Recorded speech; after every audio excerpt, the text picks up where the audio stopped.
In the year 1003 of the Holy Calendar, in the month of the northern winds November, Emerald Kingdom, Black Mountain Province, Lake County, Blackwater Valley.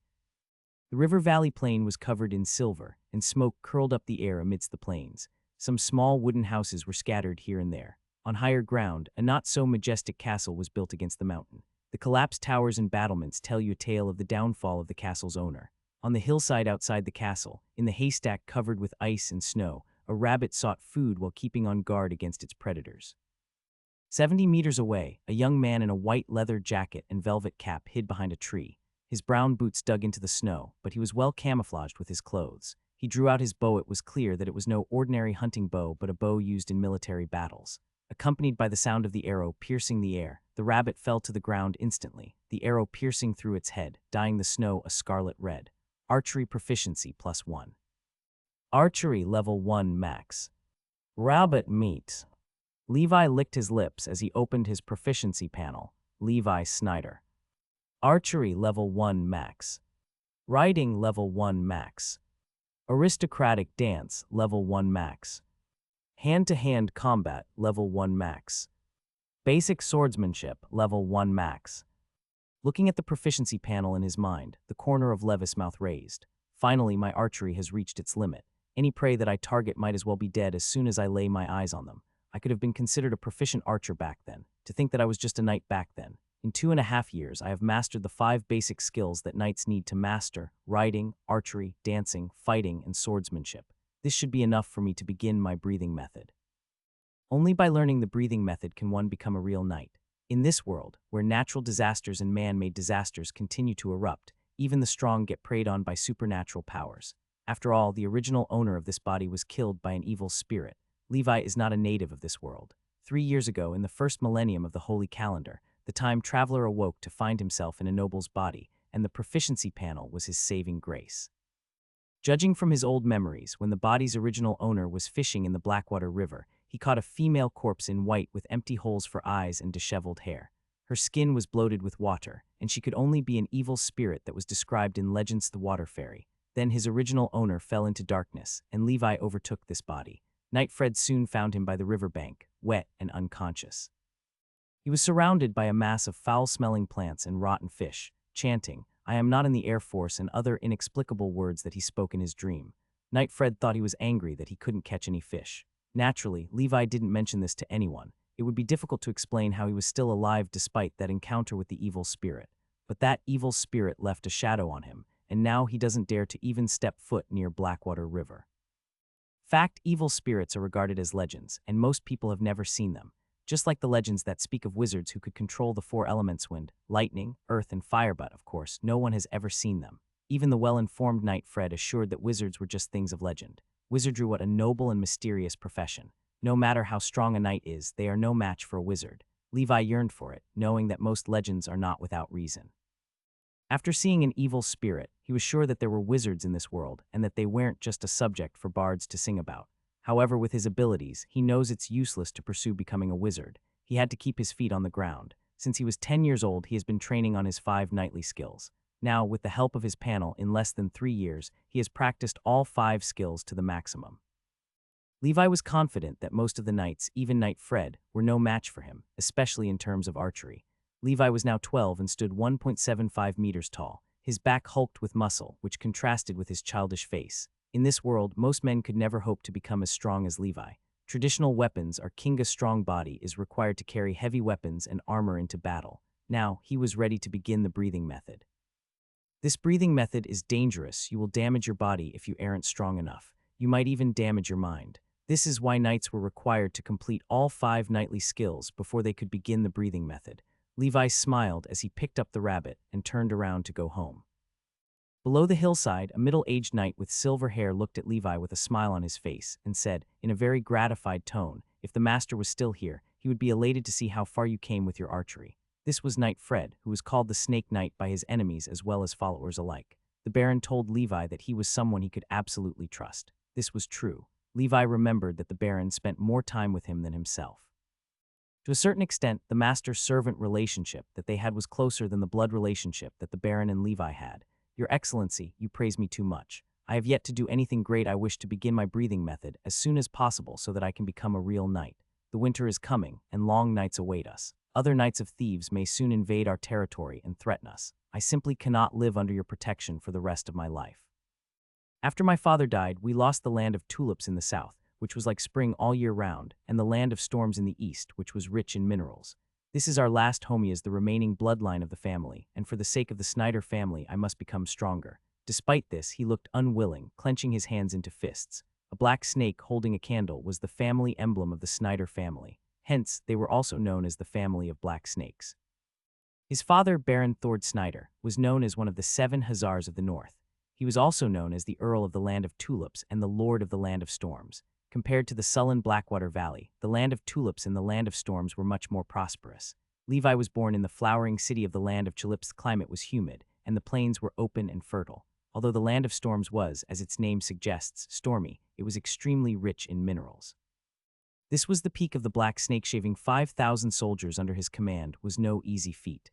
The Baron himself was a great knight, so he had power over all the regular knights. Only the rare legendary knights like Lionheart Knight Ryan, Golden Knight Grek, Blood Knight Brad, Winter Knight Friar, and other legendary figures surpassed the great knights. Holding this peak position, they were at the top of the pyramid. Until 3 years ago, the Baron was recruited by the Emerald Kingdom and the Holy Church for the Millennium War against the Tuva Empire by the sea. He never returned. All Levi got was news that his father had perished in battle. By law, titles are hereditary, and all 3 territories of the Baron were inherited by Levi. However, it needs to be formalized by a special envoy sent by the king. Soon, at least in name, Levi became the new Baron. Considering the situation at the time, Levi took the initiative to return to Blackwater Valley, where Baron Thord made his fortune. This was managed by Knight Fred.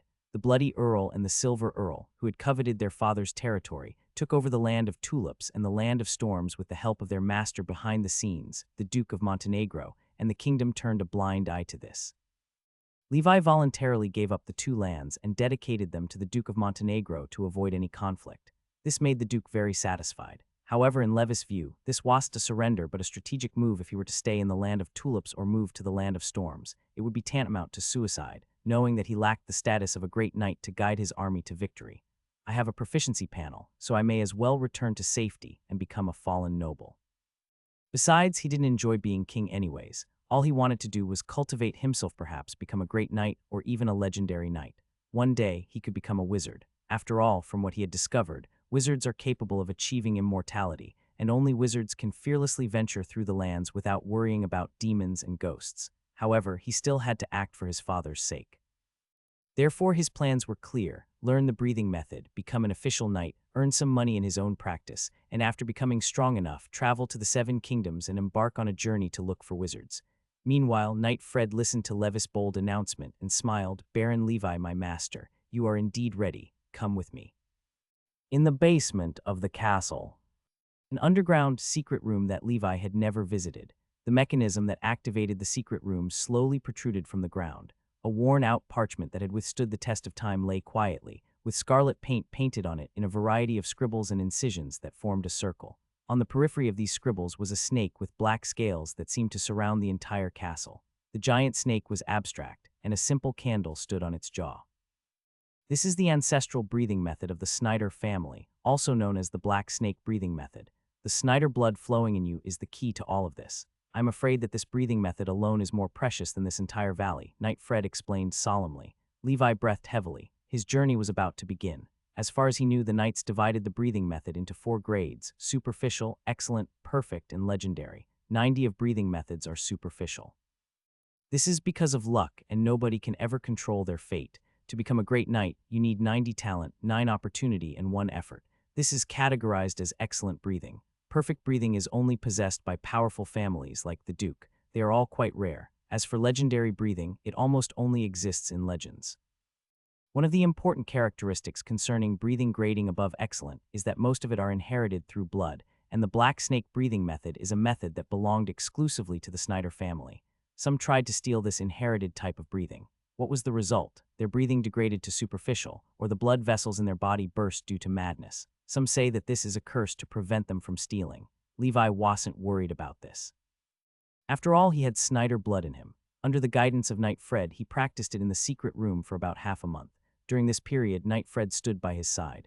Although he didn't know how to breathe like a black snake, he had a lot of experience and guided Levi. One day, Levi woke up with a strange posture, was sweating profusely, and his veins were bulging. His face was flushed red, and he found himself short of breath. He felt that his blood was boiling, circulating at an extraordinary speed. The energy in his body was being burnt, and extreme hunger washed over him. Hungry. Like a beast, he growled lowly. When Night Fred saw this, he had already prepared a plate of barbecued meat, a bowl of goat's milk, and a large portion of bread rolls, which were all slathered with a layer of fruit jam as well as boiled cabbage. This included carbs, protein, and vitamins. Nobles in this world rarely eat vegetables, thinking that they are low-grade foods. But Levi knew the importance of a balanced diet. He inhaled the food like a storm, and soon his hunger disappeared.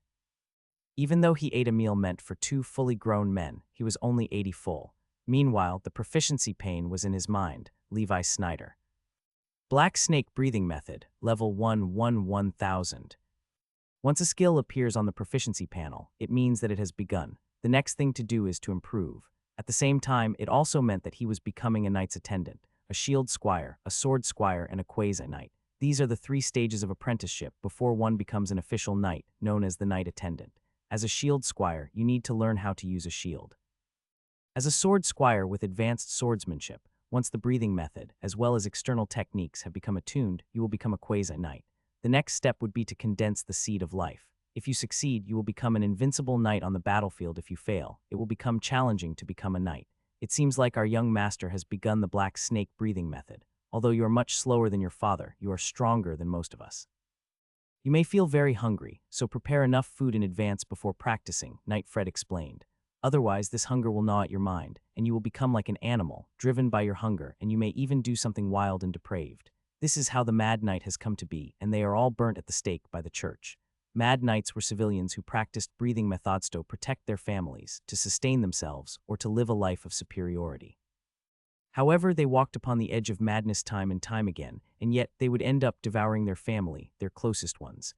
Night Fred closed his eyes upon mentioning the Mad Knights. He was a knight from a humble background, so he knows that feeling of madness well. Hence, he owed his life to the former baron, who saved his life. Levi knew what mad knights were, knights who tread on the edge of madness one too many times.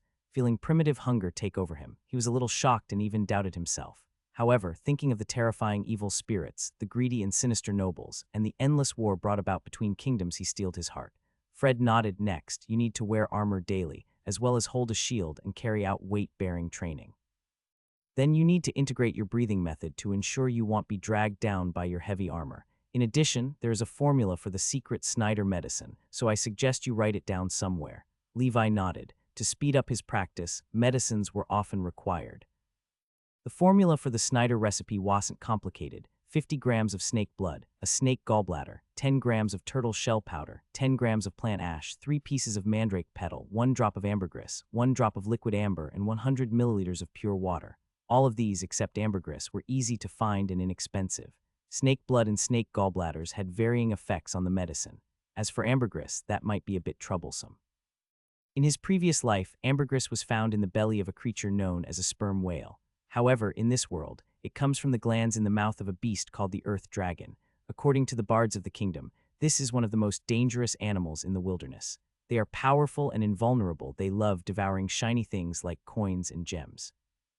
Under normal circumstances, you have to kill it with the best weapons after a vigorous battle, or have more than 5 knights trap it with poison, and finish it with a large crossbow.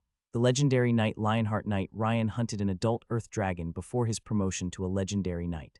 This was a great feat previously. 3 great knights had failed to kill an earth dragon, and a young great knight died because of it. The Lionheart Knight succeeded and found a total of 8,000 gold coins and priceless jewels in the maw of the earth dragon. Ambergris is often priceless in the market. A small bottle of ambergris is worth 100 gold coins, or 5 sets of high-quality knight armor, or 20 healthy, young, and middle-aged serfs, or 100 well-fed cows. With Levi's current resources, he couldn't afford it. I don't need the medicine yet. In the following time, Levi started to experience growth step by step, and none of his journeys felt boring. Night Fred would introduce some basic theoretical knowledge of knights to Levi, which benefited him a lot. A breathing method is a technique that adjusts the rhythm of breathing as well as stimulates the blood potential in a knight's body, thereby strengthening and improving their physique. This improvement is far beyond normal exercise, so one must stuff themselves with food to cope with the use of energy. Different breathing methods have different uses, too. The black snake breathing method focuses on defense. Once you have practiced this method, you can start to try to condense the seeds of life to advance to a formal night. Then, your physical fitness will be greatly improved, and you will have a greater ability to resist attacks than normal. In addition, a light, black, fluid-like film will cover a knight's arms, making their skin and flesh tough and resistant. Although it was not invulnerable to swords and guns, it was not bad. This film was generally known as black chi by the knights, but the church called it a sacred power, saying that the gods themselves bestowed protection upon the knights. In this era, the masterminds behind great kingdoms are often the church. Levi felt that the church was simply a front for money laundering. If the God of your church is so almighty, why is it not a priest who knows of magic guarding the church, but glorious knights instead? In short, black chi is something that appears in tandem with breathing methods. If a breathing method were to focus on agility, black chi might cover their legs, allowing the knight to have increased agility. This is the power of the breathing method. Once a knight becomes a great knight, this black air will cover his entire body, strengthening him. Except for a few places, such as the eyes, the great knight would be invulnerable like an earth dragon. They are practically gods on a battlefield, being immovable forces and unstoppable objects. Therefore, Levi never believed in the nonsense that his father had perished in battle. His father was practically a god, so how could he die on the battlefield? With his strength, he could easily run away, too, if the battle were to turn sour.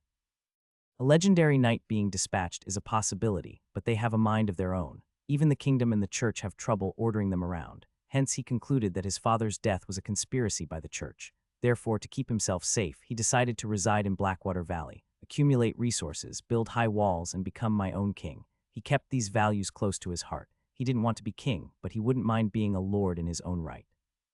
Black snake breathing method +3. Black snake breathing method +2. Black snake breathing method level 1.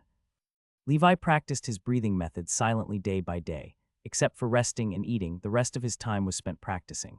The other servants rarely saw him in the castle. On the rare occasions they saw him, he would be twisting his body strangely or wearing heavy armor and holding a shield, constantly defending against Knight Fred's attacks. I feel ashamed our lord is young, but he puts in the effort to push himself forward. What? He's still training. It better work extra so that the lord may give me an extra piece of food the next morning. However, no matter how hard they worked, they could never get his attention. After all, Levi worked tirelessly. Seeing his efforts, Knight Fred was very pleased. He took care of trivial matters in the castle so as not to disturb his master. However, some disputes required Levi to judge fairly. Since he was a lawyer in his past life, this was the only remnant of his past life left in him. Soon, the coldest winter month, December, fell upon them. This means that the cold winds will only grow more violent, as will the snowstorms. Many serfs' dilapidated wooden houses had been in disrepair for a long time, and they were completely destroyed by the wind and snow.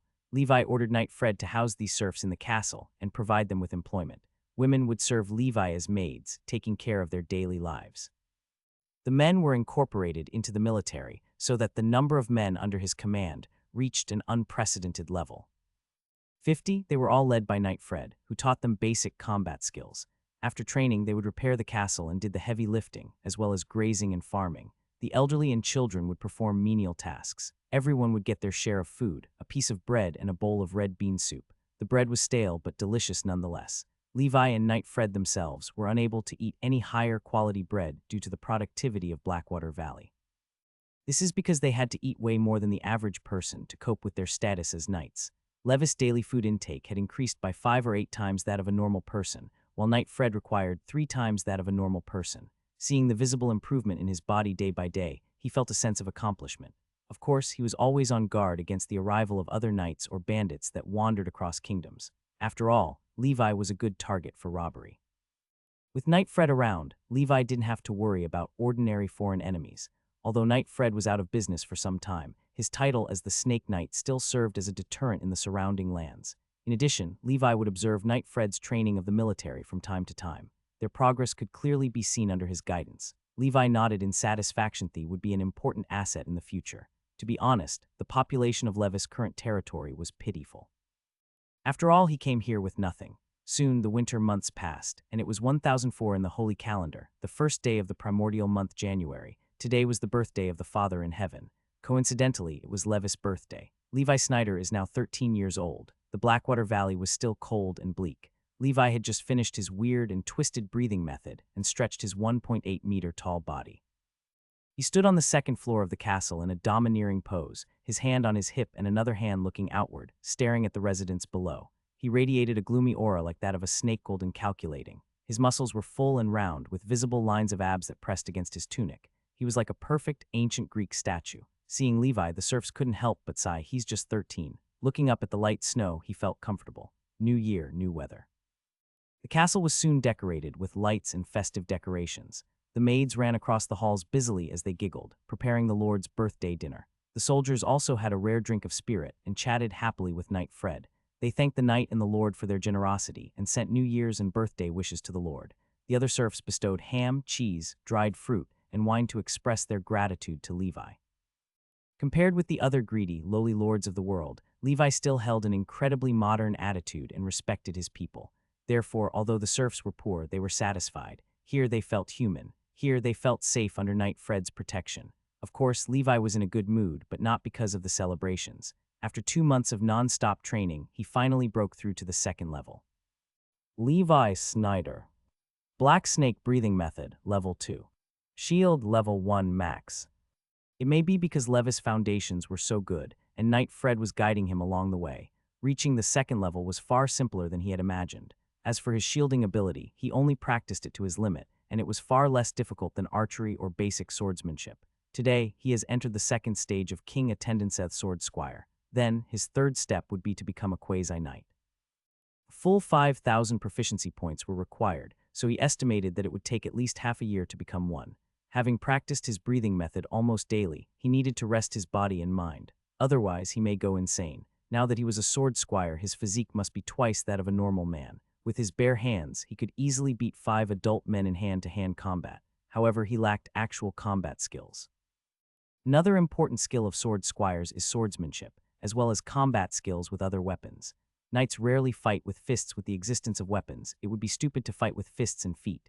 To learn swordsmanship, he would have to ask Knight Fred. After all, his father admitted that Knight Fred was way better than him in terms of that. In the earlier days, while Knight Fred traveled the kingdom, he was known as the Swordsman Dawn. What a handsome name. However, there was no rush. Today was the new year, and Levi wanted to give himself a day off and enjoy the richness of nobility. At the banquet, Levi sat at the Lord's seat, and Knight Fred sat beside him. No other nobles were present. It was a cold winter, and most roads were blocked by heavy snow. Besides, the valley was in a remote place. Although lands such as the Land of Rocks, the Land of Frosted Winds, and the Land of the Silver Moon were in close proximity, they were too far away. Only in the summer would business exchanges take place. In short, the barons in Blackwater Valley were all miserable. That is why Levi's father was so legendary, started from nothing before becoming the lord of 3 fertile lands. Levi didn't like dealing with other lords. It was best for everyone to just coexist peacefully with no strings attached. The outermost part of the banquet was the serfs, who were shy and timid. They enjoyed the same food as the lord, but they kept themselves small in fear of making their lord angry. At the same time, the serfs didn't expect their generous and mighty lord to be so young. He didn't look 13 at all. After drinking for 3 rounds, Levi ate on his own, enjoying his maids massaging his tired and worn-out muscles. The maids rubbed at Levi's extremely thick and firm body, blushing unreasonably. These maids were all young peasant girls who loved to gossip, but they were reserved in the presence of Levi.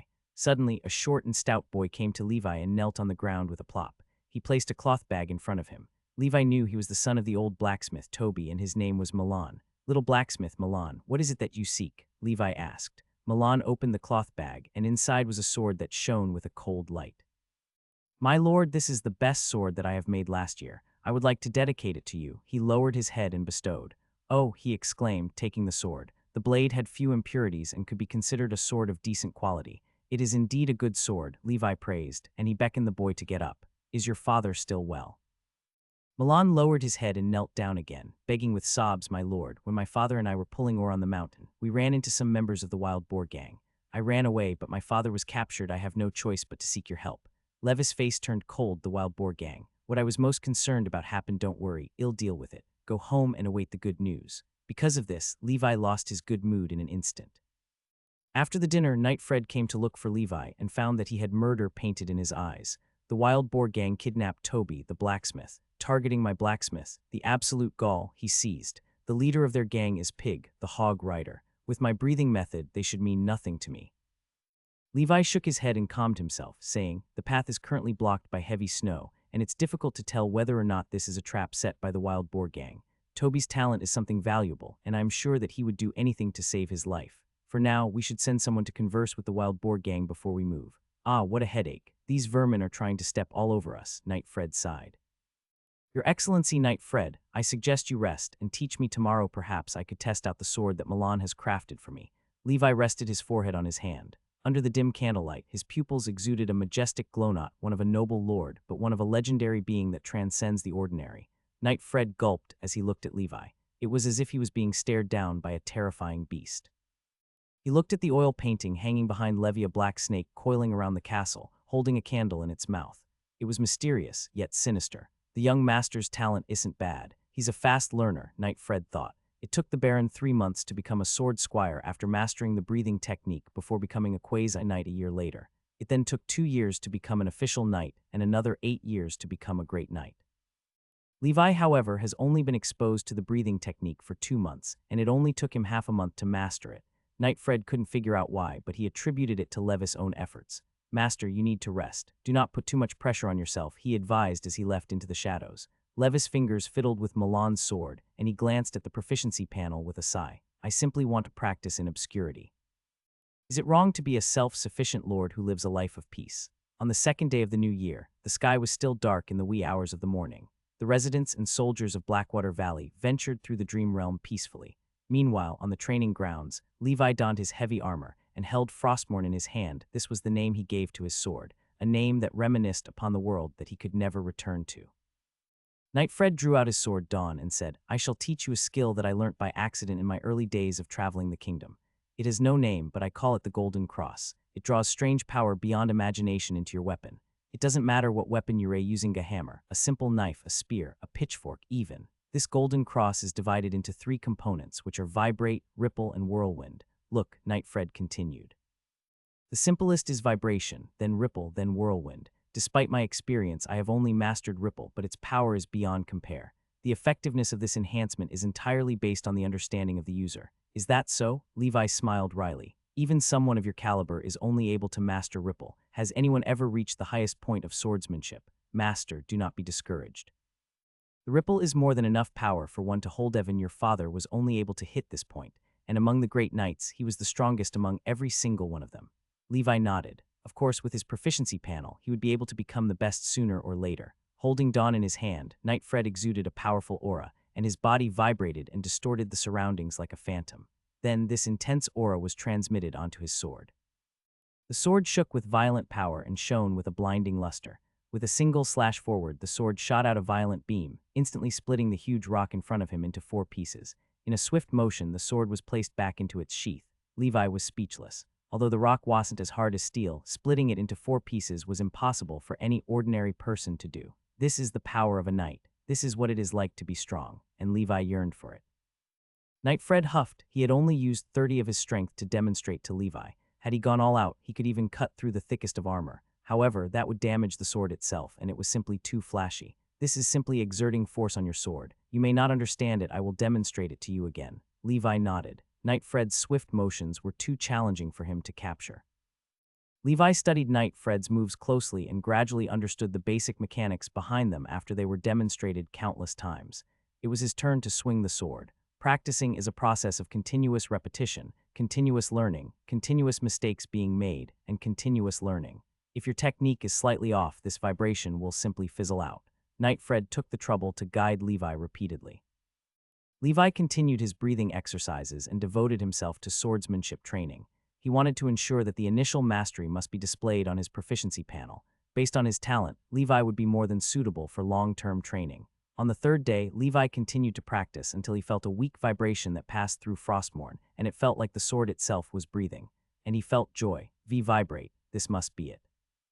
And on his proficiency panel, new skills have emerged. Levi Snyder. Black Snake Breathing Method, Level 2. Golden Cross, Level 1000 Special Effect, Vibrate Beginner. It took him 3 whole days, but he did it. However, Levi looked at the extra column next to the golden slash. A special effect. This was unprecedented. Obviously, this vibration should refer to the vibration that Knight Fred was talking about. It makes a knight's sword vibrate at an incredibly high speed, increasing its lethality tenfold. He could hear Knight Fred's explanation echoing in his ear. This skill of mine is incredibly powerful, being able to unlock special effects at the first level itself. You must know that even the black snake breathing method does not have any special effects at the second level. Levi could feel his breath hitch. Just where did Knight Fred acquire this skill? This must be the work of a talented great knight, no, a legendary knight. After he was done, he nodded with satisfaction. He couldn't wait to hit the limits of this skill as soon as possible. Striking the iron while it was hot, he practiced the golden cross at least several times a day. Mastering the technique of using the power of vibration was a lengthy yet satisfying process. For now, he could only produce a weak vibration. Golden Cross Proficiency +3. Golden Cross Proficiency +2. He found that there was a lot of room for improvement while using the Golden Cross. Every time he practiced, he could increase his proficiency by 2 points. He never stopped training, only stopping when he was hungry. He would rest for a while and eat. One day, he ran into Knight Fred, who had just returned from training his men. "You must grasp the techniques of vibration," Knight Fred asked, seeing Levi's happy expression. Levi nodded. There is a huge gap between his power a few days ago and now. Even though Vibrate was the most basic of skills under the Golden Cross, it was mighty in its own right. The real challenge was mastering Ripple, or perhaps Whirlwind. Knight Fred smiled and said, "Your father mastered this in 2 days." Levi felt frustrated. He didn't expect that he would lose to his father. "How many times have you used this, Knight Fred?" Levi asked. Knight Fred held out 2 fingers. 2 days worth, no, twice. Pretend I never asked. Levi felt defeated. He practiced it nearly 100 times over the last 3 days and he could barely master it. And Knight Fred only used this twice. He felt the gap in power between talented people and ordinary people. And for somebody as strong as Knight Fred, even he remained stagnant trying to master Ripple. Whirlwind is a thing of legend. If somebody ordinary were to try and learn it, it would be pointless. "Calm down, Levi," he whispered to himself. "You have your proficiency panel. You would catch up in no time." By the way, Knight Fred interrupted his train of thought. "The people that I have sent to negotiate with the Wild Boar Gang discovered that they have recently joined the Brotherhood of the Wild. No wonder they have been stepping all over us. They found a backer," Levi sneered. "The Brotherhood of the Wilderness is relatively well known in the northern parts of the kingdom. They believe in the Lord of the Wilderness, chaos, disorder, and entropy. They advocate for free will and surrendering to the chaos, as everything would return to it. Its members mainly consist of wandering knights and bandits that wander across the wasteland. In short, the Lord of the Wilderness is the incarnation of chaos. They advocate overthrowing the tyranny of the church and the kingdom, as well as the abolition of all power systems. Only in this state of freedom can all things continue to evolve in the name of survival of the fittest. This is absolute heresy in the eyes of the church. Hence, they have been targeted by the church and the kingdom. Originally, they vanished from the public eye, but because of the turmoil caused by the Millennium War, the church had no time to deal with small fry. So they have re-emerged. "What now?" Knight Fred asked. "Let us keep Toby in their care for now," Levi replied. "Milan is as proficient as Toby arranged for some people to serve as his apprentice. We must produce as many weapons and equipment as possible." Understood, understanding that he was no match for the Brotherhood of the Wilderness, it would be good to prepare in advance. Having the ability to re-emerge from the chaos must mean that somebody great was in charge. Perhaps a great knight, Levi thought. Levi laughed at his own weakness, then returned to his training day after day. Holy Calendar 1004, the month of germination February. It was the season of recovery, but the Blackwater Valley was still frigid and cold. Although it was not as cold as the previous months, heavy snow still blanketed the mountaintops of the region. Levi isolated himself from the public eye, choosing to focus on his breathing method and Golden Cross training. His current daily routine was to practice his breathing method twice in the morning, noon, and evening, then practice the Golden Cross whenever. Breathing was the foundation of his power, but it consumed too much of his energy. He was starting to get sick of bread. However, with his current speed, he would gain 15 points of proficiency daily. He would reach level 3 in his breathing technique in about a year, and perhaps break through to become a knight. This was considered an incredibly fast pace. He was practically keeping up with his father. As for the Golden Cross, he practiced it to his body's limit. There was no need to worry about exhausting himself, so fast improvements could be observed. Of course, Levi gave himself a rest day every week so that his body could rest as well. Soon, the month of Vitality March came, and spring came to the lands of the Blackwater Valley. Levis' Golden Cross has broken through the second level, and he opened the panel immediately. Levi Snyder. Black Snake Breathing Method, Level 2. Golden Cross, Level 2 Special Effect, Vibrate Intermediate. Levi unsheathed Frostmourne, and his body shook violently with power, and the power shifted from him to his sword. Frostmourne clanged and hummed with power as it slashed through the void. Clang, clang, the beautiful cold light shimmered in the dark, and the ordinary wooden stake was divided swiftly into 4 near parts. Golden cross proficiency +1. He turned and switched his target to a large stone, using the same amount of strength. This time the slash only sliced an inch into the stone, and the sword was embedded in it. Levi pulled it out forcefully with great effort and put the sword back into its sheath. I can cut through ordinary wooden posts now at the intermediate level. Perhaps at the next level, I can achieve Knight Fred's mastery. As for Ripple, it wouldn't take that long to go from the first level to the second level. After all, only 1,000 experience points were needed. However, from the second level to the third level, the difficulty increases sharply. That means Levi is temporarily stuck in a bottleneck situation. His neck breakthrough will be at least half a year away. He wasn't in a hurry. After mastering intermediate vibration, he felt strong. However, he lacked combat training, so he planned to experience combat training once in a while. A real battle. Levi decided to go to the mountains in the back to look for opponents. He had already thought of the perfect tool for actual combat. The province of Montenegro is called the Black Mountain for a reason. It has dense, black forests that do not wilt, and many ferocious beasts hide within its leaves and snowy fields. The Blackwater Valley is located at the base of a branch of the Montenegro Mountains. On the outskirts of the forest, there are a few wild beasts. The most representative creature is the mountain wolf, and they usually appear in groups of 3 or 5. According to his archery experience, he gains more proficiency in actual combat, so the mountain wolf is undoubtedly a great target for him. They are natural hunters with an average height of more than 1 meter. They were much larger than the wolves he had seen in his previous life. Their bones are thicker and they are much more aggressive. That is an evolutionary trait, given that there are many strong beasts in the Montenegro Mountains. The giant northern bear is as strong as a knight, and some other beasts are as strong as a great knight, like the silver lion or the armored mammoth. Of course, Levi was no match for them. His target was a small pack of wolves, or better, a single wolf. Knight Fred's men would follow closely, so he'd be safe regardless. As for the other high-leveled beasts, they only prowled in the center of the forests, so the likelihood of meeting them was incredibly low. A large snow deer trotted by the mountains, a common herbivore in the forest, and Levi would hunt one every now and then when he was training his archery skills. They are a good source of food, and they are really delicious. Knight Fred was also an experienced hunter. He was in charge of guarding the area and keeping Levi safe. The effective range of his bow was 120 meters, and Levi was about 80 meters away from the deer. Whoosh! The arrow pierced through the deer's skull, killing it instantly. Use this as bait. The mountain wolf's nose is sensitive, so they will surely come soon, Levi said to himself. Knight Fred, let's climb up the tree. Levi sat on the tree, waiting for his prey to arrive. Time passed slowly. Not long after, the sound of howling wolves came from the forest not far away. Immediately afterwards, different wolves howled in response. 4 wolves. Need my help, Knight Fred offered. Levi shook his head and said, just watch my back. After a while, 4 mountain wolves as big as calves appeared in the clearing below them, and they vigilantly sniffed the surrounding area. Fortunately, Fred and Levi were experienced hunters. They had long masked their scents with their surroundings.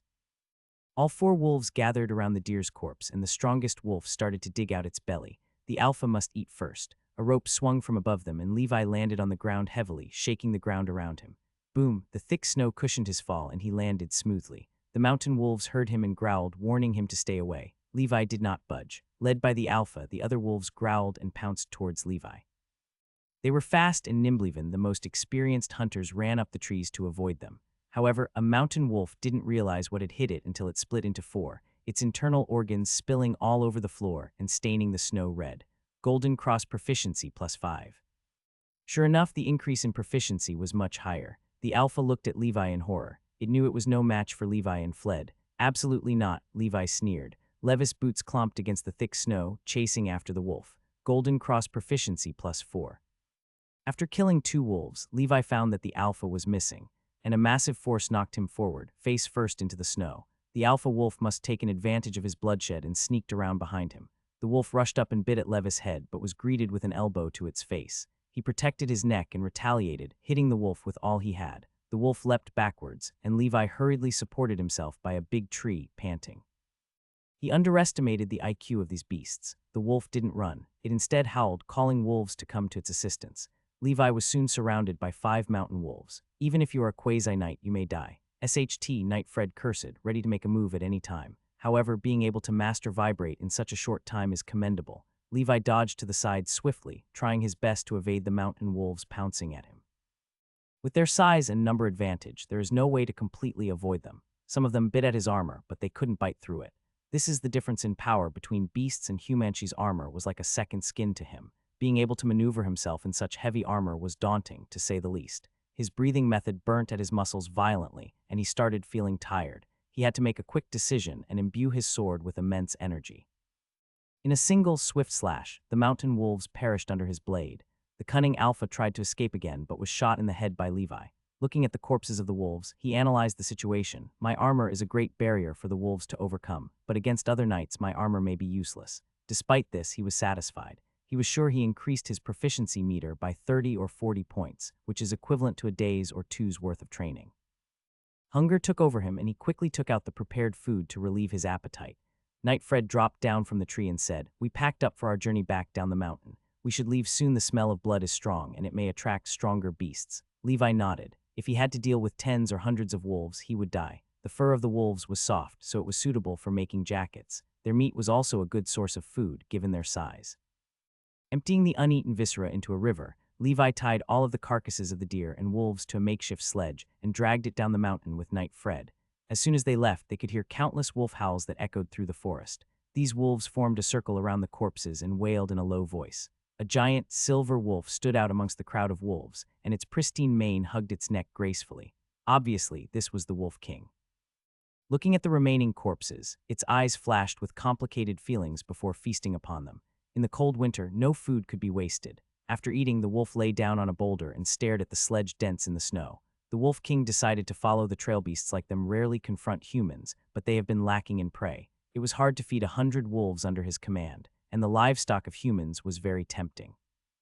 After returning, the servants and soldiers welcomed Levi with open arms. "Patrol well tonight. Some wolves may come to retaliate. Let the blacksmiths forge more arrows," Levi said coldly, then went to rest for a bit. The main fortifications of the castle had been repaired, and there were 50 men under his command. Although their weapons were all farm tools, like pitchforks, they should have no problem dealing with a mountain wolf. Besides, they were eating Wealthi's hunt had greatly enriched the castle's meat reserves. Levi could recklessly practice his breathing method for a period of time again. The month of vitality swept away, welcoming the month of green, lush grass April. The chilly air gradually faded, and it was getting warm. The snow on the low valley plains had melted, and green, lush grass sprouted with vitality. The serfs in Blackwater Valley had begun to sow wheat, and the military would help them after their training. If the weather is good, they can harvest this around the month of the wheat field, September. Spring was in full bloom, and the valley was thriving. The heavy snow had receded, which meant the passage to the outside world was now open. On this day, Levi opened his eyes as he was practicing. Just 3 days ago, he received an unexpected invitation letter. "Dear Baron Levi Snyder, the moon of flowers is upon us, and the silver frost flowers are about to bloom. I sincerely invite you to participate in this noble ball hosted by yours truly." This was written by Baron Fox, who resided in the land of the silver moon. Geographically, they were neighbors. "Are you going?" Knight Fred asked. "No." "Then I shall order somebody to write a letter." Watching Knight Fred leave, he looked away, saying, "I am still too weak now. If I get attacked, I probably won't be able to run away, but if I go with Knight Fred, who will guard my people?" Levi wasn't interested in this ball either. When he was a child, his father used to take him to balls like these, and he had witnessed the hypocrisy of these nobles. Levi continued practicing. If he stayed here, he would be safe and comfortable. Time flew by, and May, the month of flowers, arrived. Climbing over a few mountains, about 200 miles away from the south of the Blackwater Valley, is the land of the silver moon. Baron Fox was the master of this land, and today was the day he held the ball. The silver frost flowers were blooming today, and aristocratic men and women were dressed in gorgeous clothes and drank fine wine as they admired the flowers. They ate barbecued meat, danced to music, and gossiped. "I heard that the eldest daughter of the Duke of Montenegro is engaged to the White Knight, Edward of the royal family. Isn't that great? He is only 25, but is the most promising candidate for becoming a real-life legendary knight. He may not be one yet, but he is already a legendary figure in the royal family. He single-handedly beheaded the 2 Storm Knights of the Church of the Storm during the Millennium War. Besides, he is handsome. Let me tell you, I dreamt that I was riding on his horse, and... Did you hear about the great knight in the Blackwater Valley? Many people believed that he would become a legendary knight, but he died in the war. The Black Snake Knight, he's too old-fashioned. He was deathly loyal to his first wife, and his only son Levi is a loser from what I heard. He handed over his father's inheritance to mere peasants. He didn't even come to the noble ball. How arrogant of him," one of Baron Fox's daughters said angrily. Amidst the drunken conversations and laughter, some men and women would run to the grove behind the hill, doing some unspeakable things and having a more in-depth connection. Although the church forbids this, nobody would know if nobody saw it.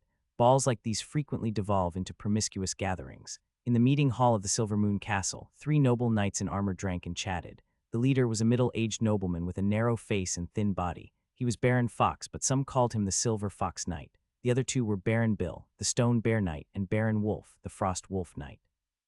They came from the land of stones and the land of frost winds, respectively. These 3 barons were Levis neighbors, and they were all knights themselves. Cut to the chase, Baron Fox, just what are you scheming? The tall, hulking Baron Bill towered over Baron Fox as he spoke sternly. Their signature breathing method caused them to grow rapidly, and he stood a proud 2 or 3 meters tall. His muscles were plump yet strong, and true to his name, he was as powerful as a bear. Big man. "You're the same as always," Baron Wolf chuckled. "Speaking of which, where is Baron Levi? That little black snake rejected my invitation. I bet it must be the idea of their knight. It doesn't matter to me. Without Baron Thord, they are nothing. Anyways, I am here to discuss the future plans for our 3 territories. For this reason, I also invited somebody strong to come." He clapped his hands after speaking. The door to the hall was slowly pushed open, and a knight in heavy armor and a meteor hammer that hung from his waist trudged in. His face was obscured by his helmet.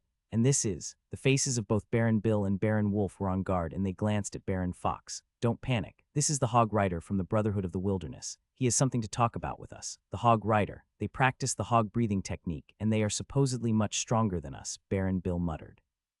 The Hog Rider simply glanced at Baron Bill. "Baron Fox, you know the consequences of affiliating yourself with someone from the Brotherhood of the Wilderness. If the church or the kingdom finds out, you're doomed. We are the only ones who know of this. If you don't open your mouths, they won't know about it." Baron Fox smiled and squinted his eyes. The 2 other barons gulped. They could see the Hog Rider blocking the entrance to the meeting hall. After a long silence, Baron Fox smiled as he apologized. "You too, my greatest apologies." "I knew it," Baron Bill scoffed. "You can't have us knowing your secrets now, can you?" Baron Wolf unsheathed his sword, and Baron Bill swung his heavy hammer across the air. The Hog Rider, who had been silent this whole time, took out a black jar from his pockets and chanted a strange spell. Spirit of the lamp, reveal yourself." The lid of the jar popped open by itself, and a strange black smoke crawled out of it. The smoke quickly rose and distorted into a vaguely human figure. "What witchcraft is this?" Baron Bill yelled, swinging his hammer towards the smoke. The Hog Rider stared. The hammer passed through the smoke, hitting the ground with a loud thud. Baron Wolf slashed his sword through the smoke, but it also passed through the smoke. His eyes widened as he yelled, "Bill, this is an evil spirit. We need to run." Before he could finish speaking, 2 streams of black smoke penetrated their nostrils. Baron Bill's arms glowed with black light, and a strange howl resounded from his body. It seemed that he was fighting for dominance against the smoke as he thrashed around in its grip, but Baron Bill soon lost the brilliance in his face, and the same happened to Baron Wolf. The 2 of them fell to the ground, their eyes and mouths wide open in horror. It seemed as if their energy was sapped out of their bodies in an instant, and wisps of white smoke were siphoned from their bodies into the jar, feeding into its physical form. The 2 knights might look alive, but they were very much dead. The evil spirit retreated into its jar, and a strange, otherworldly voice could be heard. "I am very satisfied with this transaction. As promised, I shall make a move for your brotherhood. The next trade will cost you 3 knights." The evil spirit's voice pounded in both of their ears. The Hog Rider lowered his head and whispered, "Yes, Spirit of the Lamp." "As we have discussed," the Hog Rider said coldly. "The 3 of you were attacked by a legendary evil spirit, and both barons perished in battle. Only by the holy brilliance of the loving Father did you escape with your life." "I understand," Baron Fox replied, "but would they believe it? It doesn't matter if they don't, no one will come for you. The church will use your words as a means to spread its word. The king himself will secretly be relieved that he doesn't have to oversee 2 barons anymore. Besides, you could simply show them their bodies. It would be impossible to explain how they died. It's a pity that the Black Snake Knight did not join us today, but as promised, here are your 1,000 gold coins. Pleasure doing business with you, and may chaos be with us." Baron Fox waited until the Hog Rider left before sighing and picking up the bag of gold coins. For his small territory, this was worth almost 10 years of revenue. With this money, he could easily purchase dozens of pieces of high-quality knight armor. Even at the risk of being discovered by the church, he had to. That evil spirit, it seemed like Baron Bill was able to fight against it for a short while, but he died within seconds. Baron Fox had lingering fears about how invincible the evil spirit was. No matter. Now that the Brotherhood has come into possession of evil spirits, it is time for the kingdom and the church to suffer. Winter was approaching, and Baron Fox had to do anything to become as strong as possible before winter fell. Levi learnt by word of mouth that Baron Bill and Baron Wolf had encountered an evil spirit and died suddenly. Levi could feel a drop of cold sweat running down his forehead. It's good I didn't go then. Even if the rumors aren't true, I'm sure Baron Fox had ill intentions. He was dubious about the rumors. He knew evil spirits existed, but seeing that Baron Fox was still alive made him suspicious. But Levi had more things to worry about. Knights can't deal with them. That is something for wizards to deal with. Magic must be dealt with using magic. Spring was over, and the summer of the fire moon was here. After more than a month, the church's investigation into the deaths of Baron Bill and Baron Wolf came to a conclusion. They were killed by an evil spirit. For a moment, the country fell into a state of panic for the longest time. Evil spirits were mere urban legends, a lie that adults told to scare restless children. Now, its existence has been confirmed by the church itself. The Pope warmly reminded the people to always keep the church's holy radiance badge close to them. This was how Baron Fox survived the ordeal. Coincidentally, the price of these badges increased sharply from the mere price of 1 gold coin to 100 gold coins. Nobles and aristocrats bit the bullet and bought them. None of them felt at ease without wearing one. Meanwhile, the Blackwater Valley was largely unbothered by this. The Blackwater Valley, a lush forest grew. A river passed through it. The crops in the territory were all growing fruitfully this year as the alpine waters that were rich in minerals fertilized them. It was a pity they could only plant one type of crop. Everything was going smoothly, but Levi cursed himself for having no science or engineering background. Productivity and efficiency would be greatly improved if he knew how to integrate science into these processes. All he could do was learn by experience. In this world, he wanted to pursue immortality. Becoming the lord of the land was but a stepping stone to this. August, the month of the furnace. It was hot in the south, but the Blackwater valleys had the perfect temperature. Nightfred led his men to build canals that directed the river's waters into the village, so the crops grew very well this year. Levi called on his serfs to fish in the river for food and to sell. Levi didn't venture out into the river on his own, however. He was deathly paranoid about encountering an evil spirit. Levi's strength grew day by day, and he needed to consume more and more meat. Levi could consume enough meat for 10 people in a single day, but this is wasteful, so he thought of eating fish. The fish in the river were mostly cold water fish like perch and salmon. It was delicious and rich in fat, which sustained Levi greatly. He taught the chefs how to handle and cook the fish, steamed, braised, grilled, etc. Although it wasn't as delicious as the ones in his past life, it was good despite the lack of seasoning and spices. Nightfred also began eating fish after discovering how delicious it was. In the eyes of nobles and knights, fish was a low-grade food. This obviously shocked him, seeing a noble like Levi eat fish to save on costs. Soon, the wheat turned gold, and the joy of the harvest was evident on Levi's face. Today was his weekly rest day, and he drank wine as he watched his serfs harvest the wheat at the foot of the mountain. The weather was incredibly good, and he was confident that this year's wheat output would be much higher than last year's. However, when the harvest moon October came, he was dumbfounded. The output had increased by less than 1%. He sent for Nightfred to investigate immediately. Looking at the data from previous years, he found an interesting phenomenon. No matter what, wheat production remains more or less the same throughout the years. He discovered it was due to some draconian policy. Serfs were considered the private property of the lord. A serf's income, whether it be wheat or other products, was to be handed over to their lord. Then their lord would hand it over to their lord, and vice versa. Over time, the serfs found that their job had no purpose and became lazy. Levi felt it was necessary to change this policy. He called upon Nightfred and was surprised to hear his thoughts. "This has been our culture, young master. How about punishing the serfs to meet a target? Then they'll be motivated to do so." Levi shook his head. "No, we are not to punish them. We are to keep them well fed. No harm in trying." The harvest moon passed and a new policy was implemented. The women ran from house to house, yelling at their neighbors about the great news. "Listen up. Our Lord announced that next year, from the start, each household only needs to hand over 60 of the wheat we harvested, and the rest belongs to us." The serfs were stunned. "Is that true? Is he lying to us? Are you questioning his authority?" And no. In order to dispel their worries, Levi himself gave a speech to the people, announcing the decree. Hearing this, the serfs were overjoyed. For the first time in their lives, they felt that life was perhaps worth living. In the blink of an eye, it was the month of the northern winds again. On the training ground, Levis' arms shook and distorted his surroundings, and his frostmorn shone with a shiny luster. The hard, black stone before him was finally sliced into 4 pieces with a single, swift slash. Golden Cross Proficiency +1. And the system beeped, indicating that he had leveled up. Finally, Levi Snyder. Black Snake Breathing Method, Level 2. Golden Cross, Level 3 Special Effect, Vibrate Advanced. Levi felt addicted to this newfound power. "I must be fully capable of fighting against a Quazen Knight. I can't do that, however. Blood will be shed. Levi put his sword away. It had been a year since he started practicing his breathing method. He should be able to reach level 3 by the end of this year. At that time, he would become a quasi-knight in the true sense. All he had to do was condense the seeds of life to become an official knight. That means he will have the power to defend himself and step into the ranks of powerful people in this world. In general, breathing techniques are often harder to cultivate than weaponry. He decided to continue training after a short celebration. It was repetitive, boring even, but each time he saw the +1 appear on his proficiency panel, he felt that it was all worth it.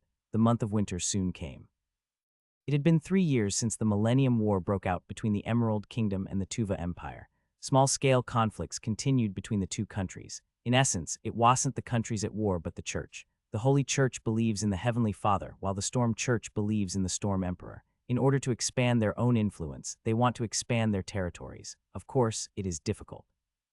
Today, there are 7 large kingdoms and empires, and each of the people has their own beliefs. Various forces are constantly fighting against each other. Peace simply isn't an option for them. The purpose of the churches in these 7 countries is to spread their faith.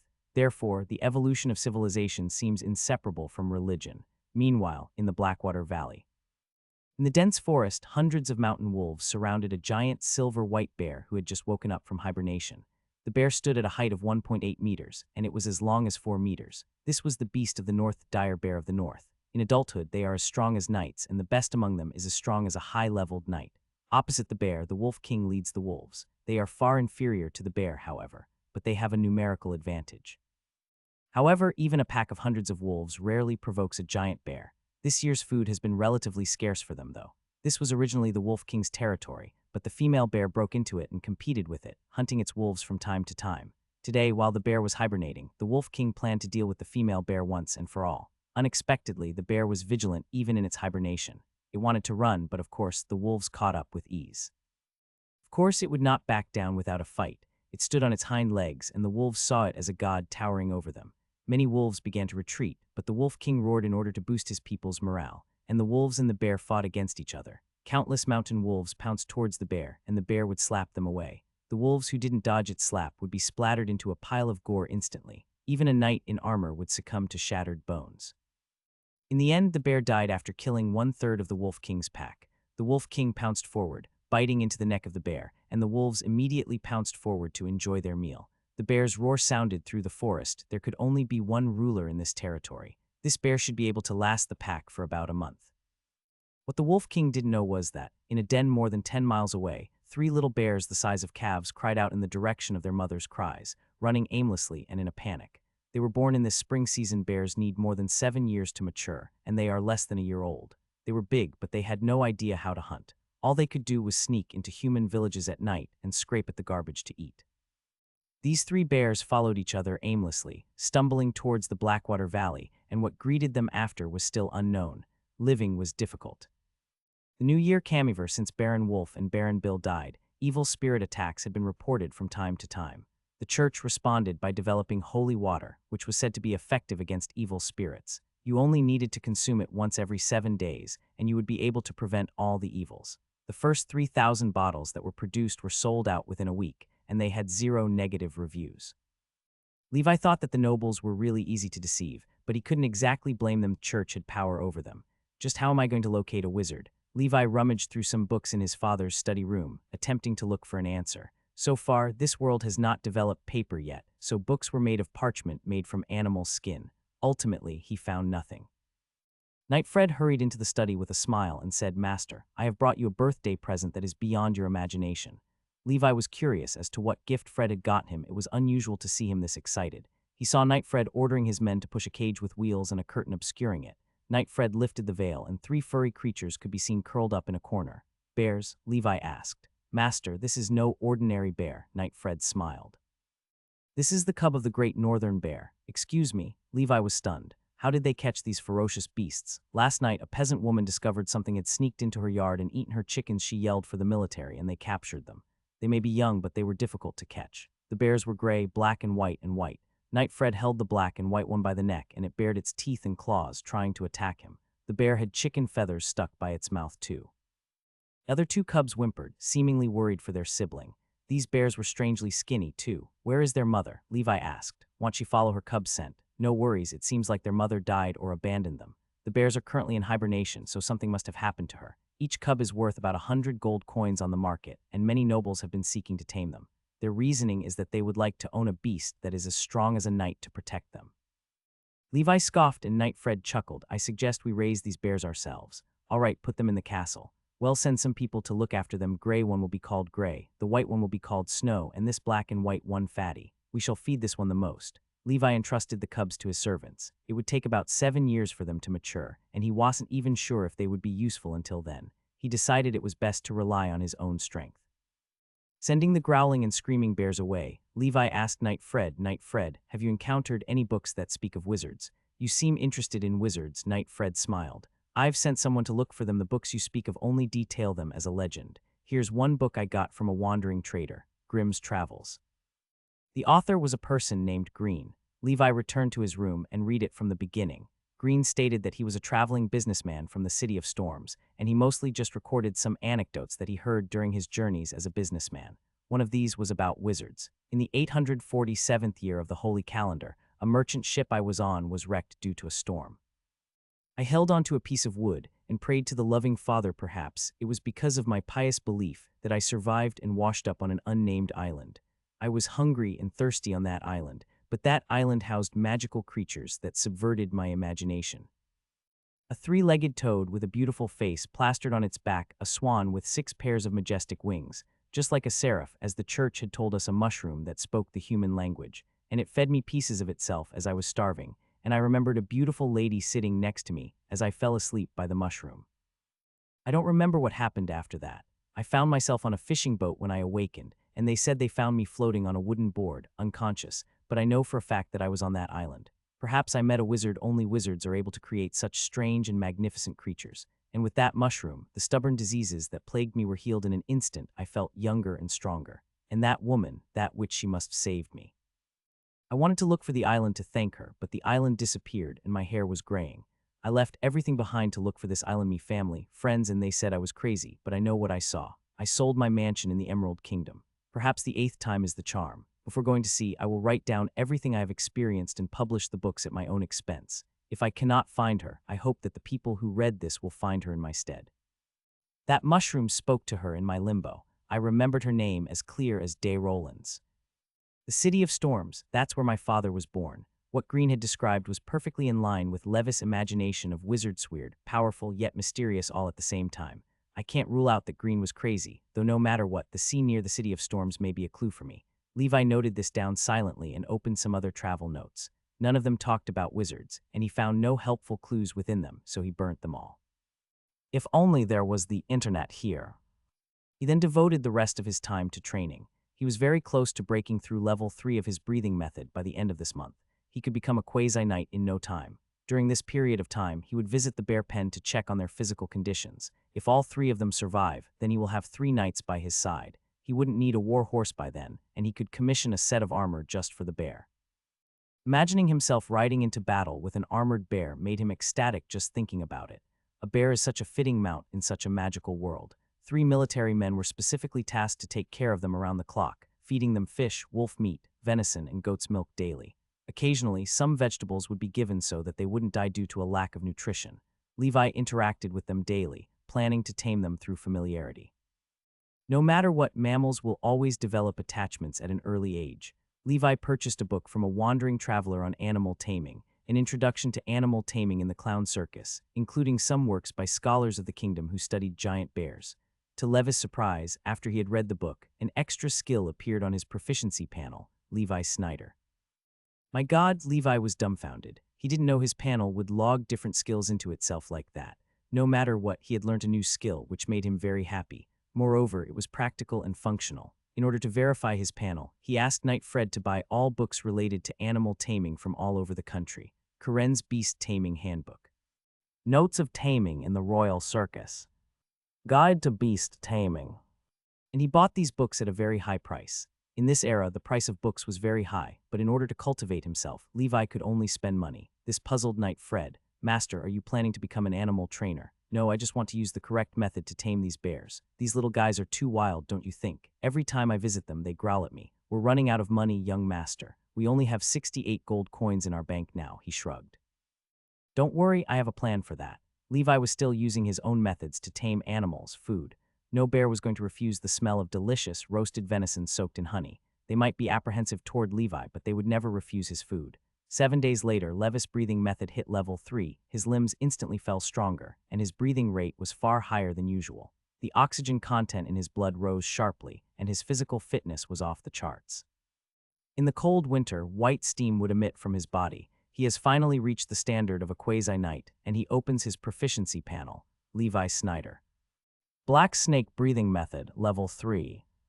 Finally, Levi breathed a sigh of relief. Now it was time to gather the seeds of life to become an official knight. Only one of quasi-knights become qualified knights, he reminded himself. Levi moved his muscles, feeling the surge of power within them. He felt as though he did not need armor, and he could take on 5 mountain wolves with ease. He was as strong as 3 ordinary adult men, and upon lifting up his clothes, it revealed a rock-solid 8-pack that shone with a bronze luster. No ordinary person should hurt me with their hands and feet now, he thought. His breathing method has carried him incredibly far. He estimates that he is 5 times as fit as an ordinary adult, which is similar to that of Knight Fred. To become a great knight like his father, and to be 10 times as fit as an ordinary person, was simply a dream that he was getting closer and closer to. The year 1005 of the Holy Calendar, the month of germination. It has been a few days since Levis' breathing method hit level 3. During this time, Levi carefully studied every book that mentioned wizards and books related to animal taming that Knight Fred brought him, and soon his proficiency in animal taming improved rapidly. He was surprised he could improve his proficiency simply by reading. It didn't take long for him to level up. Levi Cinder. Base Taming, Level 2. And it wasn't like he read a lot of books either. There are many circuses in the Emerald Kingdom, and different circuses have different experiences related to animal taming. Every time Levi opens a book, he gains knowledge about different nationalities, those in urban areas or the wild parts of the countryside. Every single one of them had different methods of taming animals. In addition to reading, he would apply some of the theories he learnt to his 3 bears, increasing his proficiency. As for his breathing method, this month alone, his proficiency has only increased by the hundreds. If he were to reach the 10,000 mark under normal circumstances, it would take about 2 years. I need to get the black snake medicine on the agenda soon. Levi began to have a headache regarding this. Now, the cash flow of Blackwater Valley is only a few dozen gold coins. The hundreds of animals are worth no more than 100 gold coins, but they will never be sold. They are a great source of dairy and meat, and Levi wouldn't dare to fish anymore. How am I going to get rich quick? Rather, how can I use my proficiency panel to get rich? At this moment, Knight Fred walked in and whispered with a frown, Master Levi. Milan asked about his father again. His father is doing fine in the wild boar gang, Levi simply replied. He's the chief blacksmith for them now. Well, save him soon enough, but with our current situation. It was as if something tipped off in Levis' head. He beckoned Knight Fred to follow him, and the two of them rode the only horse straight towards Milan's house. It has been more than a year since Milan's father was kidnapped, and his lord has yet to keep his promise. Milan, Levi greeted as he stepped off the horse, dusting off his black cloak. Are you still worried about your father? Yes, my lord, Milan cautiously said as he knelt on the ground. Levi helped him up. I understand how you feel, but your father is safe in the wild boar gang. We simply do not have the resources to start a fight with them. If we had 50 sets of armor for our knights, I would have led an army of men straight into the wild boar gang and rescued your father. 50 sets, Milan trembled. In this world, 50 sets of armor are incredibly difficult to obtain. Even the earls, who are richer than Levi, may not be able to afford this. Moreover, Milan's blacksmithing experience isn't enough to craft armor. Only his father had the experience to do so, and even then he could only craft 2 sets of armor per year. 50 sets of armor are simply unachievable. But do not fret, I shall do my best to help you, Levi smiled. Starting tomorrow, you will move into the castle and teach me the techniques of forging and smelting. But my lord, how could I possibly burden you with something so dirty? Levi simply smiled at him. Milan led Levi inside and watched his forging process carefully. He took the only book on forging from the blacksmith's store and left with Knight Fred. Are you really planning to learn how to forge? Knight Fred seemingly made fun of Levi. Yes, in this world of war, most territories have self-sufficient economies sustained by small farmers. Levi thought about it. If agriculture is the main economic driver, then Blackwater Valley simply cannot compete with them. However, there is definitely a good prospect in blacksmithing, forging anything from agricultural tools to weapons or even armor. And as a lord who leads his people, he knows how valuable weaponry is. If this goes through, then he will not be short on money. And he was confident because of his proficiency panel and extra skill appeared on his panel. Levi Snyder. Forging Level 1. For the longest time, Levi was limited by how nobles worked in this world, where all physical tasks were taken care of by servants, so he never thought of using his proficiency panel to practice these tasks. Now he is short on money, and his territory lacks talent and resources. When he was observing Milan working, it was no surprise when a new skill popped up in his proficiency panel, and as long as it can appear on his proficiency panel, anything he does is easy. In the next few days, Levi sent people to move the blacksmith shop into his castle. He also tasked them to build a personal blast furnace so he could learn forging in his downtime. Milan was flattered. He never expected that the Lord would be willing to be his apprentice. He seems in touch with the people. Levi needs to cultivate himself. He needs to become stronger. In just a month, Levi's forging skills have reached level 2. This was much faster than he imagined, and much easier than combat. In his previous life, Levi once heard that if someone were to focus on one thing for 1,000 hours, they could easily master many things. After all, time is the best teacher, and the potential of human beings is far greater than imagined. Combined with his proficiency panel, everything he sows, he reaps instantly. 3 months later, he successfully forged a high-quality sword, which was about the same quality as the one Milan gave him. Of course, these high-quality goods could only be regarded as garbage in his previous life. This is because there is no high-quality iron to forge the sword from, and Levi has no idea how to fix this. His proficiency panel cannot change the quality of raw materials. This made Milan taste the difference in skill between him and his lord. Time flies like an arrow, and the sun and the moon shuffle against one another like a shuttle. Practicing his breathing method, sword skills, blacksmithing, reading, looking after his bears, this mundane cycle repeated on, and the days of his cultivation went by quickly. On the training ground, Levi and Knight Fred dashed around, competing against each other. Knight Fred used only one hand, and even then his attacks were difficult for Levi to parry. In the end, Levi was defeated. Not bad. Last year you could only last a minute. This year you lasted 5. Enough with the flattery, Levi chuckled, fully knowing Knight Fred didn't even use a fraction of his strength. Levi was absolutely no match for Knight Fred's sheer strength. After training, he left, and Knight Fred continued to train the military. Levi sat down and opened his proficiency panel. Levi Snyder. Black Snake Breathing Method, Level 3. Golden Cross, Level 3 Special Effect, Vibrate Advanced. Beast Taming, Level 3 Max Special Effect, Heart of the Wild. Forging, Level 3 Special Effect, High Quality Forging. In the past year, he made great progress in 4 major skills. The slowest and most grueling was undoubtedly the Black Snake Breathing Method. In 1 year, he could only fill 3,000 of his proficiency bar. Without the medicine, it'll take at least 2 years for him to reach the 4th level. This speed was admirable, but it wasn't enough for Levi. This world is dangerous if you have no strength. You can only humble yourselves and hide in the background. The progression of the Golden Cross was fast as well. After another year or so, he'll be able to master the power of ripples soon enough. Then he'll be able to fight against Knight Fred, even if he's just a quasi-knight. Beast taming has reached its limit. Levi has read almost all the books on animal taming available on the market. Now, he was confident that he was the master of animal taming. To Levi's surprise, a special effect appeared after he finished leveling up his beast taming skill. Heart of the Wild, you can gauge the intentions of most beasts by observing their body language and sounds. You can also use your own body language to communicate with beasts perfectly. This change was great. The bears were no longer apprehensive towards Levi, but instead treated him like family. He could also perceive the thoughts of the bears, which was heartwarming to him. Therefore, with such powerful skills, the 3 cubs were all well taken care of by Levi, and their body sizes underwent earth-shaking changes within a year. They were nearly 2 meters in length and weighed over 300 kilograms. An adult man can no longer subdue them without a weapon. Even just a firm slap from one of them could cripple Levi, and they were just less than 2 years old. Meanwhile, his forging has hit the 3rd level as well. High-quality goods, whatever your craft, is considered a high-quality good. With this effect, his plans to get rich were set in motion. In the past year, he has crafted a total of 100 swords, of which 50 were of high quality and were used to arm his own men. Before hitting level 3, his swords were only occasionally high quality, but now every sword he crafts is a high-quality one. Compared to Milan's father, Toby, his swords would be far inferior to Levis. Levi had the strength and speed of a knight, while Toby was just an ordinary man. However, if you want to become a forging master in the true sense of the word, forging long swords isn't enough. Knight armors, which represent the highest achievement of a blacksmith, are the lifelong pursuit of every blacksmith. Now, he has insufficient iron in his territory. Since iron is an important strategic resource, the lords who have access to iron or rarely commence trade with iron. Levi intends to sell his swords. Then he must start looking for iron ore in the mountains behind his territory. However, now that the mountains are covered with a blanket of heavy snow, he has to remain dormant until next spring.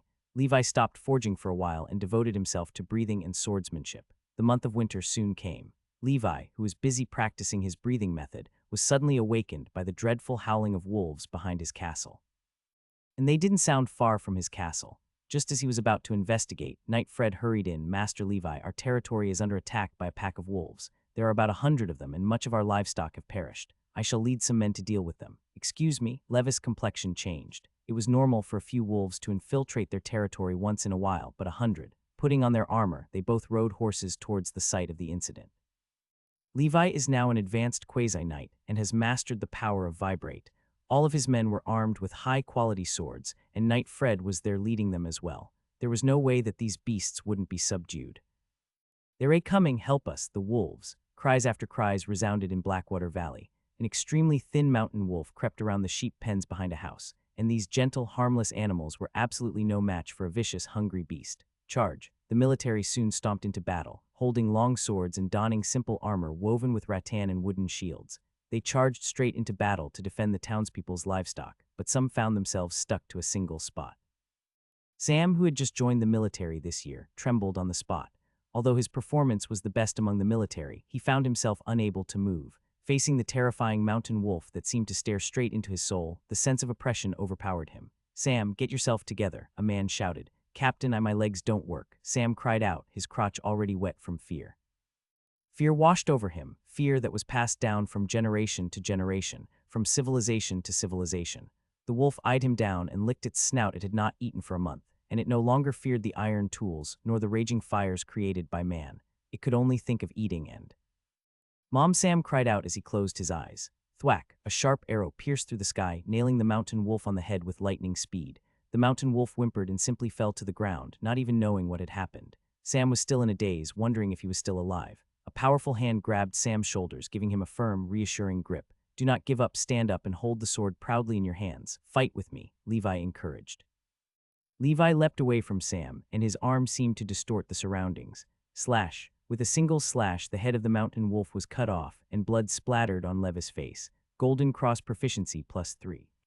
Levi licked the blood from the corner of his mouth and shot his bow and arrow, killing a wolf who was devouring the stomach of a cow 50 meters away. "Sam," Knight Fred comforted, "no matter how sharp the wolf's teeth are, they are no match for the sword in your hand. Fight for your land." Sam wiped away his tears as he looked at his lord, slashing away at wolves without fear. And Levi was 5 years younger than him. Sam trembled and dashed forward onto the battlefield.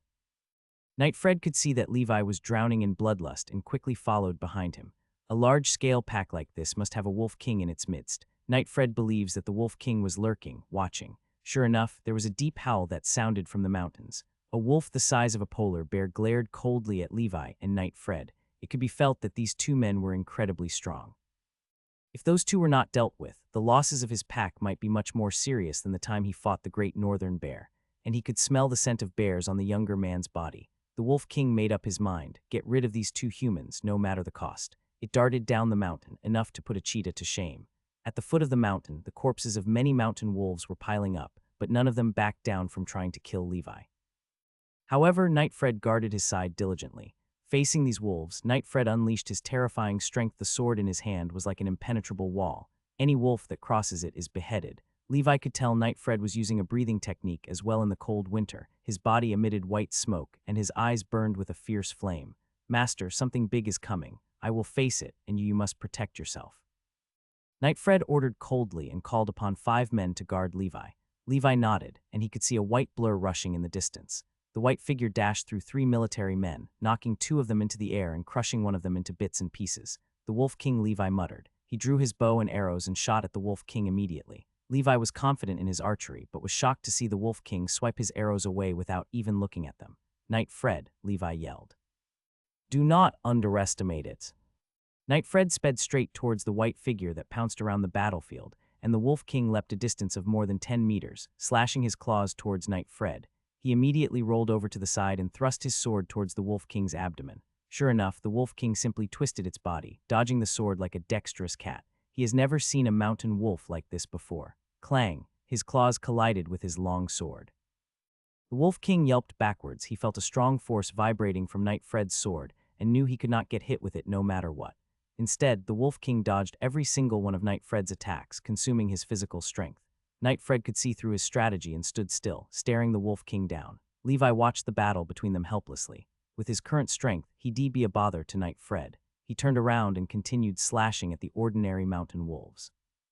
Levis' bow and arrow were like death himself wherever he looked. A mountain wolf would die. Soon, he finished using up all his arrows. Levi unsheathed his sword and looked around. With his armor, he would be safe if there were just a few wolves surrounding him. It's just that his men were perishing. Their flimsy rattan armor could not defend against the terrifying bite of a mountain wolf. Many of his men were injured, and he could see some wolves feasting on the corpses of his own men. Levi could feel himself shaking with rage, and he killed the mountain wolves in a blind rage. Golden Cross Proficiency +3.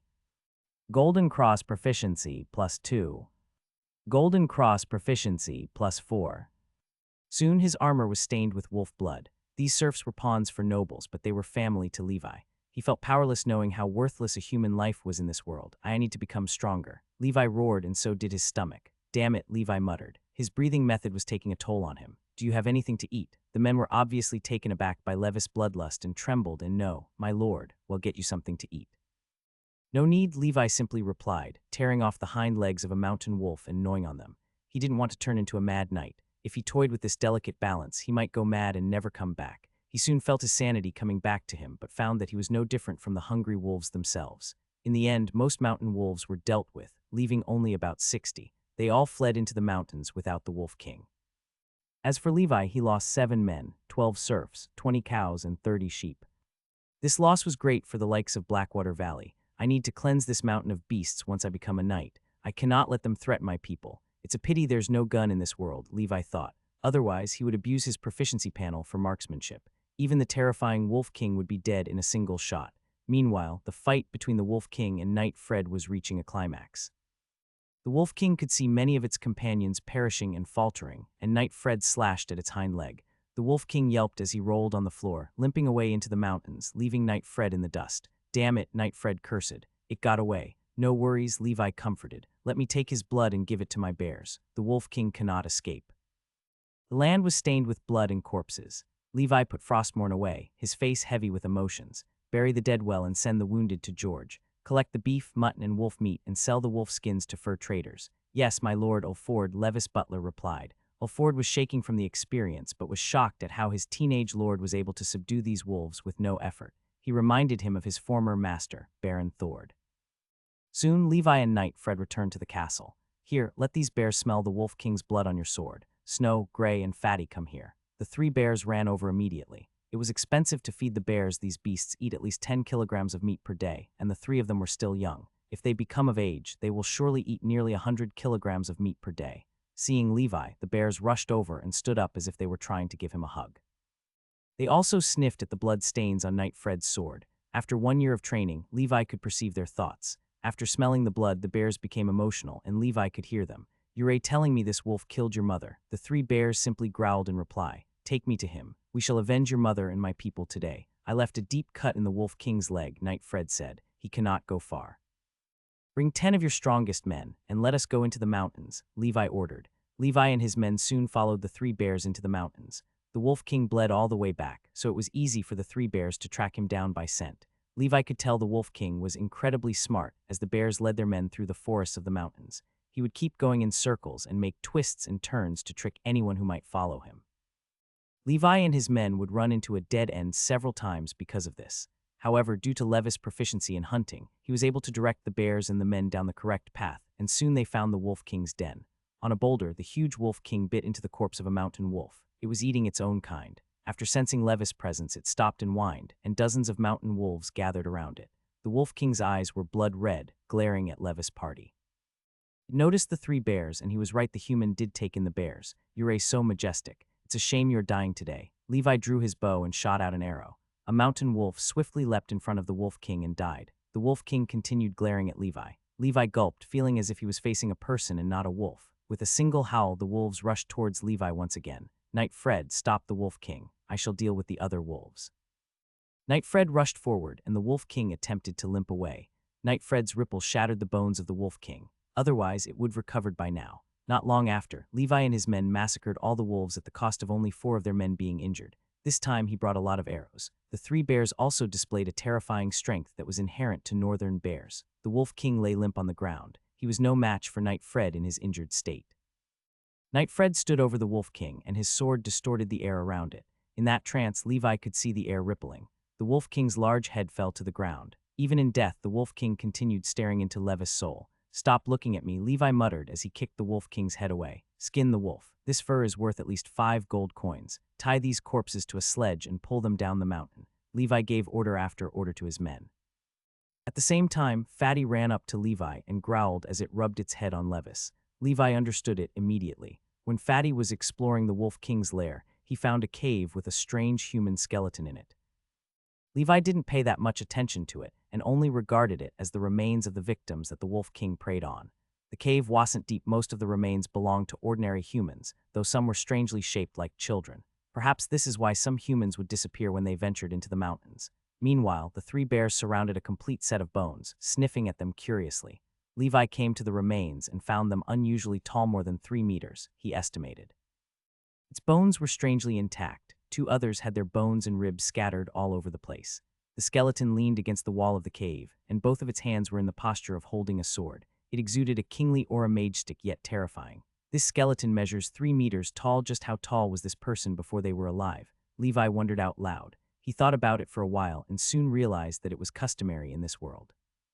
Levi himself was 14, yet he was 1.8 meters tall. When his growth spurt hits him, he will surely be standing tall at about 2 meters. Therefore, there was a high possibility that this set of bones was a knight. It seemed that the Wolf King wanted to treasure this skeleton as if he were afraid of it.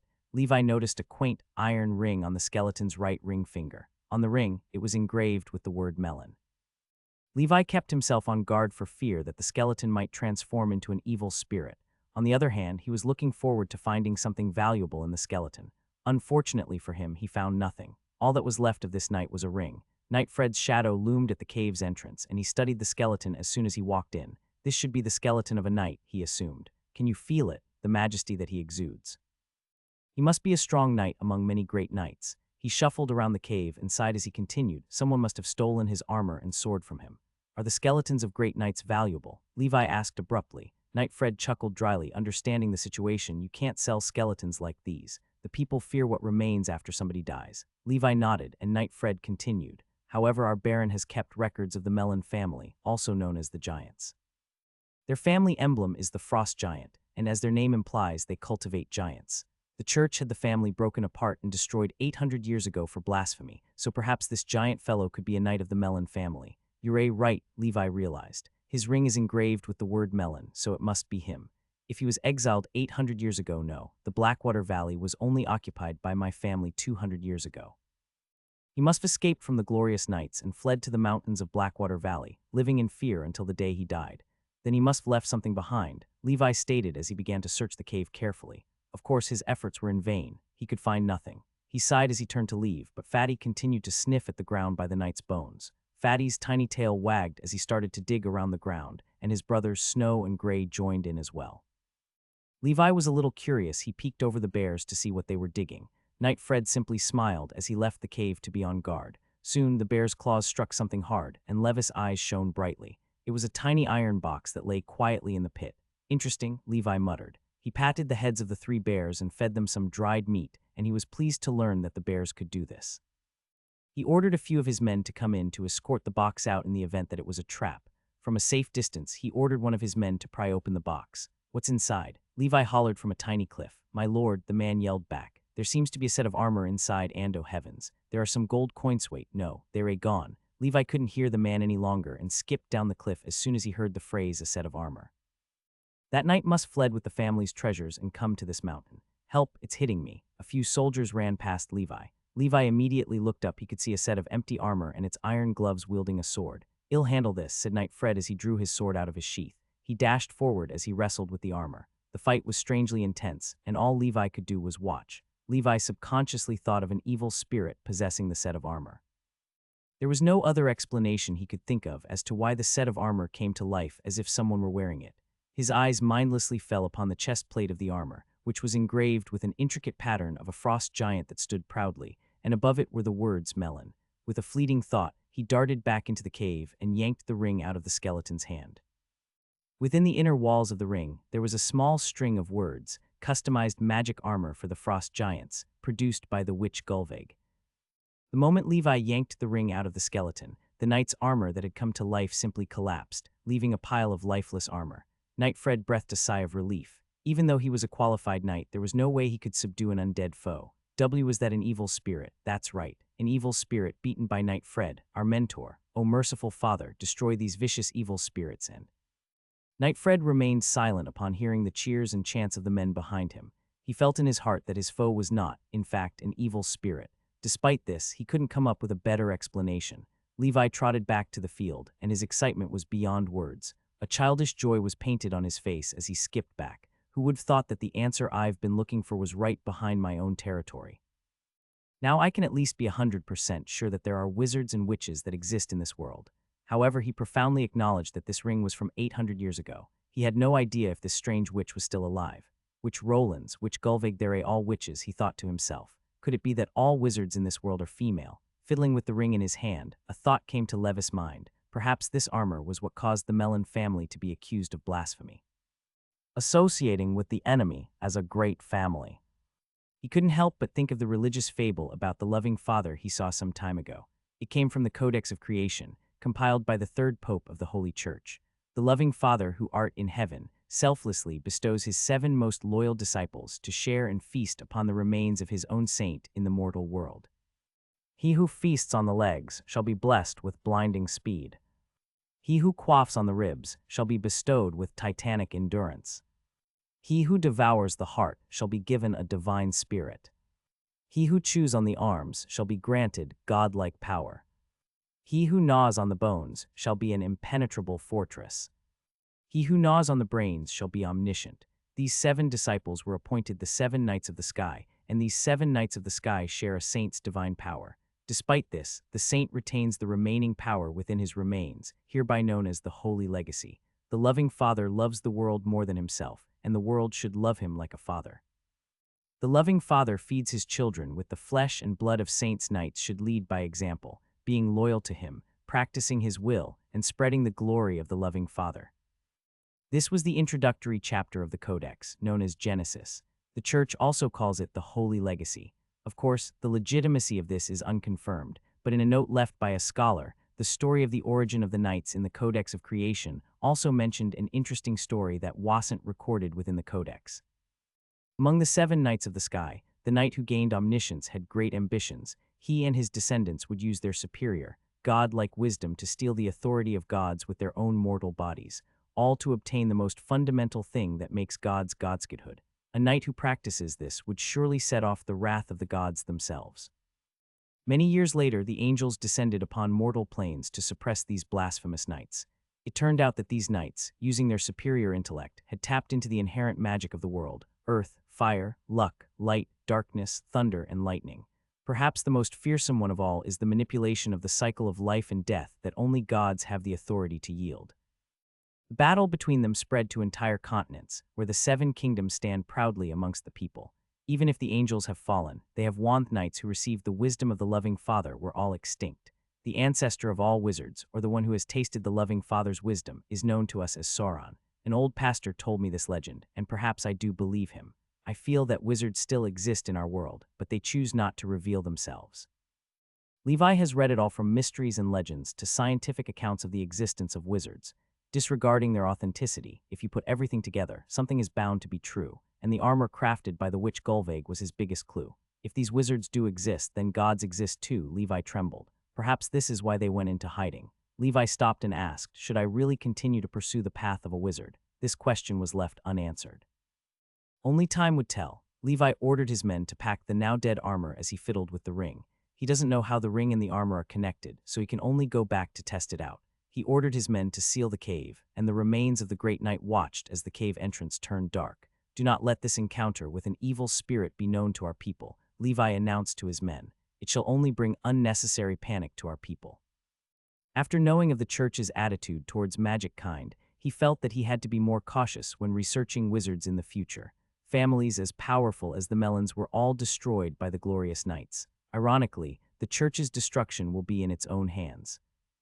Back in his territory, Levi reaped the rewards of this Wolf King hunt. Levi has a total of 108 mountain wolf corpses, and one piece of wolf fur is worth about 10 silver coins. One gold coin is worth 100 silver coins. In short, with these 108 mountain wolf corpses, he could get 10 gold coins, which is equivalent to 1 or 2 months of income from his territory. As for the meat, Levi gave some as condolences to the family members of those who perished in battle and stored the rest in the castle. Blackwater Valley was like a large, natural refrigerator during the winter, so he didn't have to worry about them spoiling. When the weather gets warmer, he plans to turn them into bacon. Besides, his pet bears were expensive to feed, and definitely not something a weak baron like him could afford. This stash of meat has solved his urgent need. Of course, the value of these mountain wolves was nothing compared to the contents of the iron box in that cave. In that iron box was a hidden stash of gold coins. Levi counted them, and he was surprised to calculate a total of 327 gold coins. Moreover, since these gold coins were minted 800 years ago, they would surely be worth more than the price of current gold coins. In this world, many lords and barons have their own right to mint coins. For convenience, the Emerald Kingdom established a unified coinage standard. He could also buy 5 bottles of ambergris, which would be enough for him to become a knight in an instant. Despite this windfall, he decided to continue to rely on forging as his main source of income. After all, he needed a stable source of income. He can't possibly count on the blessings of the loving father to fall from the sky, now can he? Of course, what Levi liked the most was the set of armor. He assumed this was a set of magic armor since it was crafted by a witch. After days of research, he found some intricate mechanisms of the armor. On the inside of the armor, he found strange patterns, so he guessed that they were like magic circles or runes of the witch. Thankfully, Witch Gulveig had thoughtfully engraved the instructions for using the armor within a manual that was stuck to the armor. Fortunately, the characters used by the witch were not different from the current language. Soon, Levi knew how to use this armor. This is a custom-made armor, forged by yours truly, Miss Gulveig. Only those with the blood of the melon family, or users who have mastered the frost giant's breathing method, may use this armor. This armor is made of mithril, and the following spells are embedded in it. Ring Trick Automatic Assembly. Once the owner casts this spell, the armor is automatically assembled around the owner's body and adapts to the size of the owner. This does not consume an ether stone, but it needs to tap into the ether itself to cool down for a day. Ring Trick Mirror. Once the owner casts this spell while having the armor equipped, perform a combat skill once, and the armor will automatically store this combat skill. This can be used to protect the owner when incapacitated, but the actual effect will be weaker than that of the owner's own combat prowess. The cooldown is 7 days. Ring Spell Sigh of a Frost Giant. This spell can only be used by the blood of the melon family or a user of Frost Giant's breathing method. Once this spell is cast, rapidly reduce the surrounding temperature and freeze your enemies. The cooldown is 30 days, but if you use an ether store, there is no cooldown. Once this armor is sold, it cannot be refunded. This is a Gulveig boutique exclusive and is not sold elsewhere. After reading the manual, Levi felt complicated. On one hand, he could see the tip of the iceberg of the wizarding world and it excited him. On the other hand, he couldn't use this armor. This ring is just a switch, he sighed as he toyed with it. The real key is the blood of the melon family. The great knight must made a deal with the witch, going to great lengths to flee with the armor and hiding it deep underground. Perhaps he was looking forward to a melon resurgence, he concluded. If other people were to get their hands on this, it's useless. Only those with melon blood in them can use this. Levi fiddled with the armor, but it seemed that the armor refused to budge for him. As for the frost giant's breathing method, he was in a stump. Breathing methods and techniques are blood only. If he wanted to obtain the blood of the melon family and somehow infuse their blood into his, it would be impossible. They are already extinct. Damn it, he cursed it out loud.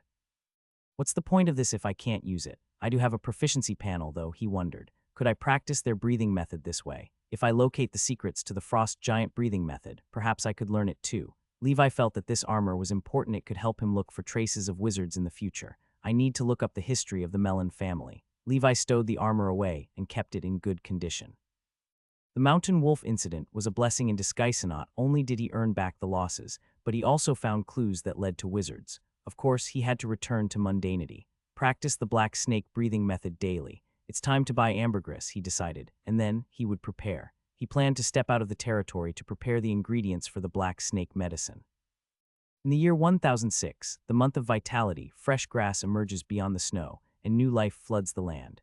It has been a few months since the wolves attacked Blackwater Valley, and the lives of the people are back on track. There were very few traces of wolves left following the incident, and Levi judged that he must take care of most of the wolves near his territory. Although this may shift the ecological balance of the land, he doesn't care. Snow deer, hares, and the like would roam free, providing Levi with easy game. On this day, Levi wore a linen robe with light chainmail over it. Only he and Knight Fred had chainmail armor like this. Chainmail was relatively expensive, so it was hard to provide it to all his men.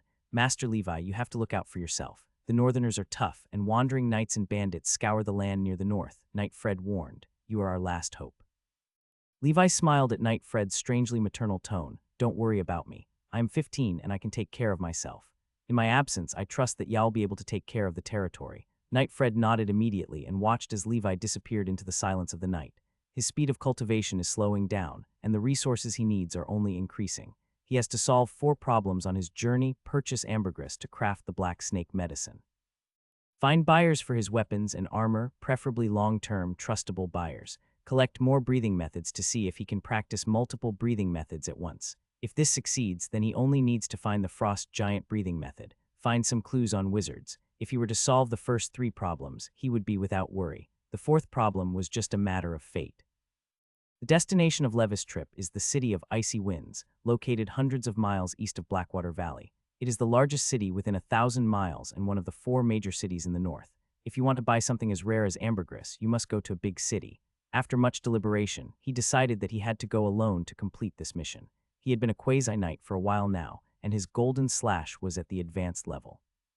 With his prowess in archery, he should be able to beat a knight in combat if something bad occurs. Under normal circumstances, he would not be in danger. He made enough preparations for the trip: dozens of carts of dry food and meat and 50 feathered arrows. Iron arrows would weigh him down. He also carried a few high-quality swords that he forged himself, and he wanted to use these swords to open his own market on the northern border. Of course, he reserved the best qualities for his men. He doesn't intend to conquer the lands like most lords and barons do. He is satisfied with his current condition isolated within Blackwater Valley. Levi didn't ride a horse to the city. With his current physique, a horse would have trouble keeping up with him and would also be the cause of attraction. After walking for a day and a night along the muddy path covered with half-thawed snow, he heaved a sigh of relief as he did not encounter a single evil spirit. He is afraid of encountering something he can't fight back against. However, on the 2nd day of his journey, trouble still came. A group of bandits blocked his way. Their leader was a burly man in cloth armor, and he held a big knife in his hand. "Lil guy," the leader taunted. "If you don't want to see your lovin' father in the sky just yet, surrender ye belongings to us and put your hands up where we can see them." "That's right," a bandit cackled. "We'll kill you without batting an eye." Levi looked around, spotting a total of 13 bandits. Judging by their appearance, they looked incredibly malnourished, but the leader was almost a quasi-knight in terms of power. Levi could see the white mist radiating from his body, indicating his breathing method. He threw everything on the ground and dashed backwards, withdrawing his bow and arrow. Shuck! The feathered arrow pierced through the air, but the leader was already prepared for this and avoided the arrow easily. "Very well, prepare to die." Shuck, shuck. Levi shot 2 more arrows in quick succession. His target was no longer their leader. With his prowess in archery, he doesn't need to aim much. "Damn ye," the leader yelled, slashing his big knife towards Levi at blinding speeds as he eyed his 2 dead subordinates. His other men surrounded Levi in all directions. Seeing this, Levi smiled as he unsheathed Frostmourne, and white smoke radiated violently off his body. Smoky white mist radiated off him, and Levi stomped his feet, and energy surged through him violently. Like an arrow, his sword pierced through the void. Levi himself vibrated violently, and he phased in and out of perception, and the leader couldn't help but tremble upon witnessing the scene before him. "Quasi-knight, how is this possible? At your age, afraid?" Levis' voice boomed in the leader's head. With a single swipe, the leader's inferior, rusty knife shattered into pieces. In his daze, Levi pierced his sword through his chest. The other bandits didn't expect that Levi would kill their leader in such a short time. The strongest person they knew was their leader, and he was dead in seconds. Now that his body lay in the scarlet snow, they panicked and started to scatter. Levi will not let it go. Those who cross him must be afraid of him. A few arrows rained down from the sky, and those who ran were all shot. Some knew it was futile to escape and kneeled at Levis' feet. "Oh great knight, please do not kill us. We are ordinary people who just want to make a living." "Our right, oh great knight, I just wanted something to eat. Please spare me. I have a blind wife at home. She needs me." Levi could feel their sincerity and nodded, "Leave." The bandits fled for their lives, thankful they were able to live another day. Levi looked at them with cold eyes and drew his bow again. On the scarlet snow, Levi found some dry firewood, piled the 13 corpses together, and lit a raging fire with flint. "Let the flames warm the world on your steed." Muttering a silent prayer, he thought of the bandits. The youngest was about his own age. Levi believed the bandits, but if he didn't kill them, he would be killed. Levi looted their remaining pouches and harvested more than a dozen silver coins. He glanced at the fire one final time before continuing on his journey. Soon, he reached the city of icy winds. From a distance, he could see the silver-white city that stood among the mountains. Perhaps the most striking thing was the pure white church in the center of the city. It's beautiful, he thought. My father's land of tulips was exquisite and gorgeous, but this is just magnificent. After showing the pass, he entered the city without trouble. Compared to the deserted and barely populated Blackwater Valley, the city of icy winds is too lively. Hundreds of thousands of people lived in the city. This is also the hub for traveling merchants and travelers alike, making the population much larger. This reminded him of modern cities that housed millions of people in his previous life. He could compare the city of icy winds to the early Middle Ages of Europe.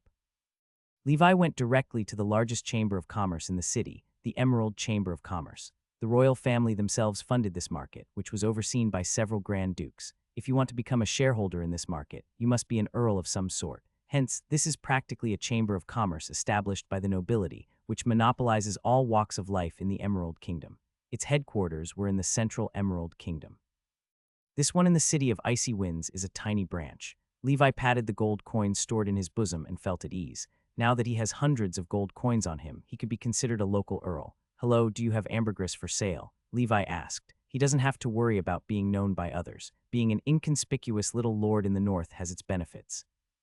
As soon as the staff heard the word ambergris, they knew that the strange guest before them was rich, and there was a high probability that he was a knight who practiced breathing methods. "Sorry, sir, there is no ambergris in stock right now, but you're welcome to look at others." And Levis' figure had already disappeared from the street. "I was already prepared for this. If the market didn't have ambergris in stock, then there's only one place left that sells it." Levi bought a pair of white wolf masks in a gift shop and put them on himself to obscure his identity. He walked around the streets and alleys that were drowning in the melodious sounds of harps, playful whispers, and the joyful guffaws of men. Amidst the laughter, he stumbled upon a warm tavern, Shining Tavern. Today's offering, Lion King's Spirit.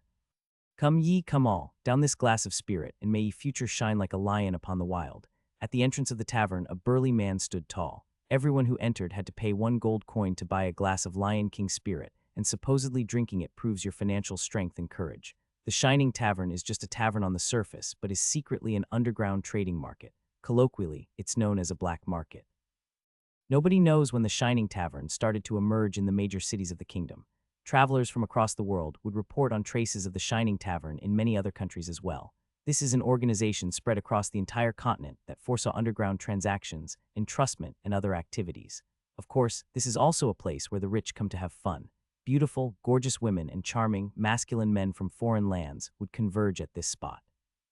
The worlds inside and outside the tavern are different.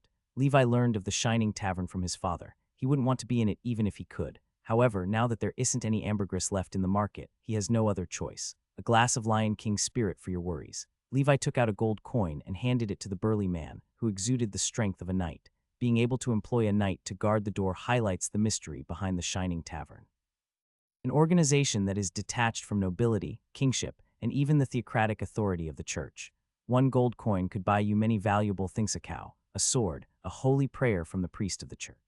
But here it is only worth an overpriced drink. It is also the ticket to enter the tavern. The burly man handed over a glass of wine that shone in a pale golden light. "Drink, and ye shall enter." The Lion King Spirit is used to commemorate the legendary knight known as Knight Lionheart.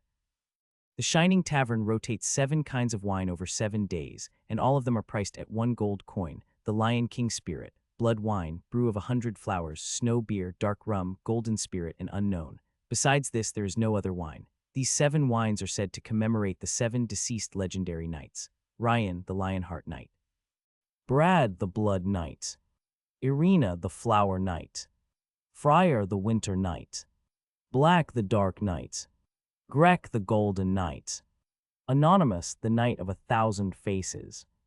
Nobody knew the real name of the final knight. Many speculate that the mastermind behind the Shining Tavern was a legendary knight, which explains why it was capable of appearing all over the 7 kingdoms, and how it was able to open a black market under the noses of nobility and holiness. Levi wasn't worried that the wine was poisoned, and he downed it in one go. After drinking, he walked into the tavern, and the excitement and hustle and bustle washed over him. The smell of overwhelming hormones and alcohol rushed into his nostrils. At the bar, a coquettish lady drank the brew of 100 flowers alone. Levi guessed that she was the proprietress of the tavern.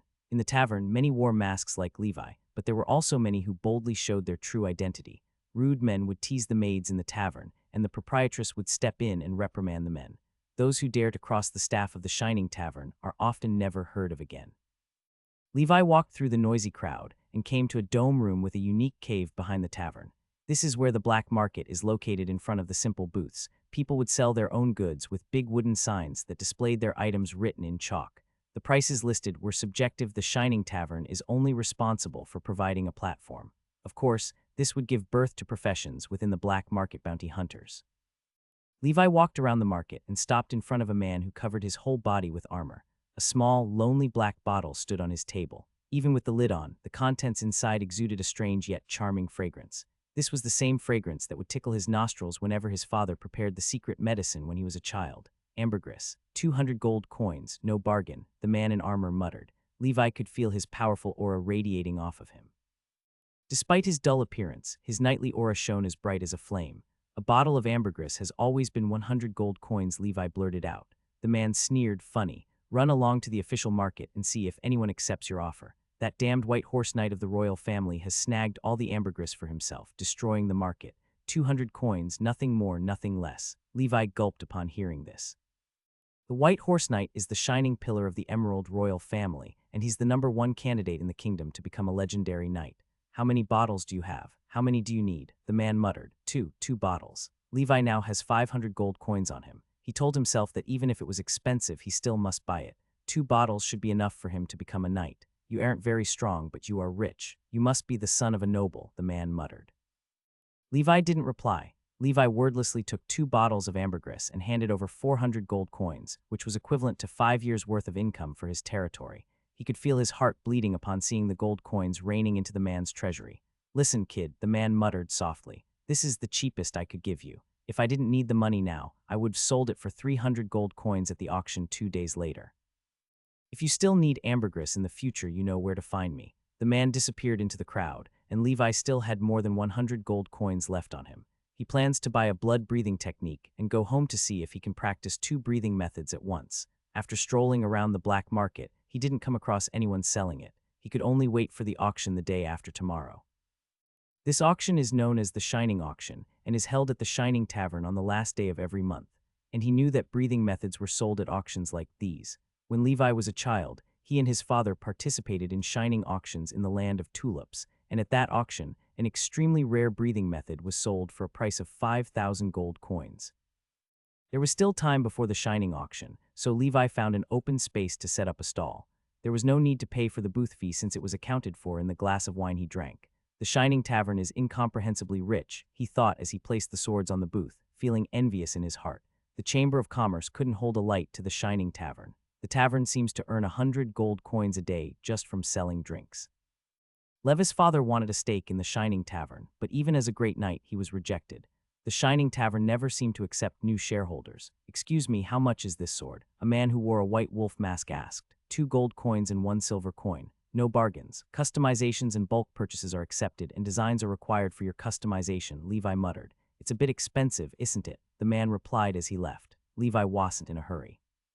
He was very confident in the swords he made, and he thought that 2 gold coins was an affordable price. Not long after, a stout but powerful knight stood in front of the booth. A large hammer hung from his waist, and he exuded an aura fit for a qualified knight. I heard you accepted custom designs of weapons and armor. Levi raised his head, and his eyes widened under his mask. Another knight, he seems stronger than the ambergris seller.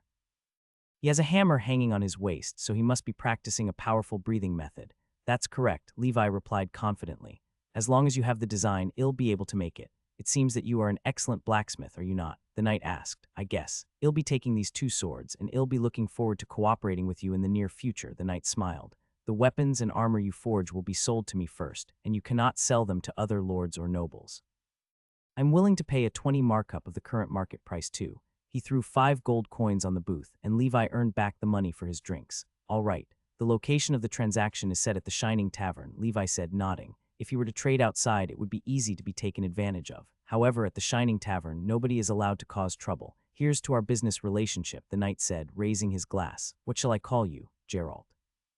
Geralt the White Wolf, Levi blurted out, remembering the name of a character from a game in his previous life. Geralt, the knight nodded. On the last day of every 3 months, we shall meet again at the Shining Tavern. Here are my designs. By the way, the knight muttered as he unraveled his design sketches. I wonder if the White Wolf is interested in joining a great organization with unlimited prospects and a bright future. Absolutely not, Levi refused. If you change your mind, I'll be here, the knight smiled. Levi watched as the knight left and he sighed in relief. My monetary problem is solved now. That knight must be an ambitious knight from a big territory. He must be planning something by wanting to recruit me for his party. What does that have to do with me? He wondered. My identity is obscured here, so I should be fine regardless. Meanwhile, in a mansion in the city of Icy Winds, the knight who had just finished his deal with Levi took off his iron helmet, revealing his scarred face and never-ending smile. He knelt down on the ground before an extremely large man with bulging muscles that breathed and exhaled white gas. Vice President, the knight bowed. I have found another good blacksmith, and we have begun our business cooperation. Very good, Hog Rider. I am satisfied with your recent performance. The Lord of the Wilderness must be proud of your loyalty and hard work. Standing up, the large man was 2.5 meters tall, and even the Hog Rider was petite before him. I haven't been to headquarters in a while. Report to me on the conditions of equipment. Our Brotherhood has a total of 2,500 sets of armor and weapons and 1,000 mountain horses. Dozens of blacksmiths are working under us to create the equipment we need, and I am still looking for blacksmiths to recruit. It is far from enough, the large man coughed. To subvert these greedy and hateful nobles, we need at least tens of thousands of fully armed cavalry and hundreds of formal knights to charge into battle. I am but a step away from becoming a great knight, the large man said. The Brotherhood of the Wilderness would have 2 great knights by then, and we may act by then. Congratulations, my lord. By the way, our deal with the Spirit of the Lamp was very good. With its help, I am practically unstoppable. However, I still need the Spirit of the Lamp to aid me in becoming a great knight, and I may have to trouble you on this matter. The man spoke as he produced a black jar from his arms. In the year 1006, on the last day of the month of Vitality, the Shining Auction will be held in the Shining Tavern as scheduled. The proprietress of the tavern was presiding over the auction.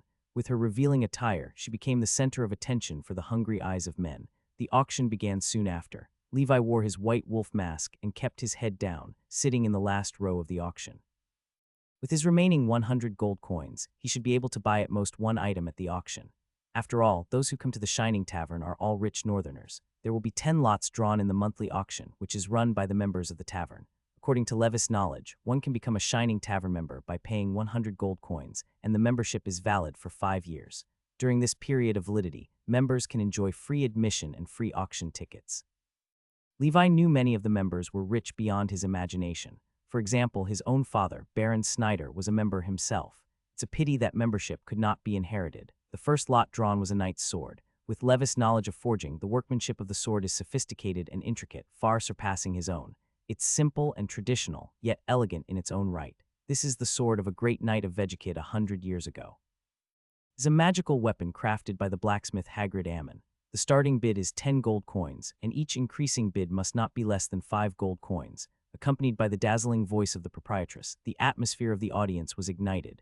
The royal blacksmith, Hagrid, wast he known as the Hammer of Flame, a knowledgeable blacksmith in the crowd exclaimed. Essentially, blacksmiths aren't divided into ranks like knights, but people still divide them based on their fame and forging quality. Levi can be considered a blacksmith apprentice, but with his prowess, he is now an advanced apprentice. To become a formal blacksmith, he has to build a complete set of armor. A formal blacksmith, like Toby, Milan's father, is skilled in crafting armor and weapons alike. Unfortunately, Toby was snatched away by the Wild Boar Gang, but Levi swears that he'll snatch him back sooner or later. Those who have reached the peak of forging are then recognized as forging masters by the nobles or craftsmen by the knights.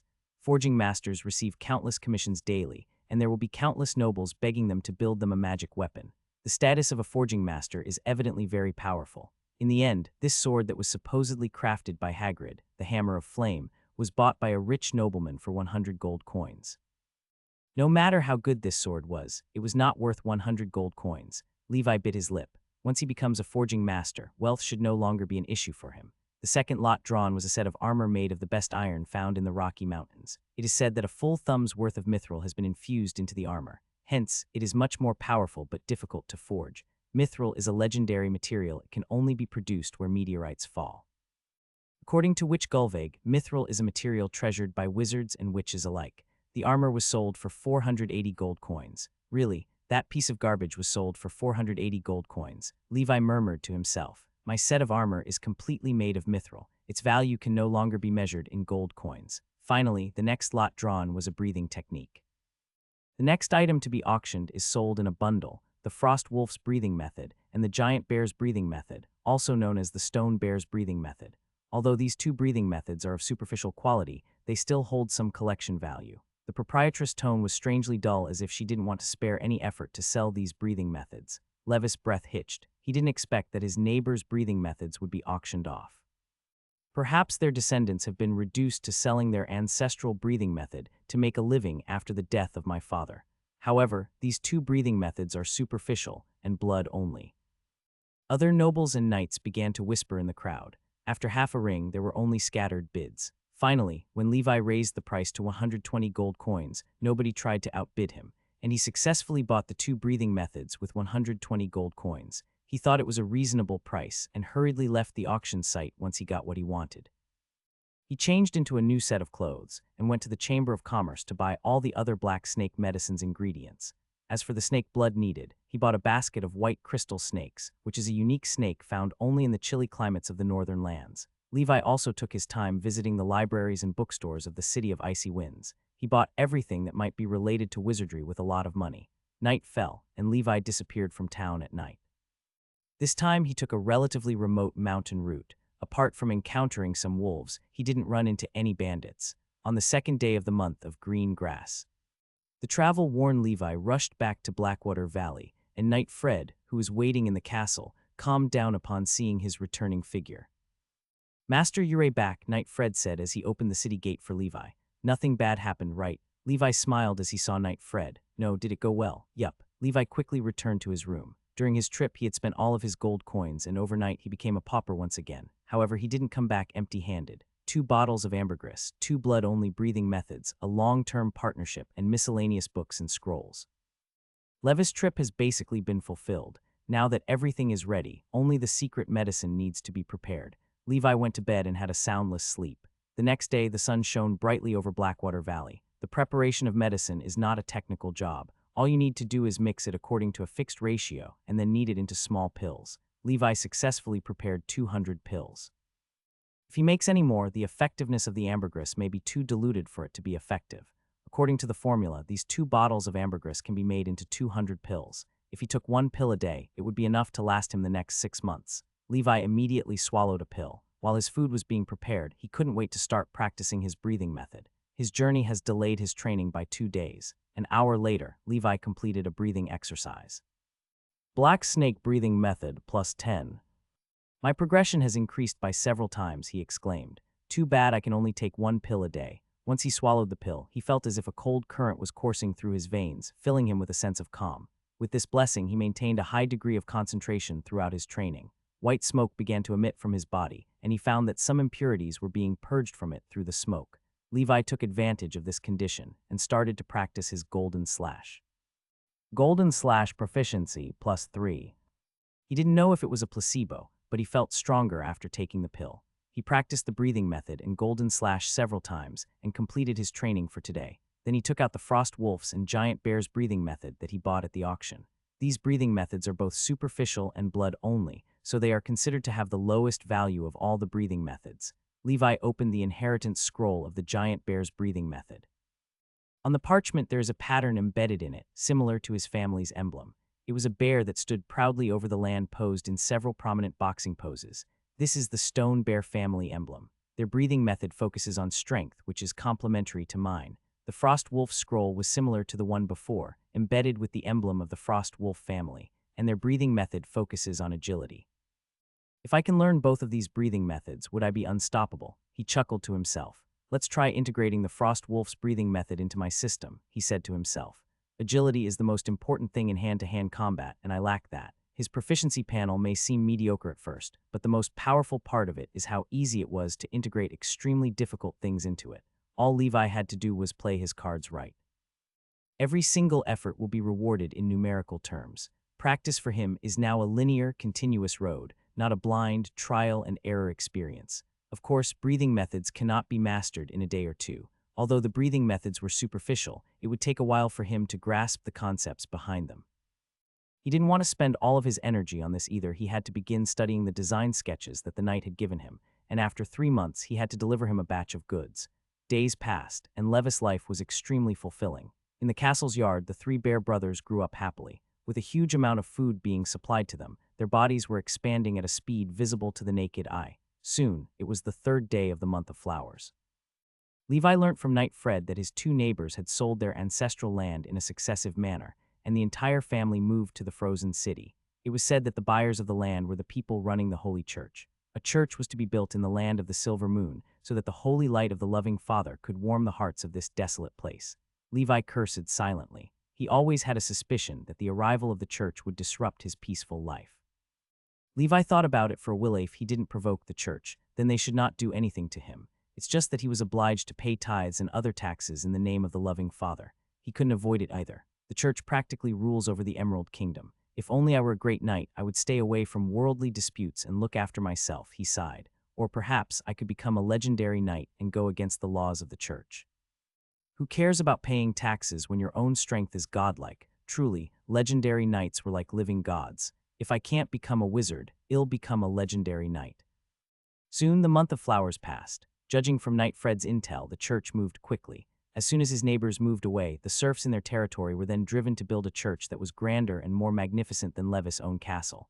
At the end of the month of flowers, he continued practicing Frost Wolf's breathing method, step by step, according to the scroll. Is this even working? It took me half a month to learn the black snake one, but it has been over a month. Do I really need to be of their kin to learn this? Levi was unsatisfied and said, I'll persist for another month. If it doesn't work, I'll move on to the giant bear's breathing method, and if that doesn't work, I'll give up. Then I'll melt that magic armor into pure mithril. With the help of his black snake pills, his proficiency has increased by 1,000 in just a month, which is more than twice the regular practice. With this speed, he'll be able to become a knight before all of his pills run out. His golden cross/his proficiency has increased by more than 1,000 as well. His forging has also made a breakthrough this month. He has been busy forging the armor pieces. It is delicate yet challenging work. It was much more difficult than forging regular swords. Because it was his first time forging armor, he was very unskilled, so it took a month to complete the main parts of the armor.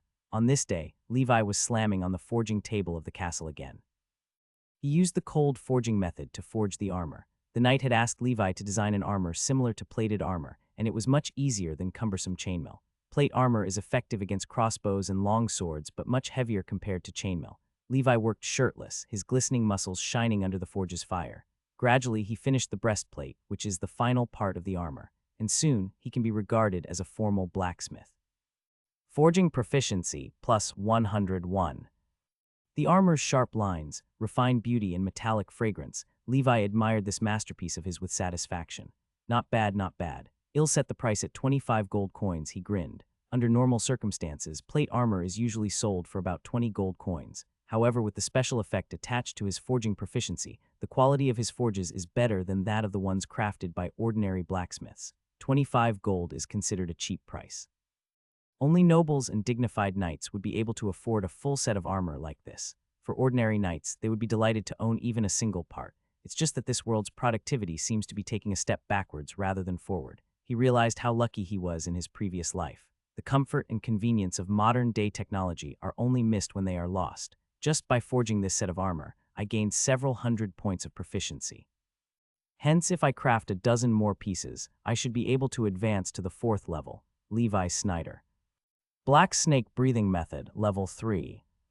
Golden Cross / Level 3, Special Effect, Vibrate Advanced. Beast Taming, Level 3 Max, Special Effect, Heart of the Wild. Forging, Level 3, Special Effect, High Quality Forging. Looking at his proficiency panel, there was considerable progress in the progress bar. He decided to test the armor by putting it on himself, and he saw Knight Fred waiting by the door. What's the matter, Knight Fred? Levi asked as he got dressed. Master, the people from the church are here, he shrugged. How many? Only 2, a priest and a knight. Let's go and have a look. Levi put on his best aristocratic robe and wore a layer of chainmail inside as protection. Ever since he learnt of the dangers of this world, he wore chainmail everywhere, as well as an armor piece that protected his heart. It may have been uncomfortable, but at least he felt safe. Outside the castle, a priest wearing a white robe, accompanied by a church's knight in silver and white armor, waited. Master Abraham, it seems that the young Baron Snyder is rude, to keep us dignified guests waiting in this wretched place, the slender knight said with displeasure. As a knight of the church, he is a member of the Glorious Knights. He looks down on anyone who crosses him. The priest glanced at the knight and said flatly, Knight Shimmer, calm yourself. You don't want to be caught red-handed by the enemy now, would you? With the opening of the gate, Levi and Knight Fred rode out slowly on their horses. With a warm smile, Levi got off his horse and gave the traditional noble salute. Dear Pastor Abraham, I sincerely welcome you to the Blackwater Valley. Blackwater Valley, in the castle's meeting hall. Pastor Abraham was sitting upright, and Knight Shimmer stood silently beside him. Levi sat opposite the priest as Knight Fred stood by him. Levi was on guard, and his trepidation was easily caught by the priest. Sure enough, he is just a boy, the pastor murmured to himself. Baron Levi, the priest greeted him grandly. I am here to purchase Blackwater Valley. In this era, the church rules over everything. The priest's bluntness is no surprise. Annexations like these were common. One of the easiest ways for the church to acquire land is to target weak nobles. Hearing this, Knight Fred's complexion changed as he glanced at Levi. Levi remained silent as he stared straight at the priest. 2,000 gold coins was what I gave to the heirs of the Stone Bear and the Frost Wolves. The church remembers your father, so it is only appropriate if I pay a greater amount. This amount of money is enough for both Levi and Knight Fred to live comfortably for their entire lives. A remote land like this is destined to fail, frankly speaking, the priest continued. It is wiser to let the church oversee this land. Pastor Abraham simply smiled as he finished. He was confident that the unknown, cowardly prodigal son would not refuse his offer. However, Levi had no reason to accept the offer today either. He could easily get 2,000 coins with his forging. He wasn't desperate, in fact, he was content. Besides, there is intangible value tied to Blackwater Valley, his people, his satisfaction, and his father's only gift that was left. My apologies, Pastor Abraham. Levi shook his head. The Snyder family has lived here for over 200 years. Every brick and tile in this place is coated with our family's blood, sweat, and tears. What about my people? I can't possibly abandon my people. Knight Fred heaved a sigh of relief. His father has already lost the land of tulips and the land of storms. He absolutely cannot lose his ancestral land. Moreover, if Levi were to become stronger one day, he could easily reclaim the land of tulips and the land of storms. It was under his name anyway. It was justified for him to come and reclaim his lands. If he were to sell this land to the church, it would belong to the church. If he wanted it back, he had to buy it from them or start a war. Both options are unfeasible. Oh, are you sure? Pastor Abraham asked with a smile. Pastor Abraham tapped his foot under the desk repeatedly. He didn't expect the young baron to reject his offer. If your purpose is to take away my family's territory, then forgive me, but I refuse. My people will refuse as well. If he didn't have a territory to call his own, how could he function? How could he practice his breathing method? He wouldn't have a source of income, nor would he have a place to call home. 2,000 gold coins is simply an insult. Well, we can discuss that at a later date, the priest smirked. Now, the taxes owed by your land, you have 3 territories under your name, all of which are required to pay taxes to the church. After your father's death, we gave the land of tulips and the land of storms maximum tax incentives for his sake, but we have always turned a blind eye to the Blackwater Valley.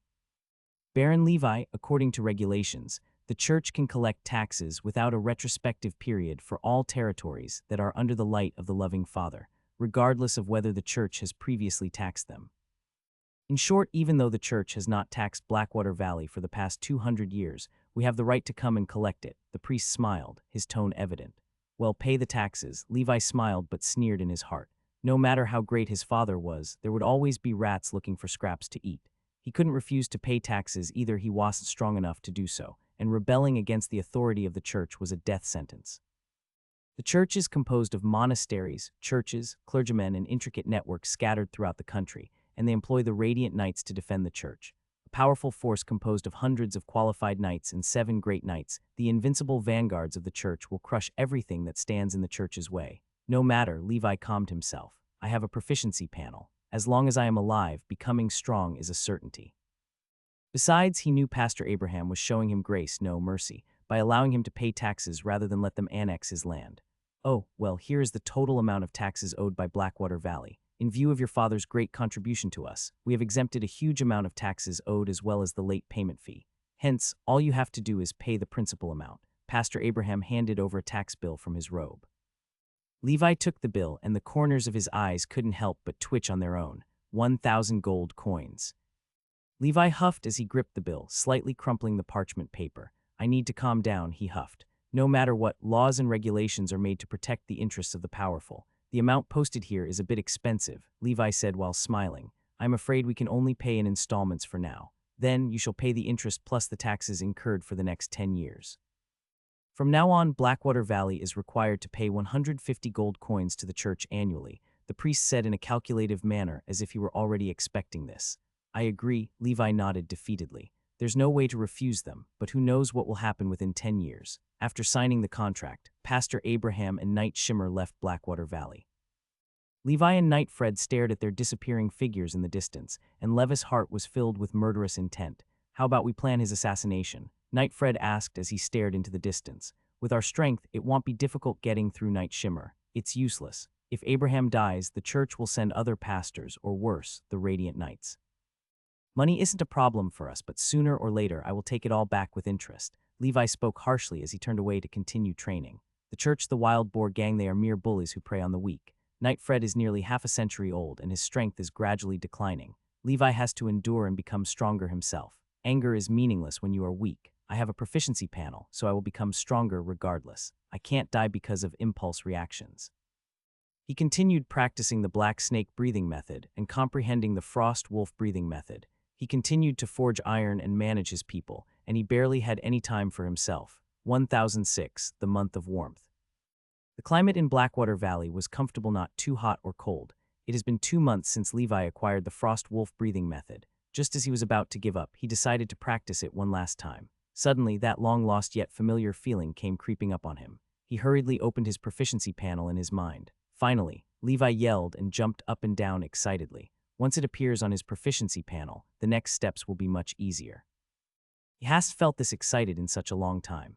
This breakthrough means that he can acquire other blood-locked breathing methods. If he could get it on his panel, he'd be unstoppable. When I become stronger, I must find a way to collect the strongest breathing methods. Even if I can't become a wizard, I should be able to stand on top of the world regardless. Perhaps he could surpass a legendary knight and become a living god. Just for a moment, the haze of being robbed by the church has swept away. Abraham, you old dog, just you wait. Levi returned to training, and the days passed just like this. Soon, it was time to commence his trade. He led a team of men to transport the armor and weapons he had forged to the Shining Tavern in the City of Icy Winds, where he sold them to the unknown knight as promised. A total of 6 sets of armor and nearly 100 swords were sold for about 300 gold coins. Unfortunately, the knight who sold ambergris was nowhere to be found, and there was no ambergris left in the Chamber of Commerce. In the end, he returned to the territory 300 gold coins richer, with a completely depleted iron source. Levi, in a pinch, remembered how to locate iron ore from his previous life. In order to keep up with the supply of iron, many of his military men were assigned to dig mines, chop wood, burn charcoal, and smelt iron after their training. In a way, he was training them to be blacksmith apprentices. Levi intends to make forging an important industry in the Blackwater Valley in order to ensure stability. Once Milan becomes a qualified blacksmith and his father is rescued, Levi will be able to take a breather. The division of labor was incredibly efficient, and the output of equipment was increasing rapidly. Of course, Levi would not treat his men badly. Blacksmith apprentices who had great performances throughout the year would be rewarded with 1 gold coin, which made them very happy. In the month of the furnace, 4 sets of armor and 50 swords were forged in a single month.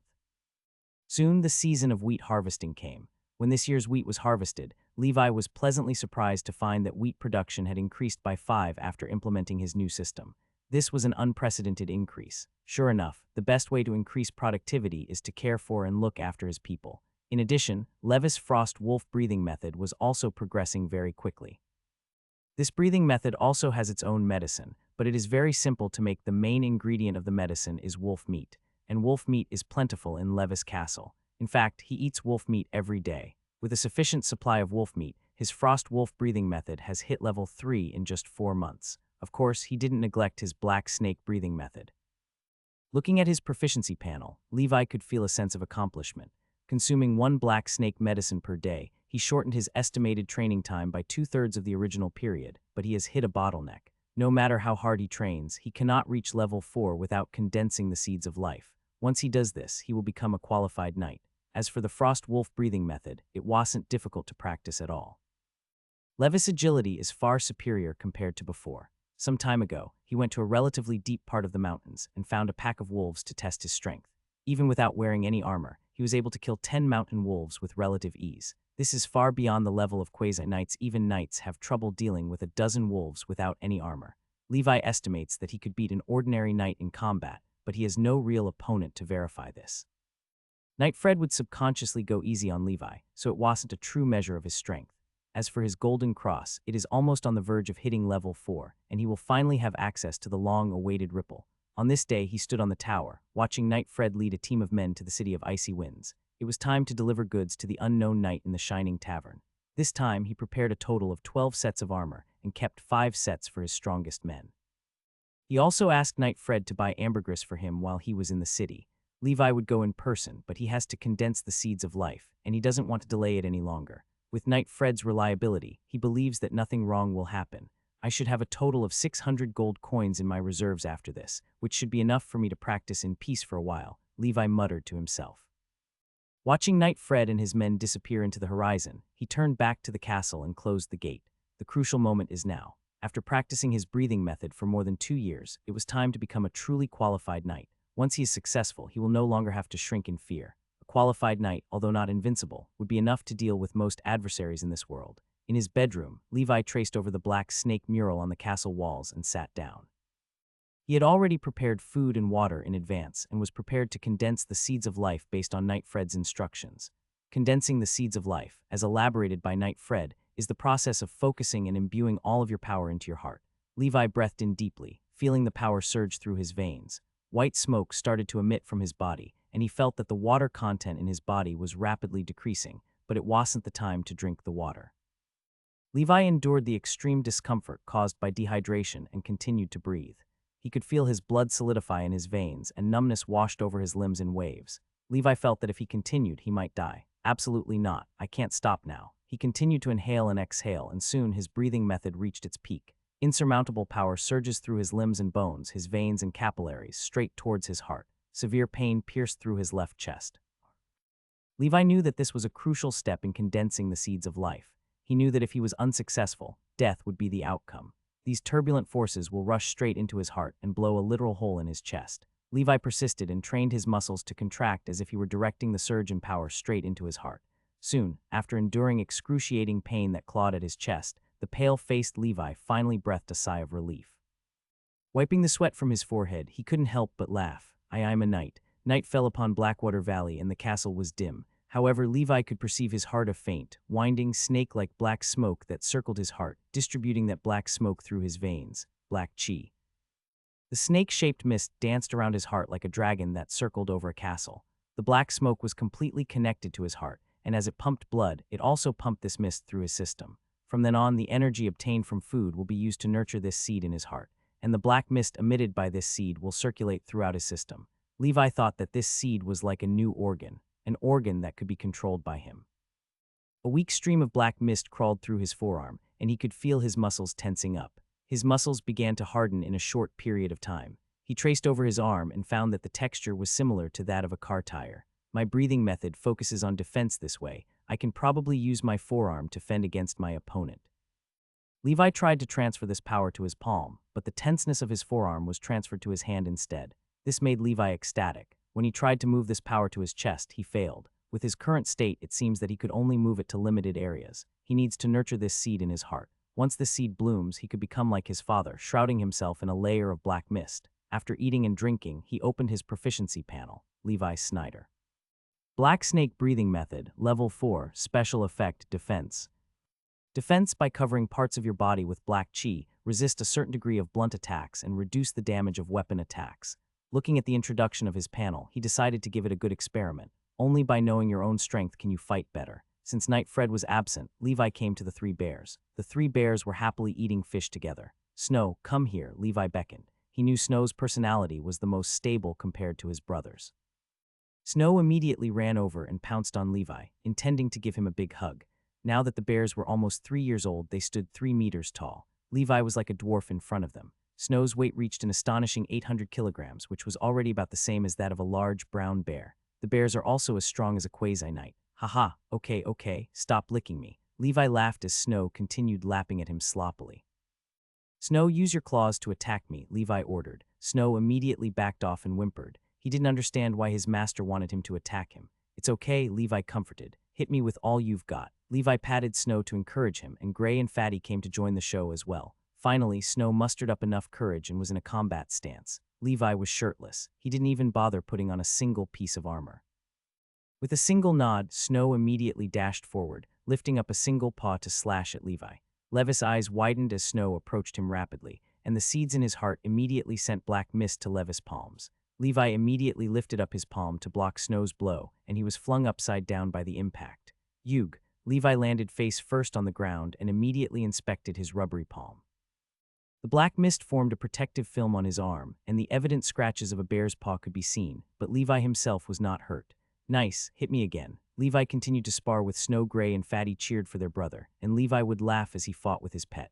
Soon, Snow was out of breath, slumped on the ground and gasping for air. Although Levi was a little tired, he could still fight. The scratches on the black mist film on his palm could be repaired simply by replenishing it with extra mist. As long as his seed was not exhausted, it could be restored indefinitely. After his experiment, he concluded that his supply of black chi could last for about 5 minutes. Although it wasn't long, it was enough. However, in a real combat situation, while equipped with armor, he thought that it would be useless. It's fine. With my current strength, I am beyond the reach of ordinary knights, Levi encouraged himself. He got dressed, bid the bears goodbye, and returned to his bedroom. Reaching the 5th level of his black snake breathing method requires a full 20,000 proficiency points. Although a knight is powerful, it is only the beginning of a much greater path. The gap in power between qualified knights and great knights is even greater than that between ordinary people and qualified knights. In the Emerald Kingdom, there were over 1,000 qualified knights, but the number of great knights did not exceed 100. A knight is an invaluable asset to any noble force in the kingdom. If Levi was an ordinary person with no land, he could simply become a noble's knight and pledge his allegiance to them. Of course, Levi doesn't want to become a slave. He has had enough of being a capitalist's dog in his previous life. It's time to celebrate, Levi said to himself. I'll have the twin maids massage me tonight. Finally, Levi had time to rest. After all, with all of the recent events, Levi had to work overtime training endlessly, forging endlessly, and dealing with menial circumstances endlessly. Rest is a crucial aspect of work. Although cultivating himself was important, ensuring its longevity was equally important. In the evening, Levi soaked himself in the bathtub while the twin maids massaged his muscles thoroughly. "My lord, your body is too hard and rough," one of them pouted. "Take a rest when you are tired," Levi said, smiling with his eyes closed. "Your sister will continue, and both of you can take turns." After Levi took his bath, he returned to his bedroom for a good night's rest. "I hope Knight Fred's trip goes well." Levi still misses Knight Fred dearly. He didn't care about the money, he valued Knight Fred more than those meager goods. "I can't lose Knight Fred, he's the only one I have left in this world." And in his train of thought, he fell into a deep sleep. Under the starry night, everything was silent. A cloaked figure sneaked into Blackwater Valley like a ghost. The figure stood by the valley on the side of the castle, staring at the ancient fortress that stood proudly on the mountain. The location of this castle is good easy to defend, difficult to attack. Unfortunately, it is nothing more than a decoration to me. After waiting for 7 days, that damned knight finally left. "Baron Levi, your head is mine." The figure's cloak danced in the night's wind, and he wore simple leather armor that hugged his lean figure. He is known as the Illusory Demon Knight, a hired killer with no emotions. He works for an organization known as the Voice of the Dead Bird. This is an organization known to carry out organizations. Despite their reputation, they are scattered all over the country. Assassination targets can be civilians, nobles, knights. As long as the price is paid, the deed will be done. The Illusory Demon Knight is one of the killers under this organization, and he is stationed in the area near the city of Icy Winds. He received a commission from a big client some time ago, but didn't care who it was. As long as there is money, the Illusory Demon Knight will make sure to get rid of the target. As a wandering knight, he didn't have to answer to anyone but himself. Since his appearance, he has completed many assassination missions, which include a baron, 3 noble disciples, a count's wife, and even 2 qualified knights. He didn't think it was difficult to assassinate Levi. After all, Levi was known as a cowardly son who was destined to live in his father's shadow. However, he was dedicated to his job, and he was fully armed with grappling hooks, daggers, and poison everything that you would expect from a cold-blooded assassin. He crept towards the castle, which was being patrolled by various soldiers. Shrouding himself in darkness, he observed the surrounding situation and was determined to use his grappling hook to scale the wall with the fewest soldiers.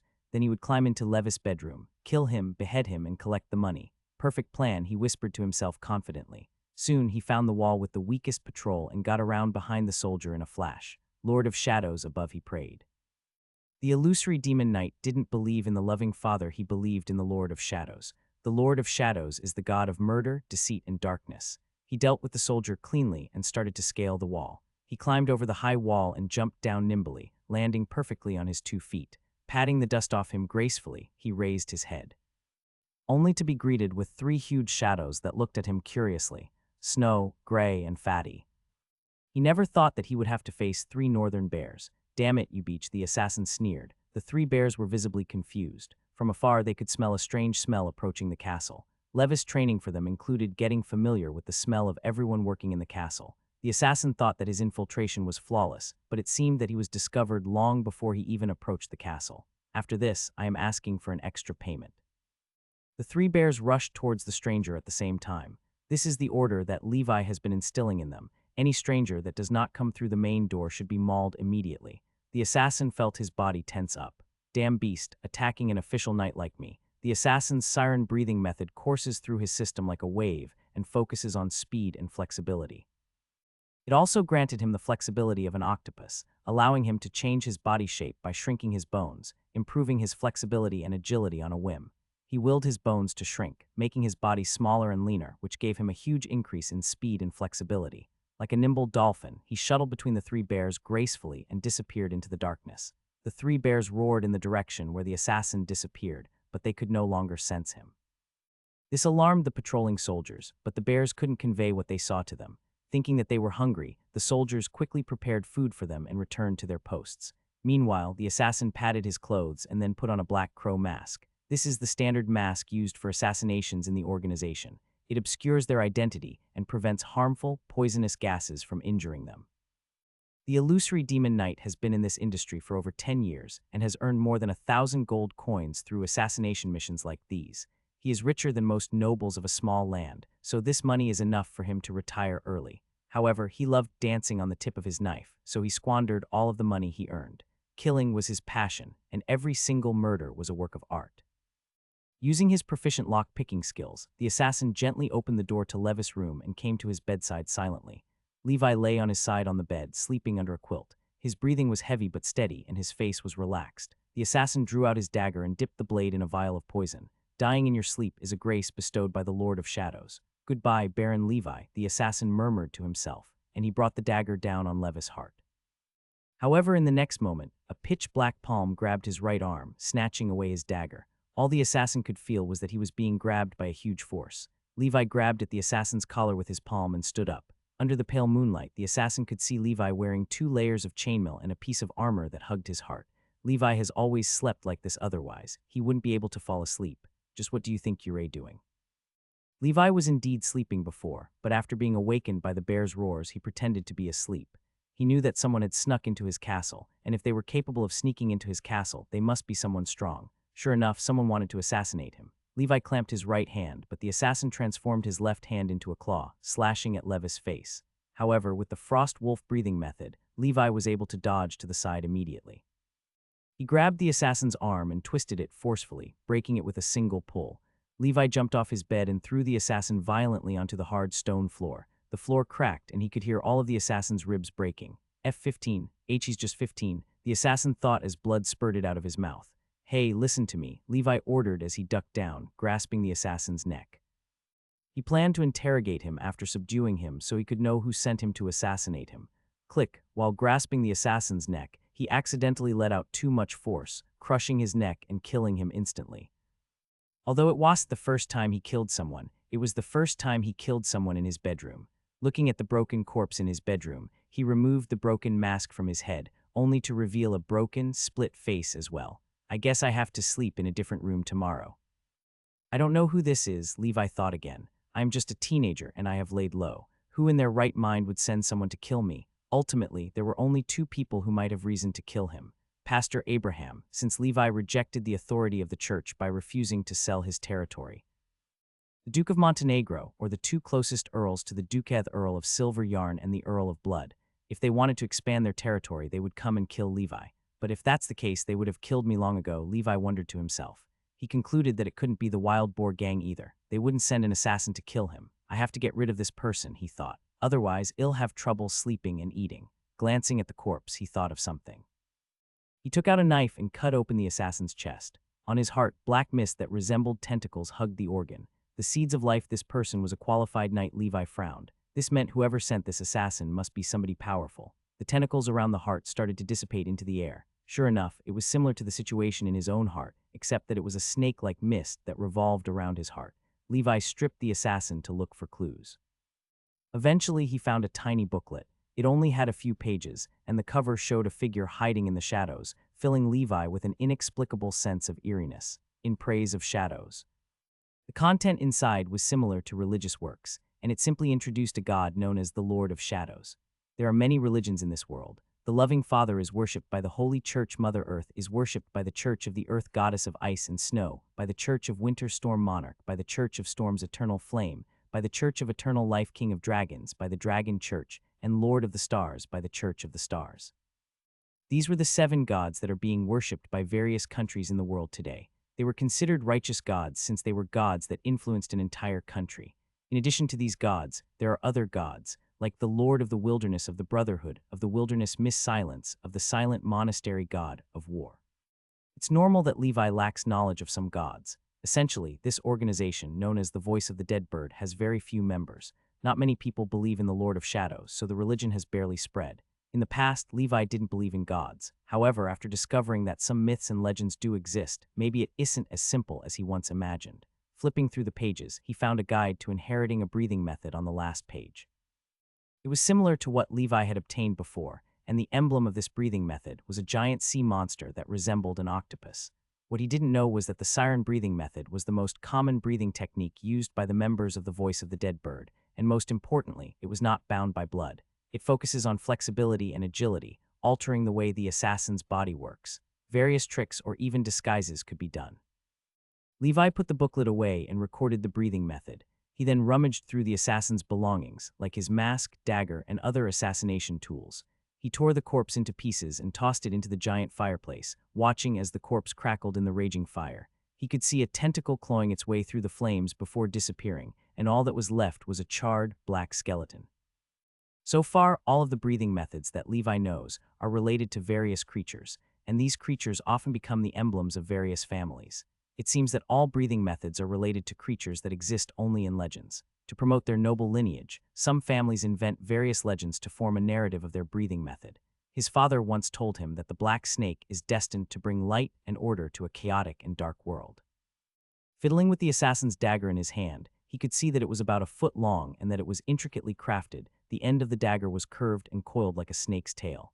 This dagger was dipped in poison, and it seems like some rare metals have been melted into the dagger. Levi muttered as he studied the dagger. I can probably re-smelt this to make it my own dagger. This mask resembles the plague doctor's mask, so it's probably used to prevent gas from entering my system. My God, thank God he didn't use this, or I would be dead by now. Levi investigated the assassin's belongings one by one and felt that these items were just becoming more and more unusual. When Knight Fred comes back, I need to ask him about these items. Levi couldn't go back to sleep, so he spent the entire night training. After experiencing his first assassination attempt, he became more vigilant. He felt that it was too unsafe to sleep in such an easy-to-find bedroom. He decided to build a shelter in the castle that only he and Knight Fred knew about, stocking up on supplies and making an alarm system.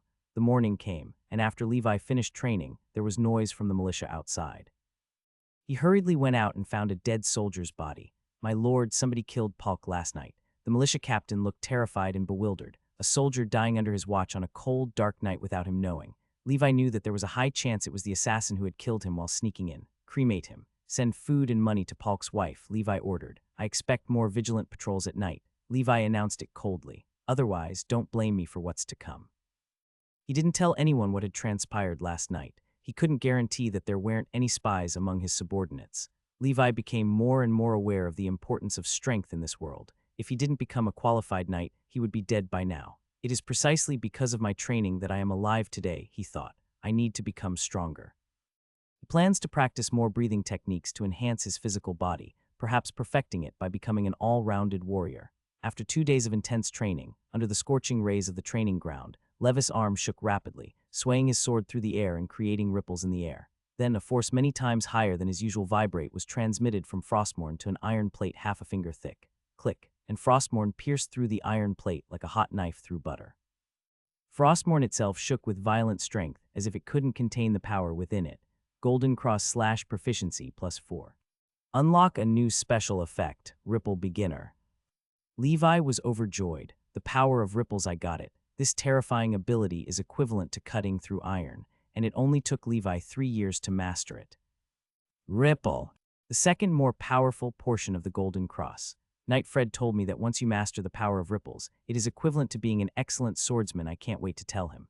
Levi felt comfortable in his heart, and the emotions suppressed in it had been released. Knights were divided into 4 categories: low level, mid level, high level, and peak. There wasn't any division of categories for great knights. Levi estimates that he should be a mid level knight.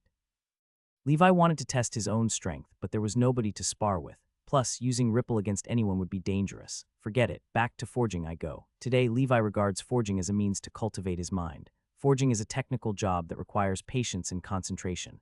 Levi thinks that training and forging complement each other. The furnace ignited and the bellows bulged. Levi smashed the dagger obtained from the assassin against the anvil. Clang, clang, clang. Under the blast furnace, Levi poured literal sweat into the dagger. Time passed, and a pitch-black dagger gradually took form under Levis' rigorous beating. Forging proficiency +2. Compared to the previous curved shape of the dagger, the shape of Levis' new dagger resembles a dagger of the Warring States in his previous life. Levi fiddled with it, and even tried to imbue ripples with it, and succeeded. Knight Fred told him that the Golden Cross is power-generating rather than something that is tied to a sword. Even a hammer or a pole could be used to imbue the power of the Golden Cross. He found that the dagger was more likely to withstand the great power of Ripple. Frostmourne is just made of regular iron, so it's no surprise that it's less sturdy, Levi murmured to himself. He thought that it would be great if he could obtain high-tech alloys from his previous life. After he was done forging, he returned to the castle and began to build a secret room in the castle. In the early morning of the next day, Knight Fred returned with his men. Levi hurriedly leapt out of bed to greet him with the biggest grin on his face. "You're back." Master Levi. Knight Fred smiled as he handed a bag over to Levi. Levi opened it and saw a bottle of ambergris and a pile of gold coins. Levis' worry in his heart has been relieved as well. "Did you get this from the Chamber of Commerce?" Levi asked. "No," Knight Fred shook his head. "After asking around, it seems like the White Horse Knight of the royal family requires ambergris as well." The Tuva Empire was the main producer of ambergris, and they banned the exportation of ambergris to the Emerald Kingdom after the Millennium War, so ambergris is becoming more and more scarce. "In short, we might have to go to the Tuva Empire to get ambergris in the future," Knight Fred concluded. Levi frowned. He didn't expect that the war would affect him today. "Seems like someone is a qualified knight now," Knight Fred teased. "I condensed the seeds of life just a few days ago," Levi smiled. Levi didn't want to hide anything from Knight Fred. He was someone that he could trust dearly. Besides, if Knight Fred had any ulterior motives, he would be dead by now. "You're a genius, just like your father," Knight Fred said emotionally. "If only he could see you now." Levi then told Knight Fred about the assassination attempt. Immediately, Knight Fred blamed himself, as he wasn't by Levis' side to protect him. However, as Levi showed him the bird mask, he paused and stared at it. "That's the crow mask." "What is it?" "According to rumors, the crow is a divine bird that is perched on the Reaper's shoulder, which is why they use the crow as their emblem. This organization kills anyone, regardless if they are a civilian, noble, or even royal family, so long as the right amount of money is given." Knight Fred got closer to Levi and looked around as if he was scared of being heard. "This organization is extremely mysterious. If you look closely at the history of the kingdom, their shadow looms over various major events. It is rumored that the founder of this organization is a legendary knight." "Which one?" "Anonymous, the Knight of 1,000 Faces. Possibly the most enigmatic of the legendary knights. Nobody knows his name, his appearance, or his origin. He was known as the Knight of 1,000 Faces and was powerful enough to leave a deep imprint in the hearts of people." "Fred, who do you think might want to get rid of me?" Levi asked. "I'd say the Duke of Montenegro. He could have killed me long ago," Levi replied. "That was during the war, right when your father died," Knight Fred explained. "Getting rid of you then would cause unnecessary trouble, but getting rid of you now removes potential unnecessary trouble. However, he probably didn't expect you to become a fully qualified knight in just a few years. What about Pastor Abraham? I don't think so. You would have been dead by now if the church wanted to get rid of you. Plus, you already agreed to pay them, so there's no reason for him to get rid of you." Levi nodded, thinking that his explanation made sense. Looking at it now, it is very likely that the Duke of Montenegro sent the assassin. After all, this group of people has occupied the land of tulips and the land of storms, so they are bound to feel paranoid after a while. Levi may appear weak, but who's to say that he won't come to reclaim the land in, say, 30 years? And now that it has been 6 years since the Holy War and the death of the previous Baron of Blackwater Valley, nobody would even care if the little Baron died. "I kept such a low profile and secluded myself from the outside world, but there are still people wanting to get rid of me," Levi sighed, "like an imaginary enemy out to get them. There is only one thing Levi could do: train, train, and train harder. When he becomes strong enough to make a difference, he should crush everyone who stands in his way and trample on their fragile dignity." "Master Levi, although you are a very strong knight, you must know that the Duke himself, the Earl of Blood, the Earl of Silver Shade, and the 7 Hussars of the North are all knights in their own respect. Do not make any impulsive decisions, Knight Fred warned. Don't worry, I have my own plans. For now, we will operate as usual, but we will keep half the armor forged every month for our own use. If possible, I would like to buy war horses and train our militia into cavalry, Levi elaborated. In this era, cavalry units are practically unstoppable battalions. A qualified knight may be able to deal with 10 well-trained soldiers, but they will definitely fall to a 10-man cavalry. If Levi had a cavalry of 50 men, he would be able to attack more than 2/3 of a baron's territory. If he had a cavalry of 100 men, he could attack an earl. During the Millennium War, King Jade launched an anti-invasion war against the Tuva Empire, recruiting more than 20,000 men to join his cavalry. Quantity does determine the outcome of a war. Levi originally had no intention of expanding and developing his army, but he found that he was wrong. Due to past events, his thinking has changed. He must develop a strong military so that he can protect himself and his people. A good defense is a good offense. Having a cavalry to defend him is priceless. Weaponry and armor are no issue to him. What troubled him were the war horses needed by the cavalry. As far as Levi knows, a high-quality war horse usually costs about 80 gold coins. If he were to prepare a cavalry of 50 men, the horses themselves would cost thousands of gold coins. Besides, these horses need to be fed daily. For a small lord of land like him, war horses are just a waste of money and resources. However, thinking of possible problems that could arise in the future, he felt that it needed to be done, at least in the future. In the end, he needed more money. I agree with the concept of a cavalry, Knight Fred nodded. However, I don't think we are financially capable of supporting a cavalry, so let's take things slow. By the way, Knight Fred paused. There is something I must tell you. What is it? The knight you're trading with, I know who he is. Well, tell me, he's the Hog Rider. The Hog Rider, that's right, Knight Fred said. When all Toby was snatched away by the Wild Boar Gang, I realized I had investigated him before. I shouldn't be wrong, I just didn't expect him to appear in the city after joining the Brotherhood of the Wilderness. Levi was silent. He didn't expect to be selling weaponry to his potential enemy. After all, the Hog Rider is part of the gang that has kidnapped Toby, and Levi has always planned to get him out. The Hog Rider didn't recognize you, did he? Levi asked. No, we all wore our masks, and I asked our men to initiate the trade with him. After all, Knight Fred is widely known as Swordsman Dawn. If he were to initiate the trade with the Hog Rider, he might get recognized despite his disguise. Knight Fred was smart to be cautious. Are we still going to trade with him? Knight Fred asked hesitantly. Levi remained silent for a moment, deep in thought. He may be my enemy, he sighed. But he is direct when it comes to payment. I think we should continue this business relationship and pounce on him when the opportunity comes. Do you plan on tampering with the armor then? Knight Fred suggested if this continues, we might be making him stronger rather than wearing him out. He is a qualified blacksmith himself, so hell no if I do anything. Besides, they've got bigger things to worry about, Levi smiled. The Wild Boar Gang had the church and the kingdom to fuss about. Then again, Levi sighed. On our first meeting, he invited me to join a mysterious organization. I think he planned on luring me into the Brotherhood so I could forge armor for them. But considering the size of the Brotherhood, our selling weaponry to them is nothing but a drop in the bucket. We are not their enemies for now. I think we should go with the flow and steal money from them. When the time comes, we will snatch Toby back and take back all our weapons. Levi unconsciously sneered as he spat out his plan. What he lacked most was patience. With a proficiency panel, his cultivation speed was far beyond ordinary. Given the time, hell be unstoppable. Who cares about the Wild Boar Gang or the Duke of Montenegro when you're standing on top of the world? Once I become a legendary knight, there is nothing to be afraid of. Time is always on Levis' side, after all. Blackwater Valley in Levis Castle. 3 months after his assassination attempt, Levi finally finished building his secret bunker in the castle. Well, to be precise, this secret shelter was not inside the castle, but inside the mountains behind it. There is a secret tunnel that connects the mountain and the basement of his castle. The shelter was not big, only 20 square meters sand. It was roughly dug out by Levi himself. He couldn't risk having his own people know about his shelter, so he used his golden cross a lot while excavating the mountain. The only one who knew Levi was busy was none other than Knight Fred, and Levis Axe had him at a loss for words. Dried meat, food, purified water, etc. To Knight Fred, it looks like Levi was preparing for a doomsday scenario.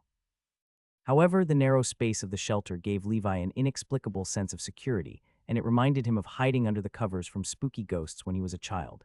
In the shelter, Levi continued practicing. He opened his eyes suddenly, and his eyes shone with a dazzling light, and his lungs pushed out a breath of steam. He stood up and stretched, showing a satisfied smile. I'm stronger than I was 3 months ago, Levi smiled as he ate his food. Even Arnold Schwarzenegger has nothing on me. His skin was a light bronze, contrasting with his previous pale and sickly appearance. He grew to an astonishing 1.9 meters tall, and his arms were as thick as the thighs of many adult men. Only one could imagine the strength contained within these muscles. It's hard to imagine that a 16-year-old kid had assets this huge. He truly did feel like a man. A man who puts in physical work and toils away, a man who excavates tunnels and builds a shelter with his own bare hands. In the past 3 months, he has not slacked in his practice. His golden cross was put to work as he used it to excavate through the mountain and crush stones that were in his path. In just 3 months, the progress bar has moved by 1/5.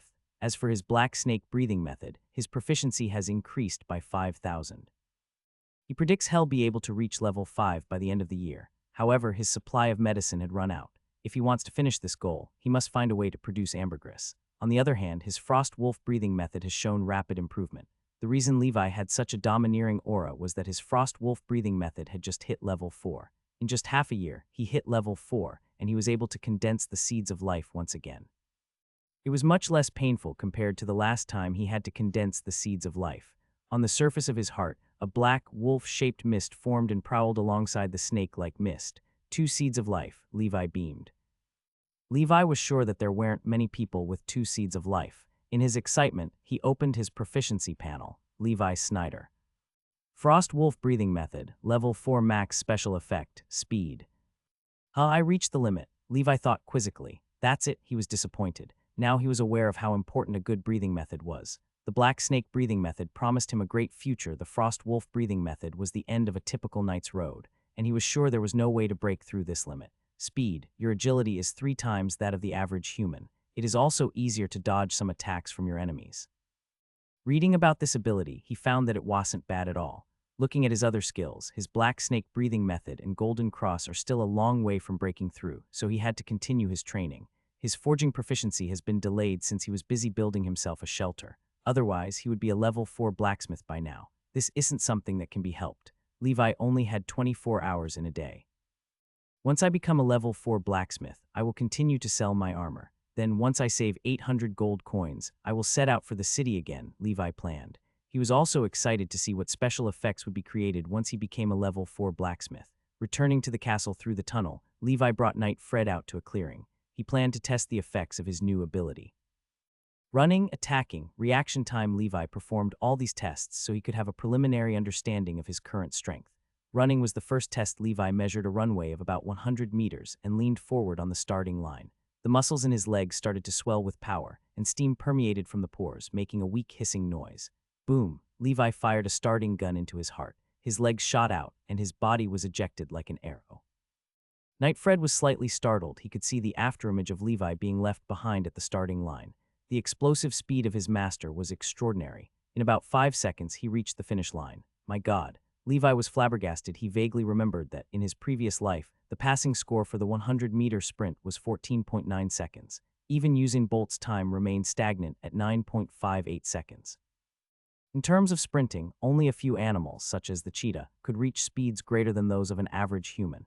He was slower than a cheetah, but he predicted that he'd be able to sustain his speedy state for about 10 minutes. Even though this breathing method is of superficial quality, he panted. It's powerful. If I'm able to find a perfect breathing method that focuses on speed, how fast will I become? Next, he tests his attack speed and reaction time. Fred, don't go easy on me. I want to see just how strong I've become and test my limits. Levi boasted with a confident look. As you wish, Knight Fred smiled. Levi withdrew Frostmourne, and Knight Fred withdrew Dawn. In just a mere second, Knight Fred dashed towards Levi. Knight Fred was careful not to invoke the Golden Cross since it would instantly kill Levi and opted to use his basic swordsmanship instead. The two battled it out in the clearing, and both parties rained down attacks like a storm. In a few minutes, the two sides stepped aside and faced each other as the heavy dust cleared. Unknowingly, Levi seemed evenly matched with Knight Fred, and he scoffed under his breath. Fred, don't go easy on me. In a real battle, the enemy want. I am not going easy on you, Knight Fred smiled wryly. Your strength is not much different from mine as an intermediate knight. Wordlessly, Knight Fred exuded an aura of strength and dashed forward like a hungry vulture. A legendary bird of prey that preys on ferocious, venomous snakes.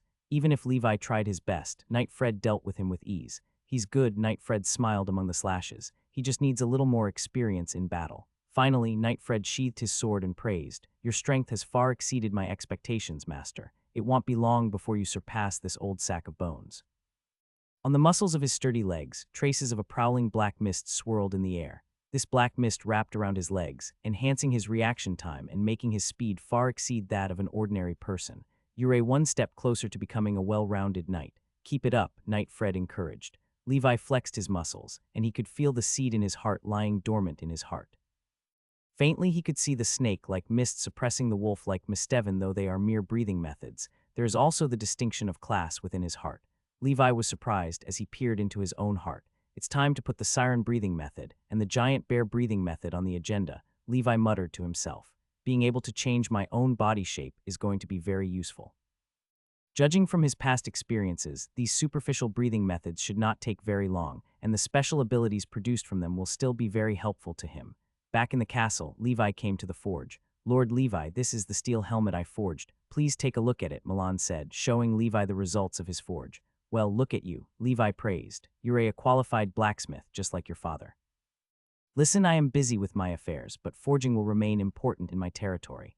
If we exceed this year's target, I will give you a pay raise. As for your father, I have plans to rescue him at the right time. Levi came to his station and started to forge sets of armor. He wants to reach level 4 as soon as possible. About a week later, Levi spent a lot of time in the forge, and soon he hit the 4th level. Forging, level 4, 222,20,000. Special effects, high-quality goods, luck of the forge. Luck of the forge, you are proficient in forging, and your efficiency is beyond the reach of ordinary people. Not bad, Levi thought. This way my output will be greatly increased, and I will be able to save more money. He was pleased to see that there was still much to be improved with forging. This means that the depths and technicalities of forging run deep. Levi couldn't help but think of the legendary blacksmith known as Hagrid, the Hammer of Flame. However, he doesn't know how far he is from becoming a legendary blacksmith like him. It's a pity he has passed away. In the kingdom, I heard that there is no longer a blacksmith of his caliber. For the rest of the month, Levi continued to forge and practice. With his newfound ability, his forging efficiency is twice as high as before. Originally, his forging efficiency was already far higher than that of ordinary blacksmiths. In short, Levi could forge 6 pieces of armor, while Milan could only forge 1. The gap is self-evident. 2 months slipped away in a moment of time, and Levi practiced and forged day after day. During this time, he successfully introduced the siren breathing method into his body. With the arrival of the budding moon, the winter snow began to melt, and the chilly air began to fade away. Amongst the permafrost, tiny green buds began to emerge, and the gentle breath of spring descended upon the Blackwater Valley. On this day, Levi led a small group of soldiers along a muddy trail, and an old cow pulled a cart full of weaponry and armor covered with hay. In the past winter, they produced a total of 30 sets of armor, and Levi kept half of the best ones for his men. He will sell the others in the city of Icy Winds and purchase some ambergris before he heads back home.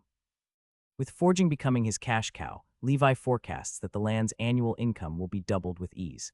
He was confident that the revenue of his territory would soon exceed 1,000 gold coins, which was an income that many barons of the north couldn't achieve. City of Icy Winds. In a luxurious, solemn mansion, an aristocrat donning expensive clothing enjoyed his dinner. He was poised in an elegant manner, cutting the piece of beef before him gently with his fork and knife, savoring the beef on his tongue before swallowing. At some point in his meal, in the shadows beyond the candlelit dinner, a figure fully wrapped in black emerged. The illusory demon knight has not reported back for almost half a year, but according to our spies, Baron Levi remains alive. That means that he is either dead or abandoned the mission and cut contact with us, the shadow said. Our client is questioning our abilities, so the pale shadow has entrusted you to carry out the mission that the demon knight failed in, the shadow continued. Our client has raised his payment, and you will be paid 300 gold coins. Here is the deposit of 100 gold coins. The pale shadow holds high hopes for you. You must be careful in this operation and ensure success. The aristocrat put a hand behind him, wordlessly taking the bag of 100 gold coins from the figure. He shook it lightly, and the wonderful cacophony of gold clashed loudly in the silent hall. Where is Baron Levi? The aristocrat asked. In the city. Our spies report that he is wearing a white wolf mask, so he should be an easy target for you. I see. Await the good news, the aristocrat said as he waved his hand, and the shadow disappeared into the darkness. The aristocrat got up, gingerly placed the gold coins into an iron box, and locked it up. His eyes shone with avarice as he eyed his stash of 3,000 gold coins, which were his savings over the past few decades. Fiddling with his clothes in front of his large mirror, he picked up his saber and blew out the candles in the room. Bernard stood silent in the darkness, whispering a prayer. O Lord of Shadows, may this assassination be completed with ease. Bernard's father was once a baron in the northern lands. When he was very young, his father became addicted to gambling and sold his baronial title. Therefore, his family had no choice but to move to the city of Icy Winds. This made him resent his father. It was because of his father that he was unable to become a baron himself. It was because of his father that he had to live amongst the lowly commoners of the city. He worked hard ever since he was a child, and soon became a qualified knight. He practiced his ancestral breathing method to the highest point and killed his own father in cold blood. He then felt the touch of the Lord of Shadows by accident, and he believed. With his strength as an intermediate knight, he joined the voice of the dead bird and gradually became the Lord of Shadows' mouth silver assassin of the shadows.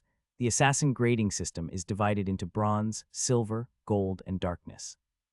Those with the strength of a generic knight and who have completed 5 successful assassinations are regarded as bronze assassins. The qualified knights with 15 successful assassinations are silver assassins and a high level, perhaps bordering on a great knight, with 30 successful assassinations are gold assassins.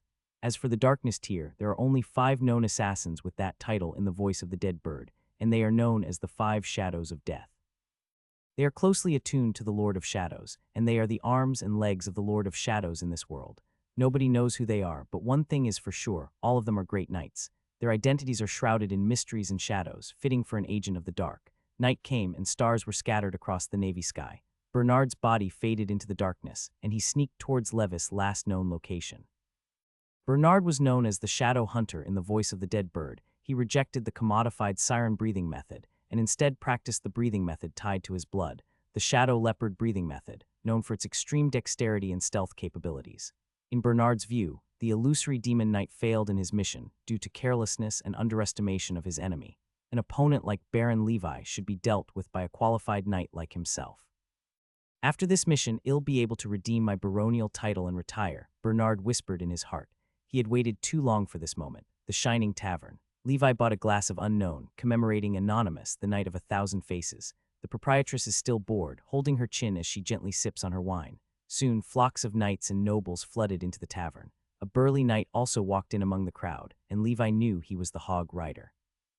"Why did you sell me so little a while ago?" the Hog Rider asked with a frown. "I was a little busy," Levi replied. "You seem stronger than before, Geralt." "I can smell power from you," the Hog Rider said in a low voice. Levi did not respond, but instead asked, "Where's the money?" The Hog Rider wordlessly took out the money and showed it to Levi, shaking the bag of gold coins before him. Levi nodded and led the Hog Rider to the delivery location outside the city. After all, it was inconvenient for him to lead his men into the city. Hence, the two of them agreed to initiate the trade outside the city but meet inside the tavern. With his current strength, he doesn't have to worry about being robbed by the Hog Rider. The Hog Rider inspected the goods and instructed his men to load the goods into the carriage, saying, "Your armor is improving. You must be a very talented blacksmith in the making, if you join my organization." "No need," Levi replied swiftly. The Hog Rider saw that it was useless to invite him and left grumpily. "Go back home," Levi ordered his soldiers. "I still have some things to attend to." Levi returned to the Shining Tavern once again. When he was trading with the Hog Rider, he could feel his oppressive aura turn calm, as if the Hog Rider was acknowledging that they were on equal footing. If they were to fight, Levi was confident he could kill him. "It's unnecessary," he thought to himself. Even if the Hog Rider is his enemy, this enemy of his is his sole customer. Levi waited in the Shining Tavern but did not find the knight who sold ambergris. He planned to stay in the city for a few days and wait for him if the other party did not appear. He had other ways to find ambergris. Little did Levi know that he had been targeted by the Shadow Hunter. Levi, bored, decides to look at the task board located within the tavern. His eyes darted all over the board, and soon he found a task relating to ambergris. A noble was also buying ambergris. The commission was issued 3 months ago, and yet nobody has completed it. Levis' face turned visibly ugly. It is highly unlikely that anyone would want to complete that noble's mission. He knew that ambergris was completely monopolized by that damned white knight. The prospect of him becoming a legendary knight caused the market's supply of ambergris to vanish overnight. "I might have to go to the Tuva Empire if this continues," he sighs internally. He really didn't want to go to the Tuva Empire. An unfamiliar environment always comes with unknown risks. His eyes washed over the task board in disappointment, but his eyes caught a mission in the corner of the task board. "This is a coincidence.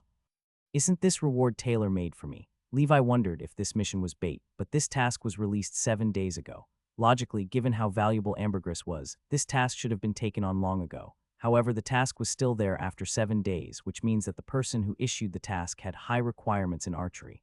Although the details of the mission are vague, Levi decided to take the risk and accept the mission. It didn't take long for the poster of this task to find Levi. Levi was admittedly amused when he saw the poster. It was none other than the knight who sold him ambergris. In the end, it seemed that this knight was the only person who could provide him with ambergris. Fate is a wonderful thing, and Levi couldn't help but sigh. However, this tells Levi that this knight has a way of obtaining ambergris. The knight didn't seem to recognize Levi and asked in a serious tone, "Your Excellency, have you read the mission requirements? I require a skilled archer, and I take this very seriously." The knight eyed Levi up and down. After all, no less than 10 people who claimed to be archers summoned him, but the knight found that all these people were liars. "Why don't you test it out yourself?" Levi offered calmly. In the wilderness outside the city, the knight found a clearing and produced 3 rabbits from his coat.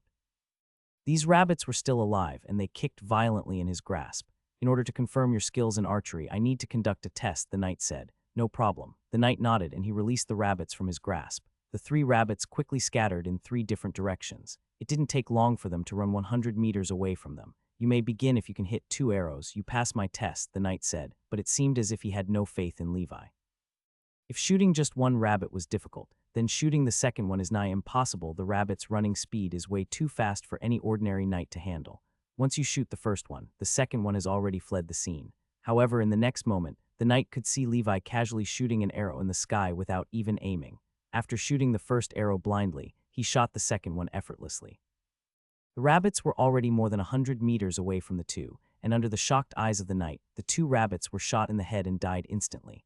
Levi didn't bother subduing the 3rd rabbit. He didn't want to reveal too much of his own strength. "Your archery skills are superb," the knight praised. "Let me tell you about the mission. By the way, I am Graf, a bounty hunter," the knight introduced. "May I ask for your name? You may call me the White Wolf. I am a free knight." In other words, he called himself a wandering knight. However, since wandering knights have a negative connotation, some unemployed knights call themselves free knights. Back in Levis' world, one would probably call them freelancers. Graf nodded, understanding that the person before him wanted to conceal his identity. However, it was obvious that he should be a certain noble knight, and most definitely not a free knight. Graf wordlessly led Levi to a mansion he bought in the city. When Levi arrived, he found that there were already 3 knights in the mansion. One of them was more than 2 meters tall. He was obviously practicing a powerful breathing method, and by his side was an exaggeratedly tall shield. As for the other 2 knights, one of them was a rare female knight. Women are rarely allowed to learn breathing methods, so female knights are scarce in this world. The female knight wore light leather armor that wrapped around her petite yet well-built figure. With her curly blonde hair and slender yet sturdy legs, she was beautiful. The last knight was a middle-aged man, and he donned a rifle by his side. He cooed his beloved horse with fodder by the stable, stroking its mane. These knights, including Levi, were gathered at Graf's mansion for his mission. "White Wolf, let me introduce you to our 3 other teammates in this operation. The tall, strong man over here is the Black Rhinoceros Knight. This beautiful, elegant, yet powerful lady is the Black Widow Knight, and the one who is tending to his horse is the Blue Falcon Knight. I summoned 5 qualified knights for this operation," Graf huffed with a smile, "just to ensure that this mission is foolproof." "What is our mission, exactly?" Levi asked. Up until now, Graf has not disclosed the details of the mission. Graf shook his head, leading them to a warehouse in the mansion. Inside, there was a machine that took up quite a lot of space. Levis' complexion visibly changed when he saw Ida military-grade, armor-piercing crossbow used in large-scale wars. He remembered reading about how it was capable of tearing through armor like butter to a hot knife and of piercing through city walls like nothing. "We are going to kill an earth dragon," Graf said. Upon hearing this, Levi turned around and left. Levi no longer wanted to join the expedition. Adult dragons are ferocious beasts, equal in power to great knights. They are invulnerable in the true sense with this crossbow. It is theoretically possible to subdue the earth dragon, with emphasis on the word theoretical. He didn't think risking his life was worth it for a mere bottle of ambergris. At worst, it'll just take more time for him to practice his black snake breathing method. Besides, he was just 16, so there was absolutely no rush. Levi didn't want to take a risk. He wants to do things with certainty. Seeing Levi turn around to leave, Graf hurriedly chased after him and shouted, "Why, Your Excellency? I am aware of the risks of hunting an earth dragon, but I am sure we can defeat it. I have been tracking the beast down for several years, and just a month ago, it fought against a great knight from the Tuva Empire. Both the great knight and the dragon are seriously injured. I paid a huge price just to borrow this crossbow, and I specifically recruited knights who are proficient in archery. I am at least 70% sure that we are able to take down that earth dragon." Plus, Graf hesitated before speaking once again. "I am willing to give you 2 bottles of ambergris for your troubles."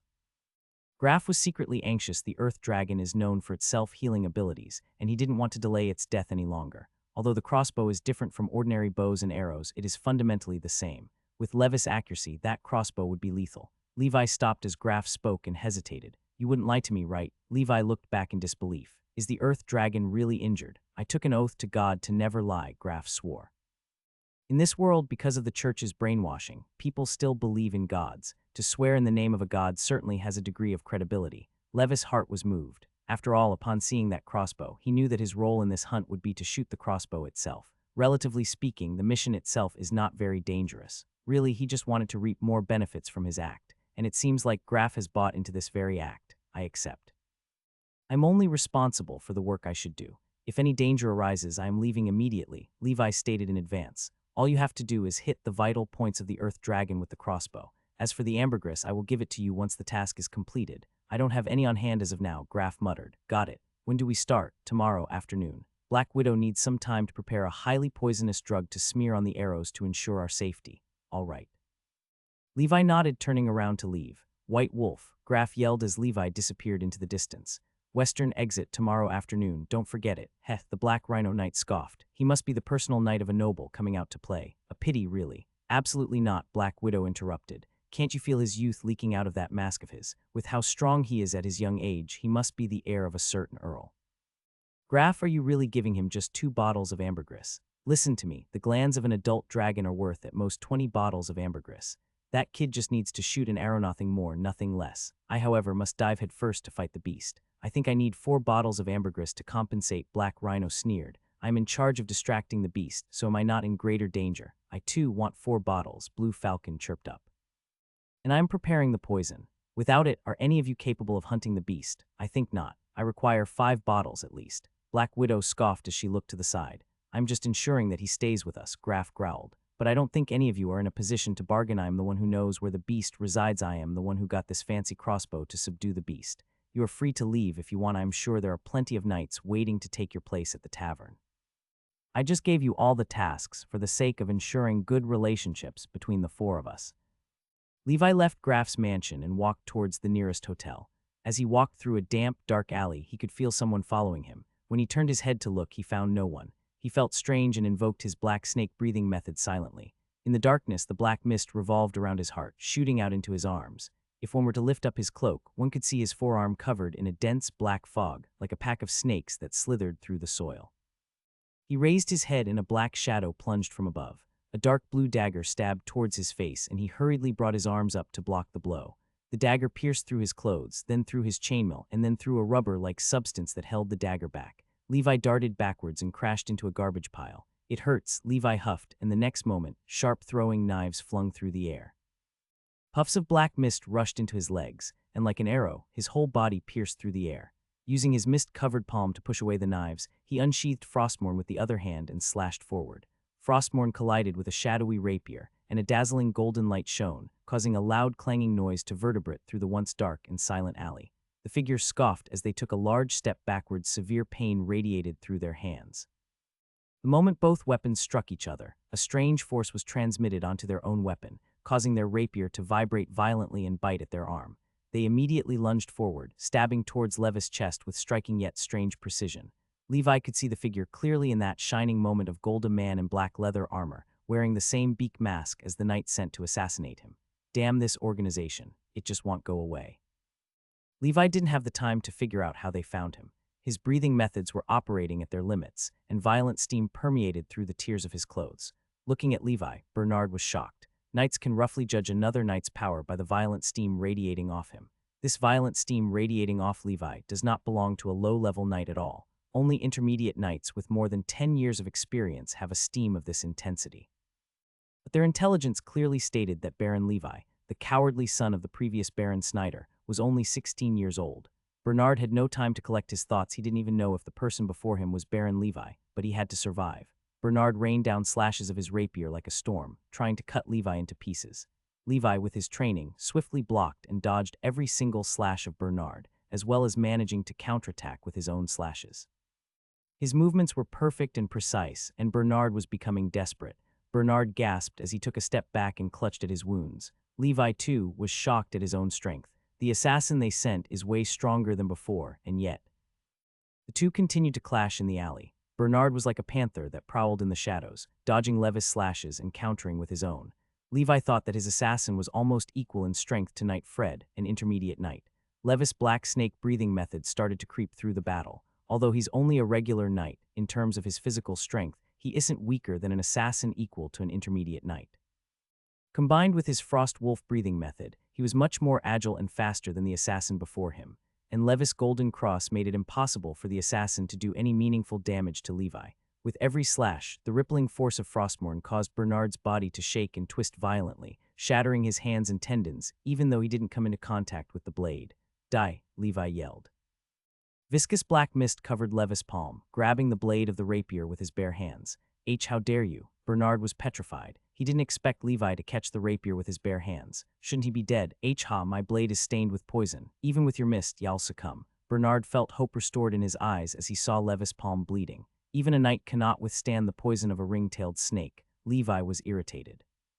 He needed to figure out who was trying to kill him behind the scenes.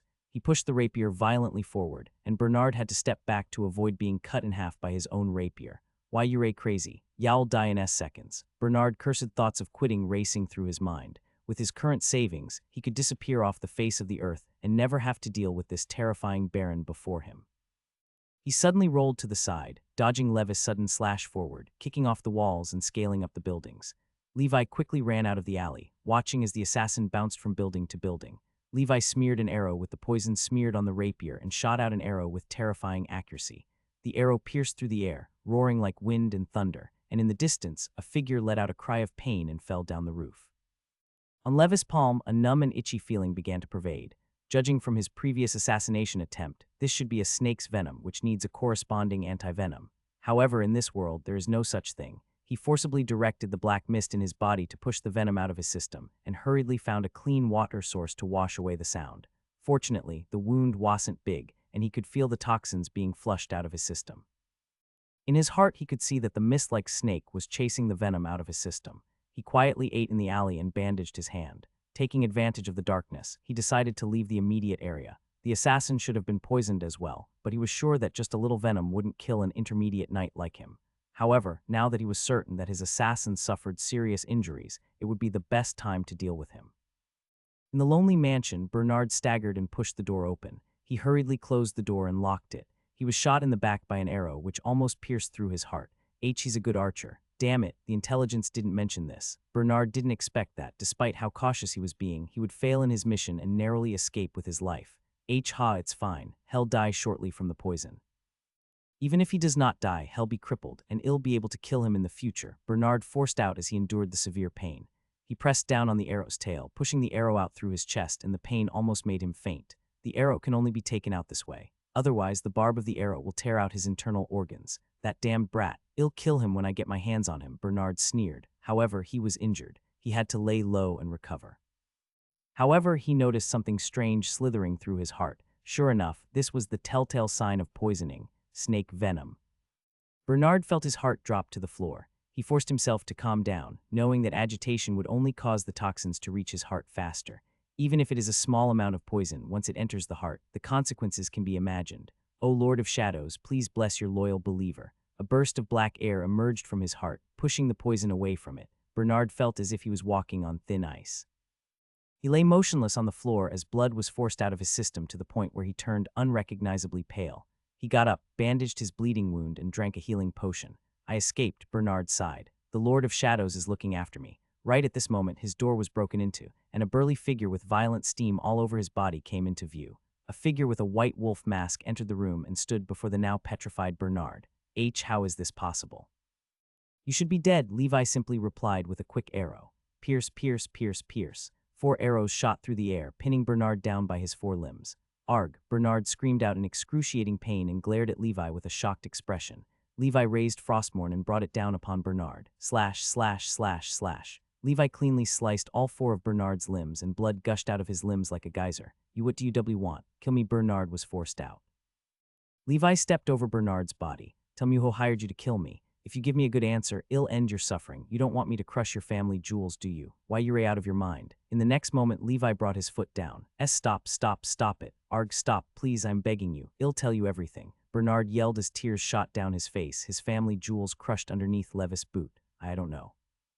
Bernard forced himself out through the pain clouding his mind. We're given a task through a broker, and only he knows who employed us to kill you. Hell come tomorrow morning. please, I swear by the Lord of Shadows. Kay, kill me. Bernard no longer had any fight in him. He just wanted it to be over. Even if Levi spared him, he wouldn't be able to live with his limbs and jewels gone. Levi swiftly chopped Bernard's head off as he begged. He then dismembered Bernard and threw his body into the fire. Levi rummaged through his mansion, and soon he found a locked iron box in a dark room underground. He easily cut through the locks and chains using Ripple, and a golden light shone as he opened the box, almost blinding him. And inside the box were layers and layers of gold coins. Levi didn't expect that his assassin would be so rich. He poured all of the gold coins into a small bag, and based on weight, he had about 3,000 gold coins. Damn, I should become an assassin myself, Levi thought. What Levi didn't know was that Bernard was a well-accomplished assassin. Having this many gold coins is normal for an assassin like him. Besides, Bernard was saving this amount of money to earn something important back. Making money isn't difficult when you're doing it illegally. If you disregard morality, money comes easy. Levi searched through Bernard's home again, wanting to find any traces of the breathing method that he once practiced. So far, the speed of this assassin has been incredibly fast. However, to his disappointment, he couldn't find anything valuable. Late at night, the raven's song pierces through the silent darkness. Levi leaned on Frostmourne with one hand and sat at the long table of Bernard's home, eating the food and water he had packed as he waited. His minor injuries were healed as if he weren't even injured. He praised the fact that his breathing method was focused on defense. When encountering assassins, having a great defense is king. Time passed minute by minute, and Levi didn't feel sleepy at all. The crows would soon return to their nest, and soon, silent footfalls could be heard outside the door. Levis' eyes moved like those of a predator, ready to pounce on his prey. A slightly hesitant figure walked into Bernard's mansion. He saw the hastily closed gate and blood stains in the yard, and he was full of doubts. What's the matter with Bernard? Did his mansion get robbed last night? As the figure thought absent-mindedly, a tall figure blocked the door, wearing a white wolf mask. "You're here, time to die. L. Levi. You're alive," which means that Bernard is the broker, exclaimed as his eyes were fixated on Levi towering over him. The only thing that greeted him was a light that cut through the darkness and brought forth the light. A slash that rippled through the air struck the broker, and the broker pounced backwards, withdrawing his own sword. However, with another slash, the sword was flicked out of his grasp, and his whole body was flung violently backwards. "Escape, I must escape," the broker thought as he got up and started to run. Levis' strength was terrifying. The broker had no combat experience, as his role was to relay information. He needs to inform the organization immediately. "The illusory demon knight must die by his hand too. I need to warn everybody or all of us will die." But how could Levi let his only clue escape? He pounced forward, and the explosive speed brought forth by his frost wolf breathing method was enough compared to the broker. Levi caught up with the broker effortlessly, grabbing his shoulder and pressing down hard. The broker was immediately forced down by Levis' powerful blow, and his head cracked open like an egg. Too weak, too weak, too weak." Levi muttered, his words laced with poison. He brought Frostmourne down, nailing the broker's shoulder blades to the ground. "Tell me, who sent you to assassinate me?" However, the broker remained silent, refusing to say anything. Such a person is loyal enough to become the broker of the voice of the dead bird. Levi slashed Frostmourne across his chest little by little, letting his internal organs and flesh roll out of his body, and yet the broker refused to speak. With death approaching, the broker chuckled painfully. "The Lord of Shadows will bring me back to life, and I will become the cursed shadow that haunts you." Rip. Frostmourne tore the broker in half. Levi rummaged through the broker's broken body, hoping to find any useful clues, but in the end he found nothing on him. Levis' eyes were bloodshot, and steam started to radiate off his body as he bellowed, "Fine, don't tell me. I'll find out sooner or later, and once I get my hands on you." Levi brought Frostmourne down upon the broker's body, minced him into a fine paste, and threw his remains into the fireplace. Levi went back outside and ate some food, taking a breath of cold, fresh air to restore his sanity. When he had recovered, the sky was pale, and the first ray of sunshine shone upon his blood-stained face. He washed himself in Bernard's bathroom, looked at himself in the mirror, and remained silent. Levi took extra firewood from Bernard's stash and piled it all up in the mansion. He lit the firewood in the center of the mansion, and the raging fire swallowed everything as he disappeared into the distance. Murder and arson. Despite the desecration of life he committed, he walked away happily with 3,000 gold coins.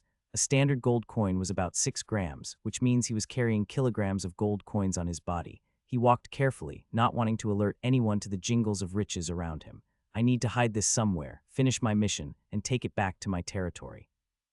Levi left the city, and after making sure that nobody was following him, he ran towards the wilderness in one direction. After running about 10,000 steps, he came to a dense forest, and on the ridge of the mountain, he found a big tree and started digging. After hiding the stash of gold coins, he messily patted the soil and covered it with some rocks to cover up his traces. He climbed up another tree and waited as he surveyed the surroundings. After an hour, nobody appeared. He felt relieved and ran back down the mountain. It was about time to meet Graf and his party. It wasn't until Levi heard about Knight Bernard's house being set on fire that he knew that his assassin was named Bernard. Bernard's house was located far from the city, so it was difficult to gather witnesses. Levi was sure that he wouldn't be discovered by the public, so he didn't care about the gossip too much. In the morning, near the western exit of the city, a carriage set off slowly. Round the carriage, 5 knights rode the horses pulling the carriage, while some of the knights among them walked. Everyone, before the start of this operation, I would like to re-emphasize our roles. I am in charge of finding the beast, the blue falcon is in charge of distracting the beast, the black rhino is in charge of fighting and restraining the beast, the black widow is in charge of poisoning the arrows, and the white wolf will shoot the crossbow once the beast is weakened. Understood, the blue falcon muttered.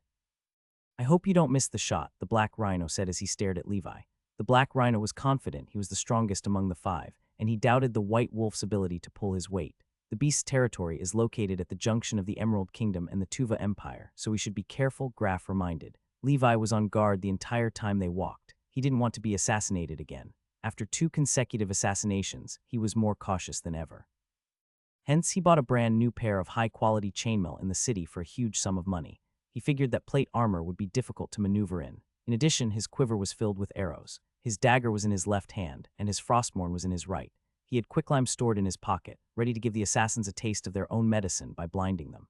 After marching for about 3 days and 3 nights, Levi and the others soon arrived at the territory of the Earth Dragon.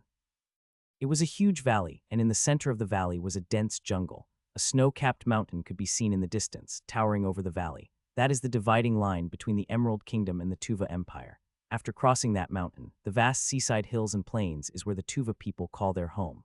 Unlike the Emerald Kingdom, the Tuva Empire is a centralized, feudal empire, so they are more united in terms of strength compared to the Emerald Kingdom. Before the Millennium War, the Tuva Empire often invaded the Emerald Kingdom. The Emerald Kingdom declared war upon them as the Millennium struck, and they won, but not without suffering heavy losses. The main habitat of the Earth Dragon is in the Tuva Empire. Since the road became more and more treacherous, Graf and Black Rhino carried the crossbow. Finally, they placed the crossbow on stable, high ground. Standing on high ground, they could have a panoramic view of the valley. Up ahead is the territory of the Earth Dragon. Now Black Widow and White Wolf will remain here, and we will lure the Earth Dragon closer. Remember, Graf continued, the weak point of the beast is its eyes, and hopefully you can penetrate its brain. Aiming at other parts is futile since they are too large to be affected by our attacks. Please perform your best, or this valley will be our graveyard. Graf's face was serious. There was no doubt that the key to this battle lay in Levis' aim. If Levi makes a mistake, they may fail. If you fulfill your roles well, then I will have no problems here, Levi replied confidently. I sure hope so, Black Rhino huffed as he left with the Blue Falcon and Graf. Black Widow remained by Levis' side, and she produced a small bottle of poison that exuded a strange fragrance. This is the strongest poison, which I refined from 6 precious and highly poisonous substances. I only have 1 bottle, so you have to make sure you shoot accurately, she explained. Levi nodded and she smiled, turning around to apply the poison to the arrows. She continued to explain that if she applied the poison too late, its efficacy would be reduced, so she had to apply it now. Believe me, with someone as beautiful as you by my side, my shots will definitely be more accurate than you imagined, Levi boasted. The Red Spider Knight chuckled. Levi was relaxed and was ready to shoot at any moment. After the poison was applied, the two quietly hid beside the armor breaking. Crossbow, the bushes next to them covered their figures. Levi could hear the Red Spider Knight's heartbeat. She seemed a little nervous and not as indifferent as she looked. At the same time, a roar that sounded like a Tyrannosaurus echoed throughout the valley. Levi and the Red Spider Knight immediately became alert. In the dense forest in the distance, the trees were quivering. Countless birds were frightened, and all kinds of wild beasts, whether docile herbivores or fierce carnivores, fled wildly after this roar. As the booming voice resounded, all the living beings on the earth began to tremble in fear. Even Levi, who was an official knight, felt a little uneasy. This was the might of an earthly dragon beast, the king of all beasts on this continent. Graf and his teammates were running for their lives in the dense forest. Behind them, an angry giant beast charged forward, knocking away the trees and boulders. It was a giant scaled beast that was comparable to a Tyrannosaurus. It had a height of over 3 meters and a length of over 10 meters. Its entire body was covered with scales similar to a crocodile's. Every muscle movement caused the scales on its body to emit a metallic sound. Its 4 limbs were thick and powerful, just like the Sumerian rhinoceros. It was covered in layers of wrinkled skin, just like a knight's heavy armor. The Green Falcon Knight had already given up on his horse, because he realized that even though the earthly dragon beast did not run fast, its short-term explosive speed was not something his inferior horse could compare to.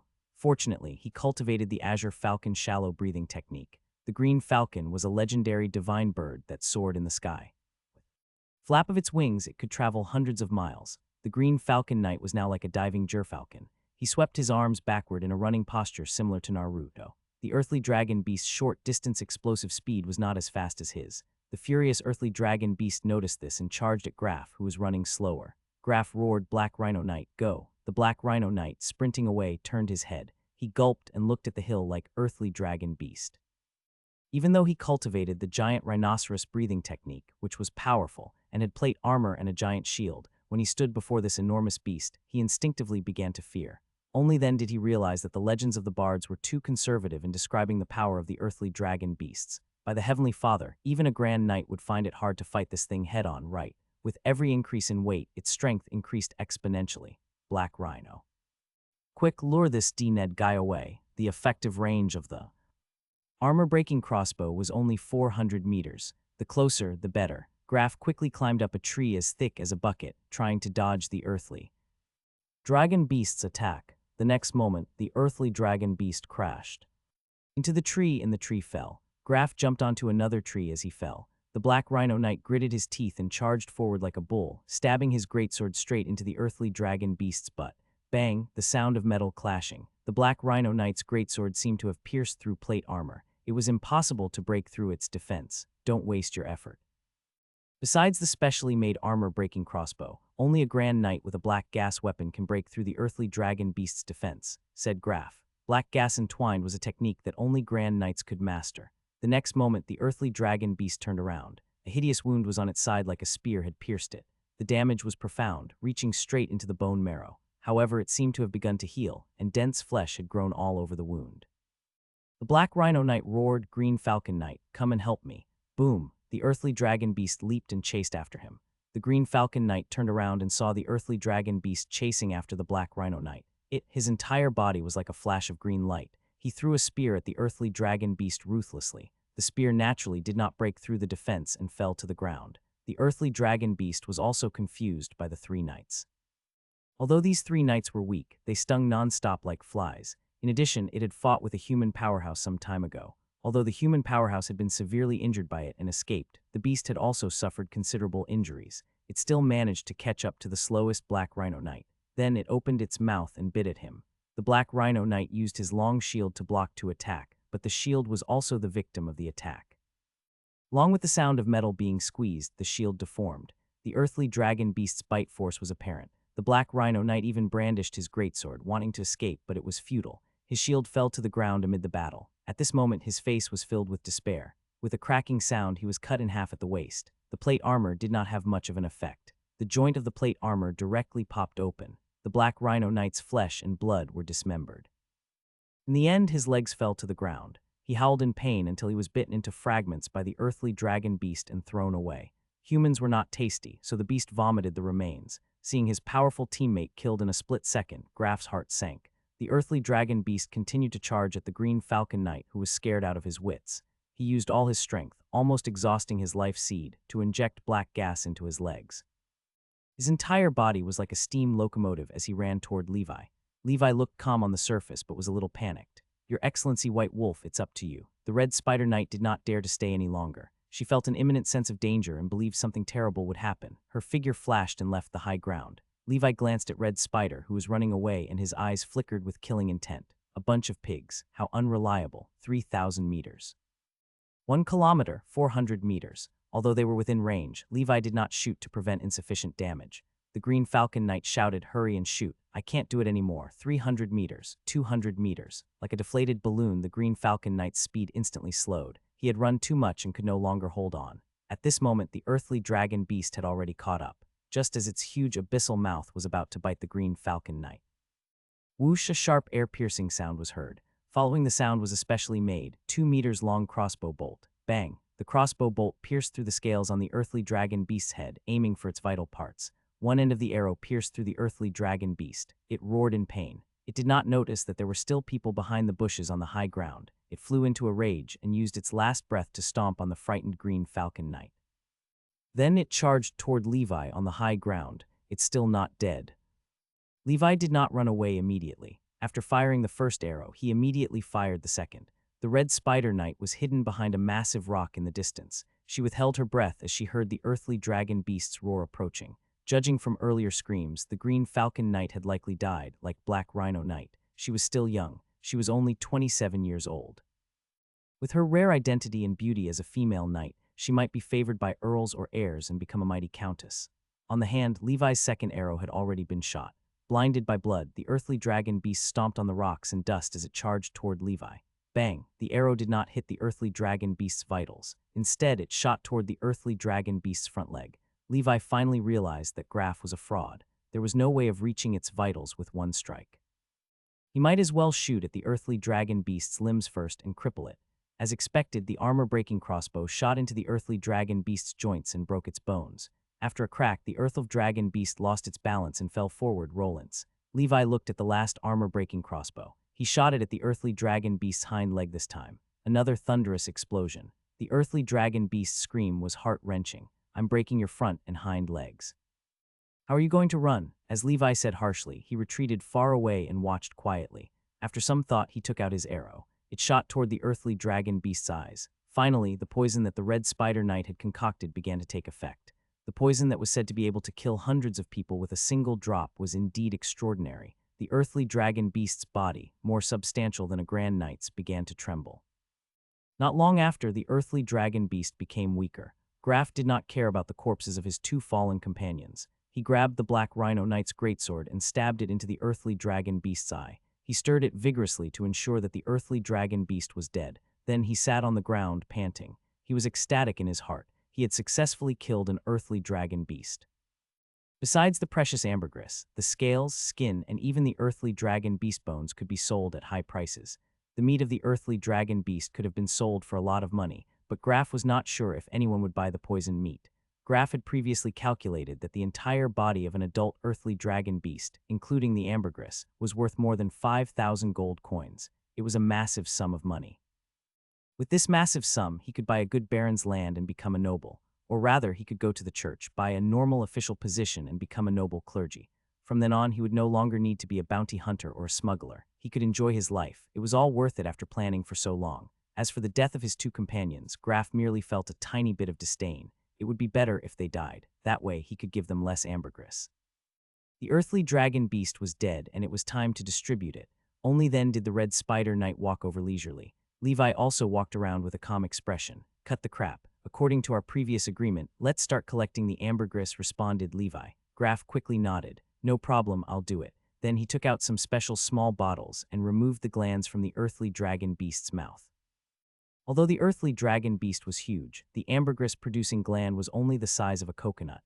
It was unknown how much ambergris was inside. A unique fragrance filled the air. Soon, Graf took out all the ambergris. There were 13 bottles, which was much less than he had expected. This displeased Graf, whose back faced Levi and the red spider knight. He could not help but sigh in his heart. If there were more than 15 bottles, Graf would not mind giving Levi 2 bottles. However, there were only 13 bottles now. He hesitated for a moment before finally making a decision. When he turned around, the short sword in his hand that was used to extract the ambergris gland stabbed toward Levi's neck. He shouted, "Red Spider, do it." The red spider knight seemed to have also been prepared for this, stabbing a poisoned dagger at Levi from behind. She had prepared only one portion of that secret poison, but 2 vials. Poison strong enough to poison an earthly dragon beast would be lethal to Levi. Levi thought it was reasonable for Graf and the red spider knight to betray him despite immense benefits. He had already seen through it. From the conversation between Graf, Red Spider, and the others, he could tell they had known each other for a long time. Their relationship was not ordinary, so how could he, an outsider, not be on guard, especially at a time like this when they were distributing benefits? Therefore, Levi had already prepared himself for a sudden attack. When shooting at the earthly dragon beast, he was confident that he could hit the earthly dragon beast from 300 to 400 meters away. Why had he waited for 200 meters before firing? The goal was for the earthly dragon beast to finish off Green Falcon Knight. After all, among the 4 of them, only the Green Falcon Knight's speed could suppress Levi's frost wolf breathing technique, which was at the peak of level 4. He could easily endanger Levi. Only Graf and the Red Spider Knight were left after dealing with the Green Falcon Knight and with the Black Rhino. Knight already shredded to pieces. Even if they were to betray him suddenly, Levi was confident he could kill them both. He executed Frost Wolf breathing technique to his best potential. Boom! Levi's body burst forth with terrifying power. He jumped almost as high as a person and dodged the Red Spider Knight's stab. He even threw a handful of quicklime at her. This caught the Red Spider Knight off guard and made her narrow her eyes. Levi pulled out Frostmourne and slashed at her in a split second. Take this Golden Cross Slash, Ripple Force. The Red Spider Knight did not expect Levi's breathing technique to reach such a high level. Furthermore, she thought Levi used a strength-type breathing technique when she saw his burly physique. She did not expect him to be so fast, second only to the Green Falcon Knight. He had obviously cultivated a speed-type breathing technique which was far above hers. She used her dagger to block Levi's attack, but the Golden Cross Slash broke her blade. Her beautiful face turned pale. In the next moment, the sword light of the cross cut directly split her into four. The attacks from Graf were caught by Levi's bare hands, filled with black gas. He looked at Graf, revealing his silver teeth and a mocking expression. Too weak, too weak. Levi grabbed Graf's short sword and kicked the shocked Graf, sending him flying. Who was he? How many breathing techniques did he cultivate? How could he hold my sword with his bare hands? The moment he fell to the ground, countless questions flashed through his mind. Enduring the pain, he stood up shakily and tried to escape with the ambergris. Bang, bang, bang. The arrows were like thunderclaps. Graf turned around to say something, but he could not. His neck was pierced. He fell to the ground and died with an unwilling expression. If he had known that Levi was so influential in close combat, he might not have given up his life for those few bottles of ambergris. However, there were no ifs in this world. Fear makes you forget the most important thing. When facing a master archer, never try to run away with your back facing him. Levi walked up to Graf and cut off his head. Many people had the mentality of being lucky and greedy. Levi's contribution to this operation was worth 2 bottles of ambergris. Even if Graf gave Levi 2 bottles of ambergris, he still had many bottles left for himself. However, he became greedy. He deserved to be punished. Fortunately, I have long been wary of your small team and am strong enough. Ever since becoming an official knight, he discovered his strength was far more potent than imagined after his past battles. Besides the previous sneak attack by the mid-level knight assassin, he had fought against other knights without getting hurt. His opponents had all been official knights, but the difference was too significant. Hence, Levi did not dare to be arrogant and complacent. Instead, he learned that there would always be someone better than him. Levi, out of danger, began cleaning up the battlefield. First, there were 13 bottles of ambergris. Levi calculated that with his current dosage as an official knight, 1 bottle of ambergris was enough for him to use the secret medicine for a month. Hence, he would not be lacking ambergris for an entire year. Before the end of this year, he should be able to step into the realm of mid-level knight and cultivate the black snake breathing technique to the 5th level. At that time, the special effect would be upgraded again, and his strength would rise to another level. After putting away the ambergris, Levi began to rummage through Graf's body. This person seemed to have platforms to obtain ambergris. Levi guessed that Graf might be a smuggler of ambergris between the Tuva Empire and the Emerald Kingdom. In the end, he found nothing besides finding over 100 gold coins. DMN, what a broke man. That said, no one would carry much money with them under normal circumstances. That would be too inconvenient. Levi went to the Red Spider Knight, who had been dismembered. He was very curious about the Red Spider Knight's poison refining technique, so he wanted to see if any secret manuals could give him some experience. Unexpectedly, he found it. What a woman. She keeps all the good stuff under her breasts, Levi said, looking at the pile of bottles and jars stained with blood. These were the ingredients used to make poison. Other than that, there were dozens of gold coins and a piece of parchment. On the parchment was a breathing technique inheritance diagram. This breathing technique was called the man-face spider breathing technique. There were tiny people with different postures and movements surrounding a strange-looking red spider that was as big as a house and had 8 human faces. This should be the man-face spider, a terrifying and strange existence in the legends. Levi stared at it. This breathing technique was a little strange. It did not focus on the usual attributes that Levi was familiar with, such as strength, physique, defense, and speed. Instead, it focused on a very magical aspect, perception. The concept of perception was highly mysterious. One could sense the subtle vibrations of gases, liquids, and solid objects coming from all directions through the hairs and skin on one's body. Any movement within the range of perception could be sensed without needing vision and hearing through perception. In short, this was a necessary skill for blind people, but this breathing technique was the weakest among all the basic breathing techniques.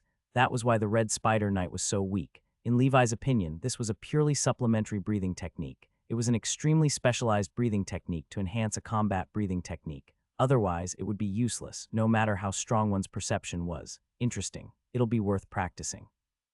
Then Levi put away the breathing technique inheritance diagram. The man-face spider breathing technique also had a secret medicine that was slightly special. It was not used to assist cultivation, but to poison. That was why the red spider knight had mastered many tricky and dangerous poison formulas. Then, Levi went to the green falcon knight and black rhino knight corpses. Unfortunately, there were no breathing technique inheritance diagrams, only a few gold coins. Originally, Levi wanted the breathing technique that the green falcon knight cultivated, but now it seemed that he could only give up. Under normal circumstances, people would not carry the breathing technique inheritance diagram with them. The red spider knight had to take it with her because the poison formulas she needed were all on the inheritance diagram. Nonetheless, the black rhino knight's armor, shield, and greatsword were not bad, so Levi took them without hesitation. After looting, Levi humanely cremated them to prevent them from being preyed on by wild beasts. Finally, Levi set his eyes on the hill like corpse of the earthly dragon beast. He was most worried about how to bring back this corpse worth at least 1,000 gold coins. The earthly dragon beast was more significant than any existing terrestrial mammalia Levi had seen in his previous life. It would be difficult for him to bring such a big fellow back to his territory. However, he would never leave the earthly dragon beast's corpse here. That was simply a waste of a treasure. The earthly dragon beast was a treasure, and Levi had already considered its use. Since Levi was not in a hurry to return to his territory, he began dealing with it after managing the 4 corpses. The scales on the earthly dragon beast's body were tough. Levi spent a lot of effort prying the scales of the giant dead beast and cutting its stomach open. He took off the scales of the earthly dragon beast one by one and piled them together. Besides ambergris, this should be the most precious part of the earthly dragon beast's body.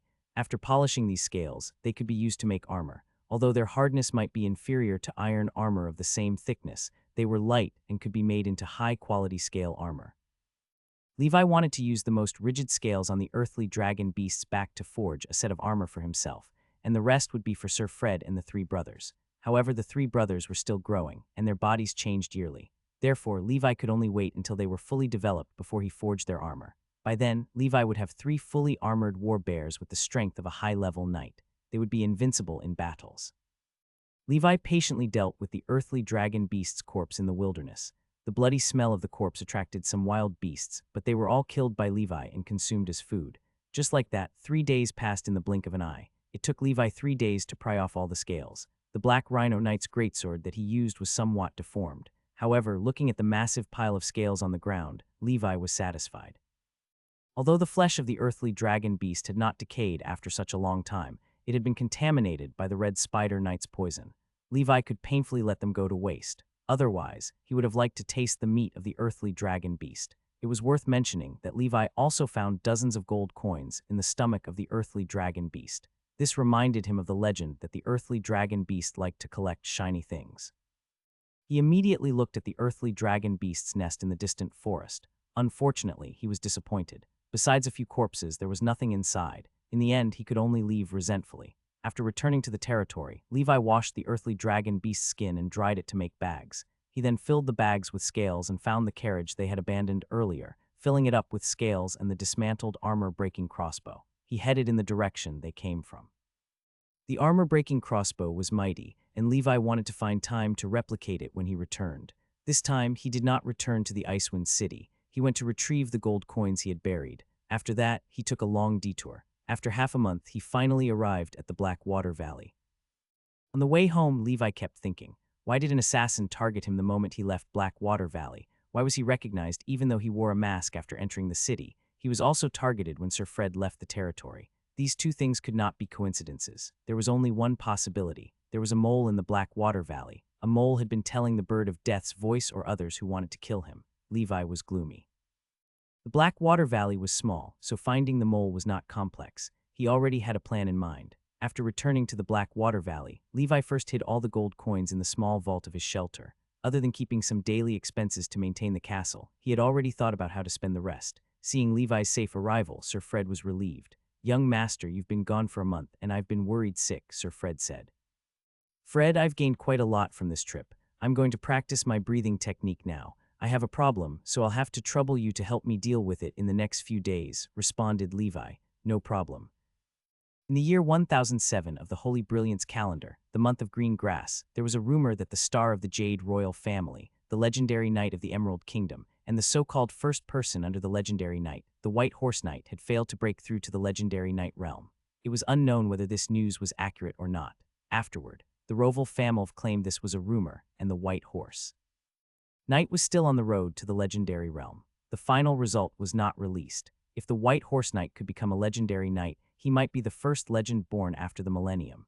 Jade royal family's status would also rise. A legendary knight was enough to intimidate many ambitious nobles and underground forces. In Icewind City, the church's investigation of the fire that had occurred more than a month ago concluded.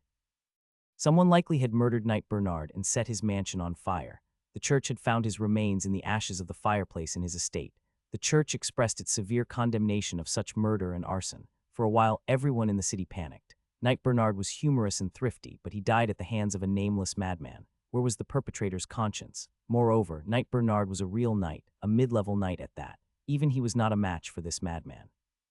In the entire Icewind City, besides the Earl of Silver Mountain and a few high-level and peak knights who could guarantee they could survive in front of this madman, the Earl of Silver Mountain was furious. He thought that this was a provocation from the thugs. He mobilized his Silver Hunter guards and began to patrol the Icewind City daily, swearing to fight against the dark forces to the end. Meanwhile, in Blackwater Valley, the culprit behind the murder of Knight Bernard, Baron Levi, was concocting a secret potion in the shelter. After some time, he had finally converted the 13 bottles of ambergris into a secret medicine. He would consume it while gaining experience. In the shelter, Levi muttered, "The soldiers disguised as me have already left the Blackwater Valley. We'll see who will take the bait." After returning to Black Snake Castle, Levi rarely showed his face in public. He had a feeling that there was a mole in the castle. Therefore, he wanted to experiment tonight. During the day, he asked a soldier the closest to him in size and appearance to pretend to be him, wear his clothes, and ride his horse out of the Blackwater Valley. He had released news that he would visit a friend in the Icewind City. The Blackwater Valley was only this big. If there were a mole, he would sneak out of the Blackwater Valley to tip off the news when no one was paying attention. After all, mobile phones did not exist in this world, so one must tip off verbally. Levi wanted to see who would leave the valley tonight. Levi did not know if this method would work, so he could only try it. If it did not work, he would think of other ways. In the shelter, Levi cultivated while waiting for news. His breathing technique cultivation had been delayed because he had been out for a month. However, now that he had the secret medicine, he could catch up very quickly. After he took the secret medicine and cultivated the black snake breathing technique once, he was shocked. The proficiency of the black snake breathing technique increased by 20 points. As his realm increased, his breathing technique cultivation efficiency also increased dramatically, along with Levi's appetite. Unlike Sir Fred, Levi's breathing technique was in a period of rapid improvement. After all, Sir Fred was old and had already begun to age. His vitality started falling, and his need for food was much smaller. Levi was different. He was in the growing phase, and his vitality inflated. After Levi advanced to an official knight, his digestion and food consumption were several times higher than a quasi-knight. Even though he ate more than a quasi-knight, he only went to the toilet once or twice daily.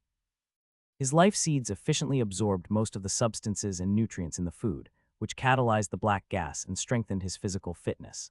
Although Levi had yet to advance into a mid-level knight, he could feel his proficiency and the volume of black gas in his body increasing. This was a process of constant quantitative change, and the key to qualitative change was the node of each realm. After cultivating the black snake breathing technique, Levi began developing the siren breathing technique. There were no secret medicines required for this breathing technique. It had only been a few months since Levi started practicing the siren breathing technique, and it was already at the second level, the proficiency bar more than half complete. Levi estimated that he would be able to reach the next level next month.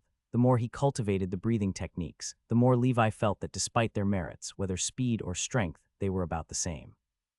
Sometimes, Levi thought all breathing techniques might have originated from the same root. All in all, Levi estimated that based on this trend, the higher his realm in the future, the more powerful breathing techniques he would master, and the faster he would be able to cultivate a breathing technique to its limit. He might even fully develop a breathing technique within a month. Not long after he finished cultivating the siren breathing technique, he vaguely heard the roars of the three brothers in the castle. Levi's heart skipped a beat. It seemed that Sir Fred and the others had made a move. He stood up and left. On a small path outside the castle, the three brothers surrounded a person, baring their teeth and glaring at the person. Not long after, Levi and Sir Fred rushed over. The soldier was surrounded and looked flustered. "My lord, you're back." Levi had one principle: rather get 1,000 killed than get one missed. He tortured the soldier who had sneakily escaped in the middle of the night. This soldier was indeed a spy. He was a spy that the Bird of Death's voice had bribed to facilitate the assassination. It had been a while since he had snuck into Blackwater Valley. When Sir Fred left the castle, he was the one who reported to the broker of the Bird of Death's voice. Then the assassin took advantage of Sir Fred's departure to sneak into Levi's castle at night and assassinate him. Of course, this spy did not tell the broker that Levi had already become a mite. This was a fatal mistake on his part that caused the failure of the assassination. However, this spy did not know who ordered his assassination. The Bird of Death's voice was a professional team, after all. They did an excellent job of keeping their customers' secrets.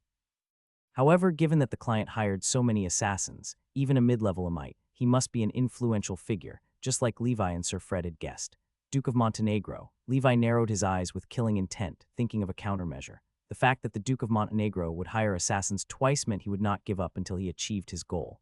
With the Duke of Montenegro's strength and status, Levi could imagine how difficult his future would be. The Duke of Montenegro even bent the law to get him killed. Levi did not know what else the Duke of Montenegro would do. There were only two things Levi could do now. One was to give up his territory and identity as a lord and wander the world to avoid the Duke of Montenegro's pursuit. The second was to continue being the Lord of Blackwater Valley, but he would face unimaginable danger. Ultimately, Levi decided to take it one step at a time.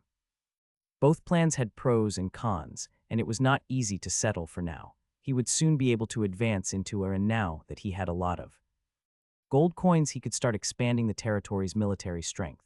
With his current strength, unless the Duke of Montenegro came personally, he would have no problem escaping. In the end, Levi killed the spy. You're still not careful enough. You have to be stricter with the review of the soldiers in the future, Fred, said Levi to Fred. I'm sorry, young master. This is my dereliction of duty. This kind of thing will not happen again. Fred felt extraordinarily guilty and uncomfortable. As young Master Levi's knight, he had failed in his duty to protect the master. He had let down his master. It's fine. I need some time. It won't take too long. I'll make these people who want me dead regret it. Right, Fred, don't forget to help me check out the giant breathing technique and the melon family. Levi returned to the shelter and continued practicing his breathing technique. It would not affect his cultivation even if the world's end came. Somewhere in the Emerald Kingdom, in a dark and gloomy black castle, rows of black crows stood on the roof court.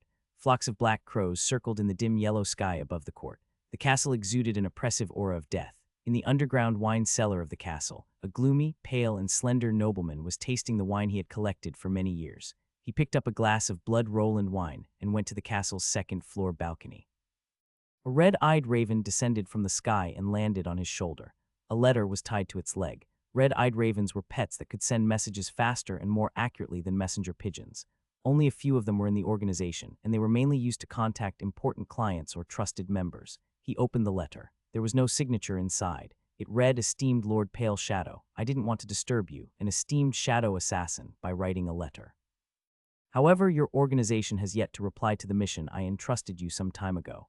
From the information I have so far, the person I want to eliminate seems alive and well. If your organization can't complete such a simple task, then I sincerely doubt your organization's professional standards. I'll give your organization one last chance. If you can't complete my mission, our cooperation may end. Sigh, the inheritance of the thousand-faced knight should not have failed like this.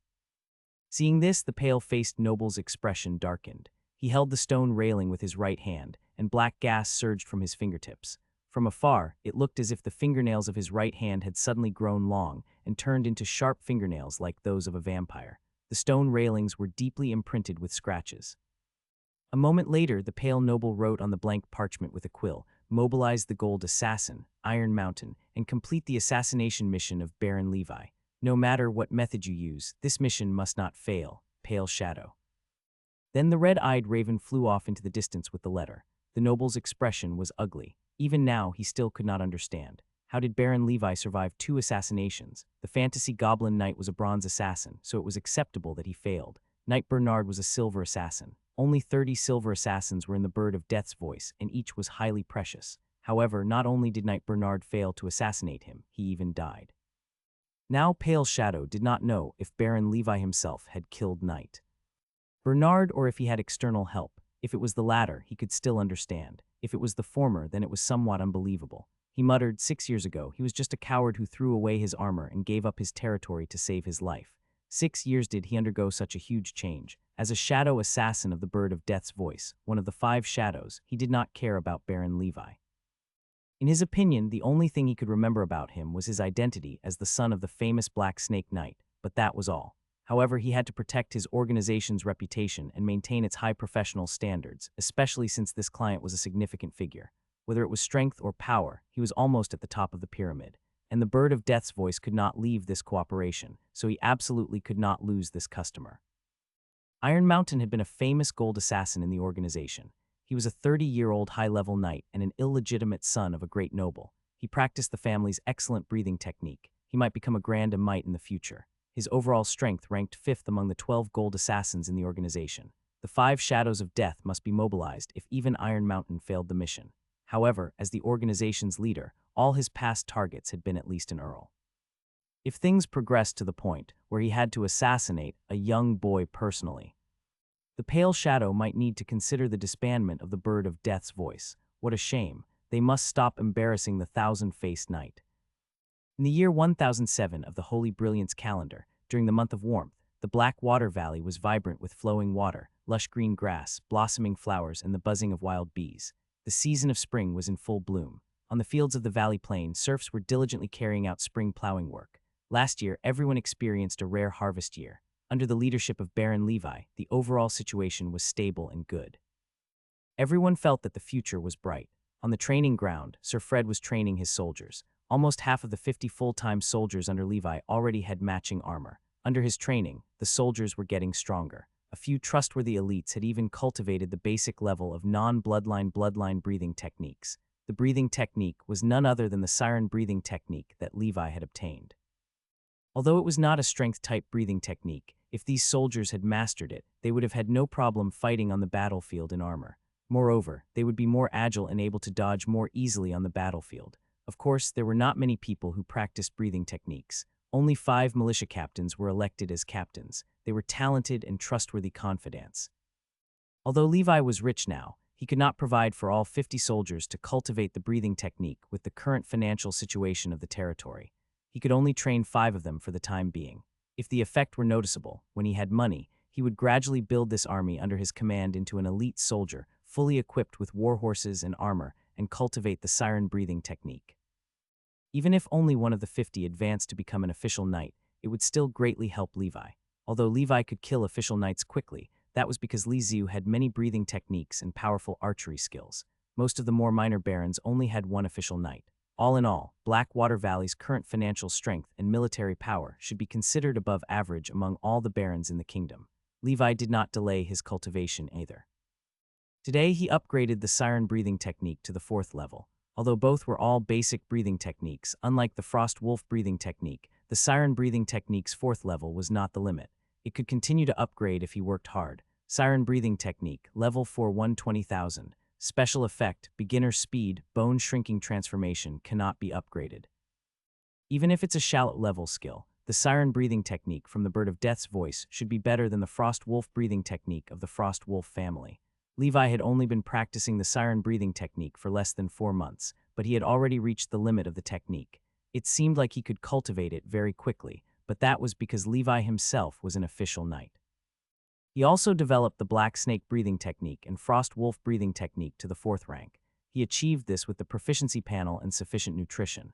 The benefits of this breathing technique were considerable. This was because there was more than one special effect after the 4th level of this breathing technique. When Levi saw the proficiency panel, he was shocked. One had to know that the Black Snake breathing technique, an excellent level breathing technique, only had one special effect. The siren breathing technique was indeed extraordinary. Among the shallow breathing techniques, it should be of high quality. Otherwise, it would not have become the standard breathing technique of a powerful organization like the Bird of Death's voice. Naturally, there was no need to talk about beginner speed. This was the same as the beginner speed of the Frost Wolf breathing technique. It gave Levi a slight increase in speed, but not as much as Levi had imagined. Essentially, the breathing techniques possessed potent special effects.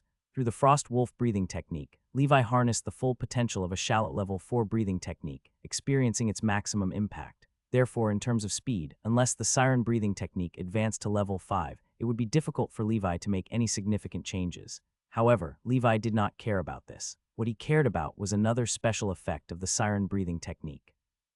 Bone shrinking transformation. By reasonably changing the position of the bones, the body will shrink within the limits of the body's endurance and increase the body's flexibility. This effect cannot be upgraded. If this special effect is used well, it can be used to save my life and counterattack, Levi muttered. This was similar to the bone shrinking technique in wuxia novels, which could change the size of one's body through bone shrinking. Body size was a problem that Levi paid attention to. He discovered that some breathing techniques, especially those focused on strength, had a unique feature. It made people's bodies inevitably bigger. For example, the Grand Knight of the Melon family, who practiced the giant breathing technique, had reached an impressive height of 3 meters. On the one hand, a large body meant terrifying strength and physique, but it also made one very obvious, reducing the body's agility. This bone-shrinking transformation effect could have a miraculous impact at a critical moment. For example, it could prevent a fatal attack by making it more challenging for enemies to attack one's vital organs. Moreover, after changing one's body shape, one could also change his appearance appropriately. With some makeup and disguise techniques, one could completely change his appearance. If he did something shameful, this effect would be highly convenient. Besides the siren breathing technique, Levi's other skills improved significantly during this period. The progress bar of the black snake breathing technique had broken through the 10 mark. The amount of black gas Levi had now was much higher than before. 2 months ago, the black gas on his arm could only cover his palm.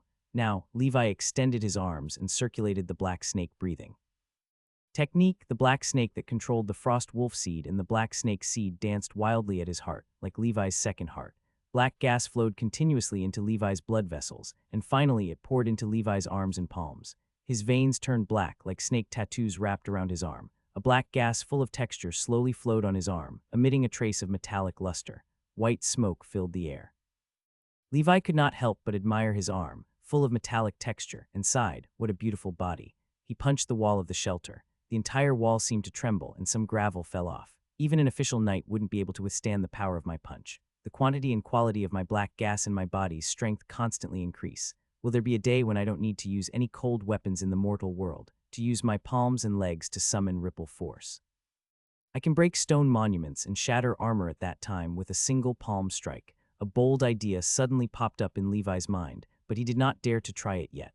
The ripple force was too overbearing. It would easily shatter his arm if he had no weapon to vent it out.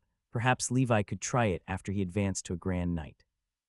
Besides the black serpent breathing technique, his forging and golden cross slash significantly improved. However, he was still some time away from a breakthrough. In short, Levi believed he would become a mid-level knight before the end of the year. By then, his strength would have a significant leap. After cultivating his breathing techniques, Levi took out the man-faced spider breathing technique. Levi had never cultivated it ever since he obtained the technique. Now that the siren breathing technique was at level 4, the special effect, shrink bone transformation, was also activated. Overall, he achieved the goal of cultivating the siren breathing technique. The next step was slowly reaching the 5th rank and upgrading the special effect, beginner speed, to intermediate speed. Now, Levi had the time to learn a new breathing technique. Between the giant bear breathing technique and the man-face spider breathing technique, Levi decided to prioritize the former.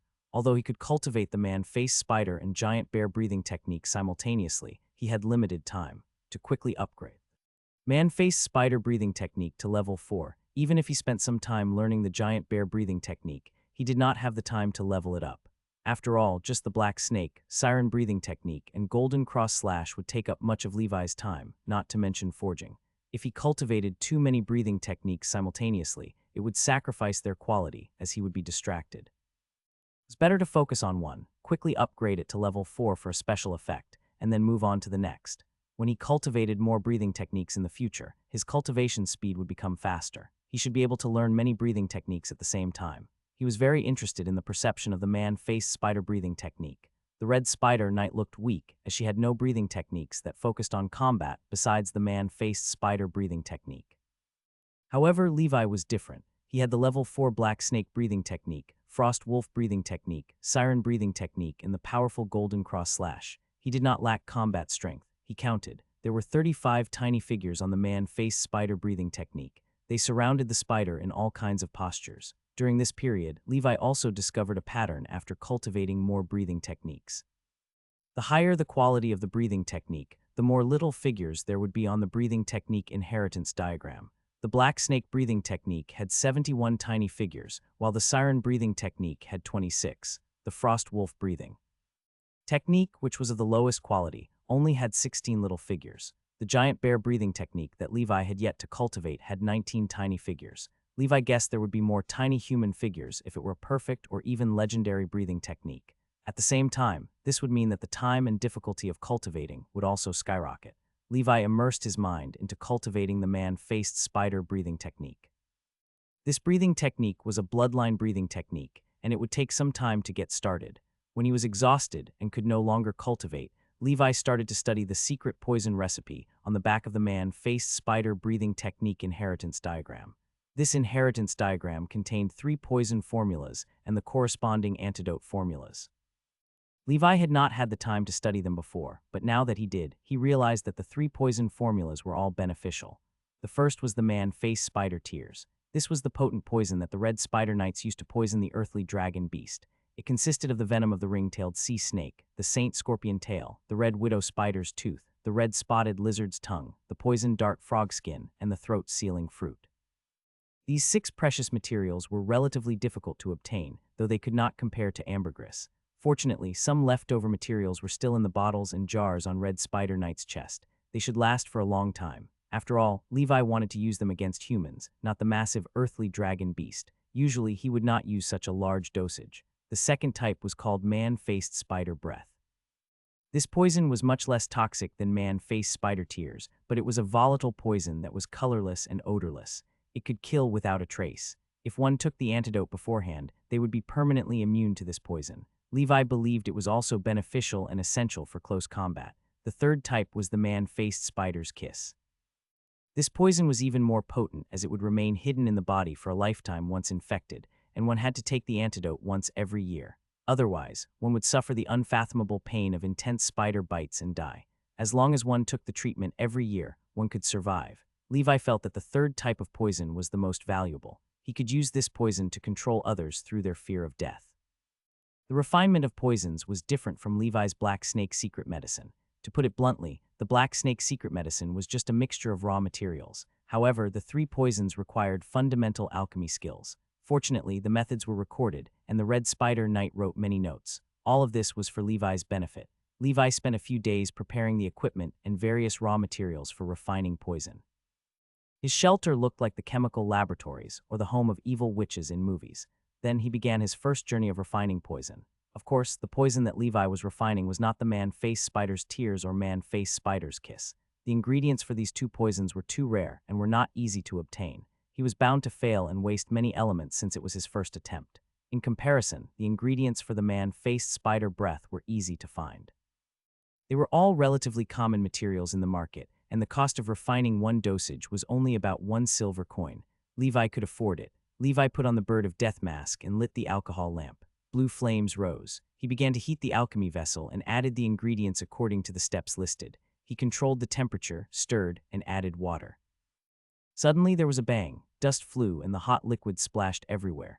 Fortunately, Levi was wearing the bird of death mask, so the poisonous liquid did not splash on his face.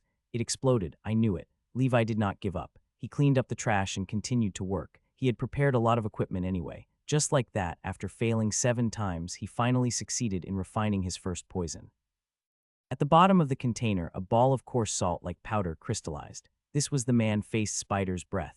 When it burned, it would produce a colorless and odorless poisonous gas. It could also be directly sprinkled into the enemy's respiratory system like quicklime. At the same time, Levi, addicted to concocting potions, was surprised to discover something. A new skill appeared on his proficiency panel, Pharmacy, level 171,000. As expected, a new skill has been born. Although he had already guessed this would happen, Levi was still very excited. The next step is easy. Liver. Levi's entire body was filled with livers. The more livers he had, the more energetic he became. Even the liver king from his previous life, who was also a member of the DNA, had to bow down to Levi. Each refinement only reaped a tiny amount of man-faced spider breath. He needed a larger dosage if he wanted it to be effective in battle unless it was minor. Thus, Levi continued to refine potions. The second portion, the third portion. He would cultivate breathing techniques when he got tired of refining medicine. Then he would hone his sword skills. Next, he would forge iron. Finally, he would take a nice cold shower and sleep. This cycle of work and rest repeated itself. 7 days later, Levi had finally refined 100 portions of man-faced spider breath. It sounded like a lot, but it was just a bag of fist-sized powder. He stored the powder well. He could use the man-faced spider's breath instead of quicklime in the future. Quicklime could only be used to deal with commoners. It was not enough to deal with knights. This bag of powder should be enough for Levi for a while. At the same time, Levi's pharmacy skills had reached level 2. Pharmacy, level 215,000. I wonder what the maximum of this skill is. Forget it. After staying home for so long, it's time for some fresh air. Levi stood up. After cultivating the man-faced spider breathing technique for the past few days, he felt he was very close to mastering this skill, yet had still not succeeded. It could not be helped. This kind of bloodline breathing technique was slower to master. When he arrived at the training ground, Fred diligently trained the soldiers. He was even personally teaching a team leader sword skills. The team leader was Sam, who was previously terribly frightened by the mountain wolf. Although timid, this guy had some potential, especially under Fred's training.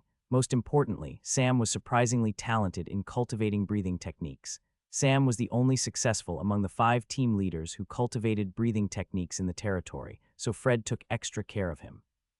His health was already deteriorating, and he hoped to train an official knight to assist Levi before he could no longer wield his sword. Sam was the one Fred had picked. Sam was currently also a shield-wielding attendant. Seeing that young Master Levi had left his shelter for fresh air, Fred asked the militia to train themselves. He ran over and said, "Young master, have you made any progress in your cultivation recently?" Levi nodded and asked, "Fred, did you find the giant breathing technique?"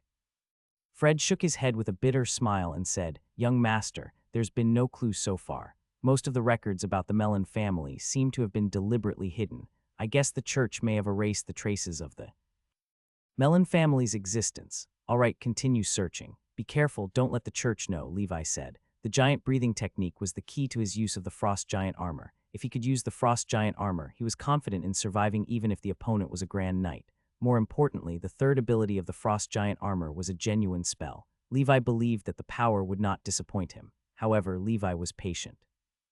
Now he had 3 4th-level breathing techniques, one of which was excellent. Levi had no idea what level his strength had reached. He only knew that he could fight Fred, a mid-level knight, to a draw with only half of his strength, and he could also subdue the 3 underaged giant bear of the Northern Territory with his bare hands. "Fred, it's time to put the construction of our cavalry on the agenda. I feel that the next few years won't be peaceful.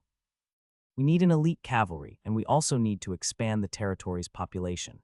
Previously, the territory's financial income was tight, and Levi dared not execute his plans. He was not worried about ambergris for the time being, and he had 4,000 gold coins in his small treasury. With this money, he could try to strengthen the construction of the territory. On the one hand, he could increase the investment in the forging industry. On the other, he could invest in the military.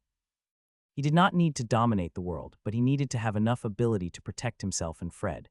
It's not easy to get warhorses now. As far as I know, the great nobles in the kingdom have been stationing troops recently. "The great nobles have contracted the main horse farms," said Fred. Levi responded, "It's okay, just keep an eye out. Money is not a problem." With that, he went to forge. He had to hurry up and increase his forging experience to level 5. That way, he would not waste precious materials like the earthly dragon beast scales, and instead forge his light and sturdy armor. This armor would be Levi's most important protective gear while waiting for the frost giant armor. Levi mastered the man-faced spider breathing technique in 1007 of the Holy Brilliance calendar, the month of flowing fire, and within a month, he had raised the man-faced spider breathing technique to level 3. Man-faced spider breathing technique, level 3, 110,000. At this point, Levi had already mastered 4 breathing techniques. He did not want to be arrogant, but this accomplishment was rare in history. After all, bloodline alone was a huge barrier for many. Moreover, no one else could improve as quickly as Levi without the proficiency panel. The man-faced spider breathing technique had no special effect after level 3. However, Levi could feel that his body's sensory ability was greatly enhanced. He could now sense the changes in temperature and airflow more acutely. Right now, Levi had no idea how strong he was. His black gas increased daily as his black snake breathing technique approached level 5. Previously, it could only cover his arms, but now it covered his neck. He estimated that the black gas should be able to cover his head after he advanced to a mid-level knight. Fred still had no news about the giant breathing technique. If there were still no news after some time, he would go to the Shining Tavern to issue a commission. There were many capable people in the world who might have clues. However, there was a risk. At the end of the month of flowing fire, a tall and sturdy figure with a tower-like body appeared at the edge of Blackwater Valley's territory. He was wearing armor and riding a high-quality alpine warhorse. He looked at the peaceful scenery ahead of him. Hard-working people were weeding in the fields and fishing in the river. Everything was beautiful. My search was so long because this place is incredibly remote. The pale shadow made me come here to assassinate a little kid. The organization is regressing. The figure took a deep breath and hid the horse at one side. Then his tall figure began to shrink and crackling sounds could be heard. He efficiently killed a serf. changed his clothes, and walked toward the castle. He was Iron Mountain, one of the 12 gold assassins of the Bird of Deaths. Voice: Black Snake Breathing Technique, plus 21. Levi walked out of his breathing technique cultivation state. After replenishing food and water, he returned to the castle from the shelter. Seeing Levi appear, Sir Fred said, "Young master, I've contacted a good friend. He said that he has a good scarlet warhorse." "Oh, how much is it?" 40 gold coins, said Fred. Levi asked, "Sure, it's not very expensive, but I've never heard of this kind of warhorse. How does it compare to the famous Alpine warhorse?" "My friend told me not to worry about that. The scarlet warhorses are produced on the Red Plateau, which was originally the land of the Blood Rage tribe. The Blood Rage tribe is brave and good at fighting, and a large part of the reason is that every Blood Rage tribe warrior is a top-tier cavalry with a high level of tacit cooperation with the Scarlet Warhorses. Therefore, the Scarlet Warhorses are not inferior to the Alpine Warhorses, and some aspects are even more outstanding. After the kingdom exterminated the Blood Raging tribe, their warhorse bloodline was preserved. However, the warhorses had the same ferocity as the Blood Raging tribe, and it was difficult to eradicate them. There were also cases of them stomping their masters to death in anger on the battlefield. Some people said this was the curse of the innocent Blood Rage clansmen killed by the kingdom. Only the brave and noble Blood Rage clan members could ride the Red Blood warhorses. So, a major noble bought and returned my friend's batch of scarlet warhorses. "My friend told me to tell you that if you accept his horses, you can't return them," said Sir Fred, smiling bitterly. "I see. This price is reasonable. Moreover, we don't have any other choice now. Let's buy 5 horses first. If they are good, we'll buy another 45 horses. Otherwise, we'll bear the losses of these 5 horses," Levi said. With his beast-taming skill at the maximum and his Wild Heart special effect, Levi refused to believe that he would fail to tame these scarlet warhorses. "All right, no problem," responded Sir Fred. Then he turned around and left. Suddenly, a commotion arose from below. Levi frowned and looked out the window. Outside the castle, 2 soldiers escorted a serf into the palace. Fred said and went downstairs. "Young master, I'll go and take a look." "What's going on?" Fred questioned. "Sir Fred, this man peeped at the youngest daughter of the Jerry family as she bathed and was caught red-handed. We'll now hand him over to the Lord for trial." One of the soldiers was furious. The youngest daughter of the Jerry family was the goddess he had a crush on. He had initially planned to marry her after he had saved enough money. He did not expect that she would be taken advantage of by this pervert. Furious, he kicked the serf's waist. The serf lowered his head and cried out in pain. He touched his waist on the ground and said in fear, "My lord, no, I'm innocent. I didn't mean to peep. At that time, my chicken flew into Jerry's courtyard. I went to catch my chicken and accidentally saw her." The serf trembled and did not dare to look up. In the soldier's eyes, he was guilty and embarrassed. Levi narrowed his eyes and looked at the kneeling serf. After cultivating the man-faced spider-breathing technique, his perception of things was unusually sharp. He felt a familiar feeling from the serf. "Raise your head and tell me, what is your name?" Fred seemed to have noticed something strange. He pulled out his sword and pointed at the serf. In the next moment, the serf turned his hands into claws and grabbed at Sir Fred's legs. Sir Fred had already suspected it, so he dodged the serf's attack instantly. The serf took the opportunity to rise. His body rapidly changed and expanded like a balloon. His muscles bulged and his veins popped. He grabbed the swords of the 2 soldiers beside him with his large hands covered in black gas. The 2 soldiers reacted very quickly. Discovering that the serf was an expert, they attacked immediately. Unfortunately, the difference in strength between them was too significant. He snatched the swords of the 2 soldiers with his bare hands and then attacked Fred with his 2-handed sword. All of this happened in a flash. In just a few rounds, Sir Fred, a mid-level knight, was cornered by the serf and attacked. Although Fred's swordsmanship was superior, he was still far inferior to Iron Mountain in terms of his cultivation and the quality of his breathing technique. Levi was on the 2nd floor. He quickly drew his bow and nocked an arrow. Bang, bang, bang, bang, bang, 4 straight arrows. All 4 arrows were shot precisely at the burly man. They all hit the back of the burly man, who did not fall. He sneered, completely ignoring the 4 arrows on his back. The sword in his right hand blocked Sir Fred's attack. The sword in his left hand stabbed into Sir Fred's abdomen. Sir Fred's ripple force followed the long sword and broke the long sword that the burly man tried to block. At the same time, his long sword broke. This made Fred cry out in alarm for a moment. He stabbed his broken sword at the burly man. The muscular man did not dodge. His black palm grabbed Sir Fred's broken sword, and its ripple force brought extreme pain. Sir Fred thought that the bones in his hand were broken. But that was only a minor injury. The burly man pierced Sir Fred's abdomen using this frantic fighting style, but at this moment, the soldiers had already surrounded him. Their archery skills were not good, and they were afraid of accidentally injuring Sir Fred, so they did not dare to shoot. On the other side, the fully armed Levi also jumped from the building. The soldiers behind him surrounded the burly man who knew he would block the injured Sir Fred.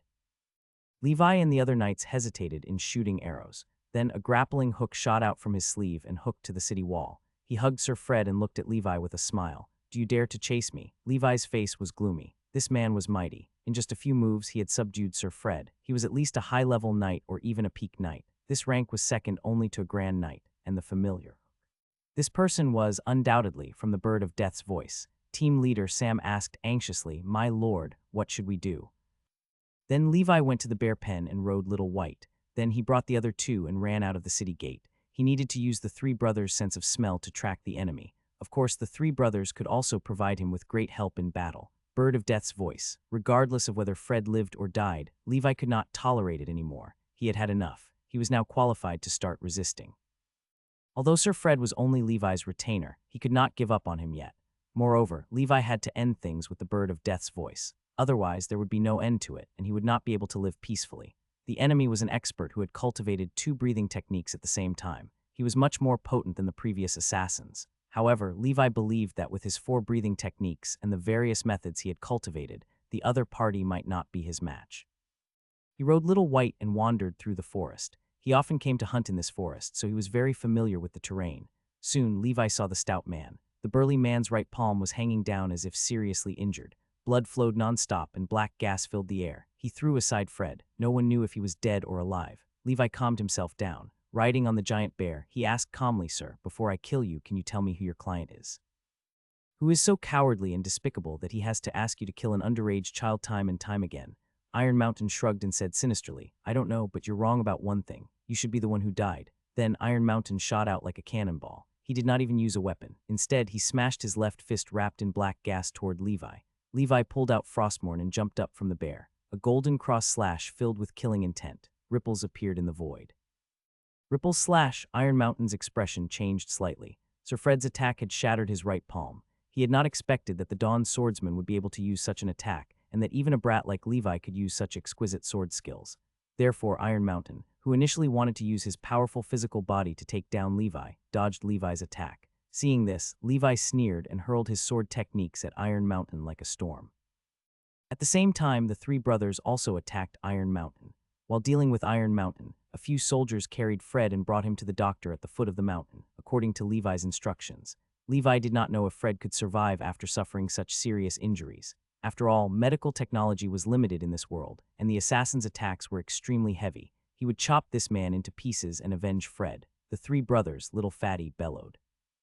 His terrifying bear paw swatted toward Iron Mountain, who did not dodge. The black gas on his arm was thick. The bear claws could only leave scratches, causing some minor superficial injuries. Levi also noticed that the arrowheads on Iron Mountain's back had only pierced through his muscles and not further. Since they were on his back, he did not care about the blood flowing out. His chest and back were covered in wounds. To him, this was an honor.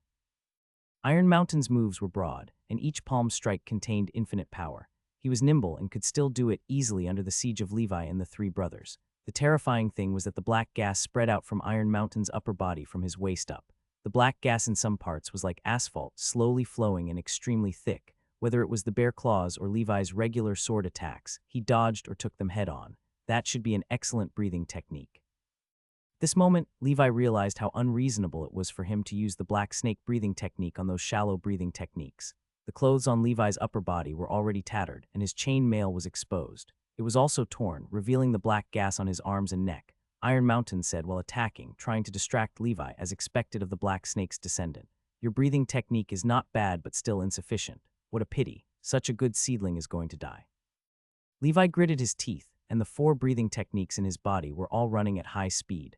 Other than the man-faced spider breathing technique, which had yet to reach level 4, the black gas produced by the different breathing techniques were all swimming around Levi's body. The 3 life seeds were beating violently in his heart. Every move of the golden cross slash was deadly. Not long after, Levi's Frostmourne wailed in pain, unable to withstand Levi's high-intensity ripple force, and shattered. Iron Mountain's body was also covered in wounds, and the deep wounds could be seen. "You don't even have your sword. What are you going to use to fight me?" Iron Mountain used black gas to heal his wounds and dodged Little White, who was pouncing on him. Then he slapped away a soldier trying to sneak attack him. That soldier was sent flying 10 meters away and crashed into a tree. No one knew if he was dead or alive. With a sinister smile, he charged toward Levi once again. Levi pulled out his black snake dagger. Die, tusk. Iron Mountain grabbed the dagger that Levi was thrusting toward him. Under Levi's ripple force, the sharp dagger cut through Iron Mountain's black gas protection, leaving a deep wound on his palm. A numbing sensation came from the injury. Ha, you used poison. Iron Mountain sneered and punched Levi's chest. The force of this punch penetrated through the 2 layers of chain mail Levi wore, directly causing the armor inside to be deformed and dented. Tusk. Levi was sent flying backward and spat out a mouthful of blood. At the same time, he raised his hands. A handful of white powder flew toward the burly man. Iron Mountain's hands covered his eyes quickly. Good boy, you learned our Bird of Death's voice unique skill, sprinkling quicklime. Iron Mountain subconsciously covered his eyes, however. He accidentally inhaled some quicklime powder through his mouth and nose. Levi did not say anything. He felt as if that punch had broken his ribs. The black snake seed and the other life seeds had almost reached their limits. Iron Mountain was also panting heavily. Although there were no fatal injuries, all kinds of wounds had caused him to bleed significantly. The first sword attack from Sir Fred even directly injured his right palm. He had just been forcefully using his heavily damaged right palm to fight. Even if he killed Levi, it would likely be crippled. Despite his high-level knight physique, it would still be impossible for him to recover his right palm, as it was almost shattered. He was furious and wanted to twist Levi's head off right now. The 3 brothers dragged their injured bodies and stood before Levi, baring their teeth at Iron Mountain. Little Fatty charged forward again. The few still alive soldiers also shot arrows at the man. Of course, it was useless. They were either pushed aside or missed. Not long after, the 3 brothers were again beaten to the ground. Even with their muscular physiques, they were still fragile. Iron Mountain had torn off a lot of their fur. Levi dragged his injured body and once again faced Iron Mountain. I will twist off your head then. Then Iron Mountain suddenly felt dizzy. His vitality declined and the blood vessels all over his body burst. Blood began to seep out. He suddenly felt that something was wrong. Touching the nosebleed, he wanted to say something but fell directly to the ground. Seeing this, Levi ordered his soldiers to shoot a round of arrows at Iron Mountain, which ended up resembling a porcupine. He then picked up the broken Frostmourne and cut off all 4 limbs of the burly man. Bathed in blood, he panted heavily as he looked at the blood-stained battlefield. Under his calm appearance, endless anger burned. Idiot, that's not quicklime. Ordinary people would not be able to withstand just a sniff of the man faced. Spider's breath, but this guy consumed quite a bit and could still fight. Levi had already taken the antidote for the man-faced spider breath. Once he took the antidote, he would be immune to it for life. Levi would not have to worry about this poison in the future. After crippling the man's limbs, Levi had the doctor bandage his wounds and had the soldiers tie him up with layers of iron chains and even put shackles on him. He would not let him die so quickly. He was still burning in anger. Levi did not care who had entrusted this organization to kill him. He only wanted to destroy it. This person was strong and had a high status in the organization. Levi felt that he could make a fuss about him. After returning to the territory, Levi ordered the soldiers to take the assassin into the castle's prison. He first went to the doctor to visit Sir Fred. Sir Fred's abdomen had been pierced through. With the medical standards of this world, he was in danger. Levi looked at Fred, who was on the verge of death. He reached out and touched him. He was still breathing. Can he be saved? Levi asked. The doctor responded with difficulty. I'll try my best, my lord. In this case, it's more dependent on Sir Fred's physique. Okay, just tell me if you need anything. Money is not a problem if you can save Fred's life. I will also try to contact the doctors in the big cities. Then Levi turned around and left. He heard that some priests in big cities' churches had mastered superb medical skills. Although the medical standards in this world were low, some medicines were refined from precious medicinal herbs. These herbs were similar to the heavenly treasures in wuxia novels in his previous life. In a sense, ambergris was a natural treasure. After all, it could increase the speed of cultivation. However, the church firmly controlled these medicines' knowledge, formulas, and raw materials. They called these medicines sacred medicines bestowed by the saints. The church used them to amass wealth and earn much money. Although Levi did not like to deal with people from the church, he had to ask someone from the church in the Icewind City branch for Fred's sake. It might just cost a lot of money. Levi naturally refused to go to old Abraham. He knew that the old man was obsessed with power and money and did not know much about medicine. In the year 1007 of the Holy Brilliance calendar, month of the furnace, after a month of recovery and rest, with Levi's powerful physique and some medicine, his body had almost recovered. I still have to wear armor. Even if I have a defensive breathing technique, isn't it nice to have an extra layer of defense? Levi could not help but rejoice. He might have been seriously injured if it wasn't for the armor. In short, just like playing games, the stacked armor style would always have a place no matter which genre of game. Although he was injured this month, he slowly cultivated his breathing techniques. The day the black snake breathing technique broke through to the 5th level was getting closer. He had also mastered the giant bear breathing technique and reached the 3rd level. The difficulty of this breathing technique was lower than the siren breathing technique and the man-faced spider breathing technique. It was of similar difficulty as the frost wolf breathing technique. To Levi, it was not difficult to cultivate the secret medicine of the giant bear breathing technique was also as simple and crude as the frost wolf breathing technique, which was bear blood. The stronger the bear, the better it was. This was not a problem for Levi. He had 3 giant bears of the Northern Territory waiting to be fed. They were massive and ate a lot. Naturally, they did not mind that Levi took turns drawing some blood from them every day. Levi's current speed of gaining experience was much faster than before. With the giant bear breathing technique reaching level 3, Levi felt that his strength, which was not small to begin with, had increased significantly. A breathing technique focused on strength was indeed worthy. The next step was to reach level 4 slowly. It's a piece of cake for me to cultivate the shallot level of the breathing technique with the secret medicine and full power. I can reach level 4 in 3 months. Besides the giant bear breathing technique, Levi's other breathing techniques improved significantly. It would not take long for the black snake breathing technique to advance to the 5th level. Levi's primary breathing technique, the black serpent breathing technique, was the foundation of his strength. An excellent breathing technique was equivalent to stacking many shallow breathing techniques. Most importantly, the upper limit of the excellent level breathing technique was even higher. A shallow level breathing technique would not be able to break through to the grand knight level. On the other hand, Levi was also impressed by the usefulness of the man-faced spider breath. During this period, he refined several dosages as backup, allowing his pharmacy skill to reach level 3 quickly. Level 3 was not the limit of this skill. It seemed it was also a skill with an extreme growth limit, just like forging. Now that I'm already at level 3, I can start trying to make man-faced spider tears and man-faced spider's kiss. Because the materials for these 2 poisons were rare, Levi did not dare to refine them before, afraid of wasting them. With his pharmacy skills, he could be considered an expert and was no weaker than the red spider knight. Refining the other 2 more powerful poisons was also on the agenda. Levi went to the doctor. After a month of treatment, Fred barely managed to keep his life. He spent 400 gold coins buying medicine that could heal such severe injuries from the Church of Holy Light in the Icewind City. The ingredients of this medicine were precious, and their effects were also excellent. Fred's injuries had stabilized, and with his mid-level knight physique, it should not be a problem for him to stay alive.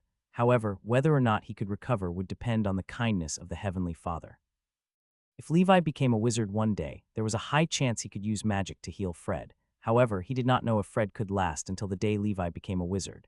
Levi's face was gloomy after visiting Fred. Alone, he went to the underground prison of the Black Snake Castle, which was used to imprison criminals. It had not been used in the past as the territory's residents were still decent and kind. Only one criminal was imprisoned here, the Bird of Death's voice assassin. That guy had been poisoned and had his limbs crippled, but he was still alive. Levi could not help but admire his powerful body. His face was pale and covered in wounds. He was chained and nailed to the wall. Seeing Levi arrive, he said hoarsely, "Why didn't you kill me?" Levi sat at the side and ate his roasted meat as he spoke indifferently. "Believe me, if killing you can make Fred better, I will kill you 10,000 times.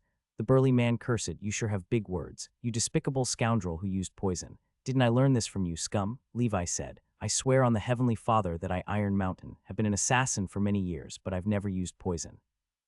Although I'm an assassin, I'm also a knight, and I yearn for a fair battle, unlike you, cursed Iron Mountain." Levi mocked, "You're already an assassin, don't pretend to be a noble here. No proper knight will be an assassin. Judging from your breathing technique, it should be of excellent quality. Could you be the illegitimate son of some earl?" He did not know his simple words would hit Iron Mountain's sore spot. "You're the illegitimate child. Your entire family is illegitimate." "So what if I'm an illegitimate child? I'm still the most outstanding genius of the younger generation of the DMN Aryan family." Levi's expression changed slightly. The Aryan family was an Earl family famous for producing iron ore. Their territory was located north of Rust Lake. Their clan emblem was the giant iron crocodile. In the legends, the giant iron crocodile was a terrifying beast that had occupied Rust Lake in ancient times. Its entire body was covered in scales that seemed to be made of steel. This was a powerful family because their leader was the Iron Knight, one of the Northern 7 Flying Cavalry. Like Levi's father, Iron Knight was also a Grand Knight. No wonder Iron Mountain was so strong. He looked only 30 years old, but he was already at least a high-level knight. He could also master such a powerful breathing technique. Iron Mountain was dissatisfied with the Aryan family because of his identity as an illegitimate child. Levi guessed that it was most likely related to power. After all, illegitimate children could not inherit the family's title, and Iron Mountain thought he was their family's youngest genius. Ostracized, he joined the Bird of Death's voice and became an assassin. However, Levi did not care about these words at all. He only wanted Iron Mountain to tell him the name of the significant client behind him. However, no matter how he tortured him, he kept crying in pain and claimed he knew nothing. In the end, Levi gave up. He now understood that Sir Bernard was not lying. Only the higher-ups of their organization knew about the identity of the big client. Though Iron Mountain claimed to be an excellent gold assassin with immense power, he was still not a high-ranking organization member. According to Iron Mountain, only 5 higher-ups were in the organization. That was the Shadow Assassin. It was also the 5 Shadows of Death. The one in charge of commanding Iron Mountain was Pale Shadow, whom Iron Mountain had only heard of but had never seen before, a mysterious Grand Knight whose true identity was unknown. Apart from that, Iron Mountain knew nothing. Damn it, I'm still too weak. Levi muttered, why don't I kill all the assassins and cut off all possible dangerous factors? In prison, Iron Mountain was panting heavily. Sweat poured down his body like rain and his face was pale. Kill me, give me a quick death. Iron Mountain's eyes were lifeless. Levi had already tormented him to the point of insanity. Levi knew that he would not be able to get anything out of Iron Mountain. He ended his sinful life and burned his body to keep the incident a secret. In the fire, Levi again saw the shadow of a ferocious crocodile that had disappeared in a flash. His expression was gloomy until the man turned into ashes. A few days later, a serf found a starving and emaciated alpine warhorse in one of the territories and offered it to Levi. It was an armed warhorse. Levi checked the warhorse and found that besides malnourishment, there was nothing wrong with it. This warhorse belonged to Iron Mountain. He even found a small cloth bag under the harness. There were a few hundred gold coins, some dry food, and water. In addition, there was also a book, The Tribute of Shadows, and a Bird of Death mask, which were the same as the ones Levi had obtained before. Iron Mountain seemed to also believe in the Shadow Lord. Behind it was the siren breathing technique that Levi had already learned. Unfortunately, it did not have Iron Mountain's breathing technique that Levi wanted. That was a defensive breathing technique comparable to the black snake breathing technique. What is this? Levi found a piece of parchment and opened it. It was a map of the northern part of the Emerald Kingdom. He had such a precious item. Levi was delighted. This was a surprise. Although Levi was very doubtful about the accuracy of this map given the technology level of this world, the fact that Iron Mountain could find the Blackwater Valley based on this map showed that it was accurate. More importantly, Levi saw some information he needed on the map. Levi muttered as he looked at the map, there's a stronghold for the Bird of Death. Oh, there's one in Icewind City. There are 3 official knights stationed there. They act as training instructors for apprentices and teaching assassination techniques, and at the same time, they're responsible for contacting the assassins in Icewind City. He felt it was time for this D-Ned organization to pay the price for trying to kill him thrice. But before that, he had to cultivate the black snake breathing technique to the 5th level. At the same time, he was also worried that if the Pale Shadow had known that the assassination attempt this time failed, he would personally kill him. Yikes, I must cultivate my breathing techniques. At the same time, the territory has to be prepared for war and attacks to prevent the Iron Mountain situation from happening again. The most troublesome part about the Bird of Death's voice was that many of its members had cultivated the siren breathing technique. They could change their body shape and sneak in through disguises. He might be able to notice some abnormalities, but it would be difficult for ordinary soldiers and civilians to discover them. However, Levi could not think of a good solution. He could only try to increase his cultivation before the enemy arrived. The year 1007 of the Holy Brilliance calendar is the month of Wheatfield, the golden wheat season. The serfs in the territory began to work on the autumn harvest. The forging industry was still developing like a raging fire. However, many iron pieces that could be used to forge armor have been collected in the warehouse. This was because the lord responsible for forging the armor had been elusive recently and rarely showed his face in public. Levi naturally could not care less about forging now. After successfully concocting Man-Face Spider Tears and Man-Face Spider Kiss, he no longer wasted time on homing his forging and pharmacy skills. There was nothing more crucial to him than cultivating his breathing techniques now. Putting aside everything else, Levi focused on cultivating breathing techniques. He also temporarily stopped producing the Golden Cross Slash. The beginner ripple force was enough. Finally, at the end of the month of Wheatfield, the giant bear breathing technique Levi had cultivated was the first to reach level 4. Giant bear breathing technique, level 4 maximum. Special effect, beginner strength. Beginner strength, your strength is unique. You have more substantial explosive power. You can wrestle with giant bears and kill wild cows with your bare hands. Though impressive, Level felt that such progress was expected, especially since the bear blood medicine he used did not belong to an ordinary bear. It was the blood of a giant bear of the Northern Territory that could be comparable to a knight when it reached adulthood. Therefore, such progress was expected. Same old rules used the 3 brothers for practice. Levi got up and went to the castle through the secret passage. He then went to the bear pen of the three brothers. "Little White, come here." Levi waved his hand, and Little White came over obediently. They were almost 4 years old and weighed more than a ton. They had reached the mass limit of giant brown bears from his previous life, though their strength was significantly more potent. In particular, their mighty strength and physique made Levi somewhat envious. In the previous battle with Iron Mountain, if it weren't for the three brothers, Levi might not have been able to defeat Iron Mountain. They had almost recovered from the injuries that Iron Mountain had inflicted on them under Levi's meticulous care and their powerful self-healing abilities. All in all, the three brothers were now at the level of low-level knights. When they matured, they would generally have the combat strength of mid-level knights. The three brothers were already more potent than male bears and comparable to high-level or peak knights. When these three fellows fully mature, they will significantly help Levi. The Alpine Warhorse cavalry would be weak. The giant bear of the Northern Territories cavalry was the best. Therefore, Levi insisted on feeding these three good-for-nothings despite the cost. Mother Dragon could conquer the world with 3 dragons, while I, Levi, could conquer the world with 3 giant bears of the Northern Territory.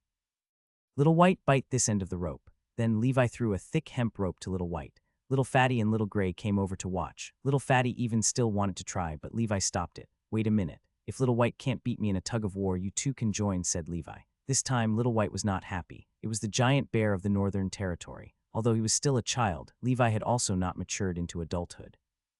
Levi wanted to test if bear wrestling within the beginner's strength was true. "I hope the interface didn't lie to me." As he pulled the rope back, Levi said, "Let's begin, Little White." Little White bit the rope and retreated. Strictly speaking, this was an unfair competition. After all, Little White weighed a ton. Even if it did not use any strength, it could crush Levi. Levi was 1.9 meters tall, and his weight had reached more than 300 pounds due to the high-density breathing technique he cultivated. However, compared to Little White, he was still smaller. However, Levi himself was a low-level knight, close to a mid-level knight. With his black snake breathing technique at the 4th level, his giant bear breathing technique at the maximum level, his multiple breathing techniques, and the special effect beginner strength, he was not wholly defenseless. Puff, puff. A man and bear painted heavily as they wrestled. Levi's muscles bulged, and on the surface of his heart, the giant bear breathing technique was actively pouring black gas that represented power into Levi's arms and core area. Although the black snake breathing technique, frost wolf breathing technique, and siren breathing technique were not specialized in strength, they were all at level 4 and were sufficient for Levi. Levi's face was flushed, and Little White's nostrils were emitting heat waves and white steam. In the end, Levi was still slightly inferior to Little White after 5 minutes. In terms of pure strength, even though his giant bear breathing technique was at its maximum level, it was still quite inferior to the giant bear of the Northern Territory, a heavyweight beast with extraordinary talent. It seems like the description of special effect refers to the ordinary giant bears, not the king of bears like the giant bear of the Northern Territory. Nonetheless, this strength is enough to sweep away most people. Levi was delighted with this effect. He did not waste any time and returned to the shelter. After resting and adjusting, he began practicing the breathing technique again. The giant bear breathing technique already reached its limit, so Levi looked at the other breathing techniques. The man-face spider breathing technique was slightly more than 1,000 proficiency points away from reaching level 4. Hence, he focused on this. Without the secret medicine and the higher difficulty level than the giant bear breathing technique, the cultivation speed of this breathing technique was slightly slower. However, Levi was now too familiar with cultivation, so it was still very smooth. In the year 1007 of the Holy Brilliance calendar, the month of harvest wheat production in the Blackwater Valley increased by about 10 compared to the previous year. At the beginning of the year, Levi had spent a lot of human resources to reclaim more farmland. He also let the serfs use some natural organic fertilizers, increasing production. However, due to the limitations of this world's agricultural technology, the key to improving agriculture still depended on the cultivated land area and the farm population. The current population in Levi's territory could not keep up with the territory's economic development. While encouraging childbirth was possible, the ultimate aim was quickly replenishing new blood. Under normal circumstances, lords would increase their population by enfeoffment, buying and selling serfs, or taking in refugees fleeing disasters. However, Levi's place was remote. Even if refugees escaped, they would run to more affluent areas and rarely come here. Levi could only buy serfs. In this era, the sale of serfs was a common occurrence. Levi had his subordinates go to the serf market in Icewind City to buy a batch of serfs. Most were refugees who had lost their homes because of the war, and many were injured. However, Levi had no choice. The healthy, robust, and high-quality serfs were in high demand and contracted by the nobles. Therefore, it was fine as long as they had no infectious diseases. The butler arranged for these people to work in the mill, iron ore, and various other jobs. Levi did not leave his house. He hid in the shelter and practiced his breathing techniques. Other times, he strengthened his defense against the bird of death's voice and the mastermind who wanted to kill him. One day in the shelter, Levi opened his eyes. His eyes were bright, and the hair on his arms stood on end. Man-faced spider breathing technique, 4th level. Man-faced spider breathing technique, level 4 120,000. Special effect, beginner vibrosensing spider sensing. Good heavens, the man-faced spider breathing technique also has 2 special effects. Levi could not help but be shocked. He placed his thoughts on the proficiency panel. Beginner vibrosensing, every hair and inch of your skin will become your eyes. They can capture the subtle vibrations of gases, liquids, and solid objects from all directions. The current sensing range for gases is 10 meters. The sensing range for liquids and solid objects will increase accordingly. How powerful, what a heaven-defying ability. This man-faced spider breathing technique should be the most special breathing technique I've seen so far, Levi muttered in shock. Such an ability was beyond his imagination. He closed his eyes and placed his hand on the shelter's wall. The hair on his back stood and brushed against the wall. In an instant, Levi's mind was filled with various noises. There was the sound of snow rabbits grazing in the bushes, gophers digging holes, and a breeze blowing across the grass. Boom! This information entered Levi's mind, allowing him to sense the movements from above without even having to check. Levi laughed out loud. This is heaven-defying. This is the true transcendence. This breathing technique was more precious than all the others he had obtained before, except for the black snake breathing technique.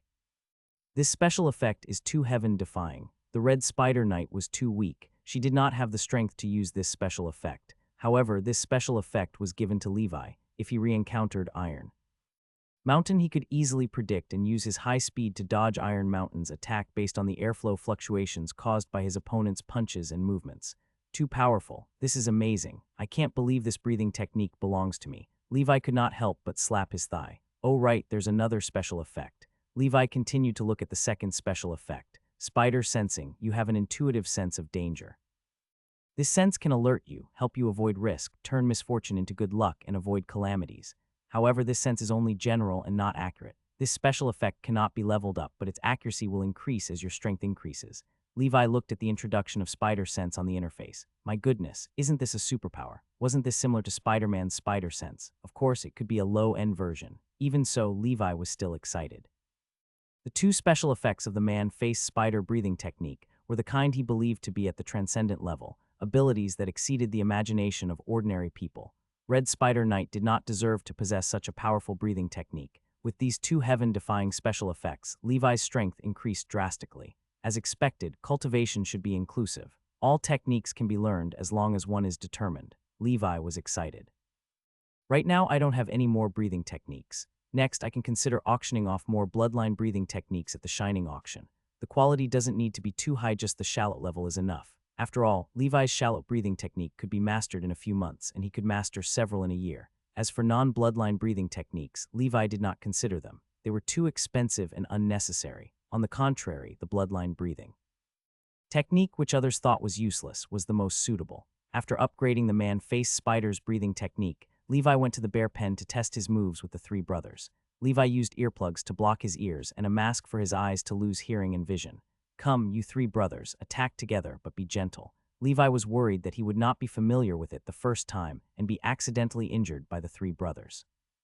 Seeing this, little fatty, eager to spar with Levi, roared and rushed towards him. He slapped his paws, and the other 2 brothers attacked Levi from all directions. Just like that, Levi, who had yielded his sight and hearing, faced the attacks of the 3 giant bears of the Northern Territory, whose skills were comparable to Knight's. Levi muttered in his heart, left. Although his vision was dark, he could still sense the attack from the left using the fine hair on the back of his hand and face. He circulated his frost wolf breathing technique and siren breathing technique to the maximum level and dodged the attack from Little Fatty. Then his palm, which was covered in black gas, pushed Little Fatty away like Tai Kai. Little Fatty, who lacked time to brake, crashed into Little White, who was rushing over from the other side. Little White fell to the ground. The 2 guys were dizzy. They did not imagine their master could beat them up with his eyes closed. Levi jumped high and dodged Little Gray's attack from behind. He then kicked his butt. Bump! Little Gray landed on the ground like a wild goose, sliding forward for some distance. Levi laughed out loud. This feels great. He stood with his hands behind his back like a martial arts grandmaster. Opening his arms, the mountain wind blew. He sensed the sound transmitted in the wind and the aura of all things in nature. Although he could not see, this was the first time he felt so familiar with this world.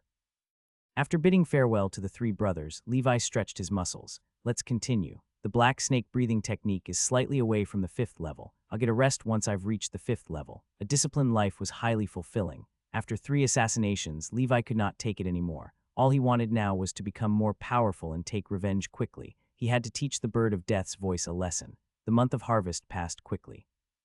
Up until now, the Blackwater Valley was peaceful and quiet.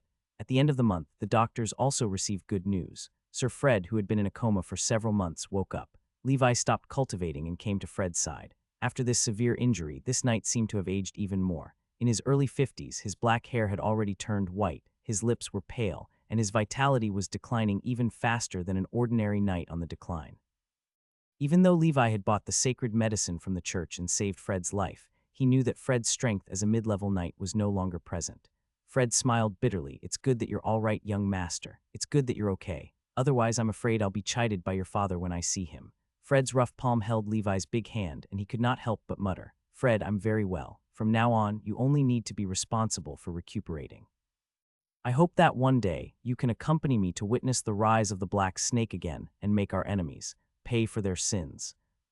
During the year 1007 of the Holy Brilliance calendar, month of northern wind, Fred was almost able to get down from the ground, which made Levi feel much more at ease. The incomparably expensive sacred medicine did not go to waste. Sometimes the church was still relatively reliable and not completely useless. The possible enemy that Levi had been on guard against had not come for several months. This made him a little puzzled. Had they already forgotten about him? For a moment, Levi was a little confused. On the other side, purchasing the Scarlet Warhorse was also on the agenda now that Fred had recovered. At the end of the month, Fred's friends also sent over the 5 Scarlet Warhorses that Levi had bought. As soon as they arrived, Levi tried to tame them with his beast taming technique, which reached its maximum level. With the Wild Heart, although he did not share telepathy with them, unlike with the 3 brothers, he could quite understand why these Scarlet Warhorses were so difficult to tame. With Levi's current beast taming technique, he used carrot and stick methods to tame a Scarlet Warhorse. Soon after, he successfully tamed the others. That's all. It's not too difficult. The curse of the Blood Rage tribe is just an excuse for incompetent horse trainers. While Levi had little Milan and the others prepare the iron needed to forge the horse armor, he also began to purchase more horses. With the income from the forging industry and the vast amount of money he had plundered from Knight Bernard's house, it was enough to last Levi for a long time. Now Blackwater Valley was flourishing. The year 1007 of the Holy Brilliance calendar, the month of winter, had arrived. The cold wind pierces the bones, bleak and sad. The enemy Levi had imagined had not arrived, and he did not plan to wait any longer. He wanted to take the initiative to attack. The reason why he had such confidence was naturally because of the increase in his strength. That's right, Levi's black snake breathing technique was at the 5th level. Black snake breathing technique, level 5 130,000. Special effect, intermediate defense. The black snake breathing technique was challenging to cultivate. Levi's only excellent breathing technique had finally reached the 5th level, and he achieved an intermediate defense special effect. Correspondingly, the black gas produced by Levi's black snake seed had already spread from his arms to his head and neck. He estimated that once the black snake breathing technique reached the 6th level, it should apply to his upper body, similar to Iron Mountain. However, it was already enough for now. After all, Levi's upper body was protected with heart-protecting plates, chain mail, and leather armor. Unless one was an expert like Iron Mountain, one could not penetrate these defenses and cause severe damage. With Levi's current beginner speed and beginner vibrosensing, it would be tough for ordinary knights to attack Levi unless they were knights who specialized in speed. All in all, he had defense, strength snept, or even a rare trihulp like percentin. Levi was already far superior to ordinary people. In this era, there should be no one like him who cultivated so many breathing techniques at the same time, and all of them had been cultivated to the 4th level. Levi's 4-dimensional attributes were not just the combined effect of 4 different types of low-level knights. This was a qualitative change. Now, if I meet Iron Mountain again, I don't need to use poison or the help of the 3 brothers. I can easily hammer him to death and crush him, and Iron Mountain's strength was already considered rare in the Bird of Death's voice. Besides the 5 Shadows of Death, only a few people were stronger than him. Besides Grand Knights like the 5 Shadows of Death, I'm not afraid of anyone. Even if a real Grand Knight were to fight me, with my methods, it's still uncertain who would win. Hold on, that sounds a little too arrogant. Escape is the best strategy when we see a Grand Knight. Besides the black snake breathing technique, Levi's man-face spider. Breathing technique and siren breathing technique improved slightly. His golden cross slash had also improved, while his forging and pharmacy skills were slowly enhanced. After all, Levi did not have time to waste on the last two life skills lately. Now that everything was ready and Fred had recovered, Levi did not want to hide in his territory and wait for others to assassinate him. Why not take the initiative to assassinate others? As for the target of the assassination, Levi had already thought of it. The first was the stronghold of the Bird of Death's voice in Icewind City. No matter who had commissioned the Bird of Death's voice, since he had been messing with him repeatedly, he had to be prepared for Levi's revenge. Apart from the stronghold in Icewind City, there were other strongholds on Iron Mountain's map. However, they were too far from Levi, and many were outside the kingdom. He planned to visit them one by one when he had the chance. The Bird of Death's voice could experience the feeling of being targeted. The best way to solve danger was to eliminate the enemies who could threaten his life. Levi had arranged the matters of the territory. Although Fred could not fight now, it was not a problem for him to maintain order in the region. He also transferred the control of the three brothers to Fred and ordered them to obey Fred in the next few days. That way, if anything happened in the territory, Fred could activate the three brothers to solve it. Levi had refined bags of man-faced spider breath and a small bottle of man-faced spider tears in the shelter. He also brought a few man-faced spider's kiss. These poisons could save lives at critical moments. As a result, Levi's pharmacy skills increased quite a bit. After making all the necessary preparations, Levi put on the white wolf mask and left the shelter under cover of the night, quietly leaving Blackwater Valley. With Levi's speed, he arrived at the familiar Icewind City in a few days. It was winter, and it was snowing heavily. Many people were frozen to death on the road, but no one collected their corpses. Levi frowned. These people seemed to be refugees. Was there a big war somewhere recently? Levi had been engrossed in cultivation recently and had no idea what was happening outside. He did not immediately go to the Bird of Death's voice's stronghold in Icewind City, but came to Shining Tavern. In the middle of the winter, a beautiful woman wore little clothes to attract customers to the tavern. The gatekeeper looked at the white wolf-masked man and handed him a glass of dark beer. "Drink this glass of snow beer. I hope you have the Snow Knight's courage and travel safely alone." The entrance ticket to the tavern today was snow beer. The Snowflake Knight was a legendary knight who rose to prominence in the north. It was said that snowflakes fluttered when he was born and the north wind whistled. That was the month of flowing fire. No matter the era or race, there was no lack of legendary stories. Levi drank the wine and entered the tavern. It had been a long time since he last came here. Levi could capture the breathing, talking, slamming of the table, drinking, and all kinds of movements through his beginner vibrosensory. This made him feel like a character in Xanxia novels. He tidied his clothes and sat alone at a table, drinking some wine and listening to the tavern bards telling legendary knight stories. Levi sighed in his heart. Perhaps one day, when he became a legendary living knight, he would pass by this tavern and listen to the bards telling stories with exaggerated artistic techniques. It would be a different feeling. I will become a legend, I will. Levi sat in the tavern from the evening until dawn. He listened to the conversations of the wandering knights and bounty hunters around him, and from the words of the older men who reeked of alcohol, he roughly knew the current situation. Refugees he had seen frozen to death by the roadside were from the north. Ever since the millennium, it was as if the entire world had entered the Little Ice Age. In short, it was getting colder year by year. The living conditions in the northernmost lands were worsening. The time spent in summer was getting faster, while the time spent in winter increased. Not only the northern lands of the Emerald Kingdom, but even the northern lands of the neighboring Tuva Empire also suffered from such harsh weather. However, the region most affected by this freezing winter was the country in the extreme north of the continent, not the Emerald Kingdom or Tuva Empire. It was the Evernight Kingdom, also known as the Land of Winter. This was a country that believed in the snow goddess. The ruler was the Snow Queen Elsa, who was said to be the daughter of God. Many of these refugees had fled from the Evernight Kingdom. It was not just cold. After all, the people of the Kingdom of Evernight had lived in the cold for generations so that they could adapt. The terrifying thing was that some refugees claimed they had seen snow monsters or evil spirits in the snowstorm, known as the Snow Demon. In the past, no one would have believed such a thing. However, with the increasing frequency of evil spirit attacks in various places over the years, even the Church of Holy Light began to admit that there was indeed some kind of evil spirit in this world. The Church defined evil spirits as the minions of the devil.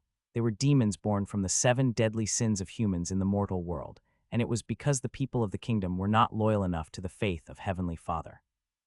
Therefore, the Church used this as an excuse to start building in remote places without churches, such as the Blackwater Valley. They encouraged the devotees to believe in the Father more devoutly than before. Only the holy light of the Father and the holy sword of the Radiant Knights could subdue the evil spirits. In short, the people believed the rumors about the Snow Demon. Currently, everyone in Icewind City is in a state of panic. Some wealthy nobles had already begun to move south. They wanted to go to the lush forest province in the warm south. Some nobles even planned to move their families to the molten kingdom that believed in eternal fire. Levi listened to everything that happened in the tavern inside. The world is getting more and more chaotic. Evil spirits, snow demons, the wilderness brotherhood, the bird of death's voice, ambitious nobles, the emerald royalty that exists only in name, and the open and secret struggles between the various theocracy. Levi remembered the frozen bones on the road and cursed, it's seeking hard to live. However, the price of serfs will probably drop significantly during this period. We can buy more serfs. Levi stood up. After sitting for the entire night, he had a pretty good understanding of the situation outside. Ultimately, he still issued a commission in the corner of the shining tavern. Request content, giant breathing technique, or other breathing technique inheritance diagrams. Request rewards starting from 10 gold coins, negotiable. If interested, contact the breathing technique collector, Mr. White Wolf Geralt, through the shining tavern. Levi had no hope of finding the giant breathing technique, but trying would not hurt. Moreover, even if he lacked the giant breathing technique, it would be great to collect other breathing techniques. After leaving the tavern, Levi's figure disappeared into the darkness. He walked into an empty alley. As he walked, his body began to change. In the end, his body was completely different from before. He put on the white wolf mask that he had personally forged. It was made of refined iron and mixed with a bit of mithril. This was made in imitation of the bird of death mask. It could defend against poison and protect the face. He had also personally forged Frostmourne version 2, which contained a piece of mithril the size of a baby's fist. Just this piece of mithril alone cost Levi 200 gold coins. Only such a top-grade weapon could withstand the destruction of Ripple Force and fully unleash the power of the Golden Cross Slash. He had also forged a knight's sword for Fred that was slightly inferior, and he had also fused it with mithril. Both of them had suffered because of the poor quality of their weapons. Such a thing must not happen again. Levi took out a small bottle that contained a highly toxic substance. Frostmourne was smeared with the man-faced spider's tears, and the same went for the black snake dagger. Everything was ready, and the slaughter began. In the south of the Icewind City, there was an abandoned castle. This nameless castle from hundreds of years ago was already dilapidated, and even rumors of evil spirits appeared. Regardless of whether the evil spirits were real, no one lived in this ancient castle or would come to this eerie place. After passing through the dim yellow corridor, there was another world inside. This was the secret stronghold of the Bird of Death's voice in Icewind City. Inside the castle was a modified training ground. The young members of the organization, who had been found in Icewind City and the surrounding areas and had the talent to cultivate the siren breathing technique, were practicing assassination techniques under the guidance of a person called Mentor. Their expressions were either numb or fanatical. As they practiced, they chanted the contents of the book The Tribute of Shadows. Only those who put death and fear behind their backs can become true assassins. What are assassins? We walk in the shadows and see the real world that those ignorant people cannot see.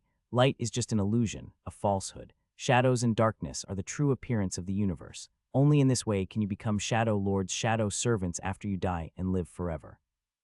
A mentor explained the Shadow Lord's teachings to the organization's members. At the same time, he was assigning assassination missions to some inexperienced assassins. After finishing all this, he tied a letter to the leg of a red-eyed raven. He had been ordered to investigate the whereabouts of Iron Mountain, the gold assassin in the organization, but investigations had been fruitless. He wanted to pass this news to Pale Shadow. As far as the mentor knew, Iron Mountain was ordered to assassinate Blackwater Valley Baron Levi, but there was no news yet. The people in the organization were not even sure if Iron Mountain had carried out the assassination.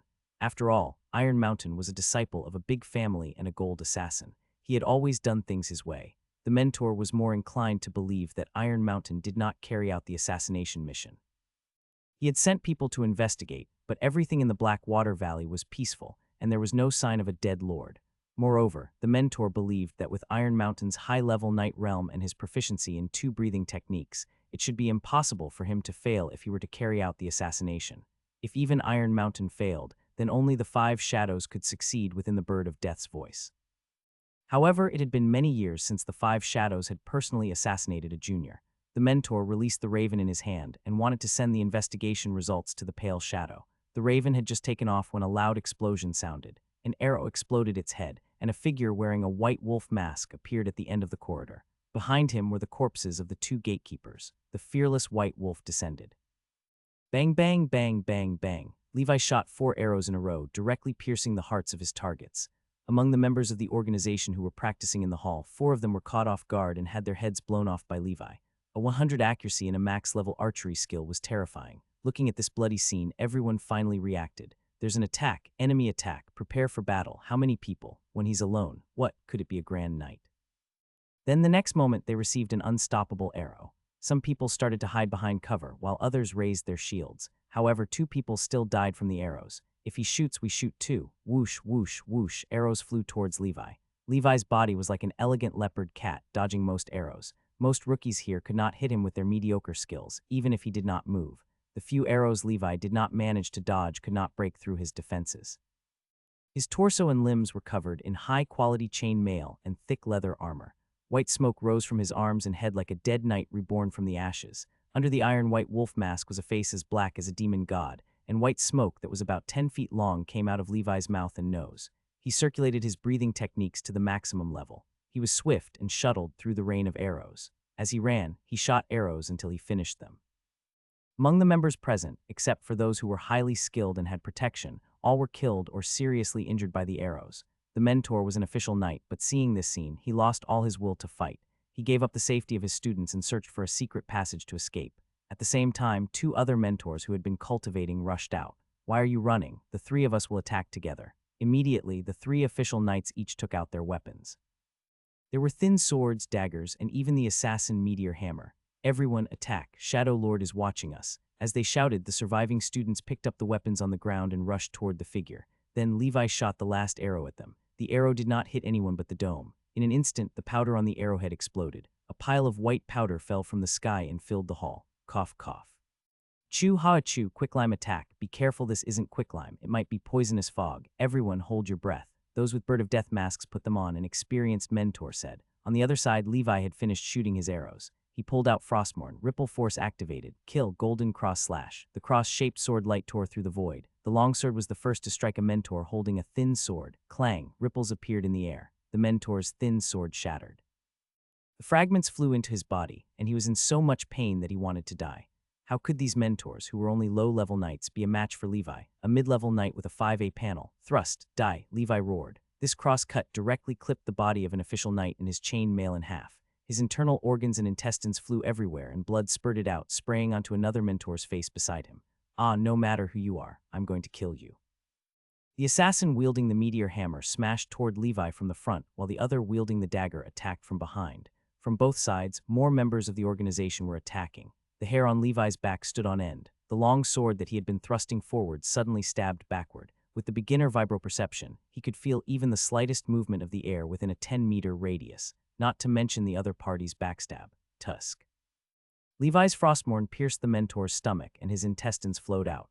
His face was filled with disbelief. Too weak, you guys are too weak." Bathed in blood, Levi grabbed the incoming meteor hammer with his palm filled with black gas. He pulled out Frostmourne and slashed at the chains of the meteor hammer. Golden cross slash, ripple force, catcha. The chain of the meteor hammer snapped. Seeing this, the mentor holding the meteor hammer was dumbfounded. What kind of monster was this?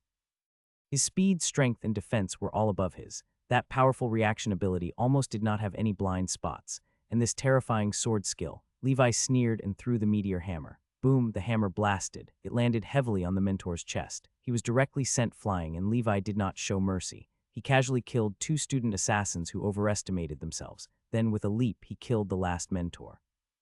Then he panted slightly and looked at the scattered members of the organization who were completely frightened out of their wits. Someone asked in confusion, "Who are you? Why do you want to kill us? Why, please let me go. I haven't killed anyone yet. Shadow Lord, please save your devout believers." Some knelt and begged for mercy, while others prayed to God. Some people tried to resist, but they fell to the ground before they could take a few steps. Their fate was unknown. Levi did not pay any attention to these people. He calmly took the lives of these students, who were not much more substantial than ordinary people, and certainly inferior to Levi's well-trained soldiers. Regardless of whether they had killed anyone before, they no longer had the right to do so now. The terrifying figure wearing the white wolf mask announced their deaths before any aid arrived. It was a one-sided massacre, and most were poisoned to death. Levi quickly killed the remaining survivors. He looked at the corpses on the ground and began to count the gold coins left behind by these people. Finally, after cleaning up the battlefield, Levi counted over 1,000 gold coins and various weapons. He was also happy to have found a breathing technique inheritance diagram on a mentor's body and a letter on a crow's leg. Levi first read the letter. Then, Levi pondered. The pale shadow did not seem to know that Iron Mountain's assassination attempt had failed. The breathing technique made Levi's eyes light up. Vortex Beast breathing technique. It's an excellent quality bloodline breathing technique. However, now was not the time to study the breathing technique. Levi put away the breathing technique inheritance map, piled the corpses, and burned them to ashes. From now on, a spirit named White Wolf will walk on this land and hunt down the members of the Bird of Death's voice tirelessly. Wearing a white wolf mask, Levi quickly left the castle with the spoils of war he had obtained. The crows circled behind him, recounting the deaths of lives. This revenge against the Bird of Death's voice was too satisfying. Levi could finally hold his head high after the 3 assassination attempts. The organization had lost 3 official knights and mentors, as well as a large number of apprentices. He had also robbed the gold coins in the stronghold. Even for a large organization, it was a heavy loss. After this battle, Levi had a preliminary understanding of his strength. 3 low-level knights and so many apprentice assassins were utterly helpless against Levi. It would be difficult for an ordinary high-level knight to achieve such a feat. After returning to Blackwater Valley, Levi stored all the 1,000 gold coins he had plundered in his shelter. Then he opened the breathing technique inheritance map he had just obtained. On the screen, a fat yellow worm with thorns all over its body crawled out from a vast swamp. It looked ferocious and looked down at the swamp. Surrounding the worm were small people with strange and distorted postures and movements. This was a legendary, terrifying worm monster that lived in the swamp. It was said that every time it appeared, it could devour countless creatures around it. Levi counted and found that there were a total of 36 miniature figures on the inheritance map. Levi muttered, "Why are there only 36? This was only one more than the man-faced spider breathing technique." According to the pattern he had discovered before, the more little figures on the breathing technique inheritance map, the higher the quality. Is this not an excellent breathing technique? The creator of this breathing technique inheritance diagram lied, or could 36 be the number distinguishing between the shallow and excellent levels? The black snake breathing technique, an excellent breathing technique, had 71 tiny human images. Levi could not figure it out, no matter how hard he thought about it. This question required more breathing techniques to verify. He had already issued a request in the Shining Tavern. He should be able to obtain more breathing techniques next. Forget it. Let's cultivate first. Levi did not rest and started to study the inheritance diagram. The Vortex Beast breathing technique was a breathing technique that focused on one's powerful physique. After cultivation, a knight's physique would be even more different from ordinary people's. This physique mainly focuses on the body's resistance, immunity, and self-healing ability. As for the exact effects, Levi would only know after he cultivated. In the blink of an eye, the month of winter passed. In New Year's first month of the year 1008 of the Holy Brilliance calendar, the Blackwater Valley was filled with a joyous and peaceful atmosphere. Sir Fred's body had recovered a lot. He could move normally, but still could not exercise strenuously. Fortunately, Levi's soldiers had almost completed their training. Most of them had mastered the basic swordsmanship that Sir Fred had taught them, but the degree of mastery varied. According to Levi's proficiency panel, the skill could be divided into 3 levels. The first level was beginner, the second level was proficient, and the third level was the maximum. Only Captain Sam had trained to the maximum level among the soldiers under his command. That once cowardly young man had now genuinely grown into a man and was Fred's successor. The others were either at levels 1 or 2. This was the proper standard of an ordinary person. Because Levi had the proficiency panel, his speed was several times faster than that of an ordinary person. In short, his team of 50 people had already taken shape. The Scarlet Warhorses were ready, and the next step was to undergo targeted training on horseback.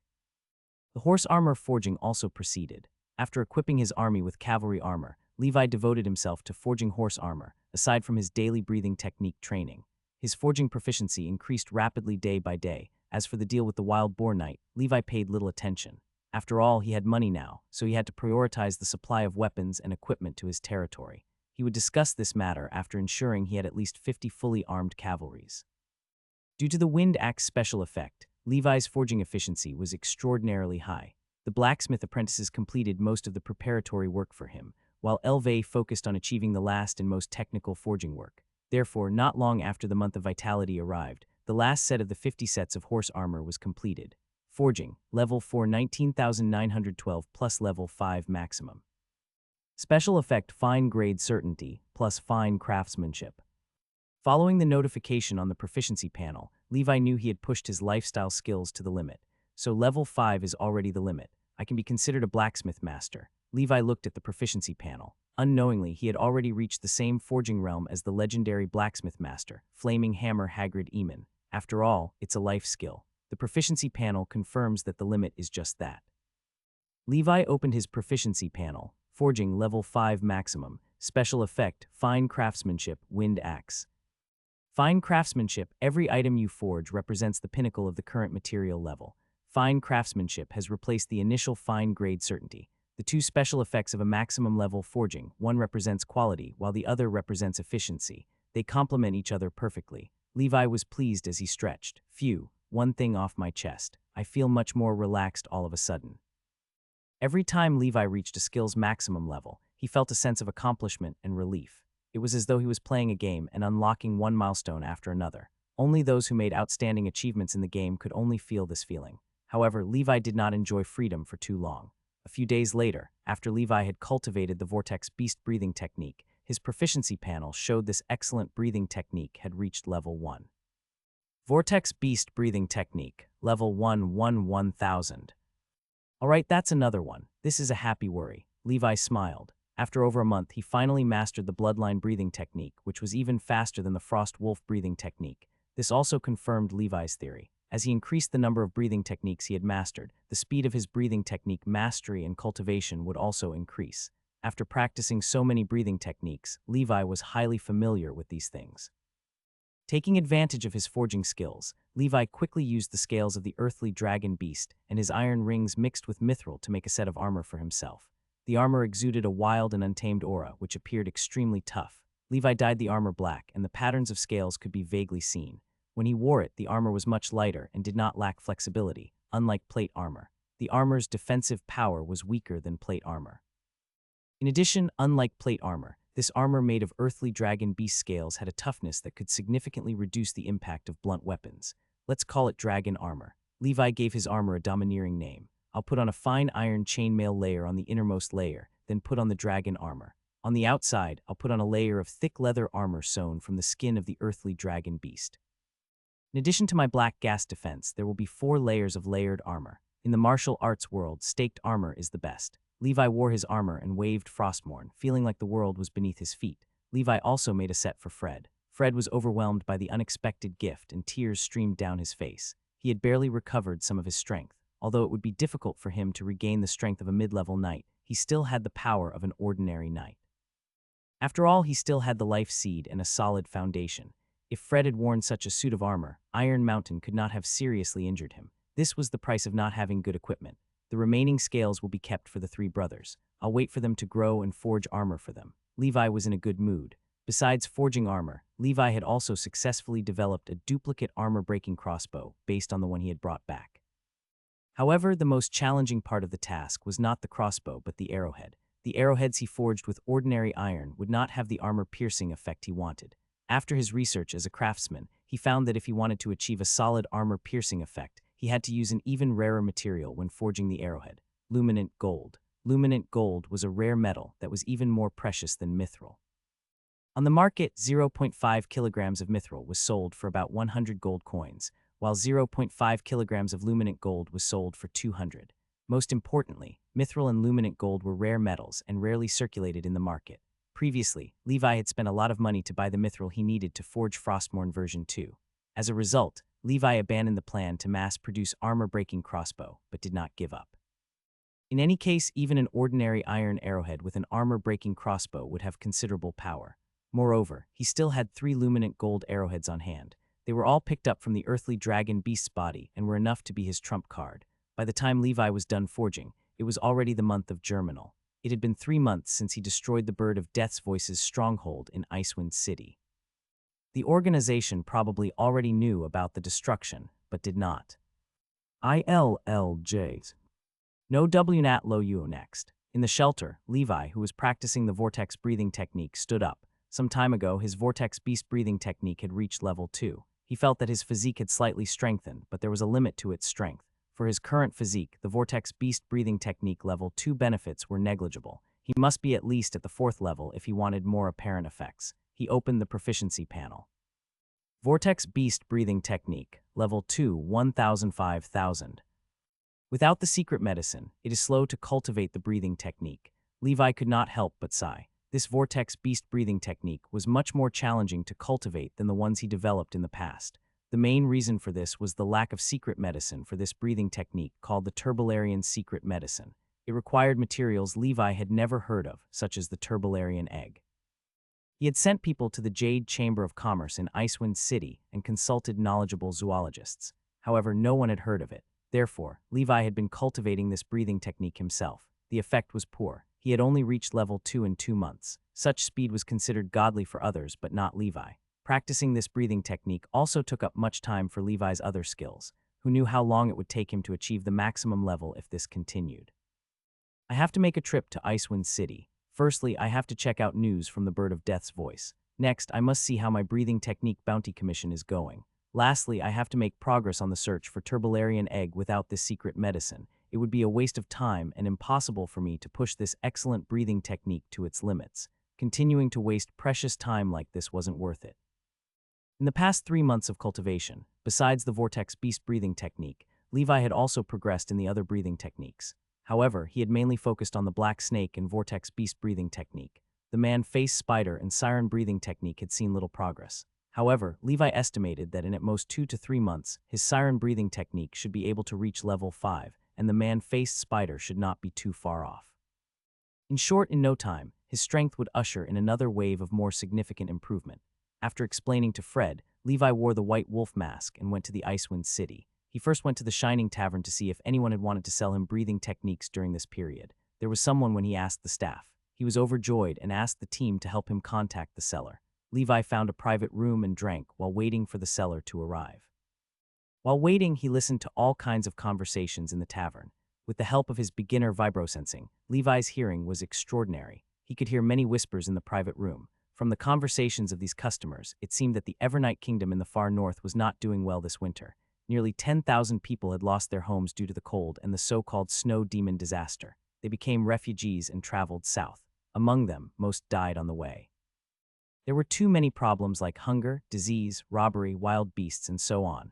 The two peoples successfully the northern border at the Emerald Kingdom and Tuva Empire. The best outcome for them was to be captured by some slave-catching teams and become slaves. Some of the enslaved people that Levi bought were from the Evernight Kingdom. Their bodies were shorter and more muscular. They were terrific labor, very suitable for forging. To these people, living was tricky. To be alive was already their best dream. According to some wandering knights hired by Evernight Kingdom's great nobles to participate in a battle to eliminate the snow demons and survive, the so-called snow demons was a group of indestructible undead unafraid of death. They were covered in frost and had blue ghost fire in their empty eyes. Undead Levi's eyes flashed. He was curious about the origins of these snow demons. Soon after, someone came looking for Levi to sell his breathing techniques. "Are you the Sir White Wolf Gerald?" The person who came was a fat man with a big belly. He was not a knight, that's right. "Do you have breathing techniques for sale?" Levi asked. The plump man said cautiously, "Yes, I have a breathing technique here. I wonder how much your Excellency White Wolf will offer." Levi asked, "That depends on the quality of your breathing technique. Is it convenient for me to take a look?" The man nodded and took out an ancient book from his pocket. It was covered in dust and some oil stains. He quickly showed it to Levi and immediately put it away. Although he had only glanced, Levi was sure he did lie about having breathing techniques. He could see only 19 tiny figures on it, and the figure in the middle of the breathing technique seemed to be a cow. It was most likely a strength-type breathing technique. It was a basic strength-based breathing technique, a garbage one, similar to the giant bear breathing technique. Levi was a little disappointed. Even if this breathing technique reached its maximum level, it would not benefit Levi's strength much. However, with the mentality that it was better than nothing, Levi still decided to buy it.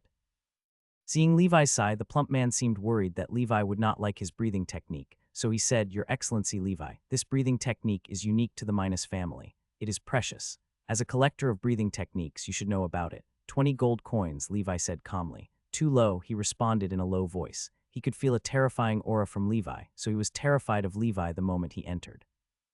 He was not even a knight himself, nor did he cultivate this breathing technique passed down from his ancestors. He had always wanted to find an opportunity to sell his breathing technique for money. The new young girls in the brothel tickled his heart. Levi immediately stood up. He would pass. In any case, he did not care about the shallow breathing technique. "All right, 20 gold coins." After completing the transaction, Levi took the breathing technique and looked at it carefully. Levi ridiculed the bull breathing technique is one of those lousy ones. On the screen, the little people worshipped a wild bull the size of a house as if it was a totem. Just as he had guessed, this was a basic strength-based breathing technique. Breathing techniques are difficult to obtain. I might as well go and ask around. Who are the real collectors of breathing techniques in Icewind City? Should I steal from them? Levi had the idea of robbing them. In the end, he gave up. It was his principle not to cause trouble actively. Of course, if someone provoked him, he would not hold back. Levi posted a request to purchase Turbolarian egg at a high price in the Shining Tavern, hoping to try his luck. This was because it was in time for the monthly Shining auction. Levi also took the opportunity to participate in the wave of the auction. He did not expect to find some good items. For example, the silver scale breastplate forged by the Flaming Hammer was sold for 500 gold coins. This piece of breastplate was said to be made with a kilogram of mithril. I'm also a blacksmith master. It's a pity that I haven't made a name yet. Otherwise, it would be much easier for me to earn money. No, I have to think of a way to promote myself. The next time I trade with Wild Boar Knight, I have to raise the price of the armor I forged.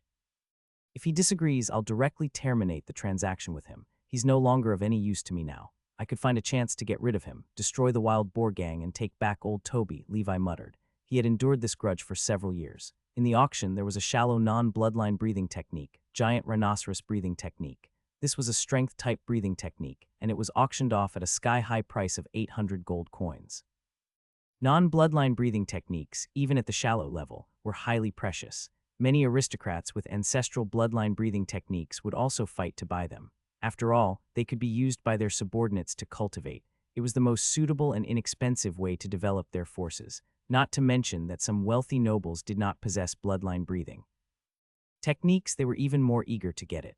Levi did not participate in the auction, although he wanted to. However, spending nearly 1,000 gold coins on this was not worth it. He only needed the siren breathing technique to train his subordinates. After all, they were not as powerful and would cultivate the siren breathing technique for the rest of their lives. In the end, the giant rhinoceros breathing technique was bought by a masked nobleman. After purchasing the breathing technique, he left hurriedly, worried that someone would remember him. Levi noticed that some people quietly followed him not long after the noble left. His eyes sparkled. Since there were no more items he wanted to auction, he might as well leave. He guessed that those people wanted to snatch the noble's breathing technique. If those people succeed in snatching it, I'll take it from them. If I fail, then forget it. After all, I, Levi, am not evil. Levi had a highly flexible moral bottom line. After leaving the Shining Tavern, Levi silently followed behind those people. After the noble left the place, he rode his horse and dashed out of the city. Those who harbored ill intentions quickly followed. An innocent man is guilty of holding a treasure. If that noble had bought a bloodline breathing technique like Levi, no one would have been after him. However, a non-bloodline breathing technique was a different matter. With his speed and agile movements, Levi followed behind them at a moderate pace. The strongest of these people were low-level knights, and many were not even mites. To him, they were just a group of weak chickens. The noble was not in a hurry to leave the city because in the town, with the silver hunter guards of the Earl of Silver Mountain and the deterrence of the church, no one would not cause too much trouble. But once he left, it would be different. He found a hotel and stayed for a few days. Many of the people who tried to rob them gave up. A few people were unwilling to give up and had been wandering around the hotel for the past few days. On the hotel's second floor, the noble who had obtained the breathing technique had a solemn expression under his mask. I have to leave. Some bandits are getting impatient. Although I have the strength of a mid-level knight, it's not easy to deal with so many people, especially the person wearing the white wolf mask at the back. He gives me the feeling that he's extremely dangerous. I get the feeling that I faced a peak knight, DM it. This is a mission given to me by the Duke of Montenegro. He will be disappointed if I don't complete it well. The middle-aged noble had a headache. Levi was cultivating with his eyes closed in a small hotel at night. Black snake breathing technique proficiency plus 89. Levi muttered, the black snake breathing technique is gaining experience more quickly. I should be able to become a high-level knight this year. Unfortunately, the black snake secret medicine will run out soon again. Where can I find the secret medicine? Don't tell me we have to go to the Tuva Empire. Levi had never been to the Tuva Empire. Its relationship with the Jade Kingdom was not very good. He did not know the Tuva language, so he could not communicate even if he went. Wait, I have the proficiency panel. If I buy some Tuva books, I wonder if I can gain proficiency in the language. Although very few books introduced the Tuva language, there were still some. Just as Levi was about to practice the vortex beast breathing technique, the commotion outside made his eyes twitch. Since he had mastered beginner vibrosensing, Levi's perception had become sharper. He popped a piece of jerky into his mouth, put on the white wolf mask, stretched his muscles, and jumped out of the inn's window like a nimble wild cat. Outside the city, a middle-aged noble rode a horse and walked in the wilderness. Beside him was a wandering knight. These were mercenaries he had recruited in the Shining Tavern to protect himself. With 2 official knights, he should be safe to charge out. As long as the peak knight wearing the white wolf mask did not make a move, a cold arrow shot out, almost hitting the middle-aged noble. Hand over the breathing technique and you can leave. 4 knights caught up with them. Soon, a fierce battle broke out. The The sound of weapons clashing could be heard. Levi hid far away and watched the battle in the distance. In the beginning, with the help of the mercenaries, the middle-aged noble could still fight evenly with the bandits with his mid-level knight cultivation. He even had the upper hand, but not long after, the middle-aged noble fell into a disadvantageous position. He had underestimated the allure of the non-bloodline breathing technique. A middle-ranked knight wearing a ghost mask also entered the battlefield. Seeing that he was about to lose, the middle-aged noble could only use his final trump card. Everyone stop. I'm a retainer of the Duke of Montenegro, and I'm here on orders to execute the Duke's orders. Do you know what it means to attack me? The middle-aged noble sneered and confessed his identity. If we kill you, who will find out? These bandits did not buy it at all. Although the Duke of Montenegro was powerful, they were not his vassals. Wandering knights were fearless. You guys, suddenly the sound of arrows whistling could be heard. Swish. In disbelief, the middle-aged noble looked at the arrow that pierced through his heart. He turned his head and looked in the direction. The white wolf mask slowly appeared. It was Levi. The middle-aged noble slowly fell to the ground. The other bandits swarmed forward, wanting to snatch the breathing technique. Levi continued to draw his bow. Bang, bang, bang, arrow after arrow. Under Levi's 100 accuracy, only the fully armed official knights were left. The other weaklings did not have the slightest ability to resist. Those who wanted to get their hands on breathing techniques would die the fastest. Very soon, very few people were left alive. Who are you? The mid-level knight wore a ghost mask and charged at Levi under the moonlight.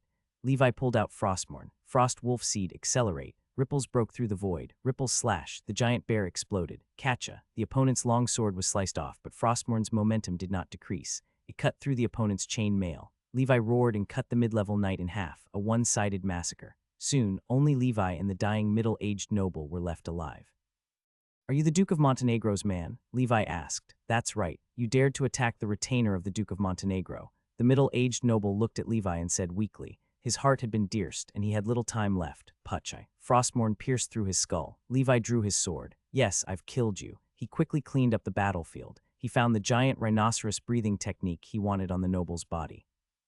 Other than that, there were more than 300 gold coins and an ancient parchment that did not look like a breathing technique inheritance diagram. On it were all kinds of complicated hand seals. Spirit exorcism manual. Levi glanced at it briefly, and then his breathing quickened. This is a F-seeking surprise. However, although he was pleasantly surprised, it was not a good place to stay. Levi found more than 10 gold coins on the other ghost face mask. This was a feeble man who looked like he was a wandering knight. As a mid-level knight, he only had so little cash on him. How embarrassing. In the end, Levi had a total of 400 gold coins. Like a horse can't be fat without grass at night, a man can't be rich without external wealth. Only now did Levi realize that forging and farming were nothing compared to robbery. I can't go overboard. There are too many robberies. Sooner or later, there will be a day when they get abused. Levi could not afford to waste their weapons and equipment, so he tied them up and carried them on his back. I didn't want to do it myself, but since you're the Duke of Montenegro's man, Levi muttered. He rode the middle-aged noble's horse and headed toward the Bird of Death's voice's stronghold.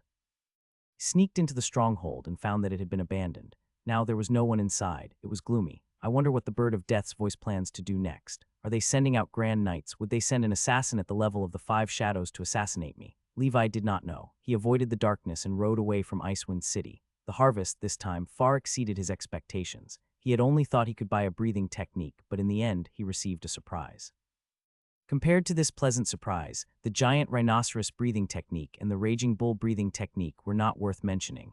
After returning safely to Blackwater Valley, Levi threw the weapons and equipment to the forging department.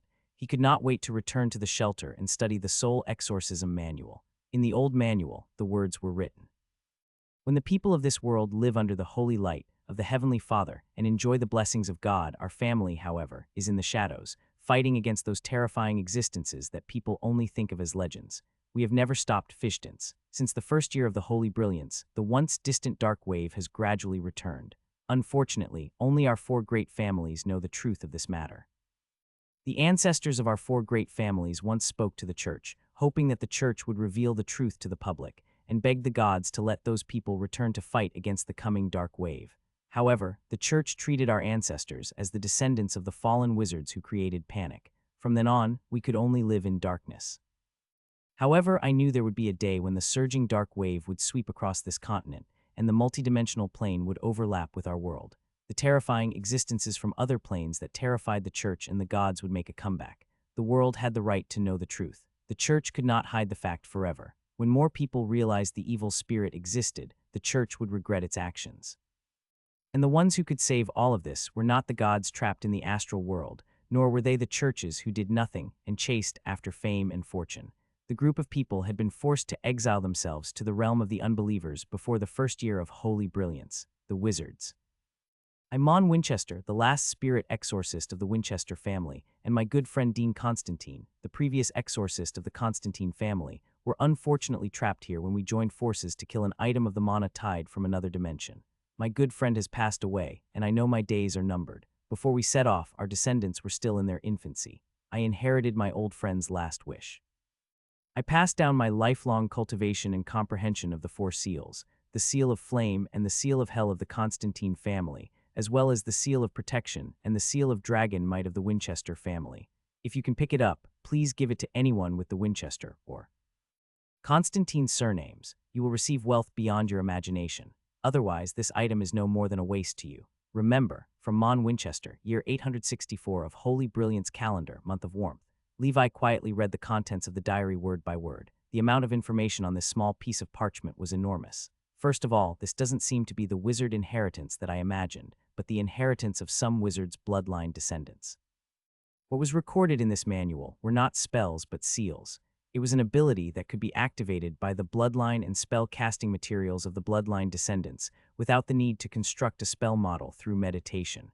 It was almost a weak version of a spell and could not even be considered a cantrip. However, from the description of the owner of this manual, if the seals were cultivated to the highest realm, their powers would be more substantial than a cantrip and not weaker than ordinary official spells. Secondly, the diary owner mentioned that the mysterious force known as the Dark Wave had begun to revive on this continent 1,000 years ago. However, the process of revival was extremely long. Creatures like evil spirits were abnormal existences born in the human world from the Dark Wave's return, and this was only a precursor to the return of the Dark Wave. Evil spirits were the weakest of the Dark Wave. What was genuinely terrifying were those terrifying existences that came directly from other planes through the intersection of planes. There was no lack of facts that could fight against the gods of the astral plane. Gods most likely also existed, but they exist in a magical place called the astral world, a chaotic land formed by the projection of pure spiritual power. The gods lived in the astral world for eternity, but were imprisoned by the astral world and could not descend to the real world. They could only use the bridges built by some believers in the mortal world, such as organizations like the church, to temporarily send a bit of divine power to interfere with the real world. And the carrier of the human world that could carry the divine power of the gods was called Saint. Finally, wizards did exist but disappeared long before historical records. They had gone to a place called the realm of the unbelievers. From the description of the owner of this notebook, it was a place where the power of the gods of the astral world could not penetrate. This place was a subspace independent of the world they lived in. It was a utopia for wizards. It might be right beside them, but they could not see it. Its entrance could be a nameless alley, an empty hut in the forest, an abandoned wardrobe, a cave at the bottom of the lake, an ancient mirror, or even a fairy tale book. Some ordinary things that mortals looked at could become the medium of reality at the entrance to the subspace. To enter such a place, an official wizard was needed as a guide. The four great spirit exorcism families, the Winchester family, the Constantine family, the Van Helsing family, and the Duncan family, are the descendants of the four powerful wizards in the human world.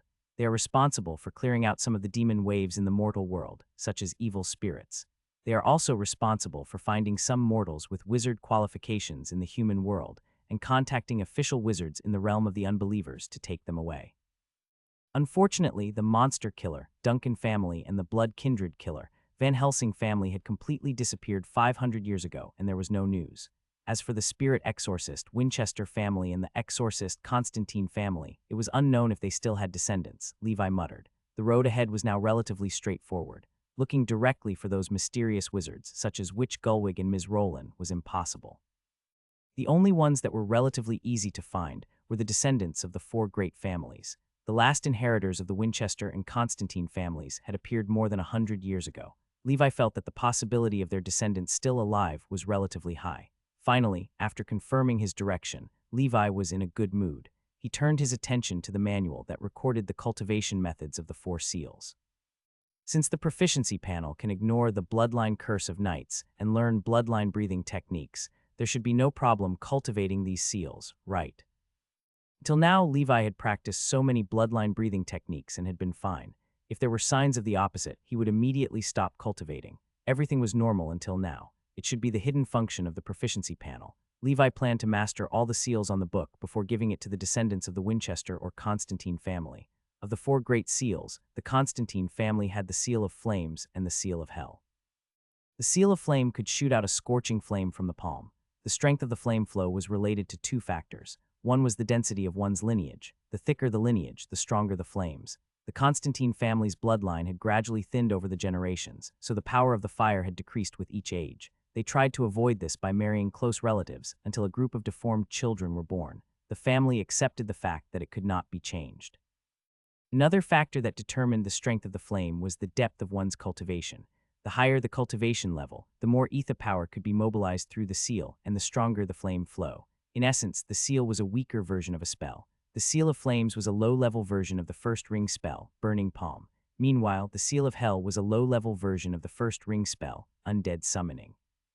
The latter could summon powerful undead from another dimension, while the former could only resurrect corpses. This summoned creature was also known as the Living Dead. Its combat power depended on the strength of the corpse when it was alive, but its strength was lower than the living being. However, it was perfect as cannon fodder. The Winchester family's Seal of Protection was a weaker version of the first ring spell Shield. It could form a protective force field around the body and strongly resist physical attacks. It could also block attacks from creatures like evil spirits. The last Seal of Dragon Might was the Winchester family's seal used for attacks. It could only be cast with the blood of a dragon. It did not matter if it was a pure-blooded dragon, a sub-dragon, or a mixed-blood dragon. The purer the bloodline, the more powerful it was.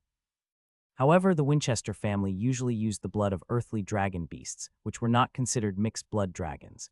It was shocking that they were still able to utilize the seal. Based on this, the Winchester family concluded that the earthly dragon beasts were probably the descendants of some mixed-blood dragons and mortal creatures from a long time ago. The earthly dragon beast blood was not very precious, and its production was much higher than ambergris. Levi had plenty of it. The Seal of Dragon Might was a spiritual attack that could shock the enemy's mind and even directly attack the body of an imaginary creature like an evil spirit. It was the Winchester family's trump card, so their family was also known as the Spirit Exorcist family.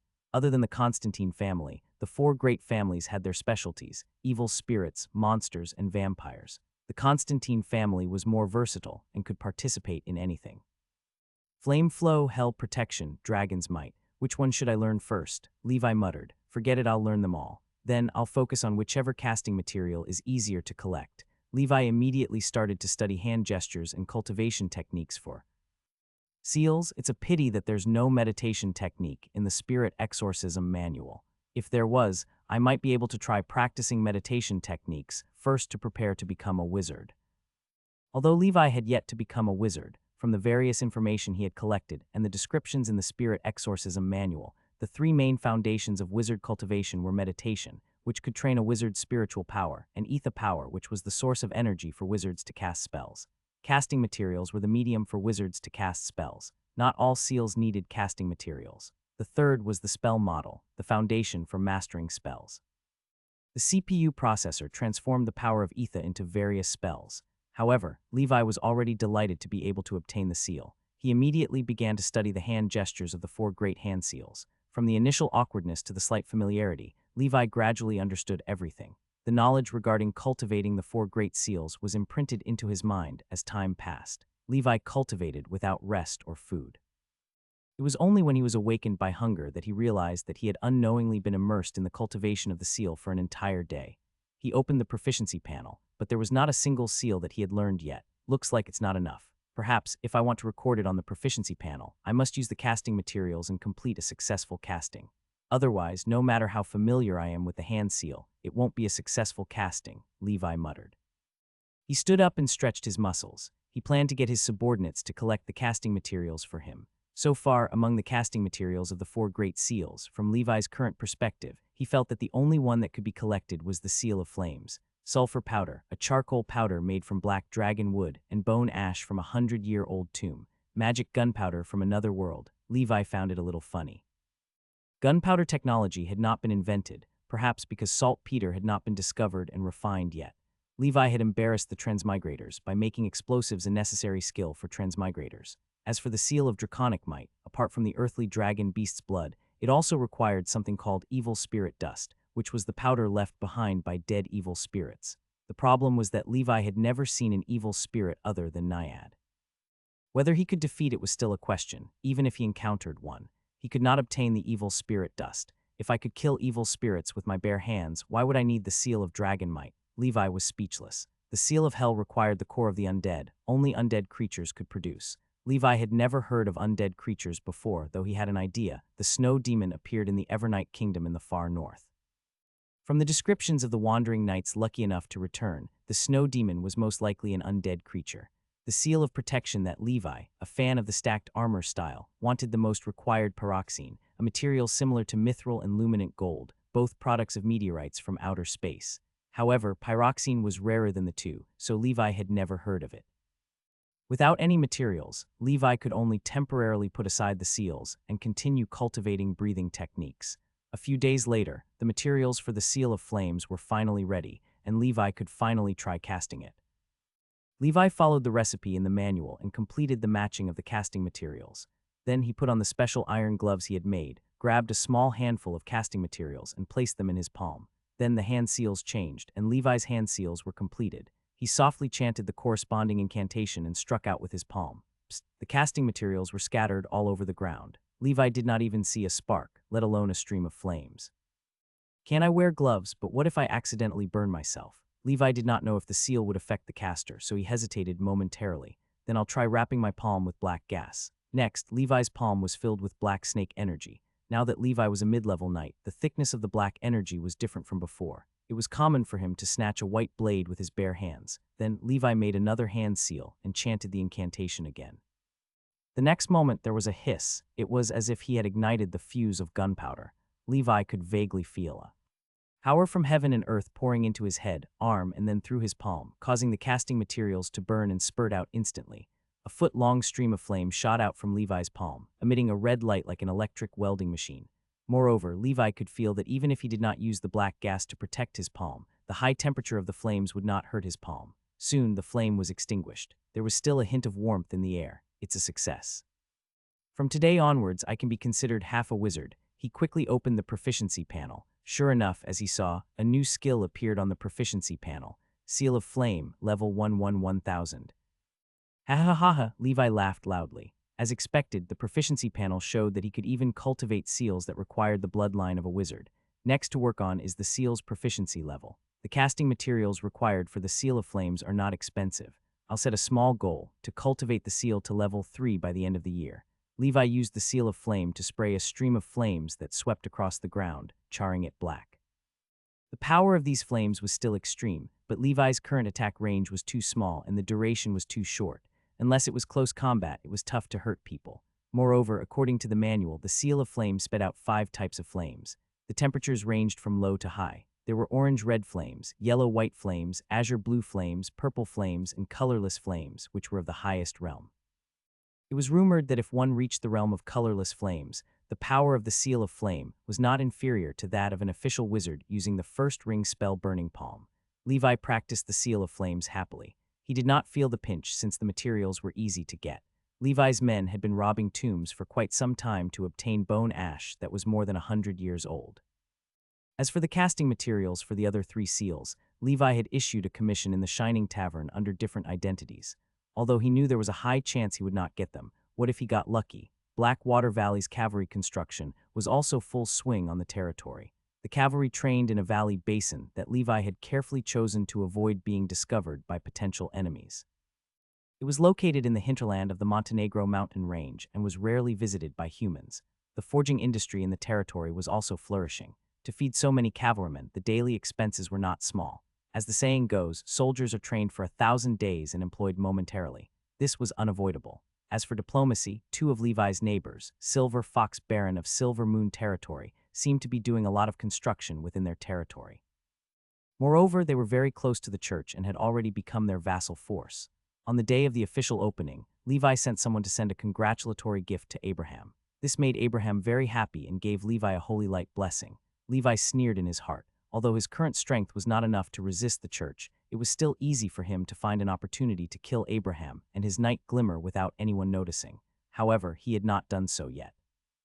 Not only had he not taken revenge, but he also expressed goodwill to the church. Other than not agreeing to his request to sell the land, he had satisfied everything else. For example, he even donated 100 gold coins to the church in his name. When the church needed labor, he even let some serfs in his territory help build the church for free. This made Abraham feel that Levi was very sensible. He believed the Blackwater Valley would belong to the church sooner or later.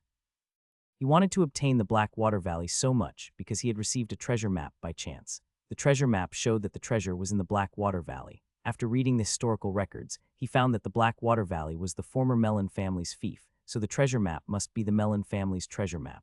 The Mellon family had a special meaning to the church. His intuition told him that the Blackwater Valley might have hidden the treasures and secrets of the Mellon family. However, if he did not become the Lord of Blackwater Valley, he would not be able to mobilize a large workforce and resources to search for them. However, Abraham was very patient. From his point of view, Levi's current goodwill toward the church meant that Levi was not doing well. There was a high chance he wanted to curry favor with him so that Blackwater Valley could sell for a reasonable price. Therefore, Abraham got the church branch in Icewind City to advance his plot to bestow Levi with a chapter of divine brilliance that could exorcise evil spirits. This badge was said to be the second generation of the previous badge of Holy Light and was even more potent against evil spirits. In Abraham's words, although this badge was made of iron, it was more precious than gold. This was the recognition of the church's loyalty to the Lord. Holding a small bag of heavy gold, the smile on Abraham's face widened. Thinking of Abraham, the horrible man, calling him brother, Levi's lips curled into a strange smile. The church, this money tree, was about to start earning money, so he would let the old dog be smug for a while longer. During the year 1008 of the Holy Brilliance calendar, the month of flowers, Levi opened his eyes in the shelter. On the surface of his heart, the black snake species raised its head arrogantly in the posture of a king. The frost wolf seed, the giant bear seed, the siren seed, and the man-faced spider seed were all prostrating beneath it. Among them, the siren seed was much more significant than before. The siren breathing technique has reached the 5th level. Siren breathing technique, level 5 maximum, special effect, intermediate. Speed bone shrinking transformation. So the 5th level is the limit of the siren breathing technique. Levi felt the black gas from the siren seed entering his limbs. He quickly punched out. His fists were like phantoms, and each punch carried wind. Then, with a whip kick, the air seemed to crackle. My attack speed has increased quite a bit. Let's go test my running speed. Levi came to the venue where he had tested himself before. His entire body tensed up, and his back arched slightly like a cheetah with its eyes on an antelope. Then, with a bang, the black gas from the siren seed and the frost wolf seed burst out from his legs and core area. Levi turned into a blur. His current speed was much faster. 1, 2, 3, 4 seconds. In just 4 seconds, Levi had reached the finish line. Beginner speed is 100 meters in 5 seconds. Intermediate speed is 100 meters in 4 seconds. It may seem like it's only reduced by 1 second, but it's a qualitative leap. The process of cultivating the breathing technique is to continuously transform the body and use the black gas to repeatedly break through the limits of the human body. Every second, even a millisecond of progress is crucial. Levi panted slightly, feeling satisfied. The cheetah's fastest speed was less than 3 seconds for 100 meters. As long as his speed improved, he would be comparable to the king of sprinting in his previous life, the cheetah. 100 meters in 3 seconds was too fast for a mortal's eyes to capture. They could only see the afterimages of the cheetah's limbs. Other than the siren breathing technique during this cultivation period, the greatest breakthrough was the Seal of Flame. Seal of Flame, level 1300-1000. Although he was still at level 1, Levi's hand-forming speed had increased after a period of practice. This meant that his spellcasting speed had also increased. As his proficiency increased, his compatibility with the mysterious ether power in the world also increased. With every improvement in spellcasting, the scale of the flame flow expanded. Levi arrived in front of a large tree about a meter away from him.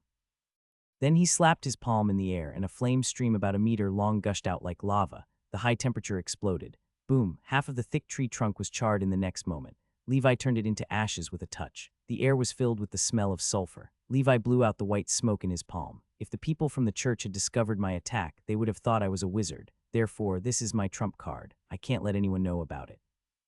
Anyone who has seen this move of mine must be dead. Although Winchester said that since the first year of Holy Brilliance, the connection between the gods and the church has been decreasing, and there has been no miracle in the past 1,000 years, the foundation that the church has accumulated over thousands of years is still not something that a half-experienced exorcist like me can compare to. Even those powerful and mysterious wizards can only hide in the realm of the unbelievers to avoid being watched by the gods. With the gods around, I have to be even more low-key and cautious, Levi kept reminding himself. However, his strength was different now that he possessed the seal of flame. My hands are itching. I wonder if I can fight a grand knight now. No, I can't have such dangerous thoughts. It's more suitable for me to crush the opponent.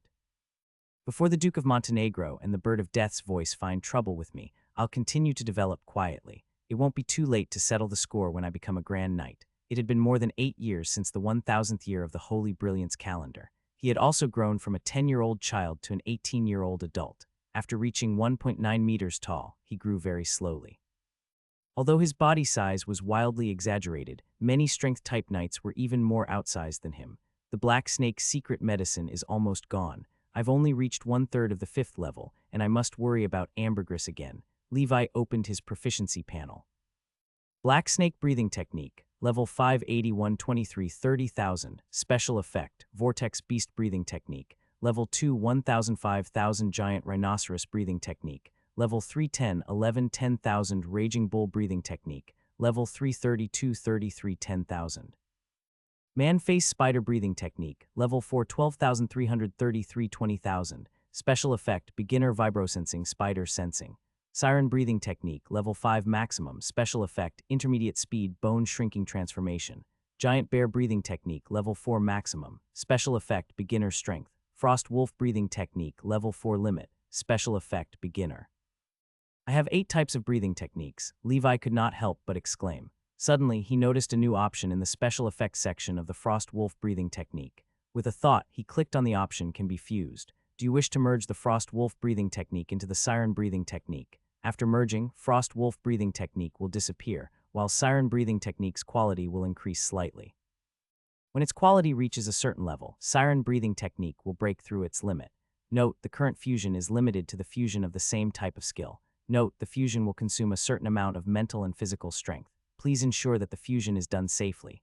This was possible. What should I do with the life seed after I merge with it? Will it improve me greatly? Levi muttered. However, the proficiency panel only gave a mechanical prompt and no follow-up.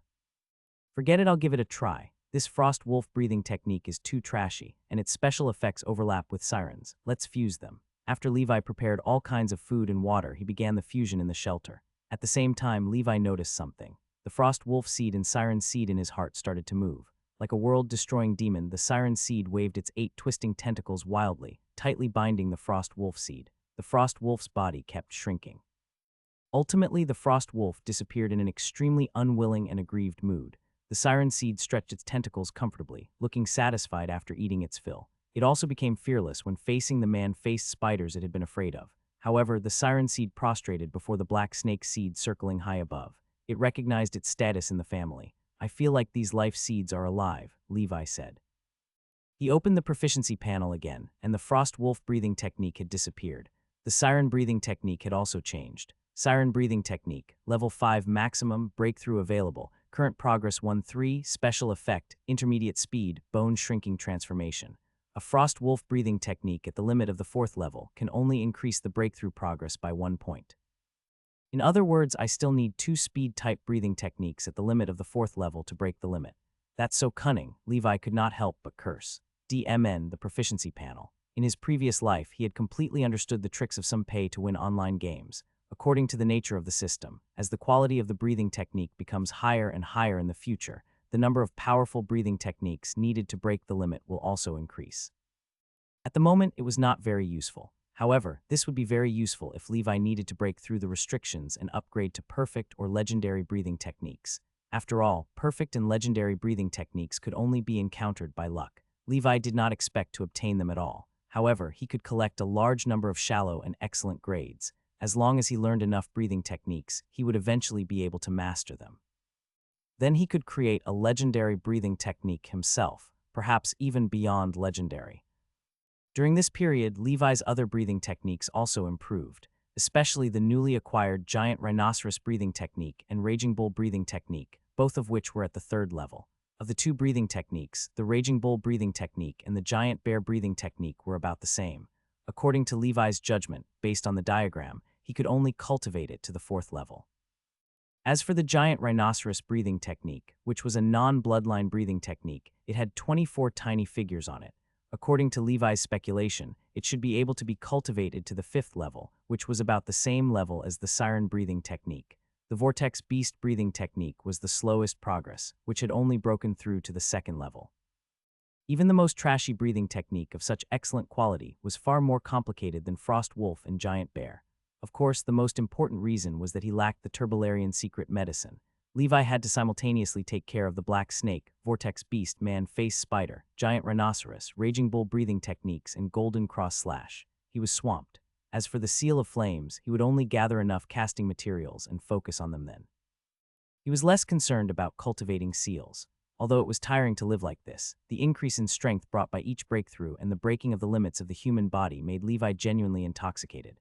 As the Golden Cross Slash was not far from breaking through, Levi had specially taken a portion of the time he spent cultivating the breathing technique to allow the Golden Cross Slash to break through to level 5, and the special effect, Elementary Ripple, had become Intermediate Ripple. This allowed his strength to increase by another wave. After so many accumulations, Levi could no longer figure out his strength. Since Sir Fred was injured, no one in the territory could fight with Levi. Levi could only keep sparring with the 3 brothers. Now, with his eyes closed, he could play with the 3 brothers in the palm of his hand with his enhanced intermediate speed and beginner vibrosensing. It was not that the 3 brothers were too weak.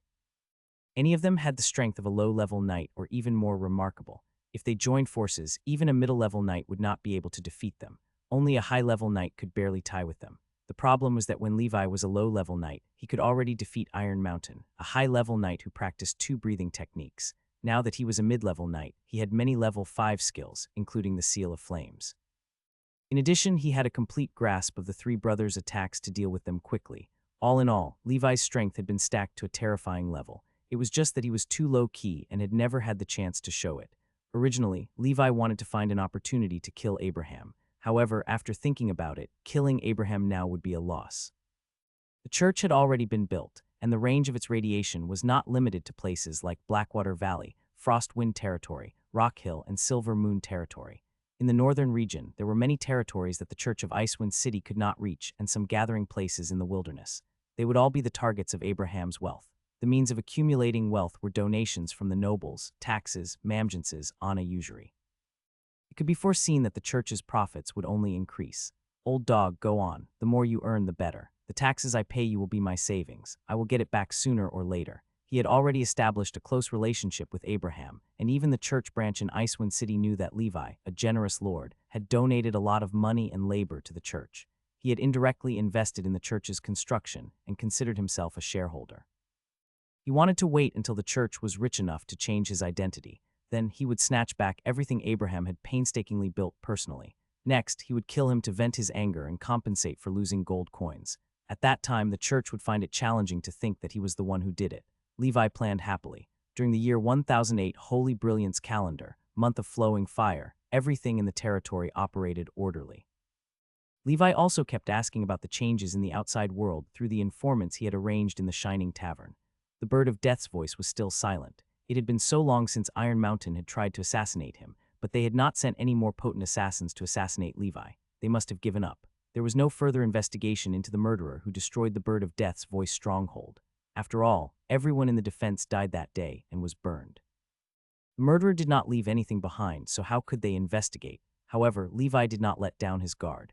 This organization, still lingering around, could make a comeback anytime. He had to be on high alert. There was no news from the Duke of Montenegro either. After all, he was a Grand Duke at the top of the pyramid. He was busy every day. After many failed assassinations, he was either busy with other matters or forgot about planning a scheme that could kill Levi.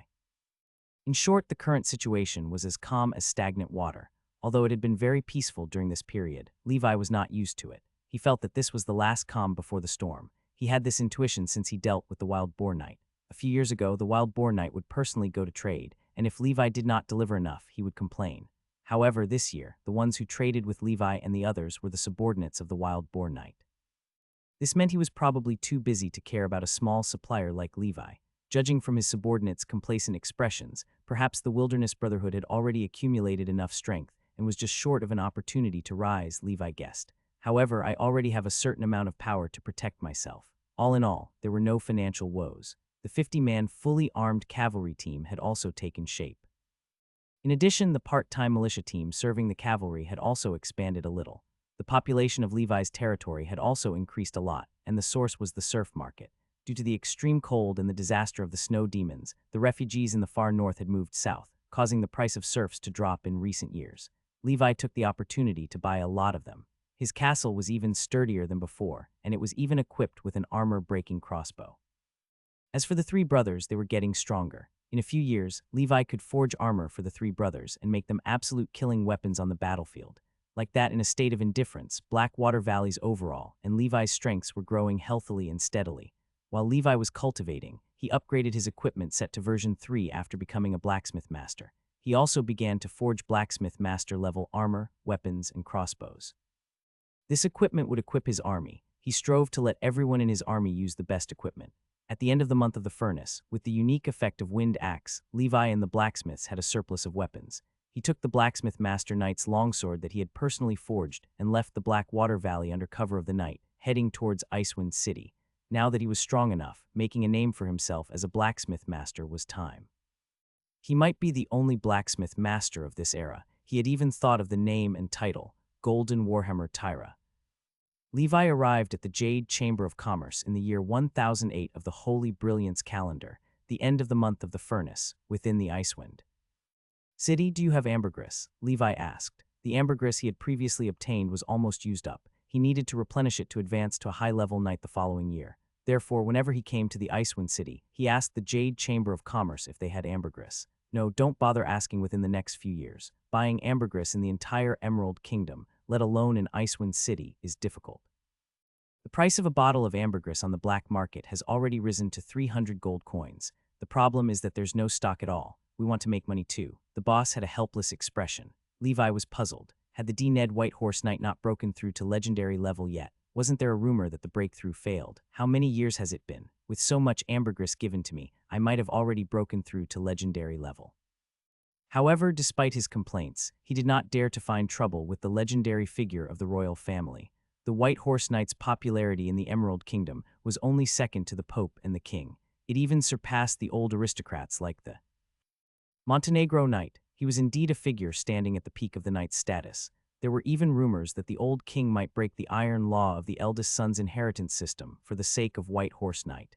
He would make an exception and pass the throne to his youngest son, White Horse Knight, who might become a legendary knight. He would use the prestige and strength of the legendary knight to ensure the long-term stability of his kingdom, deter the ambitious nobles and alien races, and get rid of the control of the church. Then do you have these materials here? Levi handed over a list of materials that he had prepared. The materials list included the materials Levi needed, the Turbolarian eggs, and even the breathing technique inheritance map. In short, there was everything. However, he did not have much hope. These materials were too rare. Sure enough, the boss shook his head after seeing it. We don't have the breathing technique inheritance diagram, as the big bosses of the Chamber of Commerce don't allow us to sell such a thing. The other materials are not a problem. We still have some earth dragon blood and a small piece of mithril, but the Earl of Silver Mountain has reserved it. We don't have any luminant gold. We haven't heard of the evil spirit dust, core of the undead, or Turbolarian egg. And finally, pyroxene. What is this? The boss asked confusedly. Well, as the name suggests, it's probably a shimmering stone like a meteorite that fell from the sky. Levi did not expect that even the Jade Chamber of Commerce boss had never heard of pyroxene. It seemed that this casting material was unpopular. I do have some glowing stones here. They also fell from the sky. They're called nightstone. Let me take a look. Levi's heart skipped a beat. The boss asked his men to look around and finally took out a stone the size of a human head covered in dust. He wiped the dust with a cloth, and the stone's surface emitted a faint licht. The light was even more apparent after the boss closed the door and window. The color was like the glow of fireflies. This is the nightstone. It's the closest to the pyroxene you mentioned. Collection passed down by a noble. If you want it, take it for 200 gold coins, said the boss indifferently. It's too expensive. 100 gold colds. The boss called the servants over and asked in a low voice how much is the price of this nightstone. The servant whispered 20 gold coins. Then the boss walked out and coughed. 100 it is. I'll sell it at the cost price. This is a friendship price. Levi's hearing was excellent, and with his beginner vibrosensing, he could hear his whispers in the other room. He thought he still was poor at bargaining. He should have known that there was no unified market price, whether it was nightstone or pyroxene. However, he still bought it for 100 gold coins because this stone the size of a human head was the pyroxene he needed. Give me some earth dragon blood to go along with it. This thing is so ancient. If not me, you wouldn't be able to sell it, Levi said calmly. At the same time, he inadvertently emitted the aura of a mid-level knight. The boss, who was about to refuse, changed his expression. He was also a low-level knight and knew Levi was an expert. All right, are you a wandering knight? I wonder if you want to join my Jade Chamber of Commerce. The Chamber of Commerce lacked powerful mercenaries the most, and they hoped to recruit powerful mercenaries like Levi to protect the caravan. I won't consider it for the time being. Levi declined. Then he carried the pyroxene and earth dragon blood wrapped in sackcloth and left. He then went to the library in Icewind City and bought some books that introduced the local customs and language of the Tuva Empire. Then he arrived at the usual place, the Shining Tavern. He ordered a glass of blood wine to commemorate the Blood Knights. The scarlet wine slid down his throat. Levi smelled the familiar smell of the tavern. As usual, he first asked about breathing techniques. Recently, no one had come to sell breathing techniques, let alone the giant breathing technique that Levi had considered. As for Levi's other requests, such as the Turbolarian egg and the evil spirit dust, he had no news. He was not too disappointed. If rare materials were so easy to find, they would not be rare. Moreover, it was already a pleasant surprise for him to obtain a human head-sized pyroxene during his trip to Icewind City. That was enough for him to use for a long time. After all, the seal of protection only needed a fingernail-sized powder. Levi's most important goal in coming to the Icewind City this time was to make the first shot on his path as a blacksmith master. He went straight to where the auction was entrusted and took out the masterpiece he had carefully selected. It was a knight's longsword made of ordinary, refined iron. However, this knight's longsword was not ordinary. It represented the highest quality of longswords that could be forged with the materials of this era. Therefore, the moment he took it out, the texture, appearance, and artistry immediately attracted the eyes of the appraiser from the shining auction house. This time, Levi wore a golden mask. He quietly watched as the appraiser flipped the longsword he had forged repeatedly. Ultimately, the appraiser found a knight's longsword forged from flaming hammer from the auction's collection. He compared the two swords together for a long time. During this period, several experienced blacksmiths were invited over. In the end, these people were shocked to find that the longsword provided by the man with the golden mask was almost as good as the one forged by the legendary blacksmith, Flaming Hammer Hagrid, in artistry and skill. Only the style of the two was slightly different. Sir, did you forge this sword yourself? May I ask for your name? The appraiser of the auction house asked in an agitated voice. Of course I forged it. My name, Golden Warhammer. Golden Warhammer Tara. The appraiser and blacksmiths looked at each other. They had never heard of such a person. As a blacksmith master, he must not be so unknown if he could advance to such a level. However, they confirmed with each other's eyes that it was indeed someone they had never heard of before. Sir Tyra, are you going to auction off this master-level knight's longsword that you spent countless efforts to forge? The president of the Shining Auction House asked respectfully. Not only was Sir Tara's forging technique superb, but his strength was also not to be underestimated. He was very likely to be from a large faction. It had been long since a blacksmith master appeared after the Flaming Hammer's death. That was why they paid so much attention to the Golden Warhammer Tara. That's right, I want to auction it. In addition, I want to form a partnership with your auction house. From now on, I'll auction a batch of master weapons and equipment that I forge here monthly, Levi said. He planned to release some of them in batches, but not too many at a time.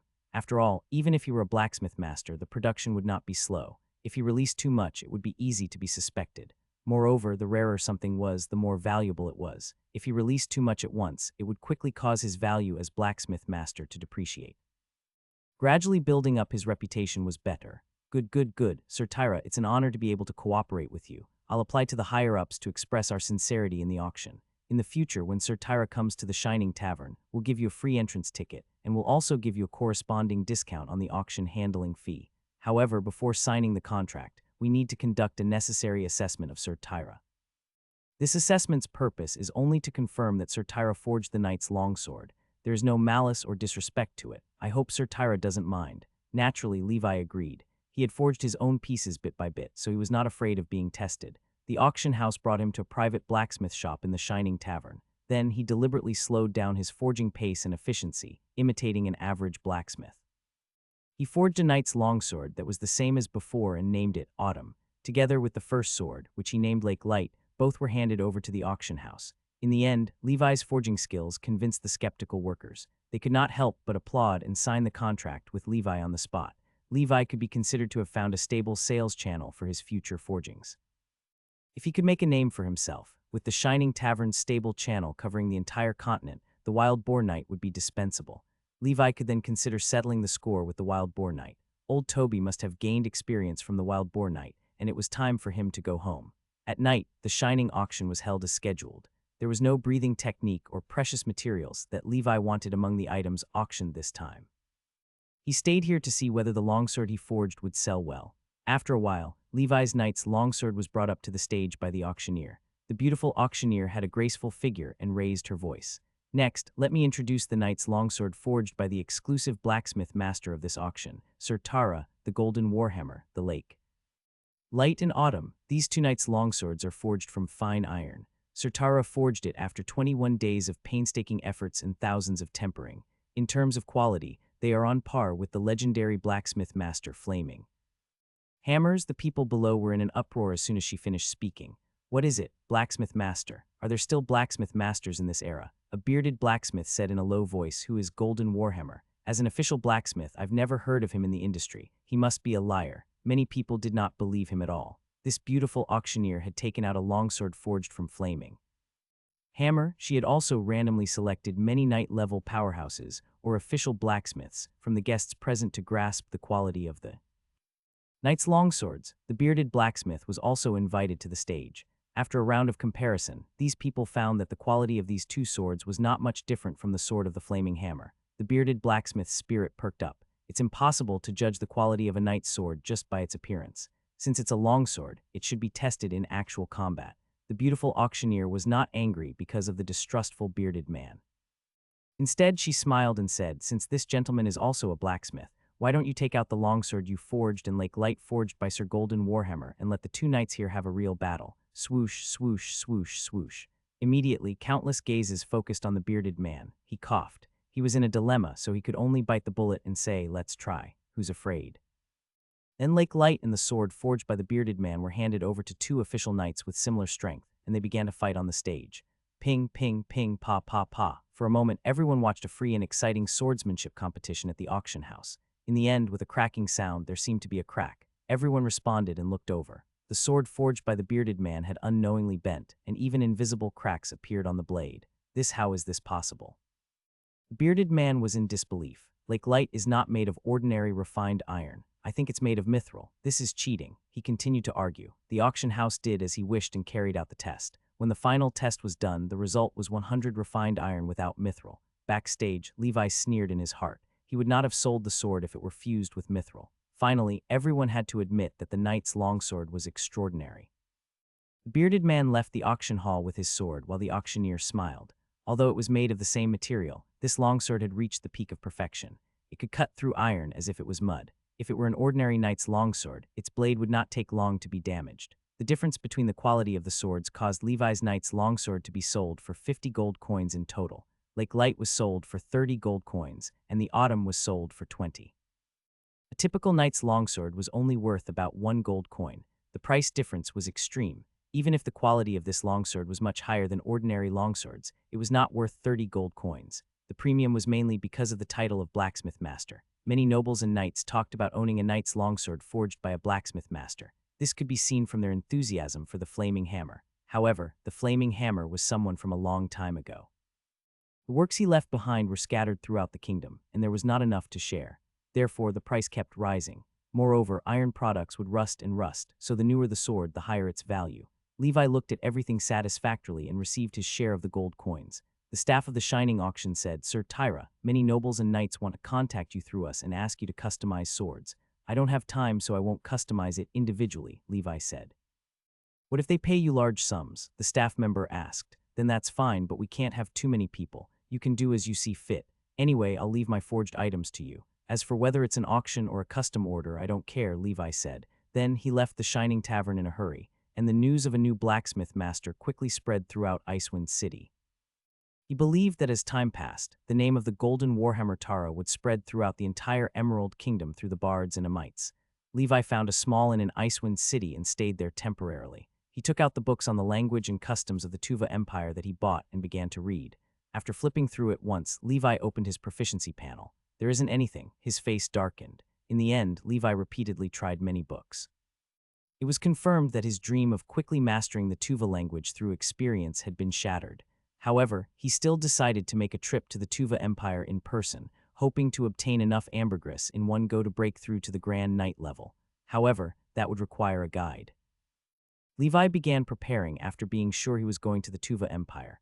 Although the Tuva Empire was a neighboring country, it should be thousands of miles from the Emerald Kingdom.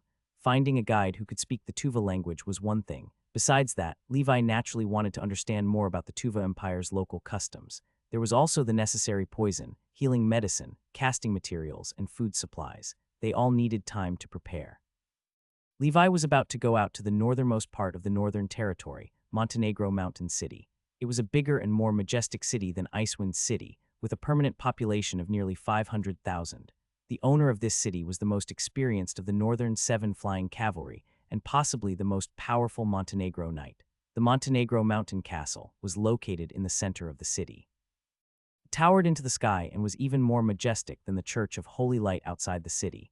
In the city, the most magnificent building was the church. The Black Snake Castle's army was heavily guarded. Black Whale Guards patrolled the city, and an army personally led by the Duke of Montenegro was stationed in Montenegro Mountain City.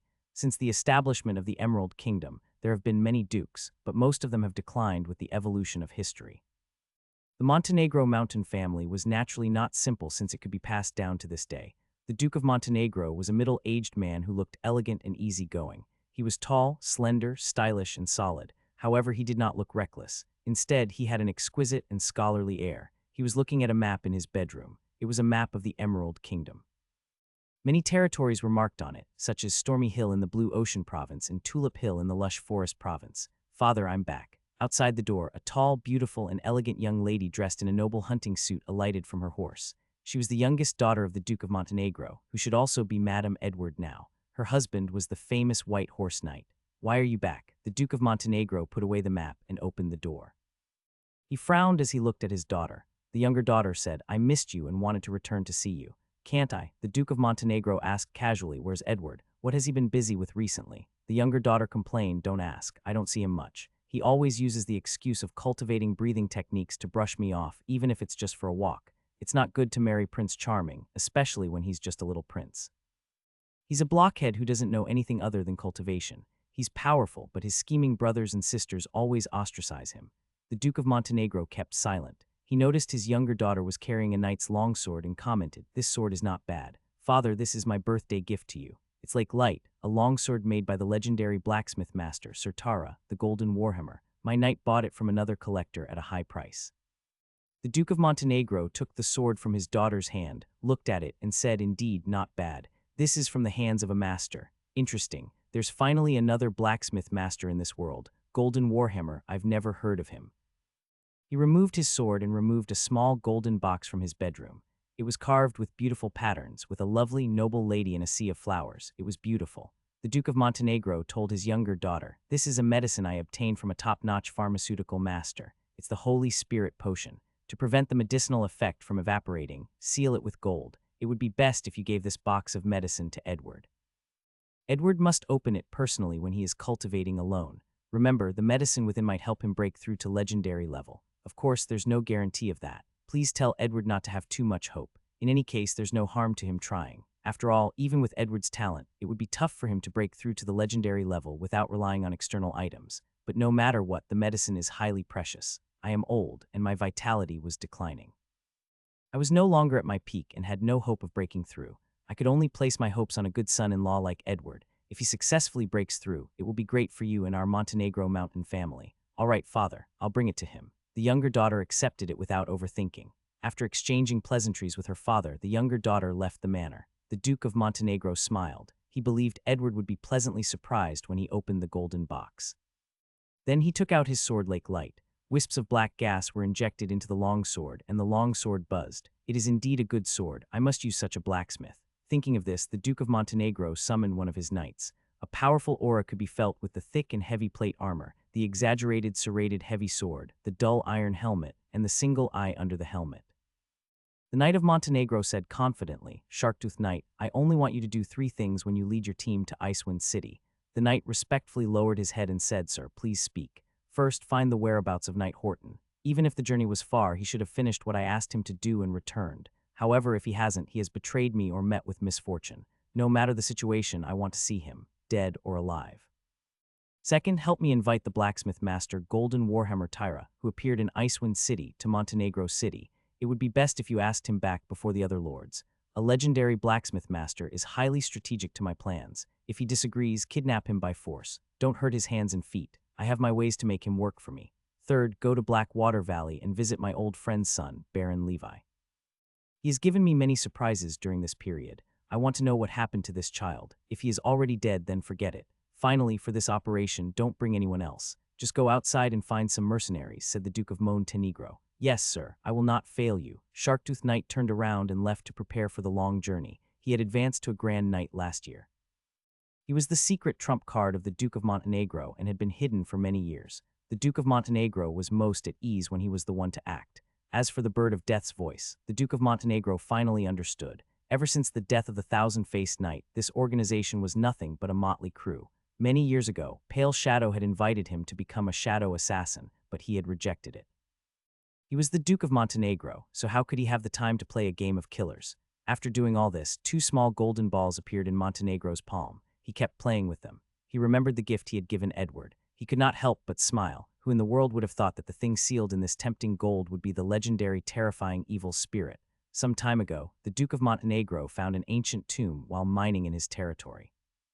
He even found a box of gold products in the grave. They were of different shapes and sizes. He discovered that evil spirits were sealed in these gold products through the warning left behind by the tomb's owner. There were both strong and weak evil spirits, and the weak ones were at the level of Grand Knights. The strongest evil spirit king was even a legendary knight. He gave the White Horse Knight the most potent evil spirit, Dream Fairy Alice.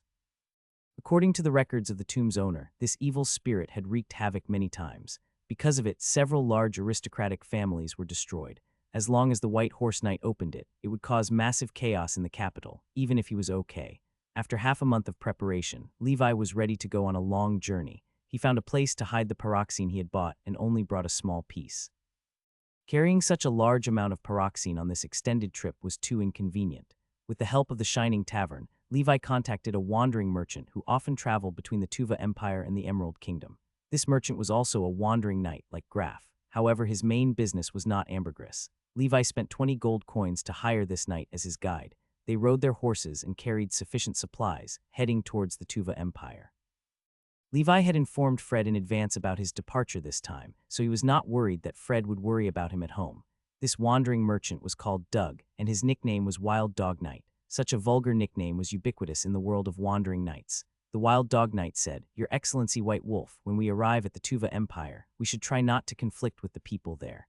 The Tuva people are tough and brave, so try not to provoke them." Levi was his big client, who had changed into the White Wolf mask. After all, the Golden Warhammer Tara became quite famous, especially in the Icewind territory. Some people with ill intentions might want to harm him, so he had to be careful. "Don't worry, I know what to do. Just lead the way," Levi said. Along the way, the two would travel during the day and find a place to rest at night. Levi would hide in a safe place to cultivate breathing techniques. The cultivation efficiency was not high since he had no secret medicine for the Black Snake breathing technique and the Vortex Beast breathing technique. Levi prioritized the Giant Rhinoceros, Raging Bull, and Man-Faced Spider breathing techniques. Half a month later, they arrived at the Tuva Empire. A month later, at the end of the month of Wheatfield, they finally arrived at a city in the Tuva Empire, Kara City. However, he heard from Doug that no ambergris existed in Kara City. They had to go to the sacred city of Lantes by the sea if they wanted ambergris. That was the capital of the Tuva Empire, the most fertile land. Ambergris was not the most valuable treasure in there. This piqued Levi's interest, and they traveled for another half a month. They finally arrived at the Tuva Empire's sacred city of Lantes at the end of the month of harvest. Sigh, it's inconvenient to travel in this other world. On the way, Levi's Raging Bull breathing technique was almost at level 4. The Giant Rhinoceros breathing technique's progress bar was more than half full, and the Man-Faced Spider breathing technique was getting closer to level 5. Soon, a new batch of breathing techniques would be cultivated to their maximum levels. Levi was gratified. However, generally, many things are still delayed. No matter what, I have to bring more ambergris back this time. Not long after, Levi and the Wild Dog Knight arrived at the gate of the Holy City. Looking at the magnificent city in front of him, the Wild Dog Knight clicked his tongue in admiration. The view of the Holy City by the sea is too magnificent. Every time I look at this huge city, I feel small. Li Wei did not feel anything. In his previous life, there were many cities that were bigger than the Holy City. As the largest city in the Tuva Empire, the Holy City had a population of 2 million. However, the Holy City was divided into 3 districts: the Outer City, the Middle City, and the Inner Urban Area. Most of the residents of the Holy City lived in the outer city, which was crowded like slums. The middle city was where the small nobles and wealthy merchants of the Tuva Empire lived, while the inner city was where the high-ranking officials and the royal family lived. Both of them did not have a pass, but this wild dog knight was indeed resourceful. He found a way to let them enter the city. It was a circus that was going to participate in the 300th anniversary of the Holy City. The leader of the circus was a plump noble. The wild dog knight took out a few Tuva gold coins and successfully bribed the leader. Both of them went to the team behind the circus. There were some beautiful ladies dressed scantily and smoking tobacco. They were all circus staff. The circus was already used to bringing people into the city. Put on your makeup and don't talk later. A golden-haired lady with oil paint on her face said to Li Wei.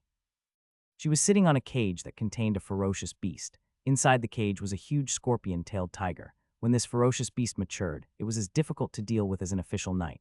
Although it was not a match for the northern giant bear, it was almost as strong as a low-level knight. This scorpion-tailed tiger was the signature and treasure of their circus. This blonde lady was the scorpion-tailed tiger's beast tamer. Li Wei took the oil paint and applied it to his face. He was also a beast tamer, and he had the special effect of Heart of the Wild. He could sense the hostility the scorpion-tailed tiger had toward him. When the scorpion-tailed tiger saw a stranger like Li Wei, it immediately became alert. It bared its fangs at Li Wei and aimed its tail at him like a poisonous scorpion. The golden-haired lady didn't stop him. She looked at everything with interest. After all, the scorpion-tailed tiger was in the cage, so it wouldn't cause any danger. Li Wei did not move when he saw that a beast was actually hostile towards him. He only clenched his fists, causing cracking sounds to ring out. His eyes were fierce as he stared at the scorpion-tailed tiger. The beast looked into Li Wei's eyes. The beast's perception was very sharp. It saw Li Wei's pupils turn into vertical slits at that moment, staring at it like a poisonous snake, emitting a cold aura. On Li Wei's chest, a black snake coiled and danced wildly. The sea demons, giant bears, and man-faced spiders below him danced wildly, their flames soaring into the sky. These legendary ferocious beasts seemed to have come alive. Oh, the scorpion-tailed tiger suddenly cowered. It crouched in the cage, curled up in a corner, and trembled. "Miss, take care of your kitten," Li Wei said calmly. The golden-haired lady suddenly realized that her scorpion-tailed tiger seemed to be cowering. It was afraid. Is it afraid of this person? She looked suspiciously at the burly youth who did not look very old. Although he wasn't a knight, he was able to make a fierce beast that was comparable to a knight so afraid. Didn't this mean that this young man was a very powerful knight? Instantly, that playful attitude disappeared. Along the way, she did not even dare to look Li Wei in the eye. After successfully entering the city with the circus, Li Wei discovered that there were many soldiers patrolling outside the city. It seemed that they were preparing for the 300-year grand ceremony in a month. What a coincidence. It just so happens that the Holy City is at its busiest. The wild dog knight looked happy. However, Li Wei knew the purpose of this trip. Ambergris was a must. Other than that, he also had to collect as many breathing techniques, Turbolarian egg, and evil spirit dust as possible. The more, the better.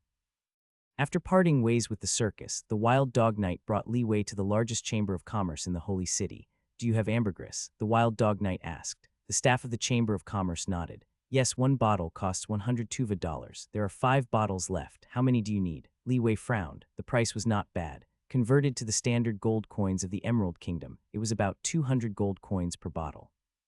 It was much cheaper than the ones in the kingdom. The kingdom had sold it for 300 gold coins, but it was still impossible to buy it. However, there were only 5 bottles. This was not enough. It wasn't easy for him to come here, but taking only 5 bottles would be a loss. "I want all 5 of them. Are there any more?" Li Wei made the wild dog knight ask the staff. "If you want more in the shortest duration, you'll have to wait for a month." In a month's time, there will be a traditional beast fighting performance at the Holy City ceremony. At that time, the Holy City's guardian god, the Fist of the Empire, will perform killing earthly dragon beasts with his bare hands in the Colosseum. After that, a batch of ambergris will be handed over to our Chamber of Commerce for sale.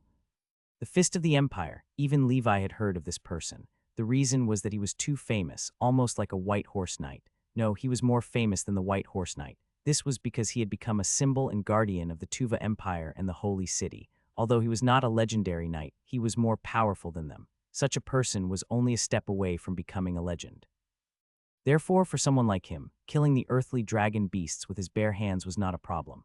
Levi also wanted to meet the true experts other than his father. He asked the staff again, but was told that there was no such thing as a Turbolarian egg. This kind of secret medicine material was too unpopular. It was likely that only the vortex beast breathing technique needed it. As for the core of the undead and evil spirit dust, the staff had never heard of them before. This was normal. These were all casting materials, so it was within Levi's expectations that he could not buy them. As for the breathing technique, it was the same as the Jade Chamber of Commerce. They didn't sell it. Levi could tell that no matter which country he was in, breathing techniques were not allowed to be sold on the surface. He could probably only buy them from the black market. Levi asked the Wild Dog Knight to pay 500 tuva coins to buy the ambergris. He had exchanged it with gold coins in the black market before he came. This time, Levi did not bring much money with him. He planned to find a place to live in seclusion in the Holy City for a while, thinking of ways to earn money while buying ambergris for cultivation.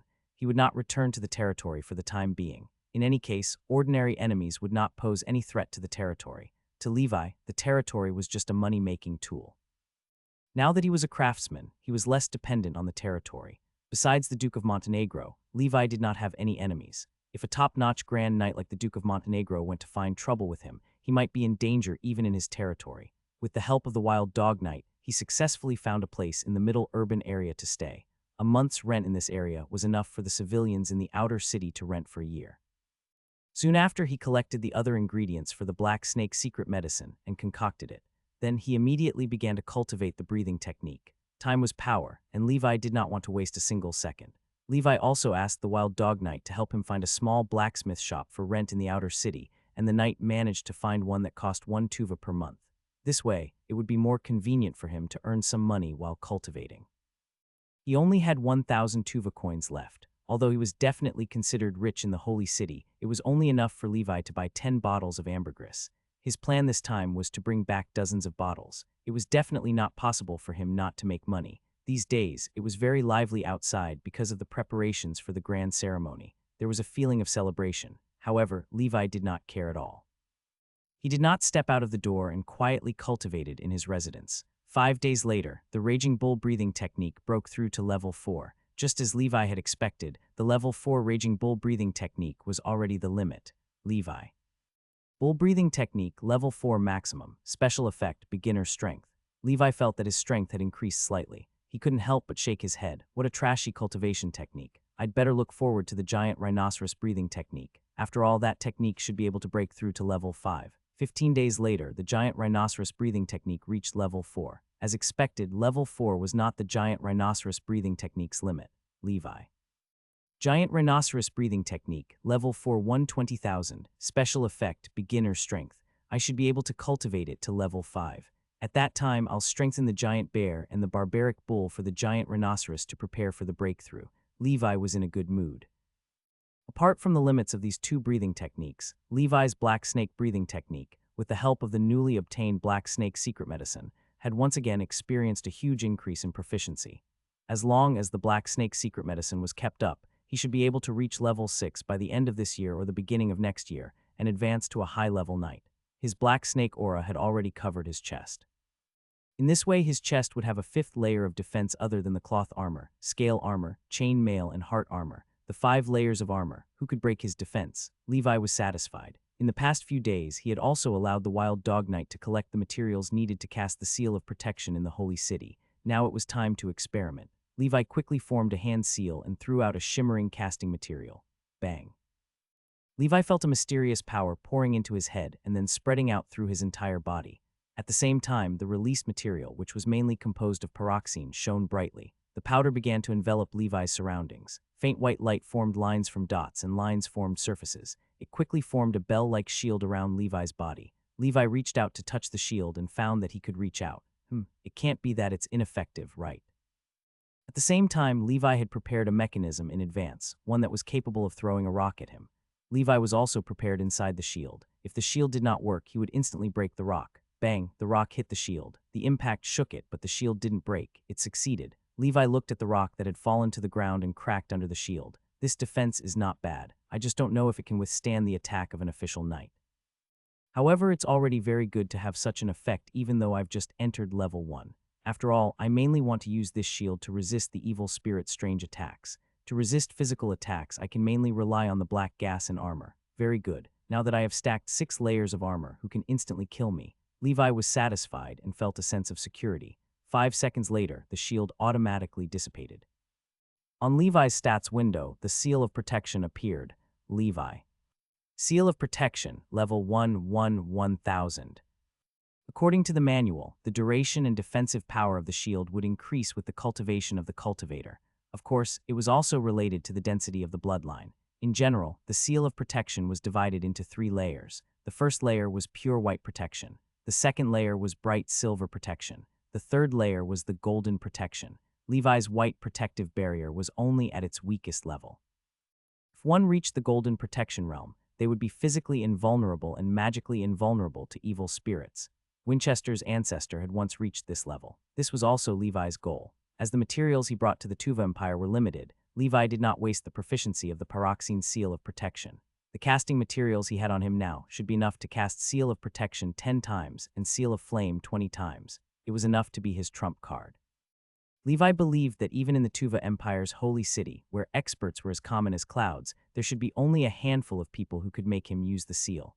Moreover, he would not take the initiative to cause trouble. After all, this was the holy city. Although he was strong, the city was guarded by the fist of the Empire. He could not afford to cause trouble. I'm almost done cultivating. I should go and forge some weapons and sell them in the Shining Tavern. After Levi finished stretching his muscles and bones, he quietly left the house. In a place as big as the Holy City, there was naturally a branch of the Shining Tavern. Levi had previously become a noble member of the Shining Tavern through the identity of the Golden Warhammer, so he knew the location of the Shining Tavern in the Holy City. Not long after, Levi arrived at the outer urban area and found a group of people gathered in front of his blacksmith shop. Who are you? Where did old Hank go?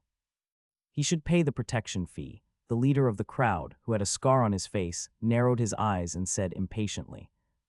Old Hank, this was the name of the previous owner of the blacksmith shop, from whom Levi had rented it. No wonder this old fellow stopped operating and the rent is so low. It's because of these people that he can't continue operating. Levi's heart skipped a beat. The outer urban area was too chaotic. The gangs were in power, and the security officers of the Holy City did not care much. In fact, the city was in chaos. On one hand, they didn't have the ability to interfere. On the other hand, they probably didn't want to interfere. They could only let the low-class people in the outer city continue to fall into meaningless internal strife. In the midst of internal strife, they would be constantly troubled by all kinds of small conflicts and be bullied by superficial enemies, such as gangs. Only by keeping these commoners, who made up the majority of the population in the Holy City, ignorant and exhausted, could the upper class of the middle city and the heavenly dragon tribe in the inner city better control this city and even this country.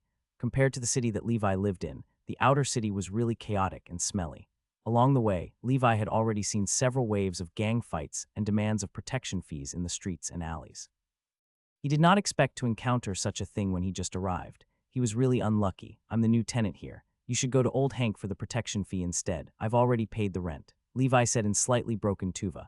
After this period of practice, he had almost mastered the basics of the Tuva language. A foreigner, the scarred man sneered, but he didn't care too much. The outer urban area was mixed with people from all over the place.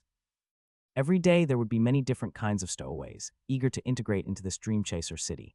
Many of the members of the Bloody Hand Gang were foreigners. I don't care if you're a tenant or not. This alley is our Bloody Hand Gang's territory. If you operate here, you have to pay protection fees. Protection fee, hurry up. The scarred man clenched his fists and looked at Levi with ill intentions. His lackeys also surrounded him. They didn't look like they were easy to deal with. To be honest, Levi was too lazy to kill these gangsters who were not even knights. There was no sense of accomplishment in killing them, and they would not drop anything good. Therefore, Levi was calm and composed as he watched these people clamor. This was the Holy City. It was broad daylight, and there were so many people watching. There was no need to expose himself. Levi noticed that the doors of the neighbors were all tightly shut, and some people were carefully looking at him through the cracks in the door. He silently took out 10 Tuva silver coins and handed them to the scarred man. Unexpectedly, the scarred man sent the silver coins flying. The silver coins scattered on the ground and spun around. Silver coins. Foreigner, you might have some misunderstanding about our Bloody Hand Gang. Are you trying to fool a beggar? Don't think that we're afraid of you because you're strong. Our leader, Boss Bloody Hand, is a proper knight. Do you know the rules here? When the scarred man mentioned his gang leader, his saliva flew everywhere. He seemed proud to have a knight backing him up. I'm sorry. How much do you think I should pay? I'm new here, so I really don't know the rules here. Levi's expression did not change as he asked with a smile. He thought that 10 silver coins were a lot. After all, the monthly rent of this blacksmith shop was only 1 gold coin. He did not expect that this group of hooligans would actually look down on him. I see that you are indeed new here, so I won't argue with you. How about this, 1 gold coin, and we will guarantee that your blacksmith shop will be safe for the next month, the scarred man said. Levi hesitated for a moment, then quietly took out a gold coin and handed it to the scarred man. He picked up the silver coins on the ground under the satisfied look of the scarred man. The scarred man was already prepared to teach this foreigner a lesson, but he did not expect the other party to be so tactful. With the backing of the underground king of this street, Boss Bloody Hand, what was he afraid of? Guys, let's go. What are you looking at? Hurry up and earn money. If you can't pay the protection fee next month, you won't be able to withstand Boss Bloody Hands.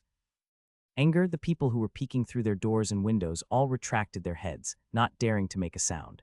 Everyone on this street knew how terrifying Boss Bloody Hand was.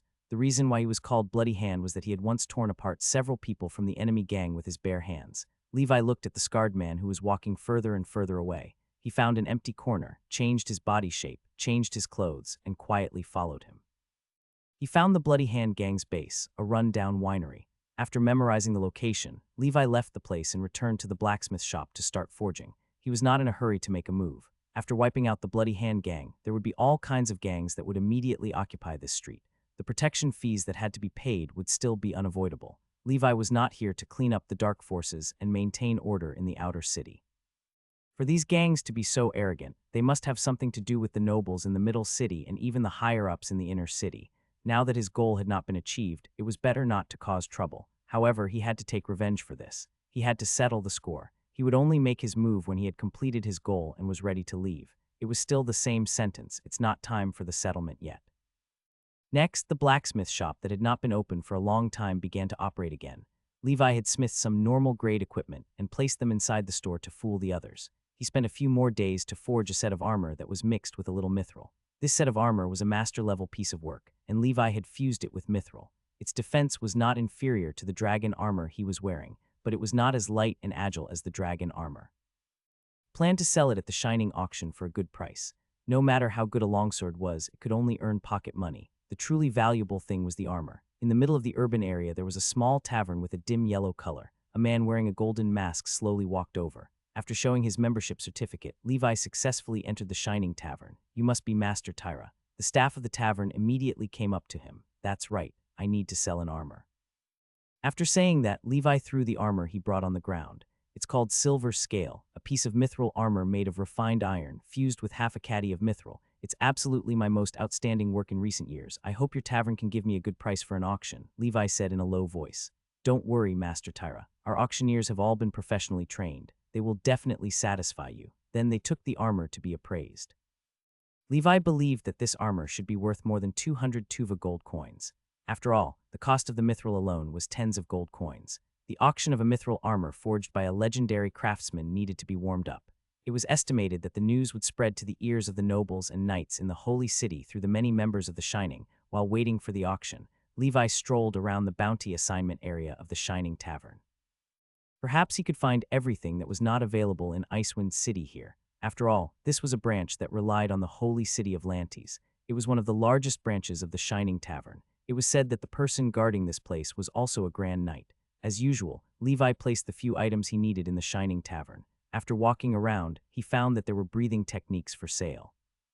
However, the Turbolarian egg and the other two casting materials were still not available. In the end, Levi left the Shining Tavern happily with a basic bloodline breathing technique that he had bought for 30 gold coins. The name of this breathing technique was called Azure Falcon Breathing Technique. This should be the breathing technique of the Green Falcon Knight who was trampled to death by the earthly dragon beast. At that time, Levi didn't manage to find it, but he didn't expect to find one in a foreign country's Shining Tavern. This breathing technique had 25 miniature figures. It should be the highest grade among the shallow grade, second only to the highest grade like the man-face spider. According to Levi's speculation, he should be able to cultivate to level 5. The year 1008 of the Holy Brilliance calendar, month of Northern Wind. The holy city was bustling with activity. There were still 5 days to the 300th anniversary ceremony. Levi got up from his cultivation state. He opened his eyes and looked at his arm. The vellus hair on his arm was moving up and down with Levi's breathing. Outside the street, the movements of pedestrians or carriages passing by were also transmitted to Levi's vellus hair and skin through the vibrations of the ground and air. In an instant, Levi was like an Amazonian tarantula, able to see every detail and waiting for his prey to come knocking on his door. Now that the man-face spider breathing technique is at level 5, its range of perception is even greater. It's no longer 10 meters in diameter. It feels like it's 20 meters now. Levi muttered to himself. He opened the proficiency panel. Levi. Man-face spider breathing technique, level 5 130,000. Special effect, intermediate vibrosensing, spider sensing. So far my spider sensing hasn't given any warning. It seems that I'm relatively safe for the time being. That's right, I'm so powerful yet so low-key. It's hard for me not to feel safe. I wonder what's going on in the territory. Forget it, there's no point worrying so much. Levi smiled bitterly. Unknowingly, he had already left the territory for so long. Other than the man-faced spider breathing technique being at level 5, the Azure Falcon breathing technique has also reached the beginner level. The secret medicine for the Azure Falcon breathing technique isn't difficult to find. It's just some common items. I'll try to push it to its limit within half a year. If my predictions are correct, this breathing technique can reach level 5. According to the proficiency panel, a breathing technique at the limit of level 5 should be equivalent to 2 breathing techniques at the limit of level 4. Therefore, the remaining 2 points of the siren breathing technique should be settled. Realizing that he was improving and becoming stronger, Levi felt that his life was very fulfilling.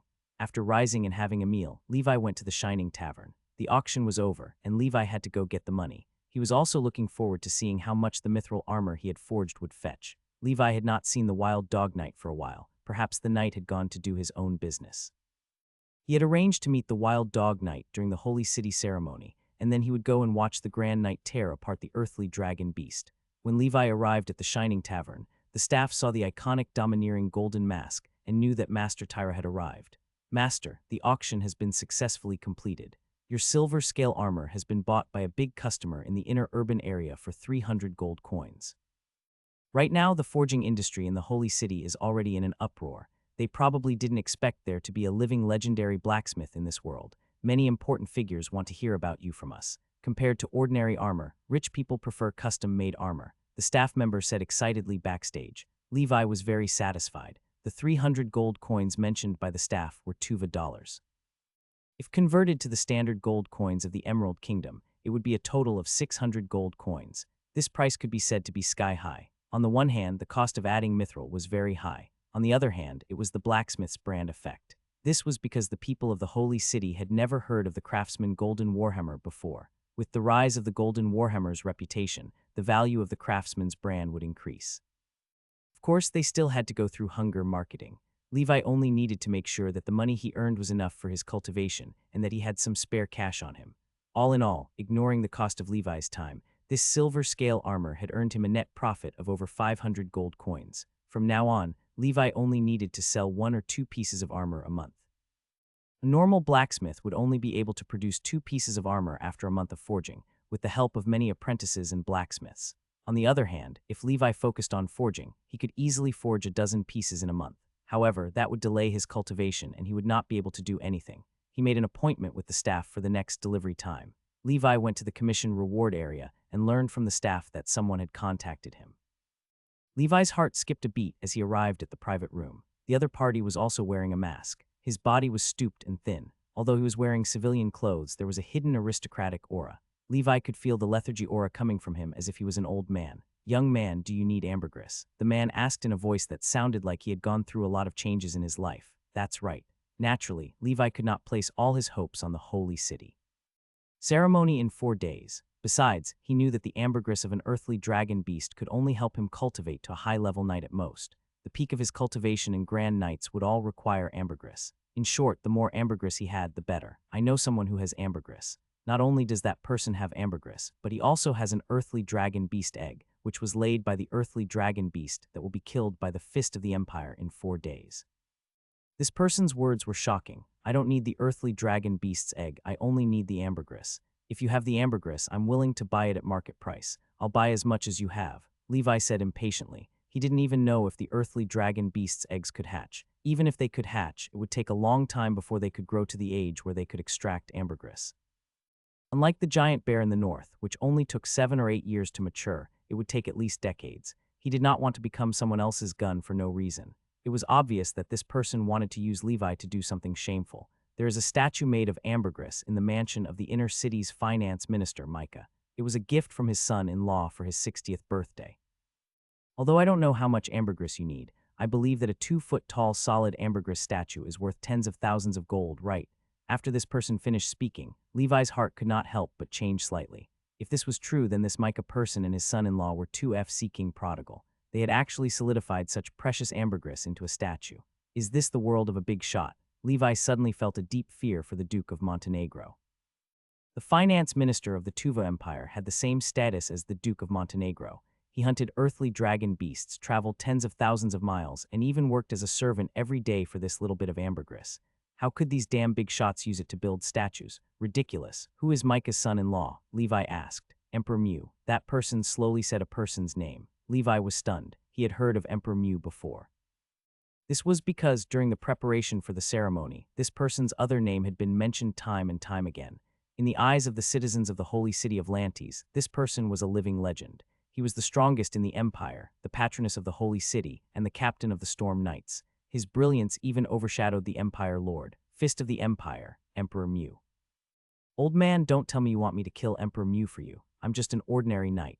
Levi found it funny. He had a rough guess of the man's intention. The masked man shook his head. Judging from how much ambergris you need, it's most likely used to cultivate breathing techniques. As far as I know, families that need ambergris as a secret medicine for breathing techniques are all unusual. Of course, I also wanted to find someone stronger to help me, such as a grand knight.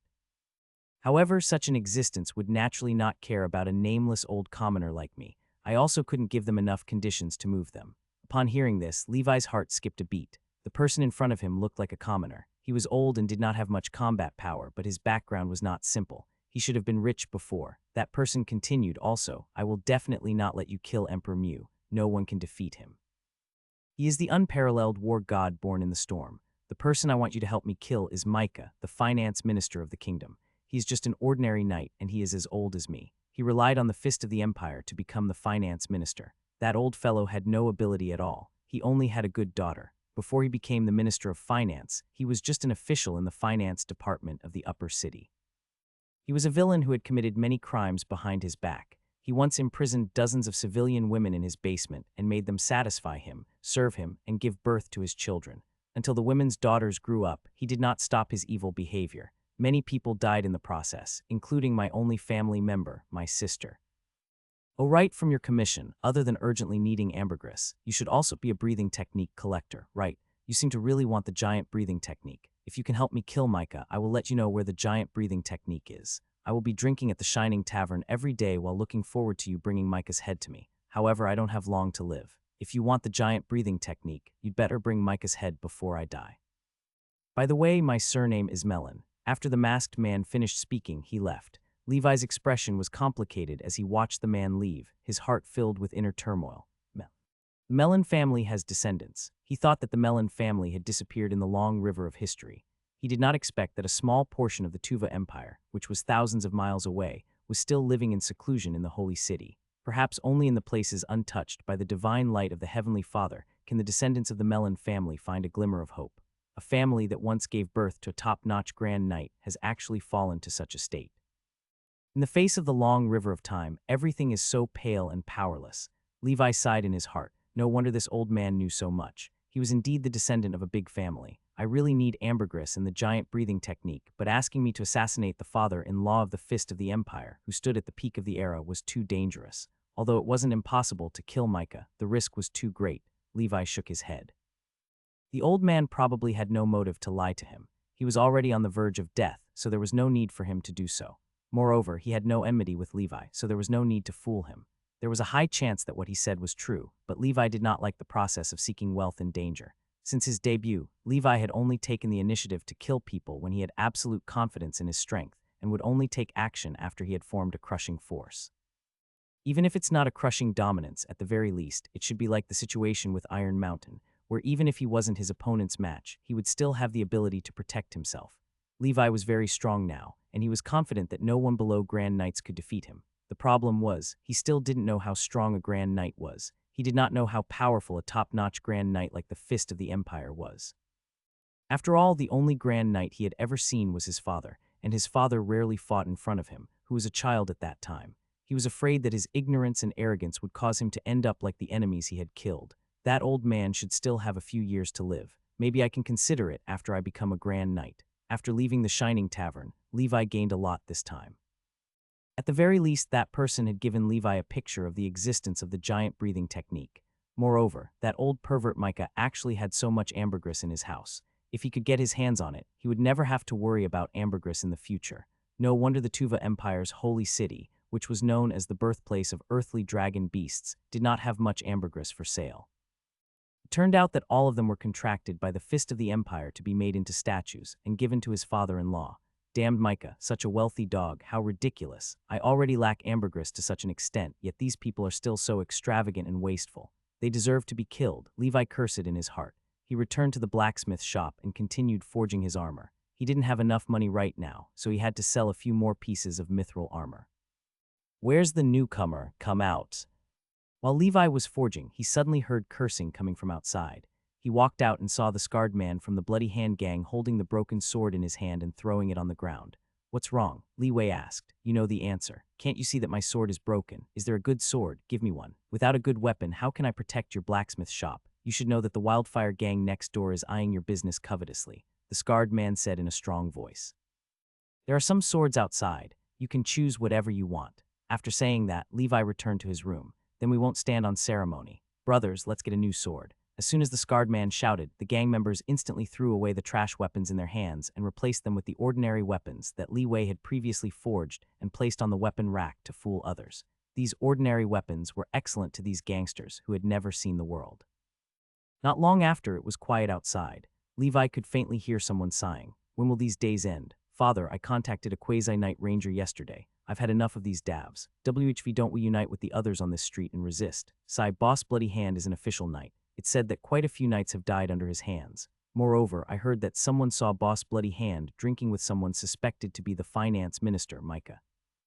However, rather than acting obsequious here, it's better to wander in the wilderness. Levi listened to their conversation expressionlessly and continued forging. The next day, the new armor was ready. Levi sent it to the Shining Tavern for auction. As he said, the masked old man was drinking alone in a corner. After Levi finished his work, he came to the old man's side and ordered a cup of Lion King's spirit. He then downed it in one gulp. Old man, live well.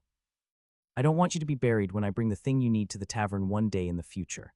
The masked old man raised his head, his body trembling. His eyes shone as he raised a cup of Lion King's spirit and drank it in one gulp. Then he said, cough, cough, young man, may your future shine like the Lionheart Knight. With Levi's current growth rate, it would still be possible for him to take Micah's head before the old man died. Even with Levi's current strength, it would not be difficult for him to take Micah's head. However, Micah was the father-in-law of the Fist of the Empire. Before mowing this legendary figure's details, Levi felt it was better not to make a move. A heavyweight like Micah would have strong bodyguards around him. Otherwise, there would be many people who wanted Micah dead. Why was this old fellow still alive and well? If he gambled, he might succeed. However, his plan should be as foolproof as possible. The second armor was sold for 350 Tuva gold coins. In addition to Levi's previous savings, he should be able to buy the ambergris sold at the Chamber of Commerce. All left is the core of the undead, evil spirit dust, and Turbolarian egg. Levi reviewed his gains from this trip and then entered a state of cultivation. After a month of warm-up, the 300-year ceremony had finally begun. The content of the Holy City ceremony this time was vibrant. There was a circus parade, a martial arts tournament, and even a dragon slaying show. Levi planned to go to the Colosseum to watch the show. He wanted to see the strength of the Fist of the Empire and prepare for his future operations. The Wild Dog Knight had also finished his work and met up with Levi at the entrance of the Colosseum. With the help of the Wild Dog Knight, Levi successfully entered the vast building that resembled the Colosseum of ancient Rome. Undoubtedly, the Colosseum was the most popular event of the celebration. At this moment, the stands were packed with people. Officials and nobles occupied the best seats, while commoners occupied the worst. The position that the Wild Dog Knight had gotten was not very good because this place was too close to the front.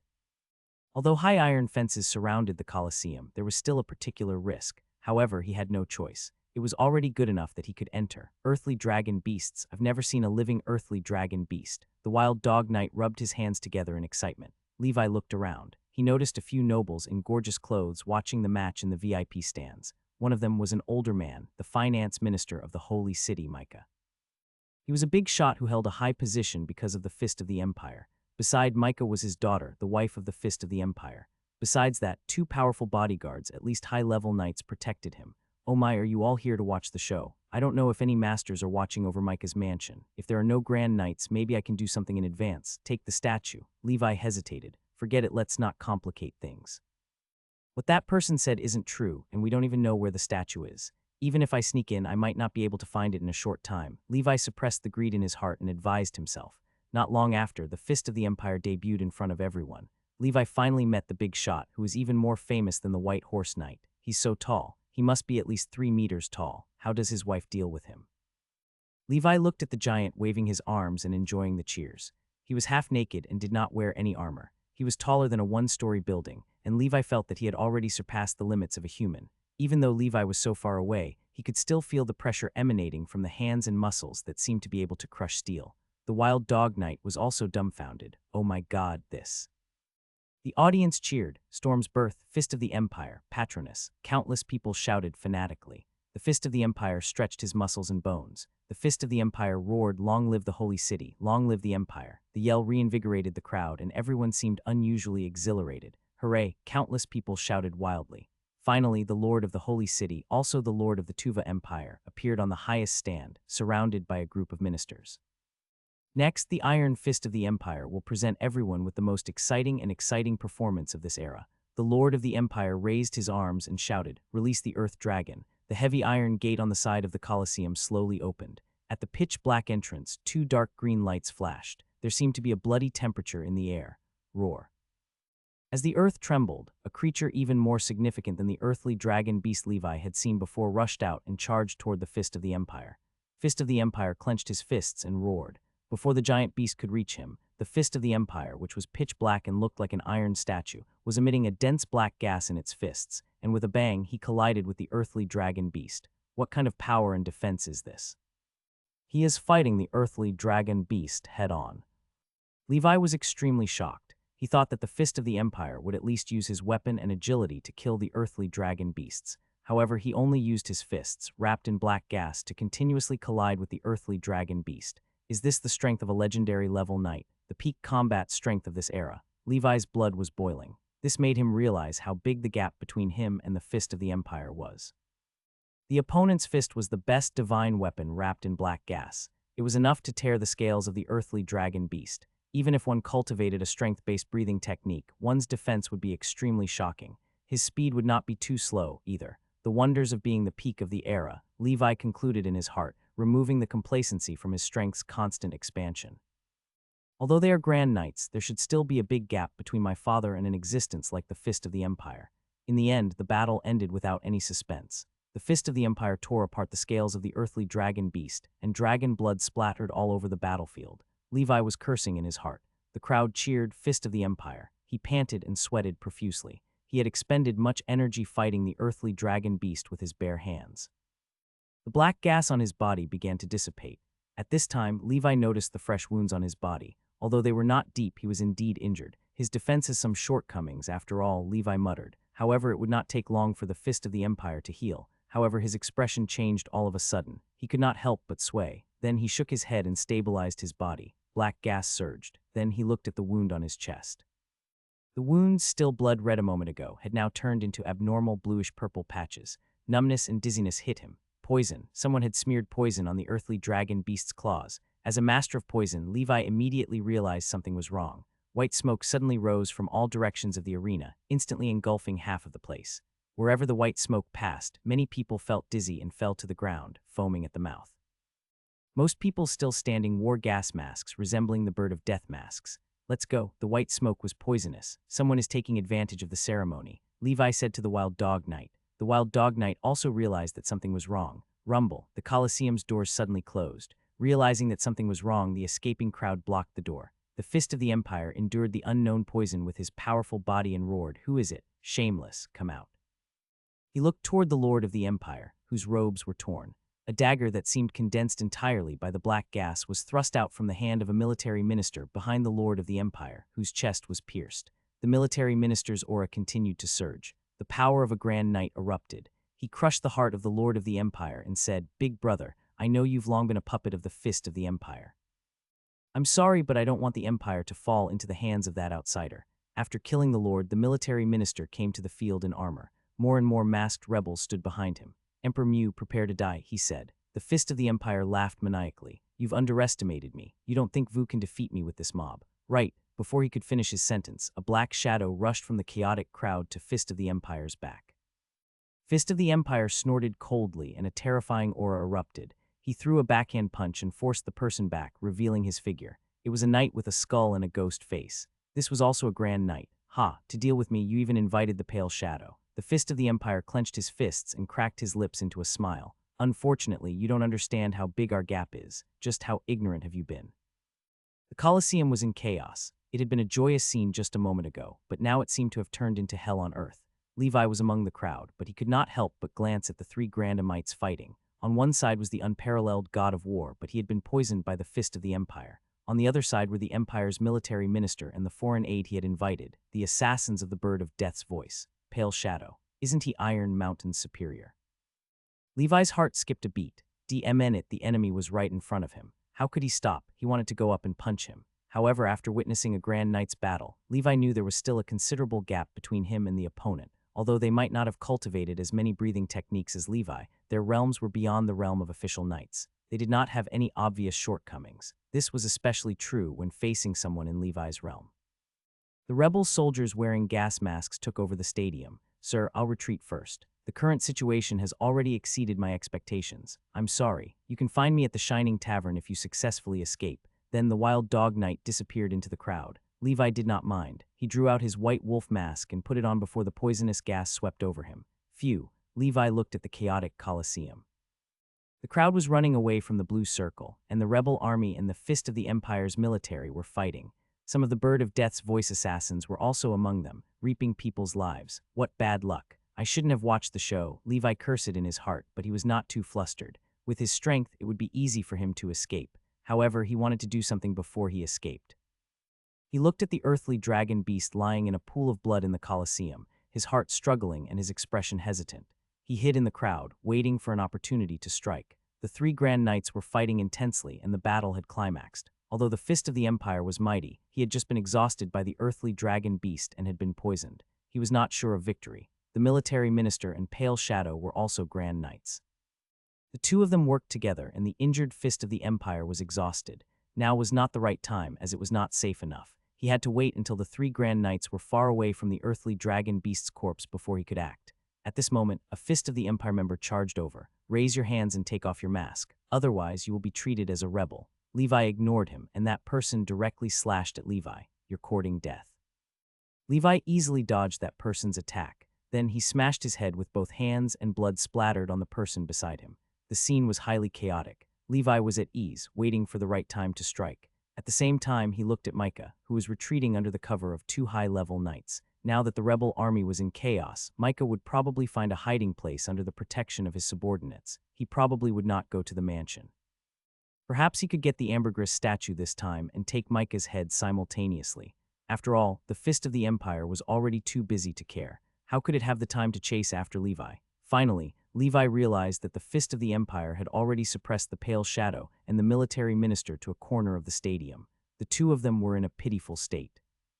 They did not expect that the Fist of the Empire, who was no longer at his peak strength, could suppress the two Grand Knights.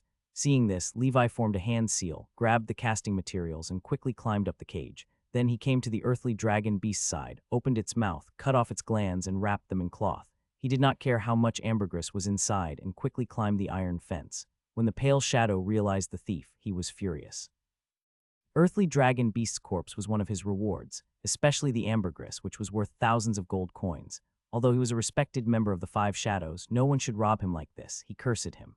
A small dagger that seemed condensed from black gas flew out from the tip of Pale Shadow's finger, heading straight for the fleeing Levi. Whoosh! The dagger was like an arrow, breaking through the void and arriving in an instant. Levi's spider sense activated, and his hair stood on end. A sense of danger that he had never felt before assaulted him. I must block it with all our strength. Just as the black dagger was about to plant itself in Levi's back, a faint white light barrier formed. The light barrier was like a bubble and broke with a poke. However, the strength of the dagger was weak. The next moment, Levi's stacked armors began to take effect. The cloth armor shattered, and even the tough dragon armor was destroyed. The chain mail also cracked a little. He had gathered almost all his black gas and concentrated them at his back to block the attack. The dagger pierced deep into the black gas and was wrapped in it. Finally, it lost its strength and dissipated. Levi also successfully escaped from the cage and disappeared into the crowd. After the Pale Shadow threw out the black gas dagger, he thought his opponent would die. He did not dare to be distracted for too long. After all, he was at a disadvantage in the battle. However, when he noticed the thief had disappeared, he revealed a look of disbelief. How is that possible? Boom! The fist of the Empire sent Pale Shadow flying. He crashed into the railing and landed on the ground in a miserable state. He spat out a mouthful of blood. You dare to be distracted while fighting me. Who gave you the courage to be distracted? He abruptly leaped up and smashed toward Pale Shadow. The military minister barely managed to block the fist of the Empire. Pale Shadow shouted, "Retreat." Then he clutched his chest and quickly fled. If this continued, he might be killed by the fist of the Empire. He had underestimated the strength of this patroness. The military minister was also unwilling, but he could only retreat. Right now, the holy city was in chaos. Although the fist of the Empire had not died, the other arrangements had succeeded. No matter how powerful the fist of the Empire was, he could only withstand it momentarily. The fist of the Empire was covered in wounds as he watched the two people escape. He was almost covered in blood. He was like a demon god, and black gas soared into the sky. He looked at the mess now, and his eyes were sorrowful. Rebel soldiers surrounded him, but no one dared to move forward. Some shot arrows at him, and he allowed them to pierce through his bloody body and wounds. He roared these pesticides. Countless arrows flew backward, and the rebel army was instantly injured and killed. They began to scatter. It was too terrifying. It was impossible to kill this person without sacrificing thousands of lives. Under the terrifying deterrence of the fist of the Empire, no one dared to approach him. The fist of the Empire tore through the iron fence and leaped high. He stepped on the seats in the stands and quickly left the stadium. Like an absolute beast, he charged in the direction where the military minister had escaped. At this time, Levi had already taken out all the ambergris in an empty alley. He estimated that there were a total of 20 bottles. Although this was amazing, I better avoid such danger in the future. Levi reminded himself of the black dagger Pale Shadow had thrown at him. The black dagger had a terrifying penetrating power. It was no wonder that he was a grand knight. The power of one strike was so scary. Moreover, Levi could tell that although Pale Shadow was not as strong as the fist of the Empire, his black dagger was enough to prove that his technique in using the black gas was even better than the fist of the Empire. You broke through my seal of protection, cloth armor, dragon armor, and chain mail. If it weren't for my black gas being thick enough, I would have been pierced open. In short, high returns are accompanied by high risks. Levi, oh Levi, you're still not calm enough. Levi kept reflecting on his actions. He remembered the time when he climbed the iron fence. That creepy feeling was unforgettable. He might not have activated the seal of protection if not for his spider senses. Fortunately, his spider senses reminded him that he would be in danger if he did not use the seal of protection. That was indeed the case. The dagger was just a few centimeters from cutting through his flesh. The protection seemed to be broken instantly, but that was because the dagger's strength was too great initially. It was the seal of protection that offset a lot of the power. In that chaotic situation, I still wore a mask, so I wasn't too afraid of being discovered. I still had to use it. I can't be afraid of being discovered and not dare to use my trump card. After putting away the ambergris, Levi ran to his residence and took all his belongings. The sacred city of Lantes was about to change, so he had to be prepared to escape any time. The rebel army would fight with the fist of the Empire for a long time. At that time, foreigners like him would quickly be involved in these political and military disputes, and the losses will exceed the gains. However, there are still a few things to do before I leave. The rebellion is also the best opportunity. With the terror of the fist of the Empire, it will take me several years to kill Micah and escape with my strength. Ordinary Grand Knights are so weak in front of the fist of the Empire, even if he was injured. After Levi finished packing, he looked at the chaotic holy city. Whether it was the outer, central, or inner city, it was all in a mess. There were battles and gunfights everywhere. Many gangs in the outer city took advantage of the rebellion and attacked the central town. Those who the fist of the Empire had suppressed appeared one after another. Let's go to Micah's mansion to take a look first. We must take the ambergris statue before the fist of the Empire, or the rebel army takes over. Under the white wolf mask, his eyes shone brightly. Levi's figure quickly disappeared from the street. On the other side, in a gloomy mass grave outside the holy city, crows were circling above. A pale and powerless figure spat out blood and came to a tomb in the mass grave. He lifted the weeds and tombstones above, and a small secret passage appeared. D-Ned Fist of the Empire. What kind of monster was this? I fought against White Horse Knight before, but he's not as terrifying as the Fist of the Empire. Pale Shadow, wearing a ghost mask, entered the tunnel with a gloomy expression. At first, it was extremely narrow. After about 10 steps, it suddenly opened up. A gloomy underground world appeared in front of him. This was the stronghold of the Bird of Death's voice in the Holy City. Pale Shadow was now seriously injured and could only heal here first. When the assassin mentors in the stronghold saw the arrival of Lord Pale Shadow, they all had respectful expressions. They asked, "My lord, what's wrong?" "I'm fine. I just suffered a small injury." go to the holy city and find me some good healing medicine in the next few days. I want to rest for some time, Pale Shadow said coldly. Yes, my lord. These people immediately began working. Don't kill me. An official from the inner city of the holy city was fighting with all his might against a black-robed figure wearing the bird of death mask. Beside him were the corpses of his guards. The black-robed figure sneered, sorry, we only recognize money. Her figure was slender and stylish. Her muscles were defined, especially her chest. She was the third-ranked gold assassin of the bird of death's voice, Lady Thorn. She had accompanied the Lord Pale Shadow to the holy city to carry out a mission.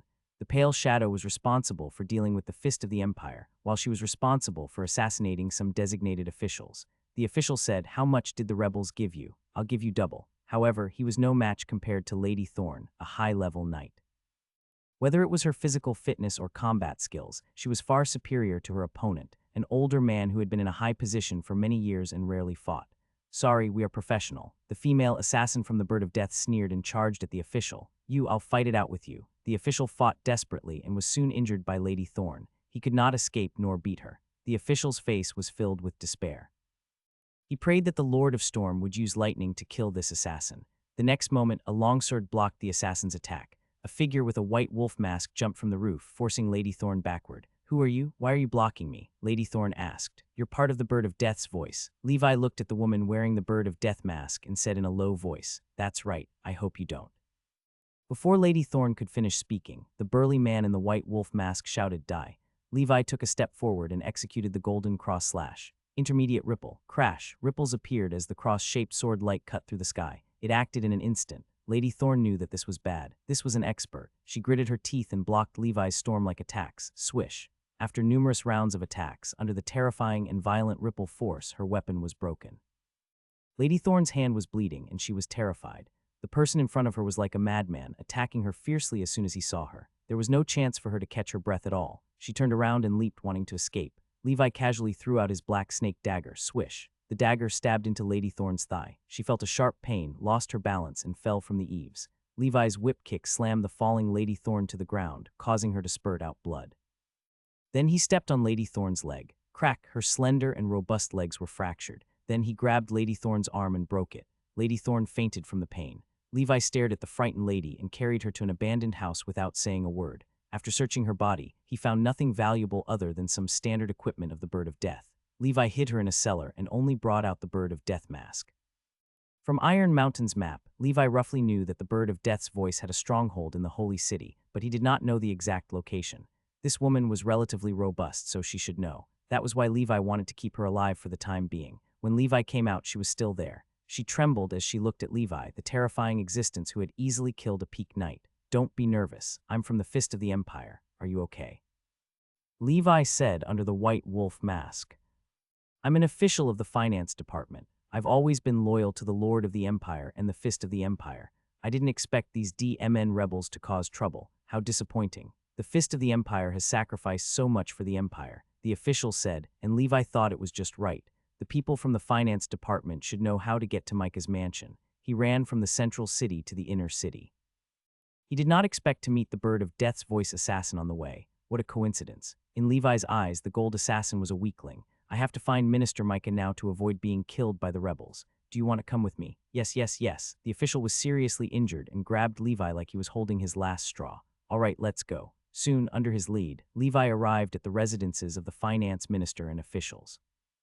On the way, he killed some rebel soldiers who wanted to attack the two. This allowed Levi to gain the trust of this official. Sir, this way. I know of a shortcut that can lead us to Lord Micah's residence as soon as possible. However, Lord Micah is probably taking refuge outside and might not be in residence, said the official. It was so convenient to have a guide. It did not take long for Levi to arrive at Micah's mansion. Sir, I'll wait for you outside. You can go inside and look for him.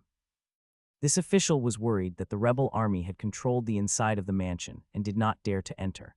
Without Levi's protection, he dared not go to his mansion alone. Now that the Holy City was going through a significant reshuffle, he had to go home and take out the savings he had kept for many years. He would make plans after the political situation stabilized. As an official of the finance department, he could not suppress the rebellion.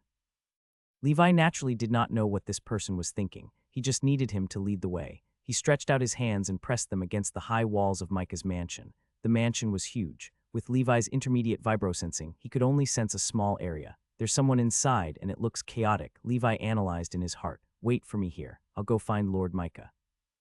Levi ran to the other side of the wall and used the grappling hook to climb up the wall before gently landing. He was on full alert and activated his intermediate vibrosensing. Nothing within 20 meters could escape Levi's sharp senses. Levi had put on the Bird of Death mask, so the organization would be the one to blame even if he were discovered. The Fist of the Empire would go after their people. Micah's mansion was huge. This inner city area was very luxurious. Along the way, there were traces of fighting everywhere. Presumably, the rebel soldiers had already arrived. Levi could not help but speed up, afraid that the rebel soldiers would snatch away the statue of ambergris. According to the habits of the nobles in this world, those things are most likely placed in churches and used every morning when they wake up to pray. There was a private chapel in Micah's mansion. Levi first saw a dead priest in a purple-blue robe lying on the ground. Inside the church, sounds of fighting could be heard. After Levi got close, he sensed 4 people inside. From Levi's senses, no one was on the level of a grand knight. He made a prompt decision and went to the window. Sure enough, he saw 2 groups of people fighting inside. One of them should be the rebel army leader who was fighting the guardian of Micah's mansion. They're all knights. The weakest is a mid-level knight. In the end, Levi saw a vast oil painting before the church. On it was a painting of a turbulent sea. Above the sea, dark clouds were pressing down, and the waves were treacherous. Purple-blue lightning densely covered the region, resembling an apocalyptic storm. Between heaven and earth, a towering figure stood on the sea. Storms and clouds surrounded him. He had a crown on his head and 8 ancient war drums on his back. This was a portrait of the Lord of Storm, a god worshipped by the Tuva Empire. It was said that he did not have a good relationship with the Heavenly Father. There was also a tiny and exquisite statue placed on the altar below. It was the mini version of the statue of the Lord of Storm. From such a distance, Levi could smell the refreshing ambergris fragrance. That's right, that person didn't lie to me. Without hesitation, Levi made his move. The 2 groups of people fighting did not expect someone to barge in suddenly. After he came in, he ran to the altar immediately.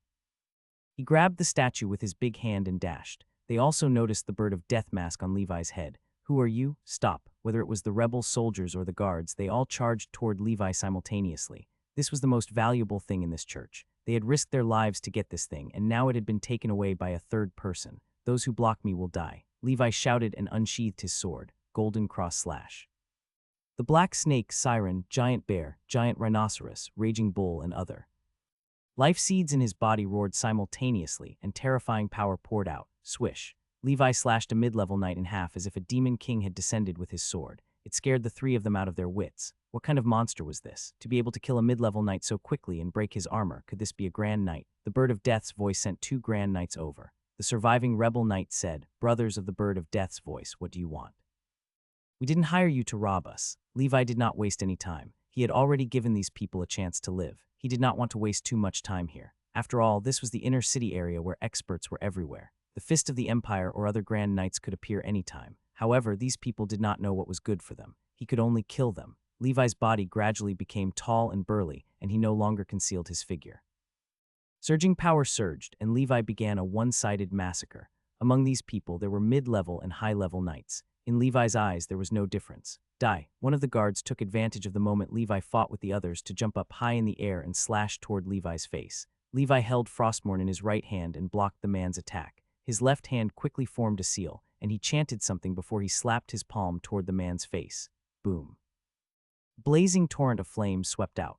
The high temperature scorched the air, distorting the void. In the next moment, the man's head was scorched by the high temperature of Levi's seal of flame. He was not wholly dead, but the endless pain made him wish he was dead. Witchcraft, what are you? The others panicked and started to run, but they all died under Levi's Frostmourne. Suddenly, spider sensing reacted. Levi looked at the hairs that suddenly stood up. Levi did not hesitate and left the mansion. A few minutes later in Micah's mansion, the military minister appeared. Behind him, a figure resembling a violent beast was rushing over from afar. He jumped on the roofs, stepping on top every time he fell. The rumbling sound was like an earthquake. Bugs, running away is all you do. Levi felt the battle in Micah's mansion from afar and heaved a sigh of relief. If not for spider sensing, I might have wanted to steal some other treasures from Micah's mansion. Levi, you're too greedy. Ambergris is enough, but you had such a scary thought, Levi warned himself. He was increasingly discovering how difficult it was to eradicate greed, which was human nature. People die for wealth, birds die for food. It was as the ancients say. Fortunately, he had spider sensing, so he knew when to be greedy and when not to. Levi's desire might deceive him, but spider sensing would not. Micah isn't in the mansion, Levi said. The official thought this old fox must have gone to hide in the shelter he had prepared in advance. Levi sent the official to the entrance of his mansion. Levi nodded. He looked at the rapidly disappearing official. He smiled. Would anyone be willing to help without some self-interest in mind? With that, he quietly followed. Not long after, a package appeared on Levi's back. Other than the sealed ambergris statue, some valuable jewelry and gold coins were in the box. Levi estimated that the total value of these jewelry and gold coins should be more than 2,000 Tuva gold coins. He's just a small office in the finance department. How can he be so rich? Who knew if he had committed fraud along the way? Levi sighed. Human nature has always been greedy since ancient times.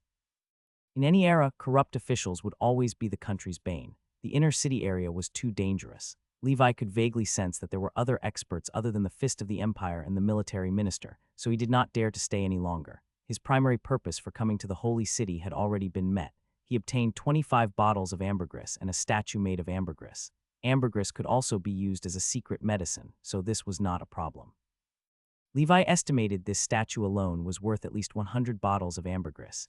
If he sold it in the Emerald Kingdom, it would start at 30,000 gold coins. From now on, I no longer have to worry about ambergris. I've finally achieved financial freedom. Levi's heart was filled with excitement. Most importantly, all this ambergris was obtained for free. The money that Levi had spent so much effort to earn was useless. There are still a few things I need to do. After I'm done, I can leave. The holy city is in chaos now, so it's more convenient for me to do things, Levi sneered. He first went to the cellar where the Bird of Death's voice assassin was hidden. This cellar was located in a dilapidated house that had long been abandoned. It was very hidden. Next, it was suitable for him to hide temporarily. The assassin was curled up in a corner with all her limbs crippled. Seeing Levi arrive, she could not help but shiver. Next, I will ask you some questions. If you answer me honestly, I will give you a quick death, Levi, wearing the white wolf mask, said. Otherwise, you'll experience a state worse than death. Such a beautiful lady. You don't want to suffer some cruel humiliation, do you? Levi smiled maliciously as he looked at the assassin's pretty face. The assassin said indifferently, looking like she had nothing to live for, go ahead. How many people did Bird of Death's voice send for this operation? How many shadow assassins are there? A total of 10 people have come. 1 is a shadow assassin, 2 are gold assassins, 3 silver assassins, and 4 bronze assassins. Does the Bird of Death's voice have a stronghold in this holy city? Levi continued to ask. Hearing this, Lady Thorn's expression changed and Levi caught her. How did you know? She asked. Wait, the previous stronghold in Icewind City was also your doing. Why do you have to fight us? It won't do you any good. I'm asking you now, woman. Levi kicked Lady Thorn's abdomen, causing her immense pain. Frostmourne cut open the leather armor on the assassin's chest, revealing her well-developed chest muscles. Sensing the malicious gaze, Lady Thorn took a deep breath and said, yes. Where is it? The mass grave is about 5 miles south of the outer city. The entrance is there, but I don't know exactly where it is. I'm telling the truth, Lady Thorn said. How many grand knights are there in the stronghold?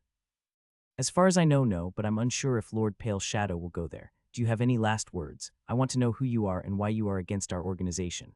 Anyway, I'm already a dead man. How about satisfying my little curiosity? Lady Thorn asked sadly. Nothing else. You may die now. Swish. Lady Thorn was beheaded using Frostmourne. Levi brought the corpse to the abandoned fireplace and burned it with the seal of flame. I wanted to bring some trouble to the organization, but it seems it will be tough now. I shouldn't take the risk with the uncertainty of a grand knight like the Pale Shadow. In the future, when I have the strength, I can take revenge at any time, Levi muttered, then sat on the ground and ate. After a fierce battle, Levi had exhausted a lot of his stamina. There are only 2 things to do next. Find Micah, take his head, and then trade with that old fellow to get the giant breathing technique. I should be able to find my way home alone, but just in case, I'll call Wild Dog Knight. As for the Bird of Death's voice stronghold, Levi decided not to make a move. The Fist of the Empire is hunting down the military minister all over the city. It's a good time for me to kill Micah. However, I don't know where Micah is hiding now. Perhaps there is news of him from the Bloody Hand gang in the outer city area. Regardless of whether it works or not, let's give it a try. Just so happens that I need to settle the score with the Bloody Hand gang. Levi remembered the massive loss of 1 gold coin and so many weapons. Now that the entire holy city was in a mess, it was a good time for him to settle the score. After hiding his items well and ensuring that others would not discover them, Levi went to the Chamber of Commerce in the central city area. Taking advantage of the chaos caused by the burning, killing, and looting, he looted some mithril. And he repaired his dragon armor and chainmail with mithril from the blacksmith's shop in the outer city area. Then, Levi headed towards the Bloody Hand gang's encampment. Now, the outer city area was in chaos. Many gangs seemed to have been bribed by the rebel army and joined the army to attack the Fist of the Empire. These people could only be regarded as cannon fodder. The knife-scarred man and his lackeys were all on guard in an abandoned winery in the Blood Hand gang's encampment. Everyone be alert. Boss Bloody Hand is discussing something with a big shot in the inner city area. The knife-scarred man patted the head of his dozing underling and snarled, "Do you want to die? I haven't slept for a day and a night, and you dare to doze off." At the same time, the scarred man did not notice a sect member on night watch captured by a pair of giant hands. The night guard disappeared silently. Levi originally wanted to rush in. He roughly sensed it but did not find a Grand Knight's aura. To be sure, Levi kidnapped a small fry to ask about the situation. Levi grabbed the lackey by the neck in the dark alley and pinned him to the wall. The small fry kept struggling, but it was useless. He was like a little chick in Levi's hand, weak and helpless but not pitiful. After all, the sword in his hand had been snatched from Levi's blacksmith shop. He only knew how to bully others and swing his sword at the weak. His death was not worth regretting. "How many people are inside?" Levi asked. The small fry was scared silly. The person in front of him was too powerful. Even Boss Bloody Hand, whom he admired, was not worth mentioning in front of this terrifying aura. If Boss Bloody Hand was a terrifying aristocratic fighting dog, the person in front of him was a real wild scorpion-tailed tiger, tyrannical, powerful, and intimidating. "If you don't want to say it, then die." Levi was ready to twist the man's neck. I'll talk, please don't kill me." "There are 36 people inside," said the small fry. "Is Boss Bloody Hand here?" "Yes, who else?" "There are also 2 knights who are even more terrifying than Boss Bloody Hand and a big shot from the inner city. However, the big shot wears a mask, so we don't know who he is. See, are you done asking? Please, don't kill Mel, don't want to die. I've never killed anyone. I want to make a living and feed my family." The small fry begged with fear in his eyes. Levi crushed him to death. He picked up the weapons that belonged to him. "That big shot is most likely Micah. Those 2 knights stronger than Boss Bloody Hand should be Micah's guards. They should be high-level knights. Under normal circumstances, unless a Grand Knight comes, Micah should be able to rest easy. Unfortunately, I'm here." Levi prepared the casting materials for the spell in advance. Then he sneaked into the winery. In the night, the massacre began. Most of these people from the Bloody Hand gang were ordinary. There were not many night attendants and were a motley crew. Levi's black snake dagger quickly took away lives. Instantly, the Bloody Hand gang's encampment was in chaos. "Assassins, where? Go find Boss Bloody Hand." In the night, Levi, wearing the Bird of Death mask, was killing wantonly. Not long later, only the scarred man was left before Levi.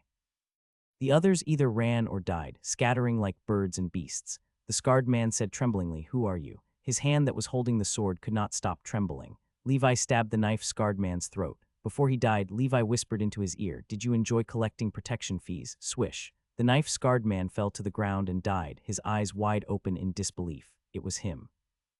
The big guy from the blacksmith shop. How could he be so assertive? Why did such an influential person become a blacksmith? At this moment, Boss Bloody Hand, who had heard the commotion outside, was already blocking the entrance of the winery's cellar with a giant axe. A secret passage in the cellar led out of the city. The rebel army was now searching for the few ministers closest to the fist of the empire. Micah was one of them. He did not go to the inner city that day.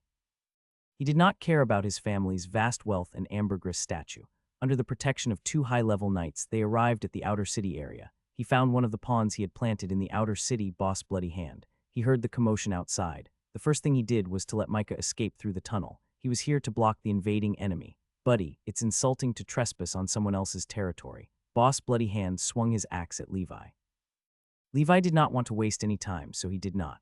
The cross-shaped slash exploded the void, and the turbulence blew Boss Bloody Hand's hair. A head had landed on the ground. "He's just a mid-level knight, too weak." Levi kicked the head away and casually rummaged through Boss Bloody Hand's body. Apart from a few little gold coins, there was nothing else that Levi cared about. What good stuff could the Bloody Hand gang have? Levi did not delay and entered the wine cellar. 2 burly men charged over. The burly man cursed angrily, "D-Ned Bird of Death's voice. How haunting." Another person sneered, "What's there to be afraid of? Many assassins died at the hands of our brothers today." Levi's muscles bulged as black gas filled the air and white smoke rose. It was the same for the 2 brothers. The 2 brothers had many years of tacit understanding and were high-level knights. It allowed them to fight against peak knights without falling into a disadvantage.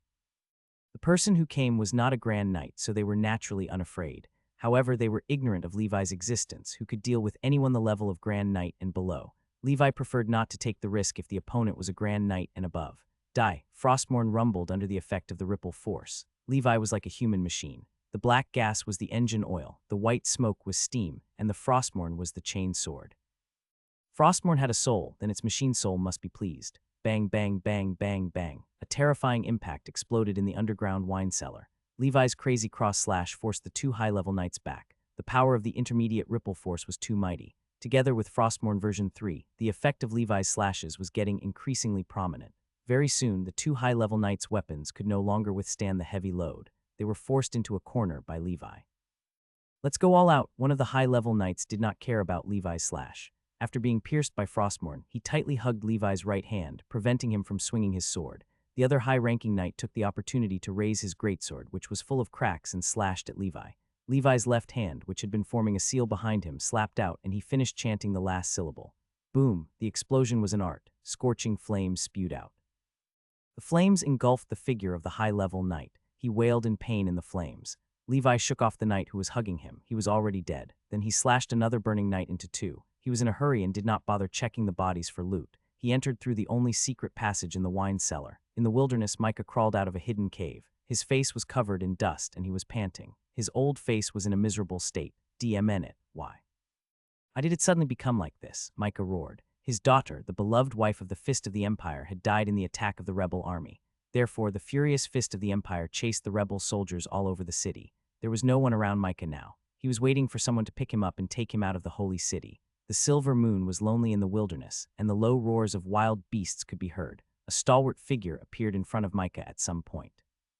He wore the bird of death mask and stood silently. If you want money, I can give you unimaginable wealth.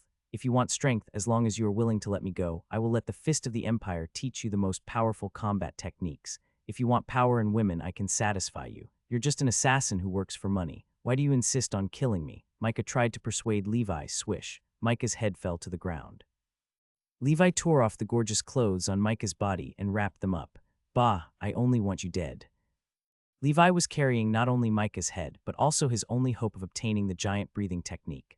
Moreover, Micah was a scumbag, even in this dark era. Levi returned to the winery of the Bloody Hand Gang. If you kill someone without looting them, then killing is meaningless. Levi muttered and began to touch the corpse. There was nothing more enjoyable than killing monsters and collecting gold coins. If there were, it would be a huge reward. Unfortunately, the Bloody Hand Gang did not have anything too rewarding. In the end, Levi only managed to get a few hundred tuva gold coins and a breathing technique inheritance diagram the Bloody Hand Gang kept. There were some dried blood stains on the inheritance diagram. Levi was not in a hurry to open it. After he put it away, he left this place of trouble, leaving only the bird of death mask quietly covering Boss Bloody Hand's unrecognizable face. By arriving at the Shining Tavern, Levi had already changed into the White Wolf mask. The old man from the Melon family was not in the tavern, so Levi was not in a hurry. Instead, he found a private room and ordered a glass of black rum. He opened the breathing technique he had obtained from Boss Bloody Hand.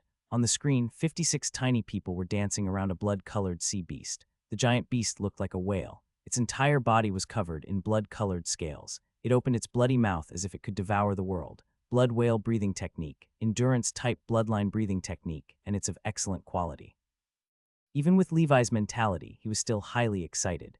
This was an excellent breathing technique. He had obtained it from an unknown small fry. This was a huge surprise. It was like when playing a game, getting orange equipment from the final boss was not as refreshing as getting blue equipment from the monsters in the novice village. Calm down. I'll cultivate this after I return to the Blackwater Valley. Then Levi continued to wait for the older man's arrival. During the night, it was a mess outside. However, magically, Shining Tavern was still as peaceful as before. This is amazing. Levi could not help but feel envious. The Shining Tavern was like a witness, witnessing all the major and minor things in the holy city. The next day, the masked older man came to Levi's private room. His breathing quickened and his body trembled. Did Vu bring it? He asked. What about the giant breathing technique, Sir Melon? Levi asked softly, not in a hurry to open the bag. The older man trembled as he took a sheepskin scroll from his pocket. The older man sobbed, I've let down my ancestors. I'm useless. I only have the giant breathing technique, but I've accomplished nothing. He instantly became even older and said weakly, in the future, it will only become one of your collections and fade into the dust of history, just like our Melon family. Levi opened it and took a look. He saw many tiny figures like the black snake breathing technique. He roughly counted 71, just like the black snake breathing technique. This meant this was a top-notch breathing technique of the same quality as the black snake breathing technique. It could be cultivated directly to the Grand Night Realm. These 71 tiny people worshipped a snow mountain with different postures and movements. However, it was not a snow mountain. It was a frost giant. In the legends, the frost giant was mighty and could move mountains and overturn seas.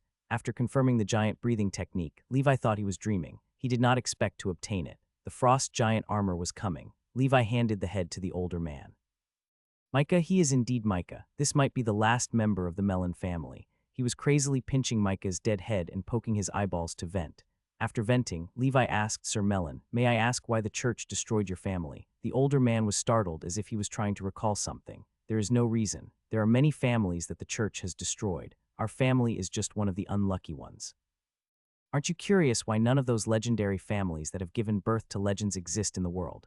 Were they all wiped out by the church?" Levi asked. "That's right, young man. In the Seven Kingdoms there are no living legends, nor are there long-lasting families. Kingdoms and legends will fall, and only the church will change its name. With the change of eras, all they do is change their name. Everything is illusory, only God lives forever. Humans did not need to believe in the first of the empire.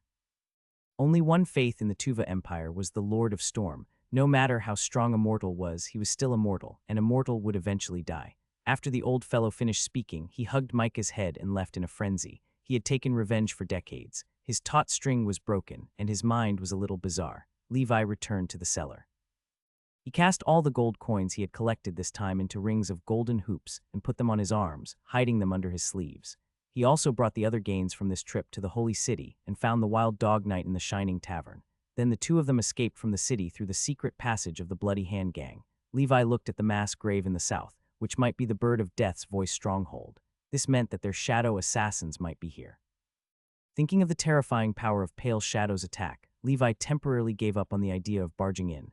He had gained so much from this trip to the Holy City and did not want to fail here. "I'll let you live a little longer," Levi thought. Then he looked at the Wild Dog Knight, who was ready to go. "Get ready to leave," Levi said calmly. The Wild Dog Knight laughed. "You have gained a lot this time. Aren't you the same?" Levi asked. The Wild Dog Knight suddenly sighed, "Hee. After this, I'll stop.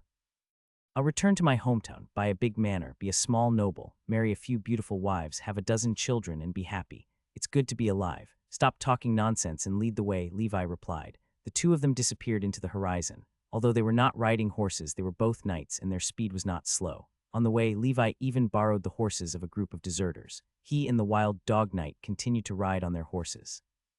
It was already the month of winter when he returned to Icewind City. After bidding farewell to the Wild Dog Knight, Levi was not in a hurry to return to his territory. After cultivating for this period on the road, his black snake breathing technique was already on the verge of breaking through to level 6. He rented a house and stayed in Icewind City for several more days. He devoted all his power to cultivating the black snake breathing technique. At last, the sun shines on Levi. His body is sweaty, and his breath is turbid. The black snake was more prolonged, thicker, and overbearing at his heart. A single snake had suppressed the siren, the giant rhinoceros, the giant bear, the raging bull, and the man-faced spider into submission. The black snake danced wildly, and black gas surged. The black gas had almost wholly covered Levi's upper body. Only his waist was not wrapped by the black gas. It's not easy to reach the 6th level. "I'm finally a high-level knight." Levi stretched his muscles and bones, feeling his increasingly strong body. He put away the black gas, put on his clothes, and opened the proficiency panel. Black snake breathing technique, level 6, 140,000. Special effect, advanced. Defense. Advanced defense, strong defense against direct attacks. Ordinary sharp attacks will not be able to break through your black gas. After breaking through to the advanced level, not only did the area covered by the black gas increase, but the quality of the black gas itself also increased greatly. Those ordinary arrows should be ineffective against me, just like iron. Mountain? No, the defense would be even stronger than iron mountains. During this cultivation period, besides the black snake breathing technique breaking through to the 6th level, Levi had also made another breakthrough. He had also reached the basic level of the giant breathing technique that he had been looking forward to for a long time. Giant breathing technique, level 111,000. "I wonder if I can wear the frost giant armor now." With anticipation in his heart, Levi went to the place where he hid the pyroxene and put it away before setting off on his way home.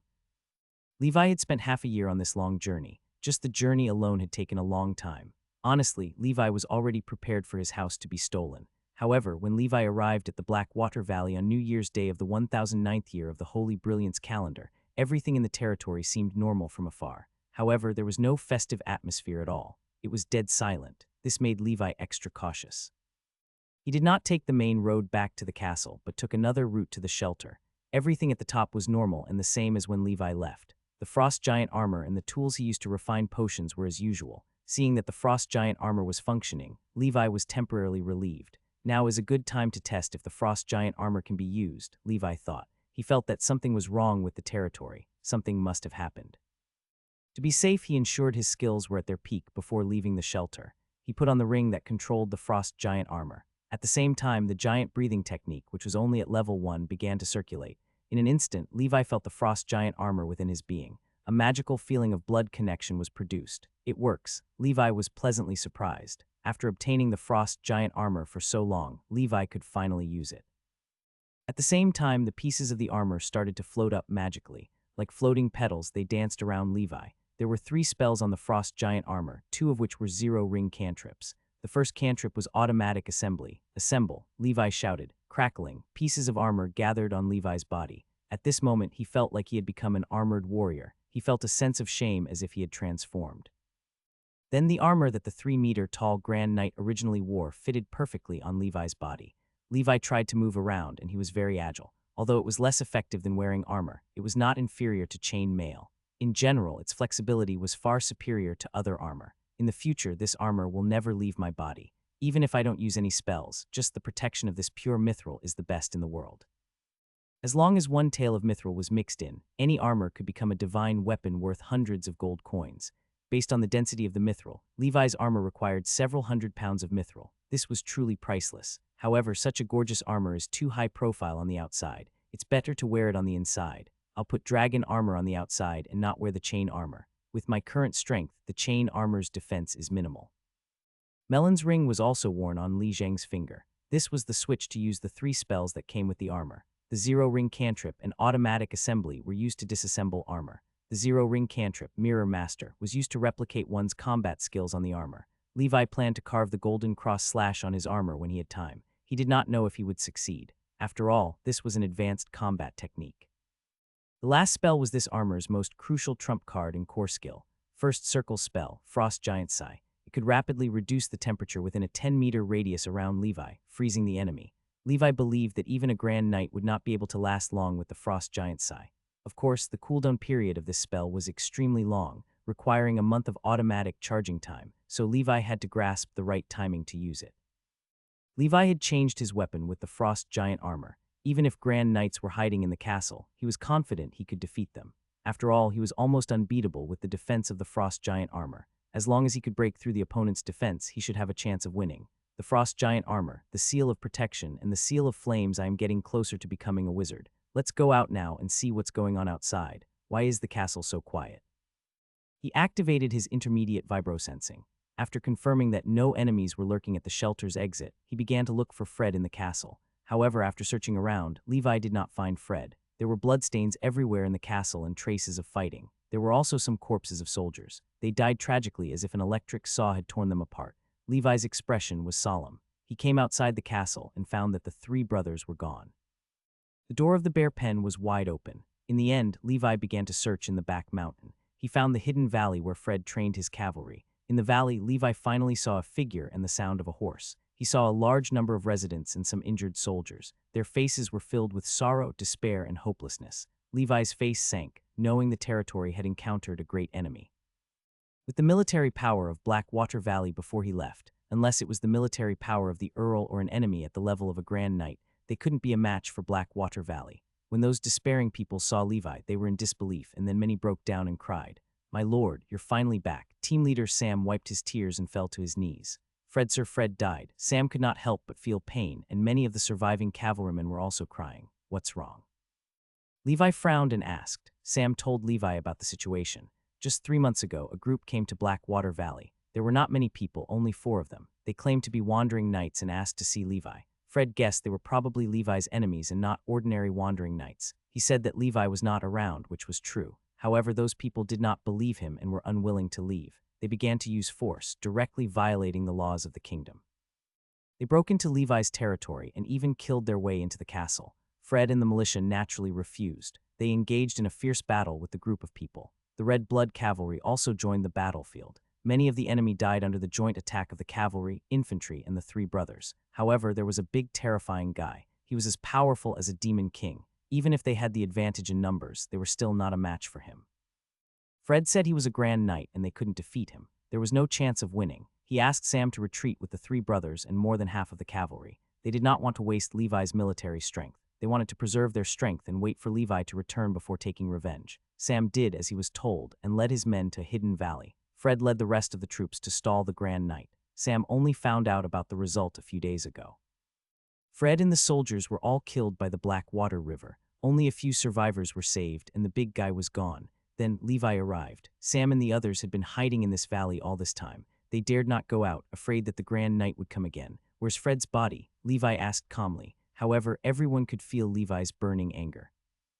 Soon Sam and the others brought Levi to see Fred's corpse. Judging from his clothes and weapon, it was Fred. Levi suddenly felt an indescribable sadness. He knew that he was destined to part with Fred. However, he did not expect this day to come so early. Fred's greatest wish was for Levi to take back Tulip Hill and Storm Hill and restore the glory of the Black Snake family. However, Levi knew that it was tough. It was not difficult to take back the territory, but defending it was challenging. He was destined to embark on the path of a wizard. Before that, he might not even have any descendants. Even if he did, the possibility of his descendants being able to protect his territory was zero. All mortals had to die, and Levi could not be trapped in the mortal cage of the territory forever. To him, territory and money were just tools for immortality. Levi had already thought of this when he decided to become a wizard. As Levi became more powerful, his reliance on the territory would also decrease. However, he still had to take revenge. The Wandering Knights were just an excuse. The Duke of Montenegro was being so secretive. The Grand Knight must be from Montenegro Mountain. After the 3 failures of the Bird of Death's voice, he finally could not help but personally engage in battle. "I will cultivate Golden Cross / step by step to the highest realm. I will use the supreme revolving force to inherit the name of the Dawn Swordsman." After Levi had dealt with his sadness, he began managing the current situation. He found the 3 brothers hidden by Sam. They were covered in wounds. It was obvious that they had suffered severe injuries during the battle with the Grand Amite. The 3 brothers might have died if Fred and the cavalrymen had not sacrificed themselves. Fred knew that the 3 brothers and the Red Blood Cavalry would be Levi's trump cards in the future, so he made them retreat. The 3 brothers were about to reach adulthood, and their current strength was comparable to that of a mid-level knight. Even a high-level knight would struggle to resist the 3 little fellows working together. In their adulthood, they would be at least a high-level knight. The 3 brothers would be invincible with the giant bear armor that Levi had made for them. When the 3 brothers saw Levi, they were incredibly affectionate. Ignoring the pain, they wanted to hug Levi. Levi told them to recuperate in peace, eat and drink well, and get the veterinarian to buy the best animal medicine to treat them. With the 3 brothers' powerful physiques, it was only a matter of time before they recovered. Besides the 3 brothers, the strongest within Blood Red Cavalry was also saved. Currently, there are still 32 Red Blood Cavalry in the territory. Almost all the other foot soldiers had died, but there were very few casualties among the residents. That uninvited guest did not seem to have attacked the residents. From the few survivors, Levi learned that the Grand Knight seemed to have left in a hurry, as if something had happened. They heard him shouting, "DMN woman, get off me." However, the survivors did not see any women. In short, not long after the Grand Knight started his massacre, he hurriedly left the Blackwater Valley. Otherwise, a Grand Amite with full firepower would have eliminated the territory. Woman, the Blackwater River. It's still in the Blackwater River. That evil spirit. Levi was shocked and confused. Why can't these people see the evil spirit, but the original body and the Grand Amite can? I can understand if a Grand Knight can see it. After all, he is a Grand Knight, and to a certain extent, he is already extraordinary. When I was fishing, I was still a child, just an ordinary person. Naiad, what on earth is it? Levi muttered. After being attacked by the evil spirit, Levi had specially searched for many legends and books about evil spirits. However, most about evil spirits like Naiad were vague, and there was no solution. And now, after Levi thought that the evil spirits had disappeared. After so many years, the evil spirit had reappeared in the Blackwater River. In the spirit exorcism manual that Levi had obtained, there was no introduction to evil spirits. The diary only said that these things were born in the human world after the return of the Dark Wave. The greatest fear of humans was the fear of the unknown and the fear of insufficient firepower. Pass down my order. From now on, no one can fish or play with water in the Blackwater River. Unless it's for important matters such as irrigation, try not to go there, Levi said coldly. Levi was very nervous now that the evil spirit had reappeared in his territory. However, Levi knew nothing about evil spirits. Although the descendants of the Winchester family did not care about ordinary evil spirits, they were all experienced exorcists and had family inheritances. They also knew a lot about evil spirits. They must have also mastered the seal of Dragon Might, a divine skill against evil spirits or some spirit-repelling tools. Levi had yet to obtain evil spirit dust. Therefore, he was worried that he did not have an effective attack on the evil spirit. Levi was not naive enough to think that the evil spirit had chased the Grand Knight away for him and that it was just a coincidence. However, the Grand Knight seems to have gained the ability to resist the Naiad. At least he managed to escape. This is good news. How did he escape? With his powerful physique, Levi's original body had died instantly. Suddenly, he thought of something. Fight magic with magic, his dad told him. If evil spirits could be compared to magical creatures, the thing closest to magic or transcendence on the Amite was black gas. Oh right, black gas. Perhaps this is the key to me being able to fight against evil spirits. I'm not even a grand knight right now. The quality of my black gas is not good enough. I can't fight head-on with the evil spirit. I'll take a detour for the time being. From the looks of it, Naiad's attack range is limited to the shore of the Blackwater River. We should be fine if we don't go to the Blackwater River. Of course, this is just my guess. Fortune and misfortune depend on each other. Levi sighed. His arrival had temporarily calmed the hearts of the people. However, it would take some time for the territory to recover. Next, everyone should return to the territory and resume production. Sam, please bury the dead cavalry brothers properly and compensate their families. At the same time, train the recruits. Milan, continue forging. If you don't have enough staffing, tell me. Although we suffered heavy losses during the Grand Knight invasion, everyone worked together to kill those official knights. This is a testament to how everyone's daily training is very effective. People will die if killed, and so will Grand Knights. As long as our territory is strong enough, and if that person dares to return, we will get him. Levi said. The most important thing now was to resume production. After encountering the evil spirit, there was a high chance the Grand Knight would not return to Blackwater Valley. With Levi's current strength, he would not be afraid even if he returned. After assembling the Frost Giant armor, Levi had the confidence and strength to fight against a Grand Knight. His strength had significantly increased since he had already advanced to a high-level knight. If not for stability, he would have thought of a way to kill that Grand Knight to vent his hatred. However, after thinking about it, he decided to digest the gains from his trip to the Holy City and increase his strength before chasing after the enemy. It was the year 1009 of the Holy Brilliance calendar, the month of Germinal. After a recovery period, the Blackwater Valley had returned to normal operations, and all walks of life were gradually recovering. The territory was also constantly replenishing its population and recruiting new soldiers. Everything was back on track. Levi waited for a month, but the Grand Knight never returned. He did not know when the enemy would attack again, but was already prepared. He was not short of money now. He had gained a lot from his trip to the Holy City. After his detailed calculations, the highlights of his trip to the Holy City were not gains like ambergris and breathing techniques. Instead, he gained plenty of money from the wealth he had obtained from the official's mansion and the Bloody Hand Gang, plus the gold coins he had received from selling the armor. In the end, there were more than 8,000 standard gold coins in Emerald Kingdom's currency. He set aside 5,000 gold coins to save for his cultivation and emergencies. As for the rest of the money, he would continue to invest in the workforce, material resources, forging, and the military. This month, he recruited a few official blacksmiths to join his territory and continue construction.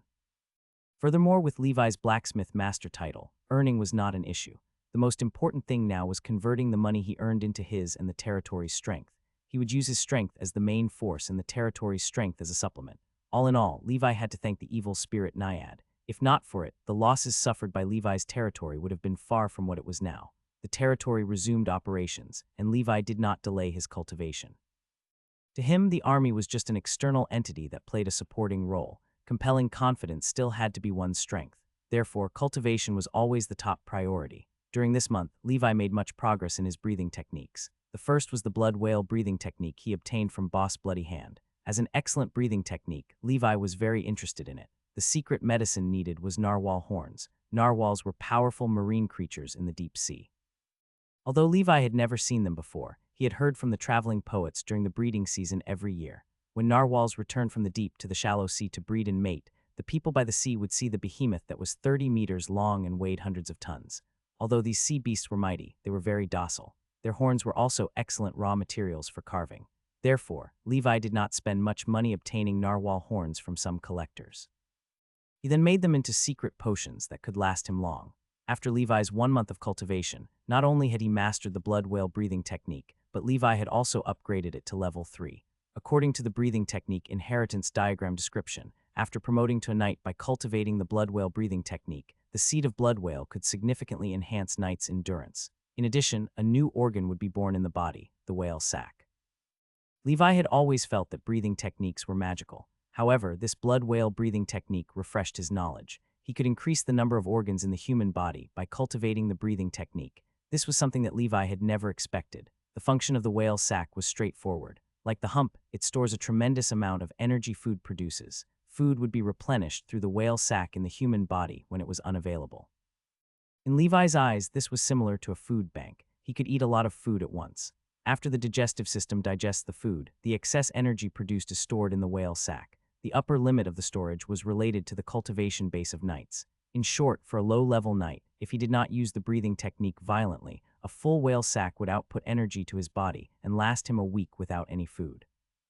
For a mid-level knight, it could last him 2 weeks, 3 weeks for a high-level knight, and 1 month for a peak knight. As for grand knights, it was rumored that they could go without food for 3 months without any problems. Of course, these depended on the condition that the breathing technique was not used violently in battle. Time would be shortened if breathing techniques were used. Isn't this the knight's version of fasting? Levi thought. The benefits of the whale sac were huge. First, Levi did not need to carry much food outside. He could eat his fill once, which would last him long. At the same time, he did not have to worry about the sin of gluttony and becoming delirious due to excessive hunger when he used high-intensity breathing techniques without food. I have to train. Isn't it just having more organs? This is very normal and reasonable in the supernatural world, Levi consoled himself. Besides the blood whale breathing technique, the azure falcon breathing technique Levi had just obtained during his trip to the Holy City also reached the 4th level. According to Levi's speculation, the azure falcon breathing technique had a maximum level of 5. After level 5, he could sacrifice the azure falcon breathing technique for the siren breathing technique to allow the latter to break its limits. That way, he could continue to cultivate the siren breathing technique. The azure falcon breathing technique's cultivation speed could be the fastest Levi had ever cultivated. This also proved that his previous guess was correct. As more powerful breathing techniques appeared, Levi's cultivation speed became shorter. At Levi's heart, the black snake danced wildly and majestically. Under the black snake, the siren, giant bear, giant rhinoceros, raging bull, and man-face spider's 5 underlings all submitted. The azure falcon seed had joined the underlings' army, and the black snake had another underling. Levi felt that if the black snake seed had not suppressed the others, those life seeds might have started fighting each other. Besides the blood beast breathing technique and the azure falcon breathing technique, Levi did not have any breakthroughs in his other breathing techniques.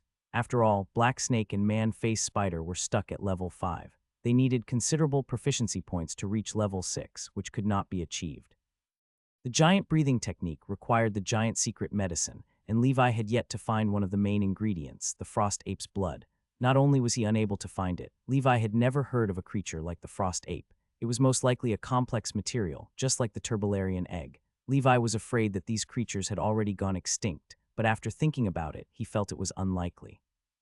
After all, whether it was the frost apes or the turbularians, they were relatively unpopular. Conversely, ambergris was a secret medicine for many powerful breathing techniques. From what Levi knew, besides the black snake breathing technique, the Jade royal family's dragon breathing technique also required ambergris.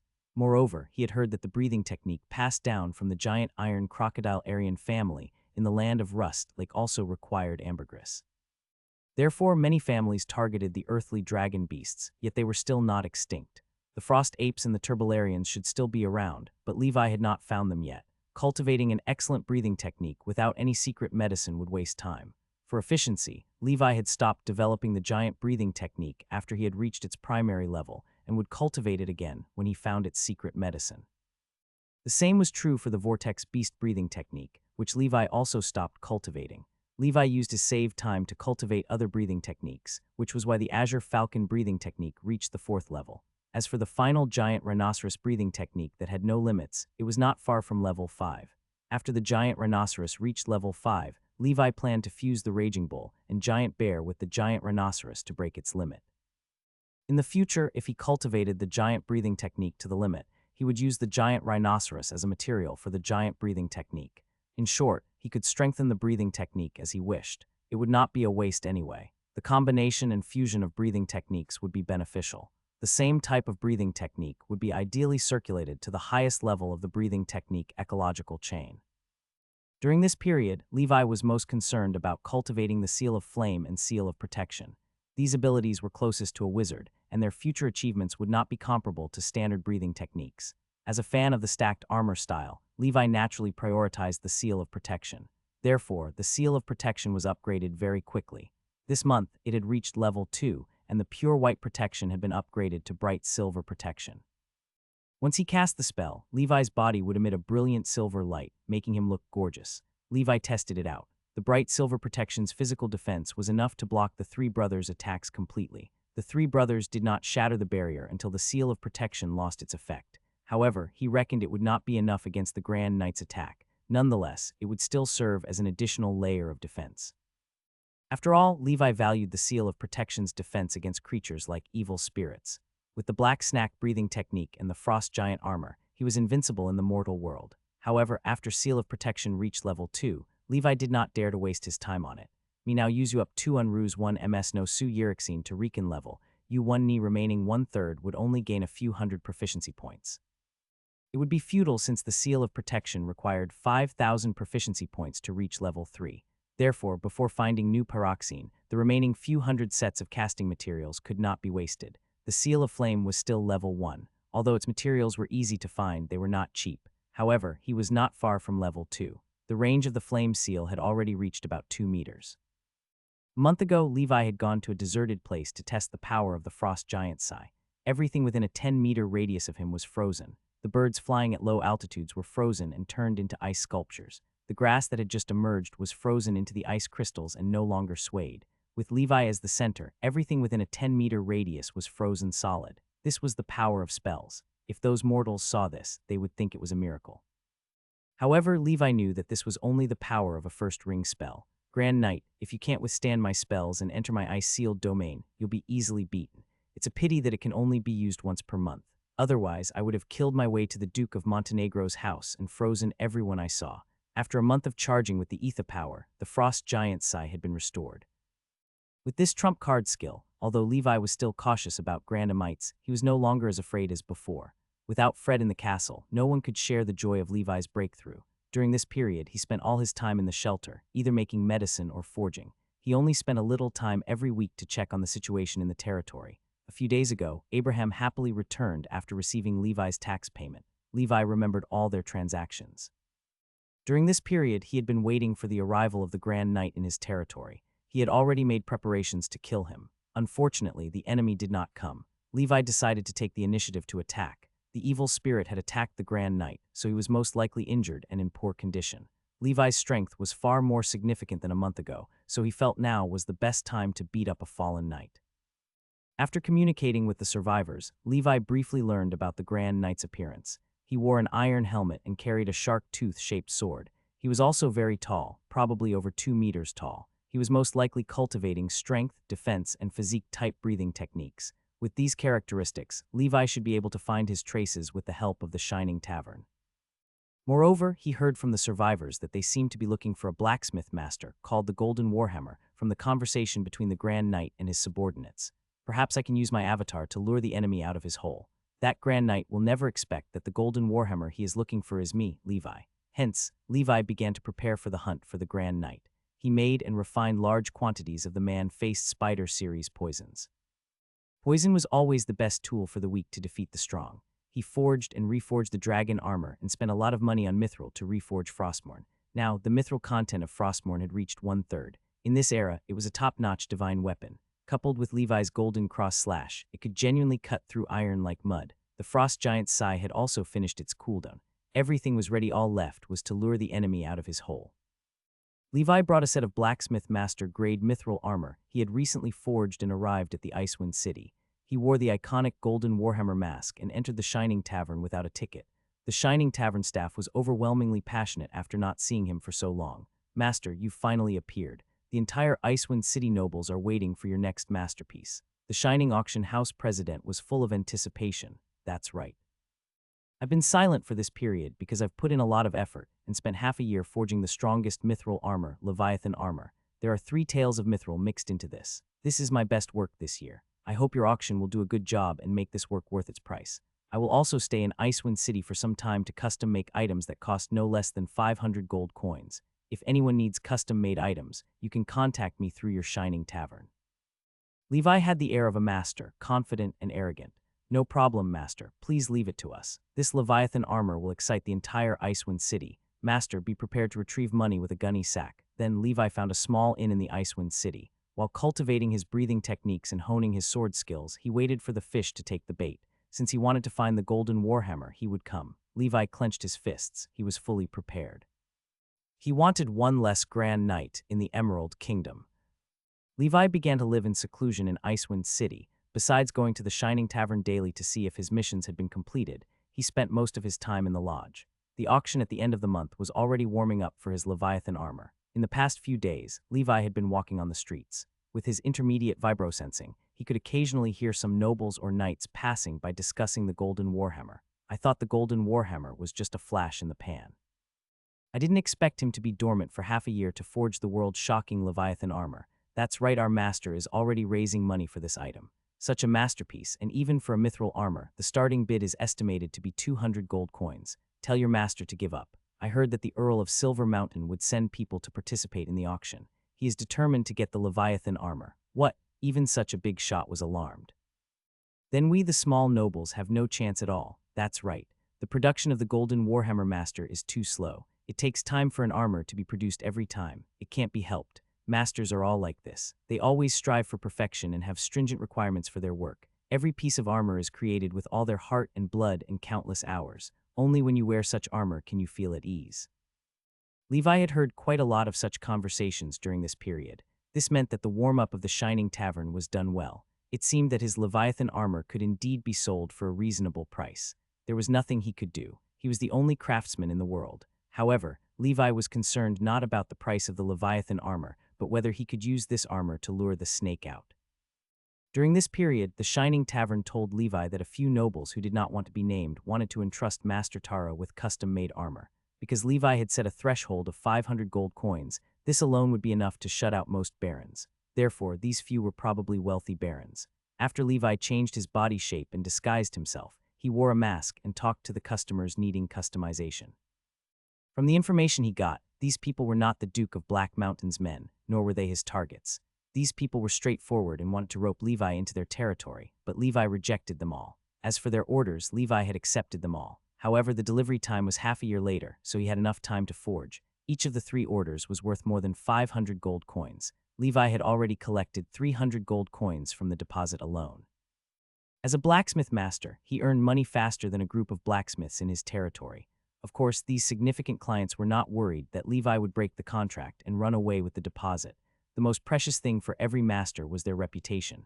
This was the reason why they were so valuable. To put it bluntly, even though a master's skill was far superior to other blacksmiths, it was still not worth the premium. A master's premium came from his reputation and brand value. Without a good reputation, his value would be significantly reduced. Hence, Levi would not do anything that would destroy his future. One day, when Levi passed by a small wooden house, he noticed that the house owner had a snow-white bird on his arm. It looked very handsome. It appeared like a raptor with a wingspan of more than a meter. However, it looked dispirited, probably due to excessive hunger. It was a snow eagle, a ferocious beast unique to the north like the snow rabbit and deer. I'll buy this snow eagle. Levi had an idea. He walked to the hunter's house and took out a gold coin. The hunter's clothes were ragged and he looked malnourished. It seemed that his recent hunting harvest was poor. This snow eagle was his falcon. However, due to the cold weather in the north, there were fewer and fewer prey. In the wilderness, there were not many snow rabbits to catch. Hence, the hunter could not afford to eat. He took the gold coin from Levi in disbelief and asked, "Are you sure?" "Give me the eagle," Levi said. All right. You're not allowed to regret." The hunter took the gold coin, took a bite, and closed the door with a smile. Levi grabbed the snow eagle, which was very healthy but disappointed because it was hungry. The hunter was so poor that he had no means to feed the snow eagle. Levi had previously learned how to tame eagles. His beast taming skill was at the peak of level 3. After seeing the snow eagle, Levi had an idea. He wanted to tame the snow eagle into his pet. He had seen the people from the Bird of Death's voice before. They seemed to nave LLDL nu si loves Eluseno. He could train the snow eagle and use it to contact the territory and keep watch. Since an eagle's vision in the sky far surpassed that of a human, with such a flying biological drone, coupled with his wild heart, wouldn't it be a perfect match? I haven't developed the wild heart skill enough. I've only focused on cultivating the breathing technique. This seemingly ordinary skill has a lot of value. Levi reflected on himself and brought the snow eagle back to his residence. He took out some meat and fed it to the hungry bird. Snow eagles were falcons and had received professional training. They generally would not eat food given by strangers unless they could not help themselves. It was too hungry. Ultimately, it could not resist the temptation of the delicious food, so it began to eat heartily on the ground. Go on, eat more. Levi continued to cultivate breathing techniques, his giant rhinoceros. Breathing technique was almost at the 5th level, so he had focused on it for the past few days. 3 days later, the snow eagle was no longer on guard against Levi. He could already stand on Levi's shoulder and eat. 5 days later, with the help of Wildheart, Lee Weixen had already stolen the falcon's heart. Although they could not communicate with each other like the three brothers, Levi could still give orders. With just a little more time, Levi's scouting crew, which cost a piece of meat per 100 kilometers, could soar into the sky and execute Levi's orders. The day of the auction was getting closer. During this period, some wandering emites or nobles arrived in succession. Some had come specifically for the Leviathan armor forged by the Golden Warhammer Master. Icewind City was in turmoil because of a blacksmith master grade mithril armor. On this day, a tall figure wearing heavy armor, an iron helmet on his head, and a serrated sword on his back arrived at Icewind City. He was the hidden trump card of the Duke of Montenegro, the Sharktooth Knight. He was an experienced Grand Knight. He had left the territory of the Duke of Montenegro half a year ago and came to the area around Icewind City. He had not completed any of the 3 missions the Duke of Black Mountain gave him. He did not dare to return to Montenegro City. He could not bear the wrath of the Duke of Montenegro. The Sharktooth Knight felt bitter. As a Grand Knight, he thought completing these missions would be easy. He did not expect that reality would smack him in the face. The first mission was to find Knight Horton. Through his investigation, he could confirm that Knight Horton was killed instead of running away. However, he had not seen the murderer yet. It had been long since the Duke of Montenegro had asked him to investigate. This was making things difficult for him. The Sharktooth Knight failed to complete the second quest to find the Golden Warhammer. The first thing he did after arriving in Icewind City was to wait in the Shining Tavern to see the person wearing the golden mask. He did not find any traces of this person. The Golden Warhammer seemed to have disappeared all of a sudden. He tried to find the true identity of Golden Warhammer through the staff of the Shining Tavern, but they rejected him despite his identity as a Grand Knight. He knew it would be useless even if the Duke of Montenegro came. Therefore, he temporarily gave up on this mission and went to Blackwater Valley to carry out the last task he thought easiest. What he did not expect was that this mission, which he thought was the easiest, would become the beginning of his nightmare journey. He confidently brought the wandering knights he hired to Blackwater Valley, but did not meet Baron Levi. He asked and found out that he was not in the territory. He refused to believe it and launched an attack. He tinaugant Sinak Woma de Easy to Calci Aeon Amir Darren. However, he was a little shocked when the well-trained and fully equipped cavalryman appeared, even with his identity as a Grand Knight. Given such a robust configuration, was he a baron? It was even better than a small earl's territory. However, this was not what shocked him the most. When the giant bears of the Northern Territory charged over, he finally knew how powerful the Blackwater Valley was. Someone raised 3 giant bears of the Northern Territory. However, all of this was still within the Sharktooth Knight's control. He alone killed the elite cavalry until they were terrified and fled. Only Fred and some others were still resisting stubbornly with the advantage of numbers. It was only a matter of time before he destroyed them. He did not notice that they had reached the Blackwater River as they fought. Just as he was about to capture these people and interrogate them about Baron Levi's whereabouts, something unexpected happened.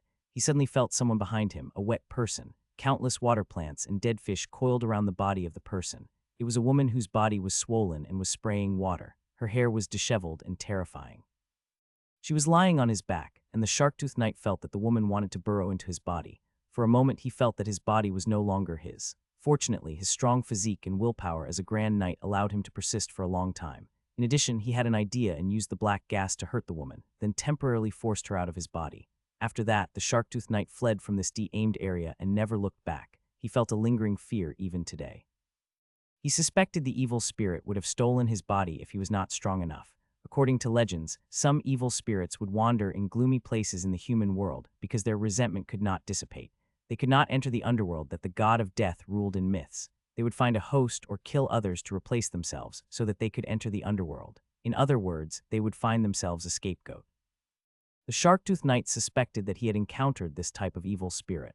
The stronger the evil spirit, the stronger the scapegoat it needed. That was why the evil spirit attacked him. DMN it. Although the Sharktooth Knight had successfully escaped, the aftereffects of the evil spirit's invasion had left him weak for a long time. The feeling of being drained by 10,000 women still made his hair stand on end. Up until now, his strength had not fully recovered.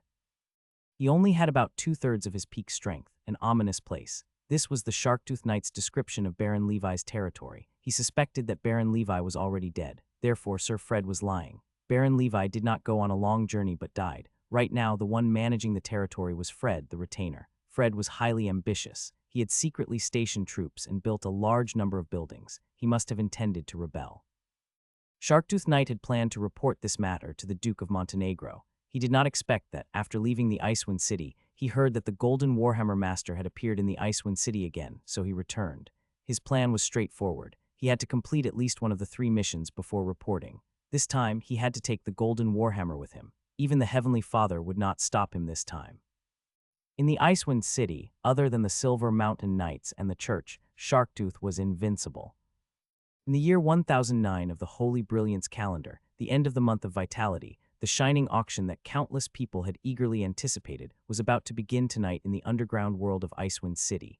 In the shining tavern, nobles dressed in gorgeous clothes and masks entered one after another. In the small hotel, Levi emerged from his state of cultivating breathing techniques. "Harris," Levi shouted. Outside the window, a snow-white raptor swooped down from the horizon in a perfect arc toward Levi's room. This speed was comparable to the peregrines of his previous life. Even Levi, who had intermediate speed, would not catch up. After all, this was a diving speed comparable to a high-speed rail. It took less than a second to cover a distance of 100 meters. Levi had seen a speed-type Grand Knight before, and Pale Shadow was one of them. The speed at which he exploded almost formed a black line. That speed was still not comparable to Harris's diving speed. This was the evolutionary advantage of birds that had perfectly combined their aeromechanics and gravity over thousands of years. It was incomparable to the flesh and blood bodies of knights. Harris obediently ate the meat on Levi's shoulder. Now, Levi's wild heart could already communicate with Harris. Every day, he would let Harris go to the skies of the Icewind City to take a look after it had eaten its fill. From the information Harris had sent back, Levi knew many people in Icewind City today were here to attend the auction. The Master Mithril armor had not appeared in Icewind City for a long time. It starts tonight. After this period of dormancy, I'm almost done with my cultivation. The next step is to wait for the prey to take the bait. Siren Breathing Technique, Level 5 130,000, Special Effect, Intermediate Speed, Bone Shrinking Transformation. Giant Rhinoceros Breathing Technique, Level 5 Maximum, Breakthrough Available, Current Progress 2-3, Special Effect, Intermediate Strength. Levi had successfully upgraded the Azure Falcon Breathing Technique to Level 5 and then fused it into the Siren Breathing Technique. After the Siren swallowed the Azure Falcon, it had successfully broken through its limit. This meant that Levi could continue to gain experience in the Siren Breathing Technique. He would have advanced speed when the Siren Breathing Technique reached the 6th level. The Giant Rhinoceros Breathing Technique also reached the 5th level during this period. As he expected, that was its limit. He had fed the Raging Bull Breathing Technique and Giant Bear Breathing Technique to the Giant Rhinoceros. Now, the progress bar of the Giant Rhinoceros Breathing Technique was only 1 point away from breaking the limit. Strength-based breathing techniques were relatively common. It would not be long before the Giant Rhinoceros Breathing Technique broke through its limits. At present, the life seeds lurking in Levi's heart were the Giant Rhinoceros, Siren Man-Face Spider, and the black snake that was above them. The other life seeds came and left in a hurry. Only the arrogant black snake looked down on everything. When night fell and he was fully prepared, Levi brought all the poisons, casting materials, hidden weapons, bows and arrows, and equipment. He touched the frost giant armor under the dragon armor before heading to the Shining Tavern with relief. The Grand Knight should have arrived at the Icewind City if nothing had gone wrong. In the auction hall of the Shining Tavern, the once sparse seats were now filled to the brim. An armor that a blacksmith master had spent half a year to forge was a treasure that many knights and nobles dreamed of. After all, in the eyes of a knight, a set of high-quality armor was more tempting than the most beautiful woman in the world and more delicious than the rarest delicacies. The Sharktooth Knight thought so. As a Grand Knight, he was assertive but not defensive. Therefore, even he needed such armor. This way, his weaknesses would reduce when he fought with experts of the same level. The Earl of Silver Mountain had the same thought.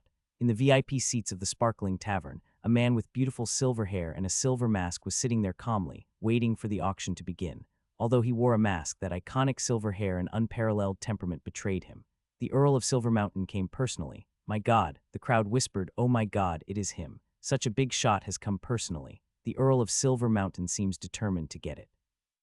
They knew that when the Earl of Silver Mountain arrived, the ordinary nobles and knights would lose the right to auction the Leviathan armor. Sighed to live like the Golden Warhammer Master, this trip has been worthwhile. Isn't that so? The products forged are enough to entice the high and mighty earls and grand knights. Perhaps this is what a blacksmith master is like. The crowd sighed as the auction began. Levi did not wear the golden mask. Instead, he wore the white wolf mask and hid in the ordinary seats inconspicuously. He fully activated his intermediate vibrosensing, and his gaze inadvertently swept across the scene. Two figures caught Levi's attention. One of them was naturally the famous Silver Mountain Knight, one of the northern 7 flying cavalry and the ruler of this city. The other figure wore an iron helmet and was covered in heavy armor. He looked like an ancient beast. He sat in a corner and looked at the stands silently. On his back was a broadsword. The edge of the broadsword was serrated like a shark's tooth. This iconic, unique weapon directly exposed his identity. That nameless Grand Knight, the Duke of Montenegro's man. Levi hid his anger and calmed down. Now, he had successfully lured the enemy to Icewind City. The next step was how to deal with him. The enemy was in the open, while Levi was in the dark. He had to use this advantage well and deal with the enemy more securely. Although he had the frost giant armor, Levi was already very confident. However, it was not wrong to play it safe. Soon, the auction began. The auctioneer did not waste any time and began to auction the items individually. Levi also wanted to see if he needed anything in this auction. Then, the third item surprised Levi. Beautiful auctioneer called out, "Red pig breathing technique," the ancestral bloodline breathing technique of the red pig family that was destroyed 100 years ago. The starting price is 20 gold coins, and each increment must not be less than 1 gold coin. Before Levi could bid, the Earl of Silver Mountain in the VIP seats made a move. 30 gold coins. His voice was charming to hear. Levi frowned. This was a basic bloodline breathing technique. Why would the Earl of Silver Mountain want it? Could he be a collector of breathing techniques? 40 gold coins. Naturally, Levi wanted to take it down. This red pig breathing technique was a strength-type breathing technique. He was just short of a strength-type breathing technique to break the limit of the giant rhinoceros breathing technique. He could not miss it. As soon as he finished speaking, everyone's attention was on Levi. Who is this ungrateful brat? He dared to compete with the Earl of Silver Mountain for the breathing technique. Probably a foreigner who didn't know he was the Earl of Silver Mountain. Levi wore a mask and was fearless. Ultimately, he could finally make a move after bidding with the Earl of Silver Mountain. The red boar breathing technique, which was not worth much, was sold for 100 gold coins and was eventually bought by Levi. The Earl of Silver Mountain was indeed noble. Even though he was humiliated by Levi, he sat there calmly, not using his status as an earl to intimidate Levi. Although the Earl of Silver Mountain was rich, the breathing technique was only for his collection. He still had to save the money for the Leviathan armor auction. Very good. There shouldn't be any problems with breaking through the limits of the giant rhinoceros breathing technique. Levi was in a good mood. He had gained quite a lot from the start. However, his happiness did not last long before a bigger surprise drowned it. The auctioneer came up with a small tray. She lifted the black cloth covering the tray. A dim blue light came from the tray like a blue flame in the dark auction hall. Levi looked over and saw a dark blue stone the size of a walnut with countless tiny holes. The stone's surface was full of holes, emitting wisps of dark blue mist. Looking from afar, it was like a blue flame rising. This is a gem from the Evernight Kingdom in the far north Frostheart. This gemstone is stunning. It is extremely cool in the hand. It would be like holding a piece of ice in the hot summer. Extremely comfortable. Moreover, this gem seems also to help people maintain their clarity and calmness, which helps cultivate breathing techniques. However, this effect is relatively weak. No matter what, the starting price is 30 gold coins. It would be a loss not to buy it. It would also be a good gift to your lover. Levi was excited. This was not Frostheart. This stone with holes all over its surface and emitting a faint blue mist was the core of the undead recorded in the Spirit Exorcism Manual. This was the most crucial casting material for Seal of Hell. With this, Levi could cast the Seal of Hell. He had to get it. No one would not stop Levi from getting the core of the undead. He was already prepared to fall out with the Earl of Silver Mountain. However, there was silence, dead silence. No one was interested at all. What on earth? This eerie gem, who dares to take it? Ominous. I feel an ominous aura from the stone. Wait a minute'll think I've seen this thing before. Damn it, this is something inside the snow demon's body. How can your auction house sell such things? Instantly, the knights below sucked in a breath of cold air. Although most people here had never seen the snow demon, it was notorious in the Evernight Kingdom, even though there were no traces of snow demons in the Emerald Kingdom so far. However, everyone's fear of what they thought was an evil spirit had penetrated their bones. Therefore, no one bid for it after hearing it was an item from snow demons. Only Levi, who did not believe it, called out the base price alone. Levi was in a good mood. It was the right decision to come to this auction. A breathing technique book and the core of the undead were both items that he urgently needed. It was a worthwhile trip. Next, Levi quietly waited for the Leviathan armor that he had consigned to be carried to the booth as the final item. I'm sure everyone has been waiting for a long time. Next, the heavyweight work of this auction will be on the stage. The Leviathan armor is an invincible battle armor that represented the strongest forging technology of this era, forged by Master Tyra, the Golden Warhammer, a genius blacksmith master who reappeared after spending half a year forging thousands of hammers with painstaking efforts. The shiny armor was so dazzling, everyone held their breaths. The starting price of this armor is 200 gold coins. Each increment must not be less than 10 gold coins. Now, let the auction begin. In an instant, the atmosphere of the auction was ignited entirely. 210, 230, 240, 400. Sharktooth Knight looked at the excited nobles and shouted. He had only brought 1,000 gold coins with him this time. He did not have much left to spend now. He looked at the Silver Mountain Knight. The Silver Mountain Knight said calmly and elegantly, 500. Sharktooth Knight gave up. After all, he could bring the Golden Warhammer Master back to Montenegro Mountain City. He could then ask him to forge another piece for him. Someone from the ordinary seats called out a price, 550. Levi thought 500 was the maximum, but he did not expect many wealthy people to be present. Ultimately, Silver Mountain and the rich man in the ordinary seat began to bid. They won the Leviathan armor at the sky-high price of 1,000 gold. How rich. Levi was happy to see this. In this auction, excluding the cost and the handling fee of the Shining Tavern, he had earned a net profit of 600 gold coins. After the auction ended, he went backstage to get the red pig breathing technique and the core of the undead he had longed for before leaving quickly. On the third day, the aftermath of the auction was over. Only then did he change his appearance and become Master Tyra, the Golden Warhammer. He rushed to the Shining Tavern and got his share. On returning to the hotel, he knew someone was following him through his perception. Naturally, it was the Grand Knight. Then a smile appeared on his face. He changed his route and headed out of the city. Come on, big guy. I've prepared a big gift for you. Levi, who was being followed, did not panic at all. He was already prepared. After arriving at a deserted area outside the city, he turned around and asked in a puzzled tone, I don't think I know you. Why do you keep following me? The big guy facing him shrugged and said indifferently, I didn't expect a blacksmith master to be so powerful. I didn't have any ill intentions when I followed you, blacksmith master. I just wanted to invite you to join a huge force you can't imagine. What force? Tell me about it, Levi asked despite knowing the answer. Blacksmith master, come with me and you will know. In short, blacksmith master, please rest assured that I do not intend to harm you. No matter what, I am a grandamite. The big guy's threat was obvious. He meant you'll be safe if you listen to me obediently. Otherwise, as a grand knight, it would not take me much trouble to deal with a blacksmith like you. This was the confidence of a grand knight. He knew that Master Tyra had extraordinary strength, but he was still far inferior compared to him. Only a grand knight would know the difference between two grand knights. Many peak knights were complacent because they had obtained good equipment. They challenged the authority of a grand knight and ended up in a miserable state. Sharktooth dared to bring knights into a baron's territory. His absolute strength was the source of his confidence. The Sharktooth Knight respected the blacksmith master. After all, anyone who could reach the peak of their industry was not simple. However, that was all. He had come with a mission. He had been wandering outside for half a year. The Duke of Montenegro had given him 3 missions. At present, the only one he could complete was to bring Levi back. If you don't tell me where you're taking me, I won't dare to go with you. Levi smiled bitterly and prepared to leave. What do you want? Levi's expression was solemn. Otherwise, I can only use force. After Sharktooth finished speaking, the terrifying aura of a grand knight swept toward Levi. Levi was so angry that he finally shook his head and sighed.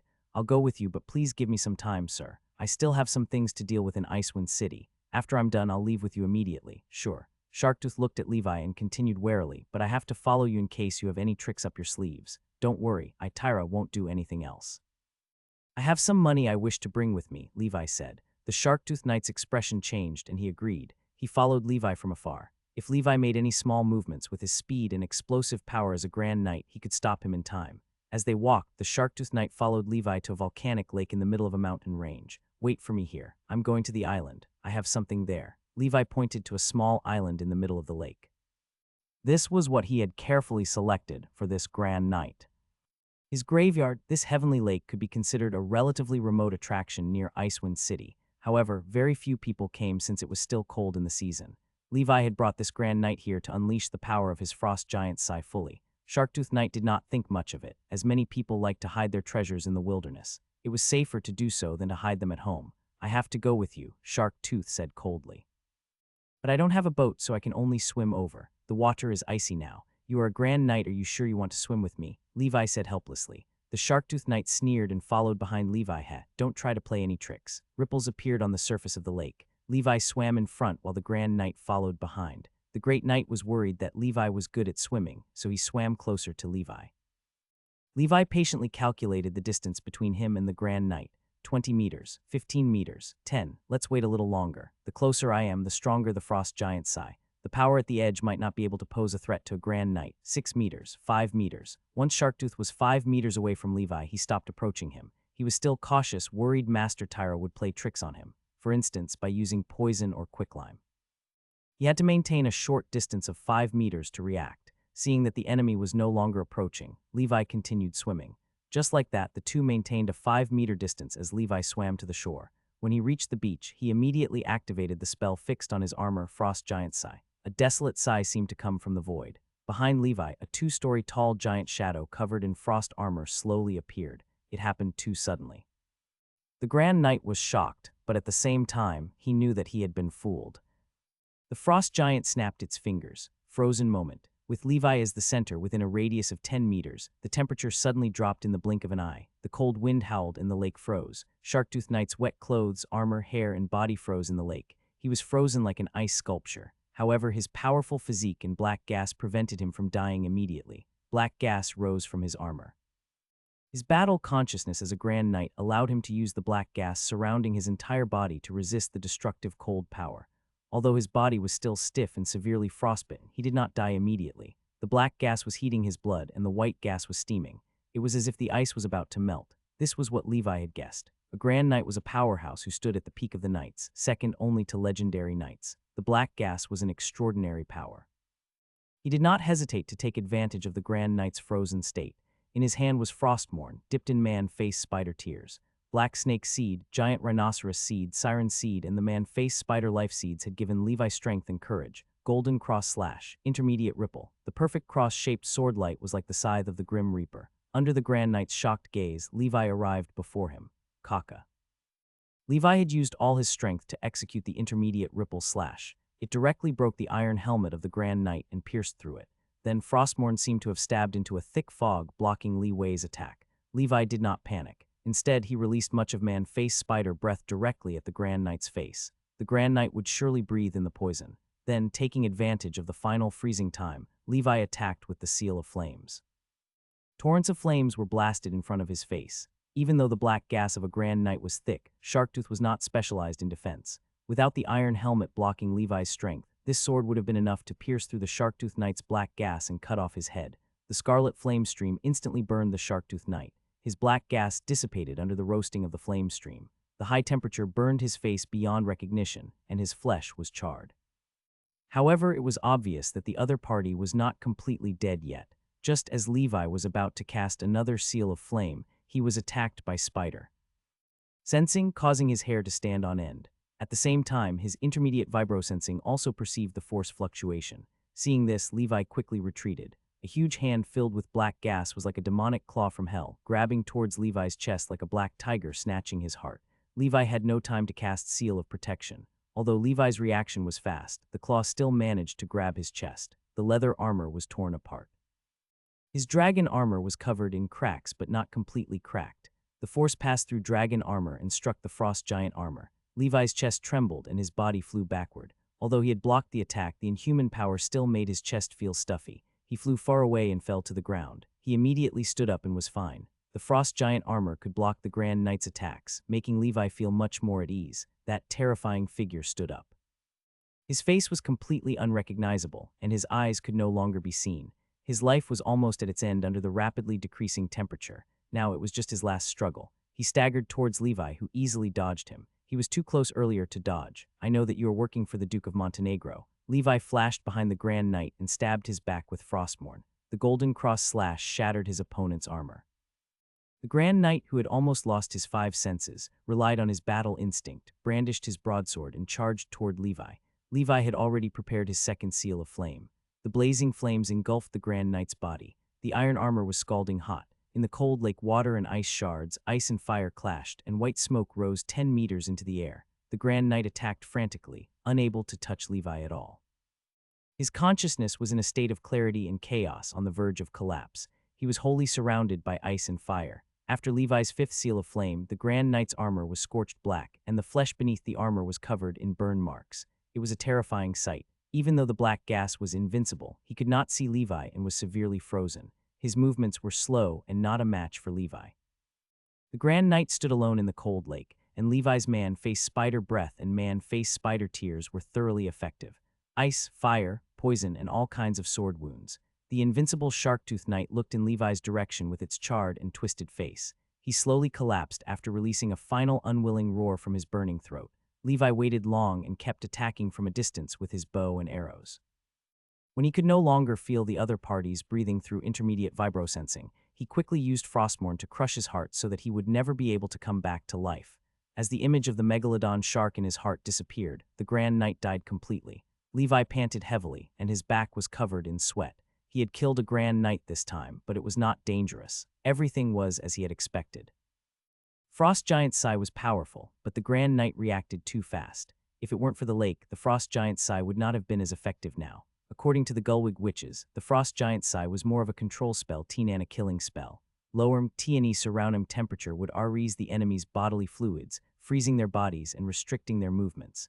This spell was only cast on the mithril armor, and its power was not comparable to that of an official wizard. However, for Levi, this power was enough for the game. With so many trump cards, he had achieved a feat that no one had ever done before or since. He killed a Grand Knight with the body of a knight. This battle had allowed him to experience how difficult it was to deal with a Grand Knight. On the one hand, it was because of his armor. On the other hand, it was because of the other party's powerful black gas and the body.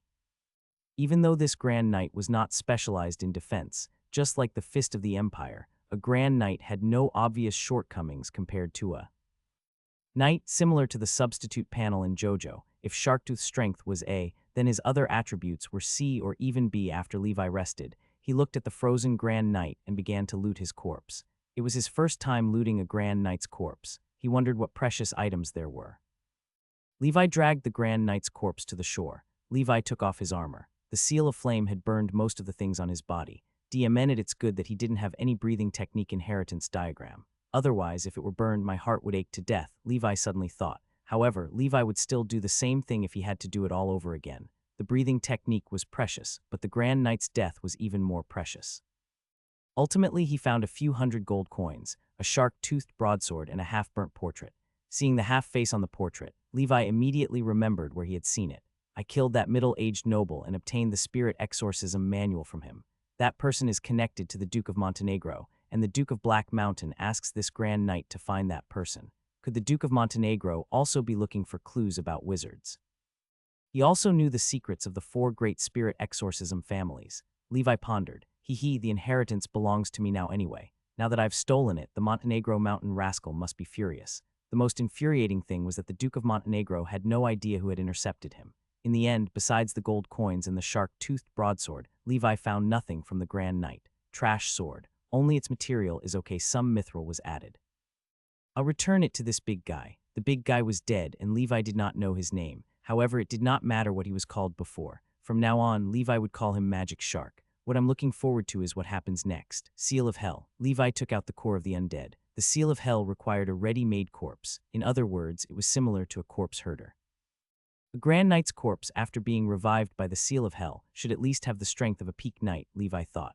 Casting the Seal of Hell still required some other materials. After Levi hid the Grand Knight's corpse, he returned to Icewind City, Silver Mountain Castle. The elegant-looking Earl of Silver Mountain wore brand new armor as he looked at himself in the mirror. Perfect, he muttered. He did not know whether to praise the armor or himself. Not long after, his subordinate came in. Earl, I've already sent an invitation to Master Tyra. We're scheduled to meet at the Shining Tavern in 3 days. All right, you may leave. The Earl of Silver Mountain looked at the mirror and thought about the frost heart in the auction. As a famous noble in this kingdom, he was also a Grand Knight. What he saw and knew was naturally more than what ordinary people knew. The world has changed since the millennium. The church had been unwilling to acknowledge the existence of evil spirits before the millennium, but now they had begun to acknowledge them. This was an intriguing change in attitude. All over the country, the number of attacks by evil spirits was increasing yearly. Of course, the number of people killed by evil spirits was still a fraction of the number of natural disasters such as wars and famines. However, this was not a good sign. If the attack of the evil spirit was only a small probability, the frequent invasion of snow demons in the Evernight Kingdom was a sign of the Dark Age.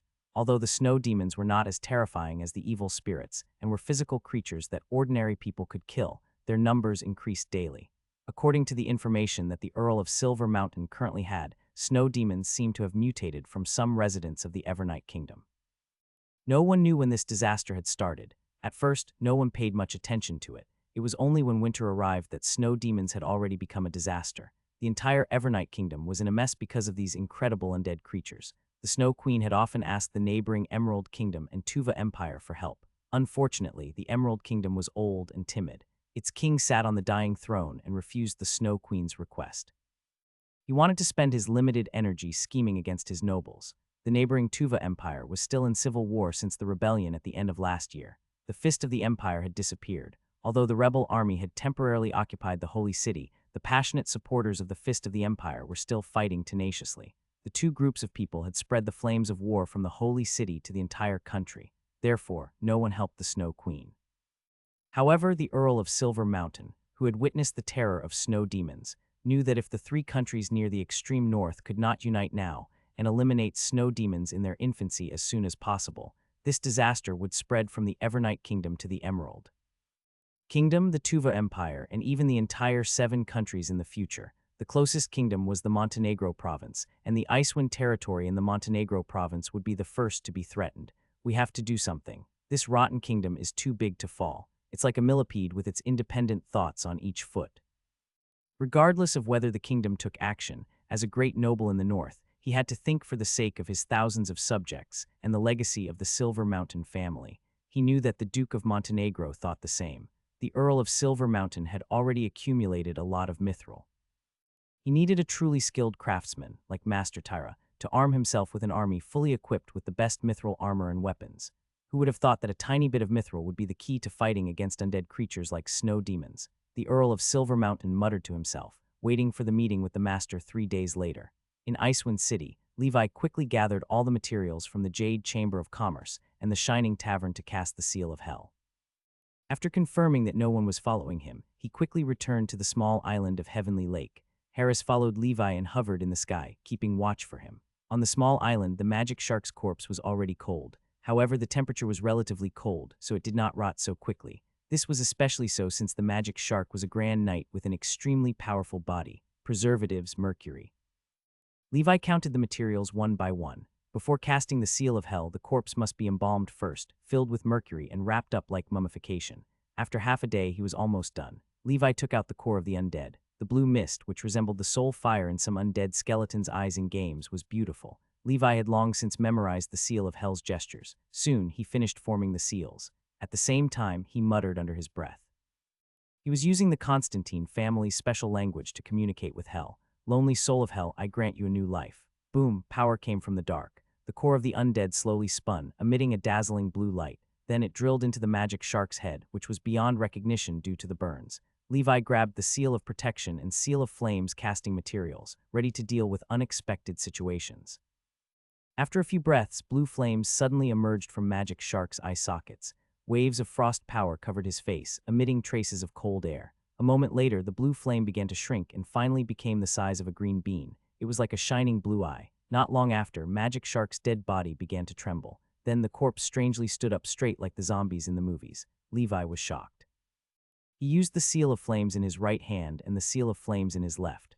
Black gas also covered his upper body. However, Magic Shark's corpse did not move after he stood up.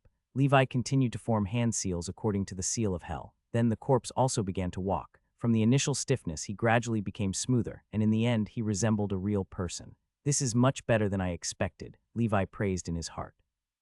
Then he ordered Magic Shark to attack a tree. Magic Shark charged forward like a locomotive, picking up the broadsword he previously owned on the ground. Rumble, black gas coiled around the Magic Shark's arm and finally appeared on the broadsword. Catcha, the Magic Shark easily cut down a large tree as thick as a bucket.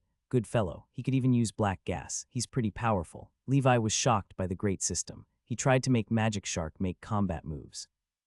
After playing for over 10 minutes, Levi had almost completely learned to control Magic Shark. He discovered that Magic Shark's combat strength was much weaker than when he was alive. However, he was still much stronger than a peak knight. He could barely be considered a grand knight. Levi used himself as an experiment and found that Magic Shark could get better at fighting him.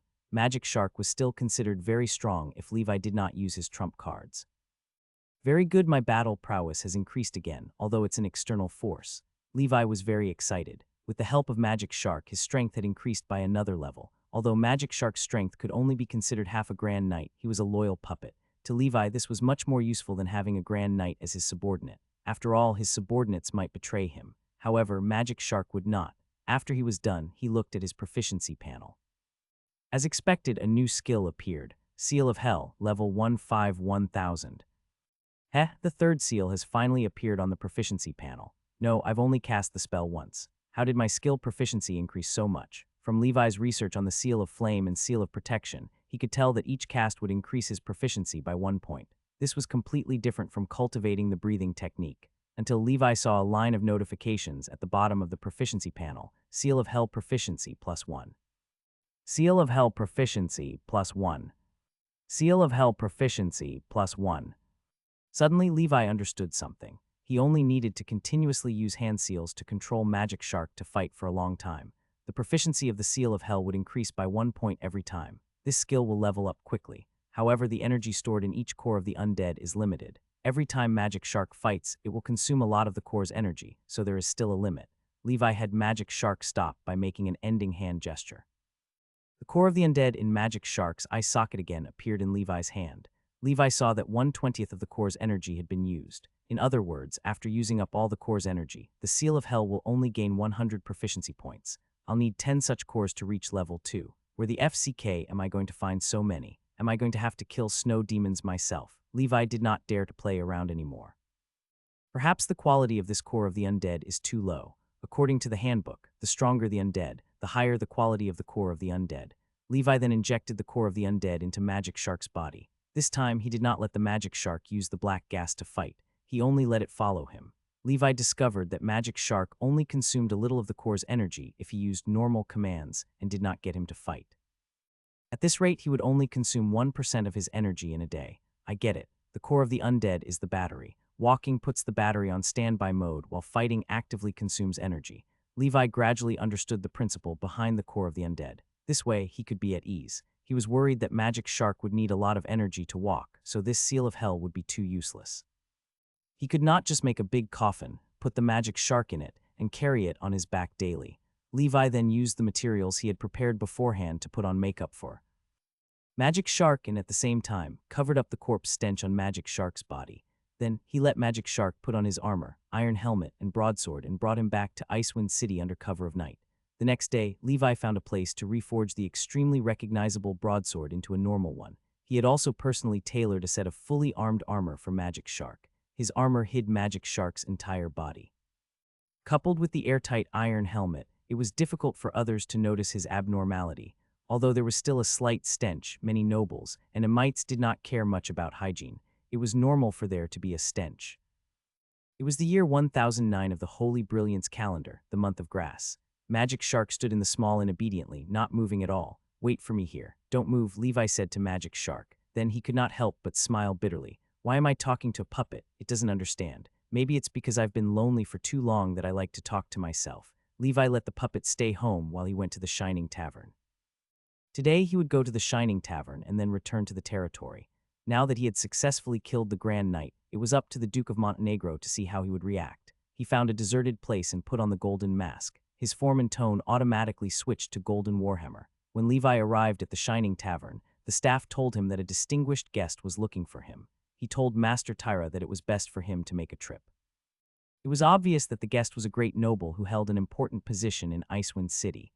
The staff brought Levi to a quiet private room. There was a middle-aged man with a delicate face in the room. He was not particularly burly, but his face was firm and he looked very noble. He had a glorious mustache and his silver hair was very eye-catching. It was the Earl of Silver Mountain. Master Tyra, it's not easy to see you, Silver Mountain Earl said with a smile.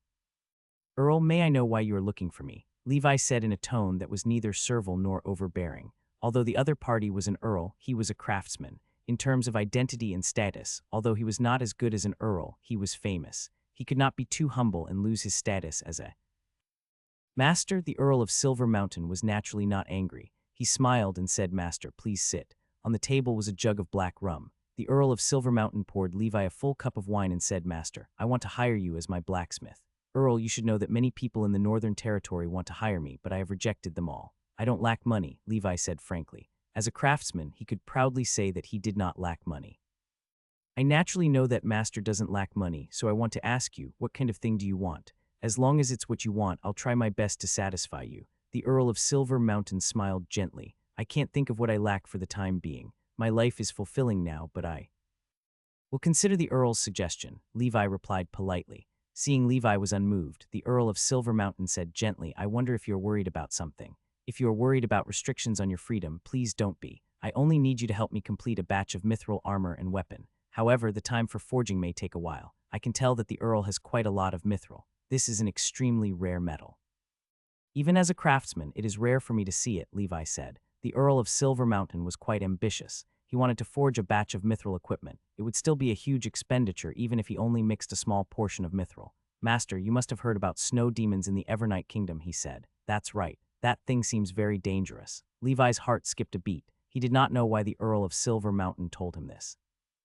Earl of Silver Mountain asked solemnly, then does Master know that more than a dozen noble territories in Evernight Kingdom have been destroyed because of the snow demons? I don't. Levi was so engrossed in cultivation that he was already exhausted. He had no time to care about things like world peace. To be honest with you, Master, I would like to forge this mithril equipment to prepare for the possible arrival of the snow demon army. In the past winter, the snow demon army displaced countless people. Unfortunately, many of the important figures in our kingdom have yet to realize the gravity of this matter. According to what I learned from the knight who fought against snow demons at the front line, undead creatures like snow demons are almost indestructible. These monsters are difficult to kill unless the frost heart in their bodies is completely shattered or removed. However, ordinary iron swords are inefficient and have limited damage to snow demons. So far, only one metal could cause considerable and efficient damage to snow demons, which is mithril. The Earl of Silver Mountain looked at Levi with bright eyes. He was so confident and exuded a powerful aura. Levi had just killed Magic Shark, a Grand Knight, so he felt strongly that Silver Mountain's strength had surpassed Magic Shark's. Although there was no difference in the realm between Grand Knights, it did not mean that there was no difference in strength. At this stage, there was no difference in the realm, but there was a difference in breathing techniques, combat techniques, and personal talent. The Grand Knight with better breathing techniques, better equipment, better combat techniques, and more talent would naturally be stronger. Therefore, even though they were Grand Knights, the Fist of the Empire could still fight two Grand Knights simultaneously even though he was injured. He could suppress the military minister and Pale Shadow by himself. Although the Earl of Silver Mountain was not as powerful as the Fist of the Empire, he was one of the Northern Seven Flying Cavalry, a figure on the same level as his father. His strength was naturally extraordinary. Levi fell into deep thought. From what the Earl of Silver Mountain had said, there was a high chance this was true. Snow demons were indeed a problem that troubled the Evernight Kingdom. Moreover, Levi knew the origins of these snow demons better than Silver Mountain. It's the return of the Dark Wave. Levi recalled the opening paragraph of the Spirit Exorcism Manual, and his heart stirred. The world was getting more and more unstable. Whether it was the evil spirits or the snow demons, they were all cannon fodder, and the foreplay of the Dark Wave's return. Sooner or later, more powerful beings would descend upon this world in the long process of the Dark Wave's return. At that time, the fragile human civilization, the Grand Knights that everyone was proud of, would be as fragile as paper. However, Levi was not worried about anything. After all, the return of the Dark Wave was marked by thousands of years. By then, if he did not embark on the path of a wizard and did not become a very successful wizard, there was a high chance that he would have died of old age. Therefore, it was useless to worry. About that, however, the chaos of snow demons and the evil spirits were indeed problems that Levi had to face. Silver Mountain Knight was very powerful. It might be a good choice if he could build a relationship with him through forging. Thinking of this, Levi took a deep breath as if he was making a difficult decision. How about this, Earl? Please give me some time to consider, Levi said with a heavy tone. Very well, I look forward to Master's reply. You are also welcome to visit my residence at any time. After the Earl of Silver Mountain finished speaking, he left elegantly. The Earl of Silver Mountain believed that no one was not afraid of death.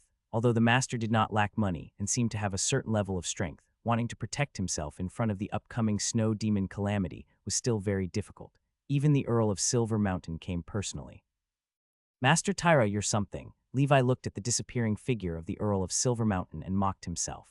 From the information he had gathered, the Earl of Silver Mountain seemed to be a good person. He had a good reputation among the nobles and even the commoners. However, Levi had his territory and naturally did not want to be employed by others. It was uncomfortable to live under someone else's roof. However, the Earl of Silver Mountain's words had indeed moved Levi.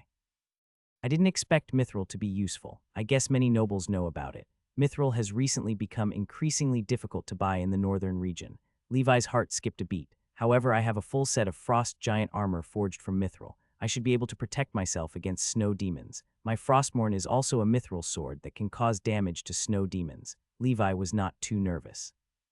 If the snow demon calamity swept the northern territory, he would pack up and run away, and the Black Water Valley could only be abandoned. To To put it bluntly, the Blackwater Valley was just an asset. As far as Levi could, he would protect his property. However, if his life were threatened, he had to break it off. As for the conditions of cooperation with the Earl of Silver Mountain, I still have to think about it. I can't rush it. After walking around the Shining Tavern, Levi did not find what he wanted. He returned to the tavern and brought Magic Shark back to Blackwater Valley. To prevent Magic Shark from scaring others, he let him stay in the shelter. After all, his valuables were all in the shelter. It was most important to guard this place. In conclusion, this trip to Icewind City yielded many gains. He earned over 1,000 gold coins and received a few large orders. The most important thing was that he had obtained the core of the undead and created Magic Shark, a puppet monster that could barely be considered a grand knight. Right, he also obtained a breathing technique. Levi took out the breathing technique, the red pig breathing technique. On the inheritance diagram, a huge blood-red pig was lying on the red soil like a small mountain, enjoying the worship of 20 small people. One of the worst of the shallow breathing techniques. Better than nothing, Levi commented. He used a few days to master this breathing technique. The secret medicine for this breathing technique was the simplest secret medicine that Levi had ever seen, wild whore meat. Many of them were in the Montenegro mountain range, and they often went down the mountain to destroy cultivated lands. Levi accumulated a lot after killing them. With the help of the secret medicine, a month later, during the month of flowers in the year 1009 of the Holy Brilliance calendar, Levi quickly pushed this breathing technique to its maximum 4th level. At Levi's heart, the giant rhinoceros used its horn to stab the red boar that had just appeared to die. The horn was like a straw, swallowing the red boar. The spiritual energy and physical strength consumed by this fusion were not much for Levi. After resting, he opened the proficiency panel. The progress of the giant rhinoceros seed's breakthrough had also increased from 2-3 to 3-3. It had successfully broken through the limit. Giant rhinoceros breathing technique, level 5, 130,000, special effect, intermediate strength. Very good. Next, it's level 6. Levi was in a good mood. The current proficiency panel was much simpler than before. Levi was also very comfortable. Currently, the breathing techniques he cultivated included Black Snake level 6, Man-Face Spider, Giant Rhinoceros, Siren level 5, Blood Whale level 3, Turbolarian level 2, Giant level 1. Levi was filled with a sense of accomplishment looking at these breathing techniques. The next target is the Black Snake. After the Black Snake reaches level 7 and I become a peak knight, I can make the final dash towards becoming a Grand Knight. Grand Knight, this goal was once out of Levi's reach. After 6 years of continuous hard work, Levi was finally getting closer. Set a small goal. When I'm 20, I'll become a Grand Knight. Becoming a Grand Knight at the age of 20 was nothing short of a fantasy in the eyes of others. Even the White Horse Knight, hailed as a genius, became a Grand Knight at a much older age. However, Levi now had ample ambergris and the Black Snake's secret medicine. He estimated that with his current speed, he would be able to reach level 7 of the Black Snake breathing technique in the second half of this year and become a peak knight. Next year, he should be able to cultivate the Black Snake breathing technique to level 8 and become a Grand Knight. Levi walked out of the shelter, feeling hopeful. The Magic Shark stood there quietly, maintaining a low power consumption state. Levi stood on the city gate tower, breathing in the fresh air. In the sky above the territory, the snow-white Harris merged with the sky and flew freely. Under such circumstances, nothing would usually happen. If anything happened, Harris would scream and alert the authorities. The 3 brothers, which the Grand Knight had injured, had completely recovered. Their bodies grew larger, like a rhinoceros with astonishing weight. Their appetites were increasing day by day. They would have been penniless if not for Levi being a rich baron. Sam was the only one who was there where Fred trained his soldiers. Sam's talent in breathing techniques was not bad, which would make Fred very happy if he were alive. Unfortunately, even if Sam became an official knight in the future, Fred would not have the chance to see him. With the continuous improvement of the forging industry, the current Blackwater Valley did not need any additional investment from Levi. It could develop and grow on its own. The battle with the Grand Knight proved the power of the Red Blood Cavalry. With the 3 brothers and infantry, the Red Blood Cavalry could also cause much damage to Grand Knights. The current premise was to form a crushing advantage in numbers, so the army construction of the territory continued. It was the year 1009 of the Holy Brilliance calendar, the month of warmth. In the past month, Levi continued to cultivate, practice his swordsmanship, and occasionally forge iron or make medicine. Moreover, he would also learn painting techniques and emulate masters' paintings in his busy schedule. He practiced copying not for pleasure, but for the upcoming trip to Icewind City. In the Silver Mountain Castle of Icewind City, Master Tyra, wearing a golden mask, strode to the front of the Earl of Silver Mountain's castle. In the car behind him were 3 sets of mithril armor and weapons he had forged during this period. In the end, Levi still reached an agreement with the Earl of Silver Mountain, who would provide mithril and raw materials, while Levi would forge mithril armor and weapons for him. The volume was 3 sets per month, which was the limit of an ordinary blacksmith. Of course, the truth was that Levi had finished forging in 5 days. Meanwhile, the Earl of Silver Mountain would provide a fee of 300 gold coins for each set of custom-made equipment. 100 sets of custom-made equipment would be required across 3 years. 300 gold coins were the discounted price Levi gave the Earl of Silver Mountain. After all, it was a large order, and the Earl of Silver Mountain provided all the materials. It was not good to ask for too much. In return for Levi's preferential treatment, the Earl of Silver Mountain had to give Levi the blueprints of the bloodline breathing technique inheritance diagrams he had collected. The reason was that Levi no longer had any pursuit for forging. He was also a breathing technique collector, and he wanted to see more breathing technique inheritance diagrams to study ancient mythological knowledge. Levi had no hopes for the sole authentic copy of the breathing technique inheritance diagrams. The Earl of Silver Mountain was a collector, so he naturally would not give it to Levi. After all, he did not lack this bit of money. Thus, Levi only hoped that he could obtain some copies of the book and see if he could cultivate it. That's right, this was why Levi had been practicing copying these days. The Earl of Silver Mountain agreed. Many people collected breathing techniques to gain mysticism knowledge or to show off their taste and money. As for selling these fake bloodline breathing techniques, only a fool would buy it. Authentic breathing technique inheritance diagrams had been passed down since ancient times. The exact origin could not be verified. In any case, the major nobles claimed that their ancestors created it. Their special ancient parchment was completely different from the parchment used by the people of this era. Otherwise, it would not have been able to resist the erosion of time and survive until now. Therefore, the authenticity of breathing technique inheritance diagrams could be easily determined. For bloodline breathing techniques, other than the genuine copy, the other copies had no value in collecting. Previously, some people sold copies of the non-bloodline breathing technique for money, but very few people bought them. This was because it was impossible to determine the authenticity and accuracy of the copy. Even a small change in breathing techniques was enough to cause serious consequences. This was because it was common for people to go berserk when cultivating fake breathing techniques. In the eyes of the Earl of Silver Mountain, the bloodline breathing technique inheritance diagrams in his collection were no different from the paintings in the art gallery. Just by giving Master Tyra some copies of the bloodline breathing technique, he could get a real discount and a good impression from the master. Why not? The Earl of Silver Mountain's castle was very stylish. Although it could not compare to the church in the city, it was still the second tallest building. The retainer smiled and said, "Welcome, Master Tyra. To celebrate our first collaboration, the Earl has prepared a sumptuous banquet for you. It's my honor." Levi entered. The retainer asked the official blacksmiths under the Earl of Silver Mountain to inspect the goods. The retainer asked, "How is it? He wasn't not patronizing us, was he?" They carefully observed the appearance, design, and texture of the armor that Levi had forged. Then he let the others compare the weapons and armor forged by ordinary blacksmiths with those forged by Master Tyra. All were infused with mithril, and the ratio of materials was the same. However, after a comparison experiment, these people were shocked to discover that the armor and weapons forged by Master Tyra were far superior to ordinary blacksmiths in terms of internal quality, appearance, and exquisiteness.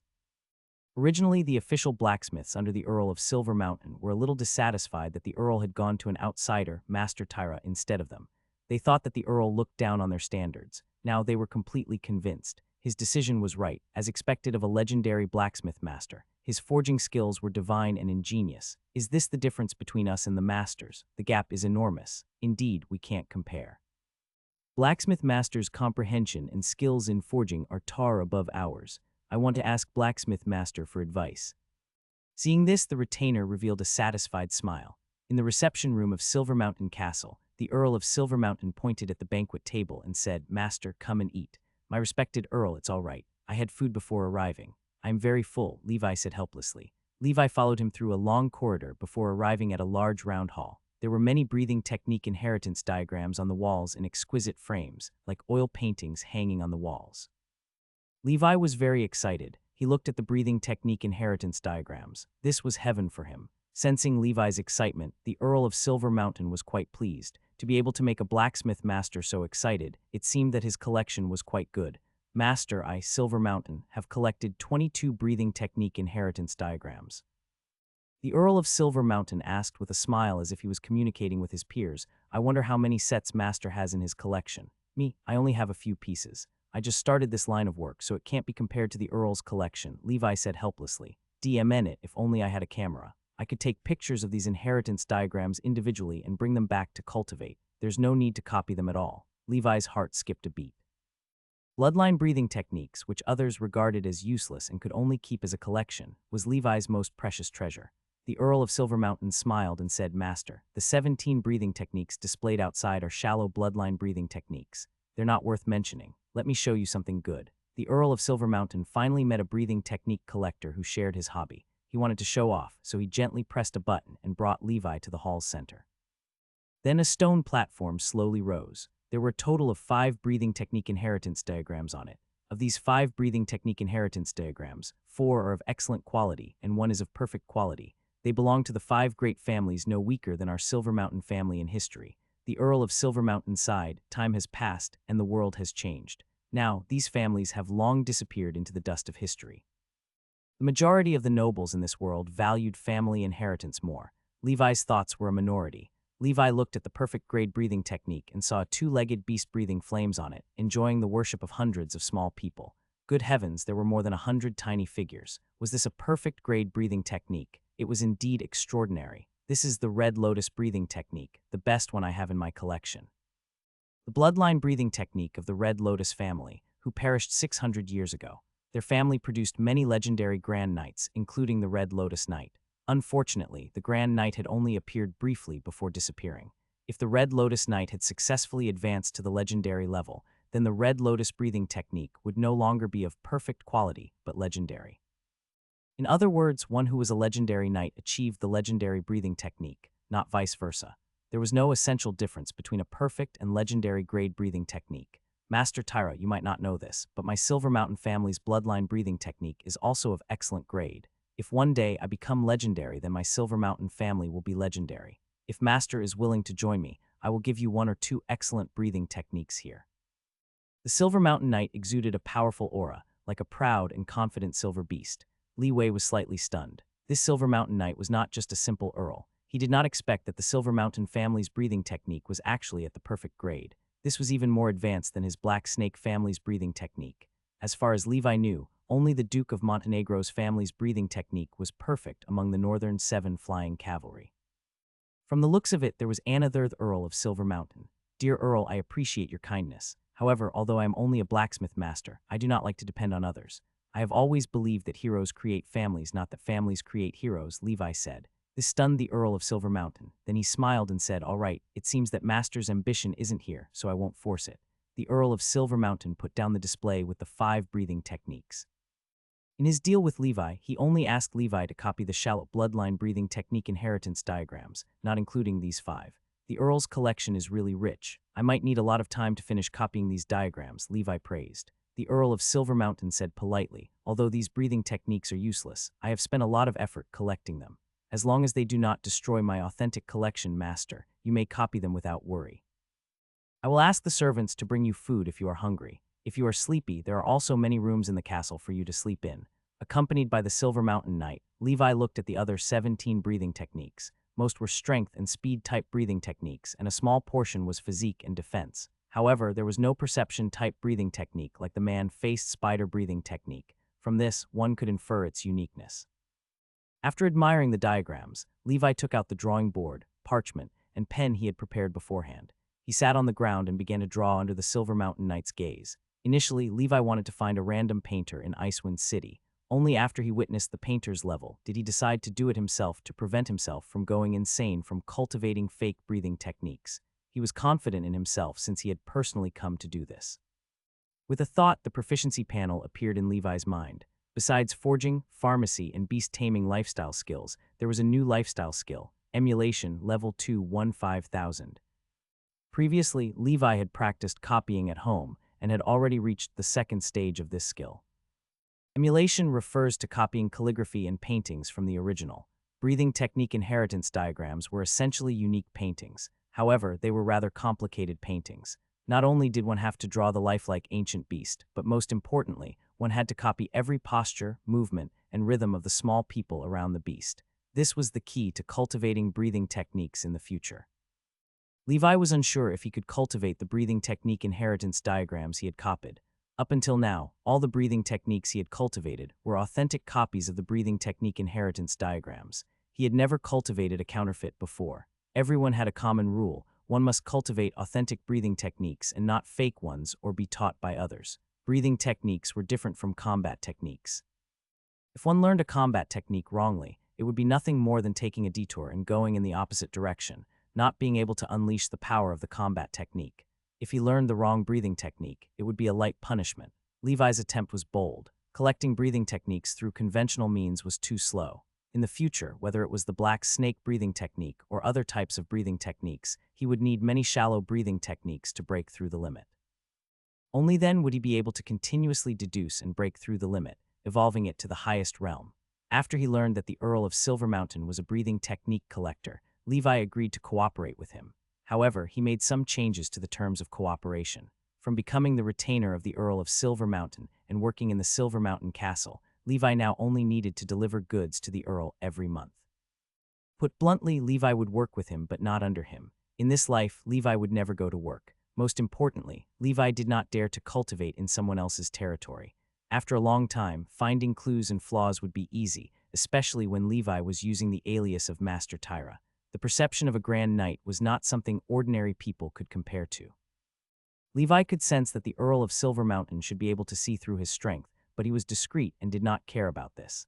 Levi began to copy. He wanted to finish it as soon as possible and return to cultivate. As long as there were no problems with copying the breathing techniques, it would be much easier for Levi to cultivate in the future. The Earl of Silver Mountain looked at Master Tyra's copy. It could be seen that the master's accuracy was very high. He should have a talent in this area. It was hard to imagine that a rough blacksmith would be so good at copying. Perhaps this was talent. Ultimately, the Earl of Silver Mountain sent a high-ranking knight-level retainer to guard the place. Then he bid farewell to Master Tyra and went to work. No matter what, success and cooperation with a blacksmith master would benefit the territory's development. So many great nobles had approached Master Tyra to reach long-term cooperation. He had all rejected them. He was the only one who had reached long-term cooperation with Master Tyra. It could be seen that the blacksmith master did not lack money and was only interested in the breathing technique inheritance diagrams. This made the Earl of Silver Mountain feel quite proud. His hobby of collecting breathing technique inheritance diagrams was useful. The Earl of Silver Mountain had finally left. I won't pretend anymore. In the collection room, only the knight watched him from afar. He quickly replied on the proficiency panel and began the boring copying. Emulation proficiency plus 67. Emulation proficiency plus 54. The copying took more than half a month. Levi stayed in Icewind City to emulate the diagrams. During the day, he would be thick-skinned and copied in Silver Mountain Castle. Apart from copying, he would also take the initiative to give pointers to the official blacksmiths in Silver Mountain Castle.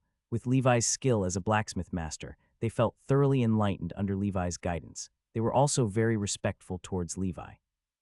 At night, Levi would return to his hotel in Icewind City and continue his cultivation.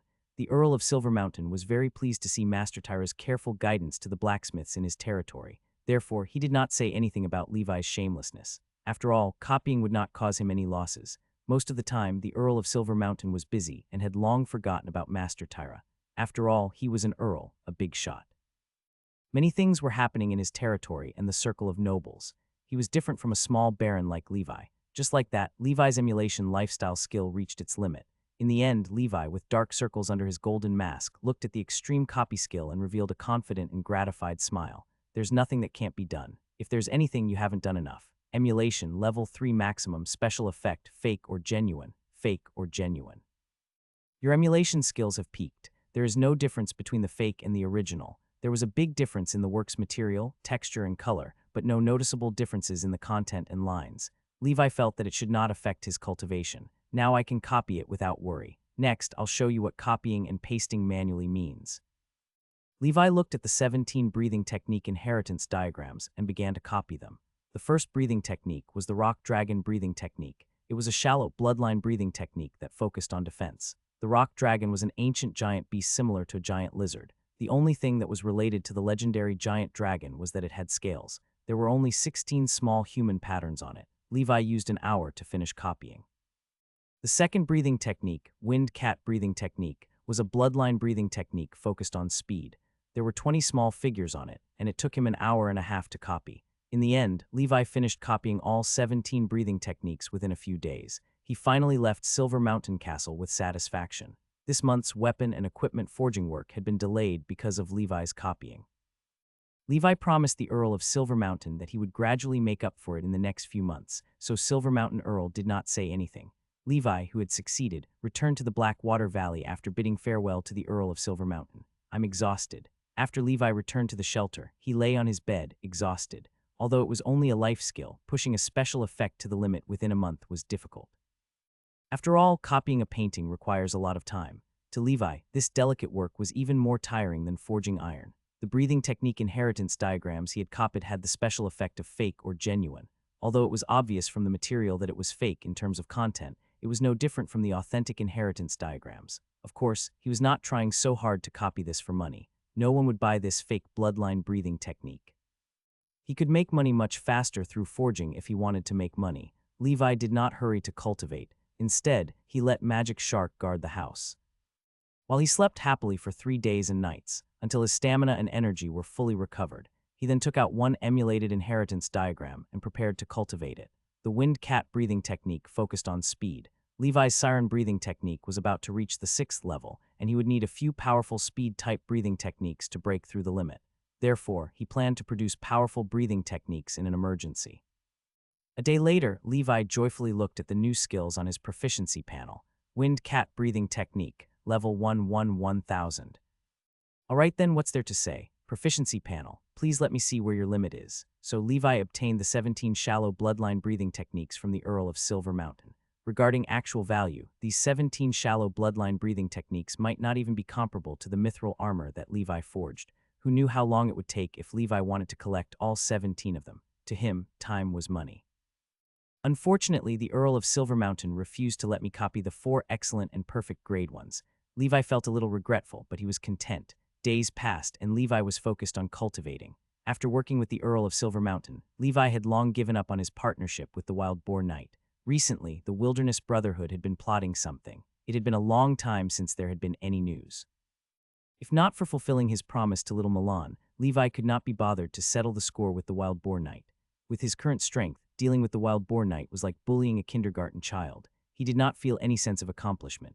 Besides, Blackwater Valley was developing so fast that it did not matter if there was an official blacksmith like Old Toby in the territory. However, he still had to take revenge. It's not about profit, it's about understanding. Besides, he had promised little Toby he would bring his father back, and Levi had to keep his promise-o. It was not as if Levi did not have the strength to do so. However, after Levi asked his subordinates to investigate, they found that the Wild Boar Gang's base that Fred had mentioned had been abandoned. There seemed to be traces of a battle at the scene. The most painful thing in the world was when he wanted revenge, only to find out that his enemy had FC King disappeared. Levi helplessly retracted the idea of vengeance. Levi picked up a tattered piece of parchment and added a note. The note said, "Wait a little longer." On this parchment, other than Wild Boar Knight, there were also names of some people who had offended Levi in the past. This was to prevent himself from being too busy and forgetting about taking vengeance. Levi had specially listed out the revenge list. This was to constantly remind himself not to forget his past humiliation and work hard to gain experience. The first person on the list was the Duke of Montenegro, whom Levi marked undefeatable for now. The second and the third were the Earl of Blood and the Earl of Silk, respectively.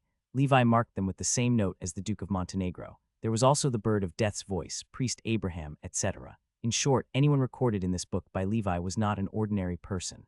As the days passed, Levi gradually became stronger. It was the harvest period again in the month of harvest of the year 1009 of the Holy Brilliance calendar.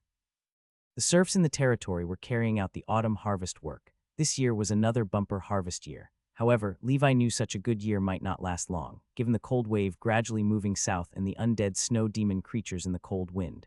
They could easily destroy everything that seemed beautiful. If these problems could not be solved, his territory would be gone. At that time, Levi would have to save himself. Of course, it would take some time for these problems to reach the Blackwater Valley. Moreover, with the Evernight Kingdom and the great nobles in the north handling them, the Blackwater Valley would not have to deal with them for the time being.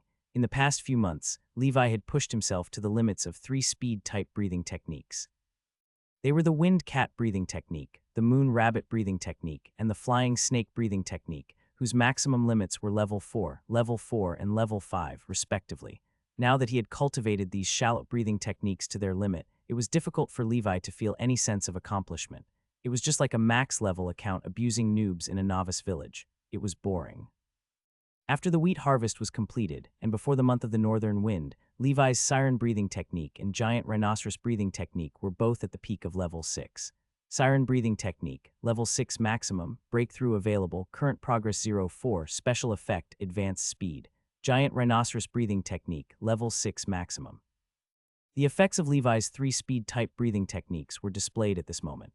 However, Levi was not in a hurry to break the limit of the siren breathing technique. His black snake breathing technique had not reached level 7 yet. What if the siren breathing technique fought with the black snake after reaching level 6? Levi wanted the black snake breathing technique to suppress the other breathing techniques to a certain level before breaking through. Accompanied by Magic Shark, Levi cultivated for another month.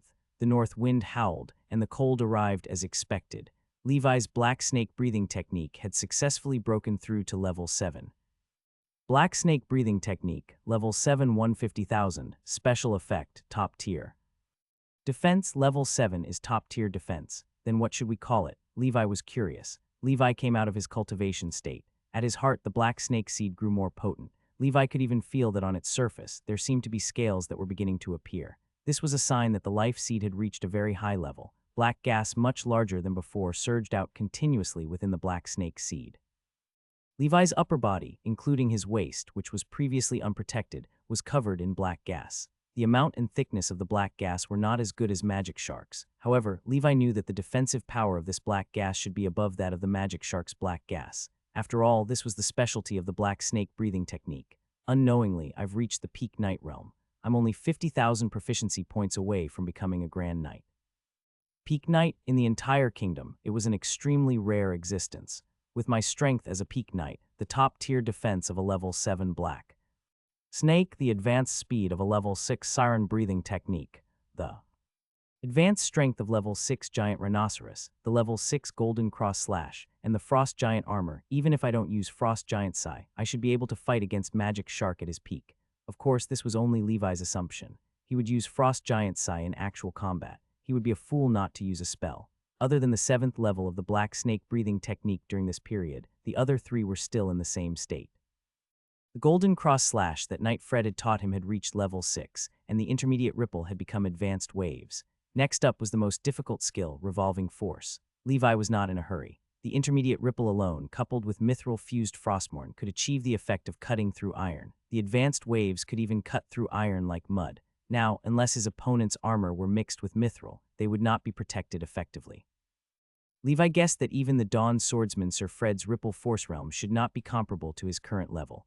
On the path of the Golden Cross Slash, there was a high chance that only the creator had gone further than him. At the same time, Levi's Blood Whale breathing technique had reached level 4, and a special effect was born, Beginner Endurance. However, with Levi's strength and physical fitness as a peak knight, the basic endurance did not add much to him, so he had to continue practicing the breathing technique. This was an excellent breathing technique. It should not be a problem for him to reach level 7, but it was hard to say for level 8. Among all Levi's breathing techniques, he was sure that only the giant breathing technique and the black snake breathing technique could reach level 8. His father and the Grand Knight of the Melon family verified these 2 breathing techniques. They were likely to be the upper limit of the excellent breathing technique. Above that, it should be the perfect grade breathing technique. Although the beginner endurance of the Blood Whale breathing technique did not give Levi much of a boost, what he was looking forward to the most was not this special effect, but another magical aspect of the Blood Whale breathing technique, whale sac. After reaching the 4th level, his body also developed this new organ. He could go a month without eating with his current peak knight realm once his whale sac was filled, just like a camel. This saved much time for Levi to cultivate the breathing technique. Time was like the water in a sponge it was squeezed out. For a master of time management like Levi, the ultimate liver emperor, every little bit of time saved would mean he could create a shallow breathing technique. Of course, to enjoy delicious food, Levi would still eat to satisfy his appetite. The siren breathing technique had also fused with the 3-speed type breathing techniques that Levi had learned. He had successfully broken through the limit and could continue to gain experience points. Levi's strength would increase every month, which was impossible for ordinary amites who might need years or even decades to break through. However, with the proficiency panel, all of this happened naturally. Although Fred was no longer around, Levi knew he was stronger than before with the Magic Shark as his experimental subject. Without using his trump cards like the seals and the frost giant sigh, Levi could suppress Magic Shark from a draw to a stable one. His strength was improving at a visible rate. Now, he still had a lot of Black Snake's secret medicine. Levi was confident that he could become a Grand Knight by the end of next year before he turned 21. The only thing that Levi was not satisfied with was the giant breathing technique and the vortex beast breathing technique. Because he did not have their secret medicines and out of consideration for efficiency, Levi did not cultivate these two excellent grade breathing techniques much. Up until now, he had not even reached level 3. It was not that he did not look for their secret medicines, but he had been in the Shining Tavern for so long, but there was still no news about the Turbolarian egg and the Frost Ape. On the other hand, after Levi changed the bounty's name to the Frost Heart that everyone easily knew, he obtained a few more cores of the undead. Levi also saw hope in upgrading Seal of Hell to level 2. According to the Spirit Exorcism Manual, if the Seal of Hell were at level 2, the living dead that could be revived and controlled simultaneously would multiply. According to Constantine's description, his ancestor could control 5 living dead simultaneously at his peak. Therefore, Levi guessed that the limit of this skill should be level 5 or above. If I can control 5 living dead Grand Knights simultaneously, it will be something worth looking forward to, Levi fantasized. Even if the living dead weren't as strong as when they were alive, they had the advantage in numbers. In this era, they would still kill anyone who stood in their way. They could be used as laborers if they weren't strong enough. A level 5 Seal of Hell was not a fantasy. Now that the disaster of the snow demons had deepened, more cores of the undead would gradually flow from the Evernight Kingdom to the northern Icewind City. Reaching the 5th level would not be difficult as long as there were enough cores. As for the remaining 2 seals, the Flame Seal had recently advanced to level 2, and its orange-red flames had been upgraded to yellow-white flames.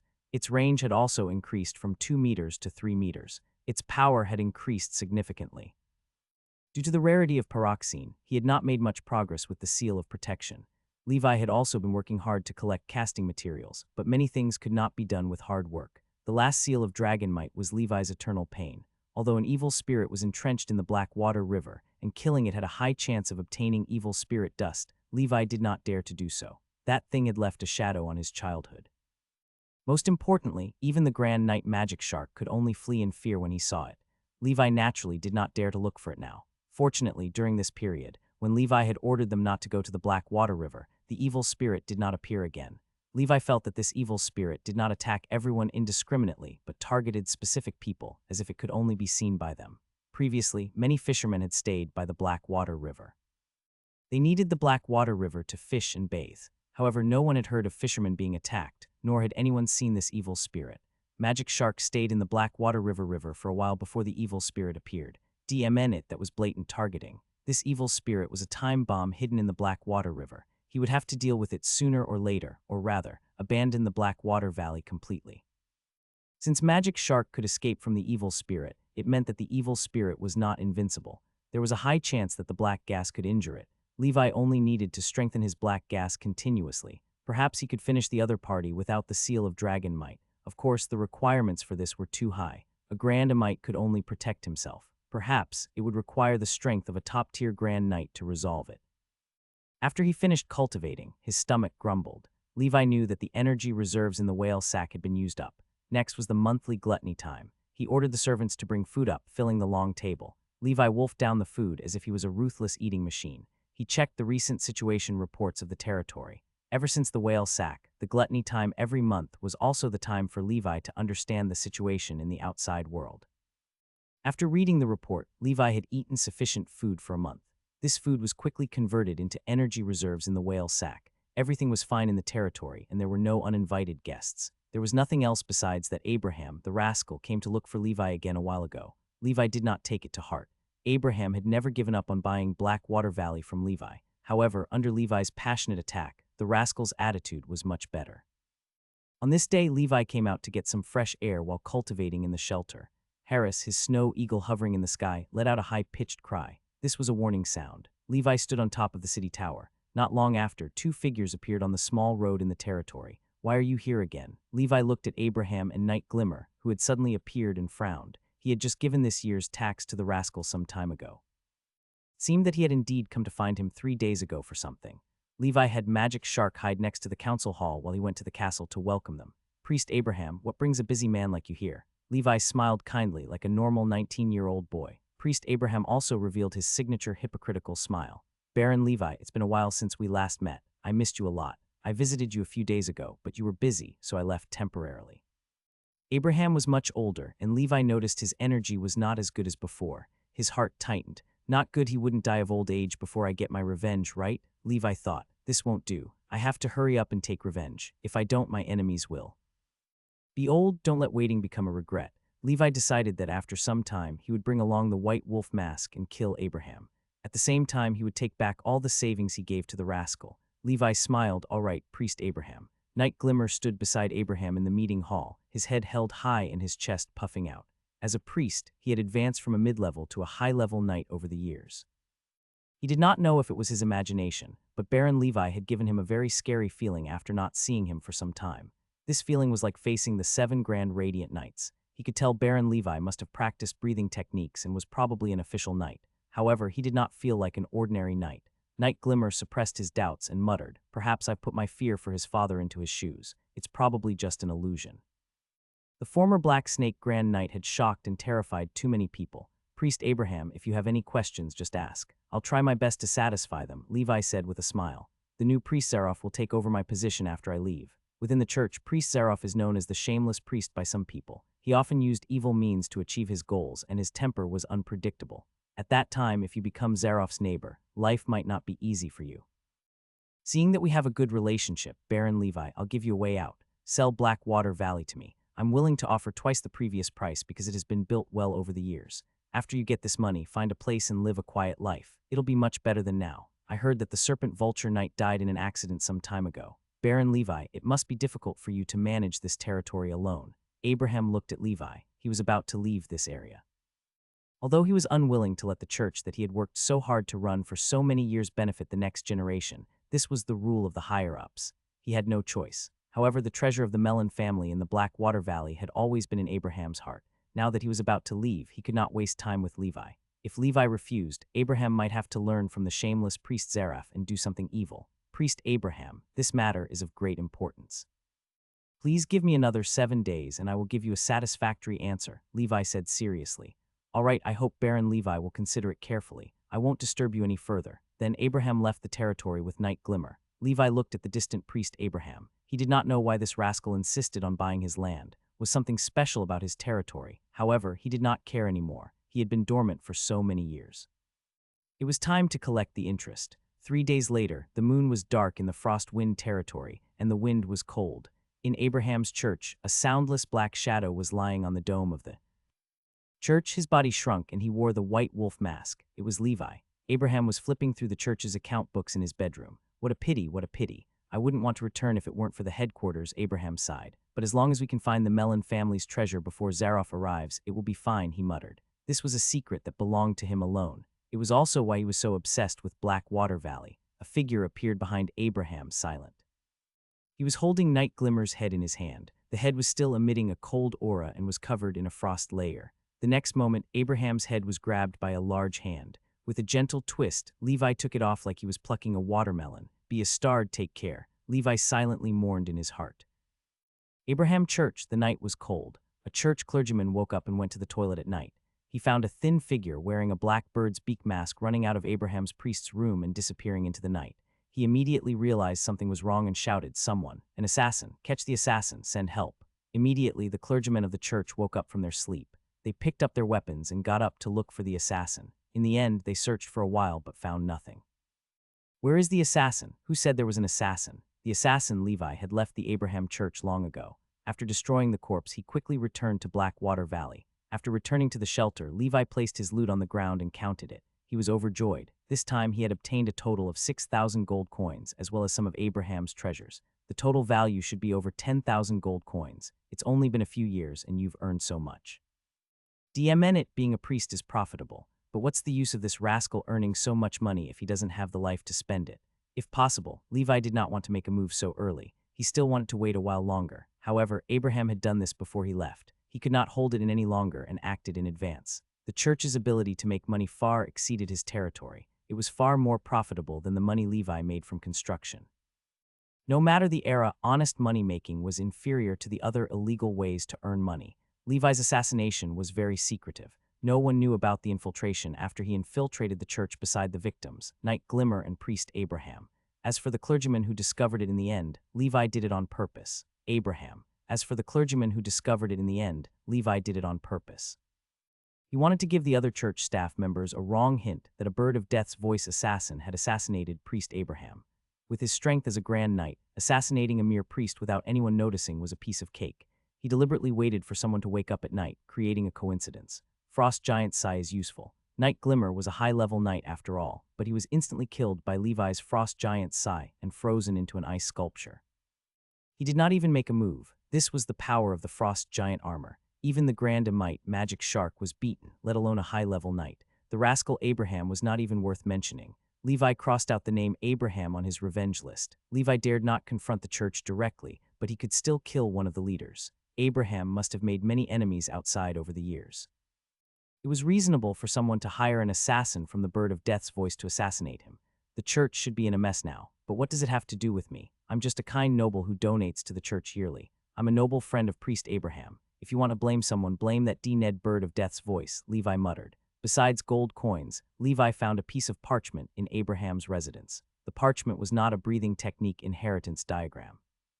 It was a treasure map. Levi looked at it. The location of this treasure map seemed to be his territory. Was this why Abraham was so obsessed with the Blackwater Valley? The treasure map wasn't very accurate and there were many mistakes. Curious, Levi wandered around his territory for the next few days according to the treasure map. In the end, he found a treasure trove that he could match. This place was the Wolf King's lair that Levi had been to before. Levi did not know whether to laugh or cry. He gradually understood everything. Abraham, that rascal, schemed to get my Blackwater Valley, so it was for this. I thought it was some kind of treasure. Before Abraham died, he would never have thought of it. He was trying his best to get the Mellon family's treasure, which Levi had obtained. With the power of the Frost Giant armor, it was not an exaggeration to call it a treasure. To mortals, this was priceless. 3 days later, the news of priest Abraham and Knight Glimmer's disappearance spread to Blackwater Valley. Levi immediately sent his sincere condolences to the church, expressing his deep sympathy for such a tragedy and severely condemning the murderer's actions.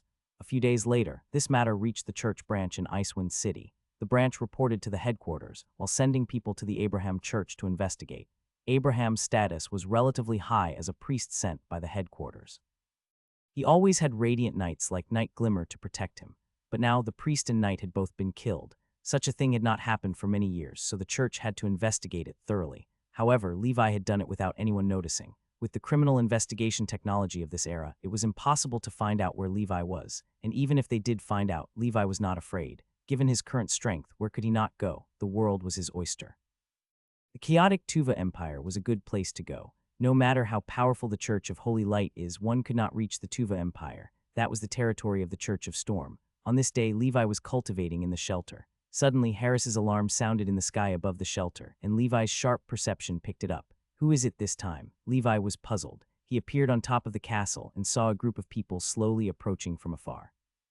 This group of people was dressed in the church's clothes. They seemed to be from the church. Levi immediately went down to welcome him. Not long after, a fat priest with a round head and big ears rode a horse toward Levi. Beside this priest were 2 official knights and a dozen cavalrymen. Baron Levi, I am the priest of the church, Zaroff. I am taking up the role of the priest of the Abraham church and am here to investigate the cause of priest Abraham's death. Levi's heart skipped a beat. He did not expect Zaroff to come early because of Abraham's death. Welcome, priest Zaroff. I've also just heard the tragic news of my good friend, priest Abraham. Please, priest Zaroff will catch the murderer and bring him to justice, giving the kind priest Abraham in heaven an explanation, Levi said, looking sad. I will. However, the bodies of priest Abraham and Knight Glimmer have not been found yet, so the investigation is a little difficult. The church's vault has also been robbed clean by the murderer. I don't even have the money to hire a detective. Zaroff rubbed his belly and said indifferently. Levi thought, the corpse was burned to ashes by my seal of flame so you wouldn't find it. However, you DMN fat pig just took office and already want to extort money from me. Sure. As long as we can find the murderer and avenge priest Abraham. If there's anything I can help you with, just let me know. Levi sighed heavily. Zaroff smiled, thinking to himself that Baron Levi was not bad. He liked understanding people. Ultimately, Levi asked his servants to bring over a dozen gold coins as the investigation funds for priest Zaroff. He smiled and said, Priest Zaroff, this is a small token of my appreciation. I don't think it's too little. I hope the church can get to the bottom of this matter as soon as possible. Zaroff took the gold coin satisfactorily and said, we'll be neighbors from now on. The way Baron Levi, I've checked the church's account books. Blackwater Valley's taxes haven't been paid off yet. Don't forget, of course I won't. Don't worry, Priest Zaroff, we've already paid this year's taxes. Before next year's due date, I'll pay in full, Levi responded. Zaroff patted his belly and left Blackwater Valley with his subordinates. It after Abraham died, Zaroff came. It's endless, Levi cursed in his heart. Fortunately, I snatched 6,000 gold in advance. You may earn, but I definitely won't lose. Judging from Zaroff's appearance, it was likely that Priest Abraham's case was destined to be buried in the dust.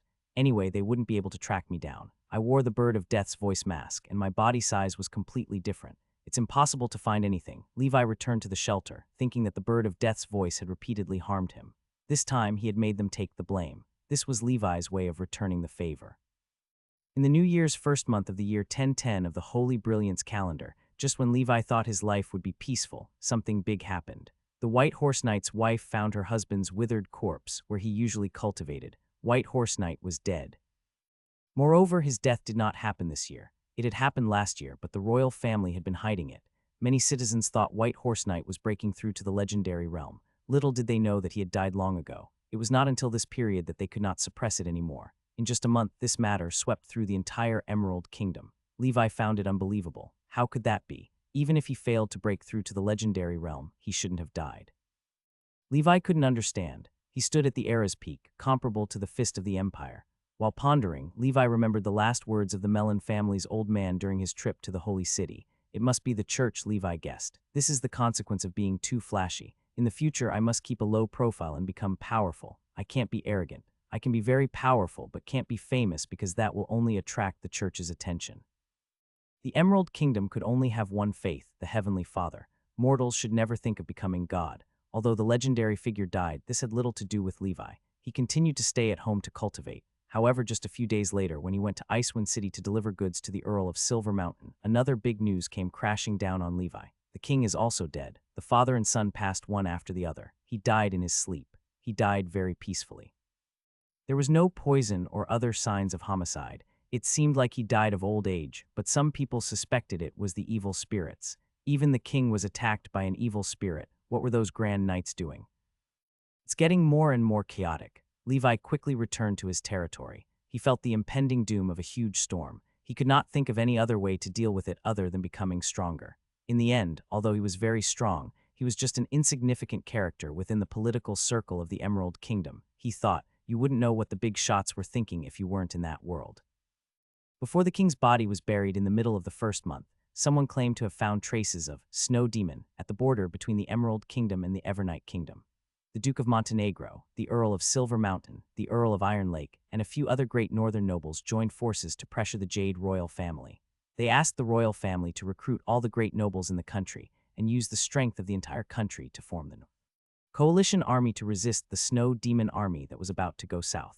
The royal family was also very confused. The White Horse Knight Edward, the future star of the royal family, was dead. Even the old king was dead.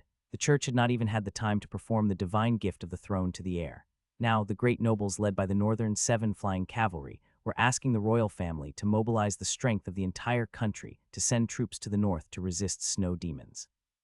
Was this not a joke? Even if the royal family were willing to do this, the nobles in the south, who were still far from the snow demon, would not be willing.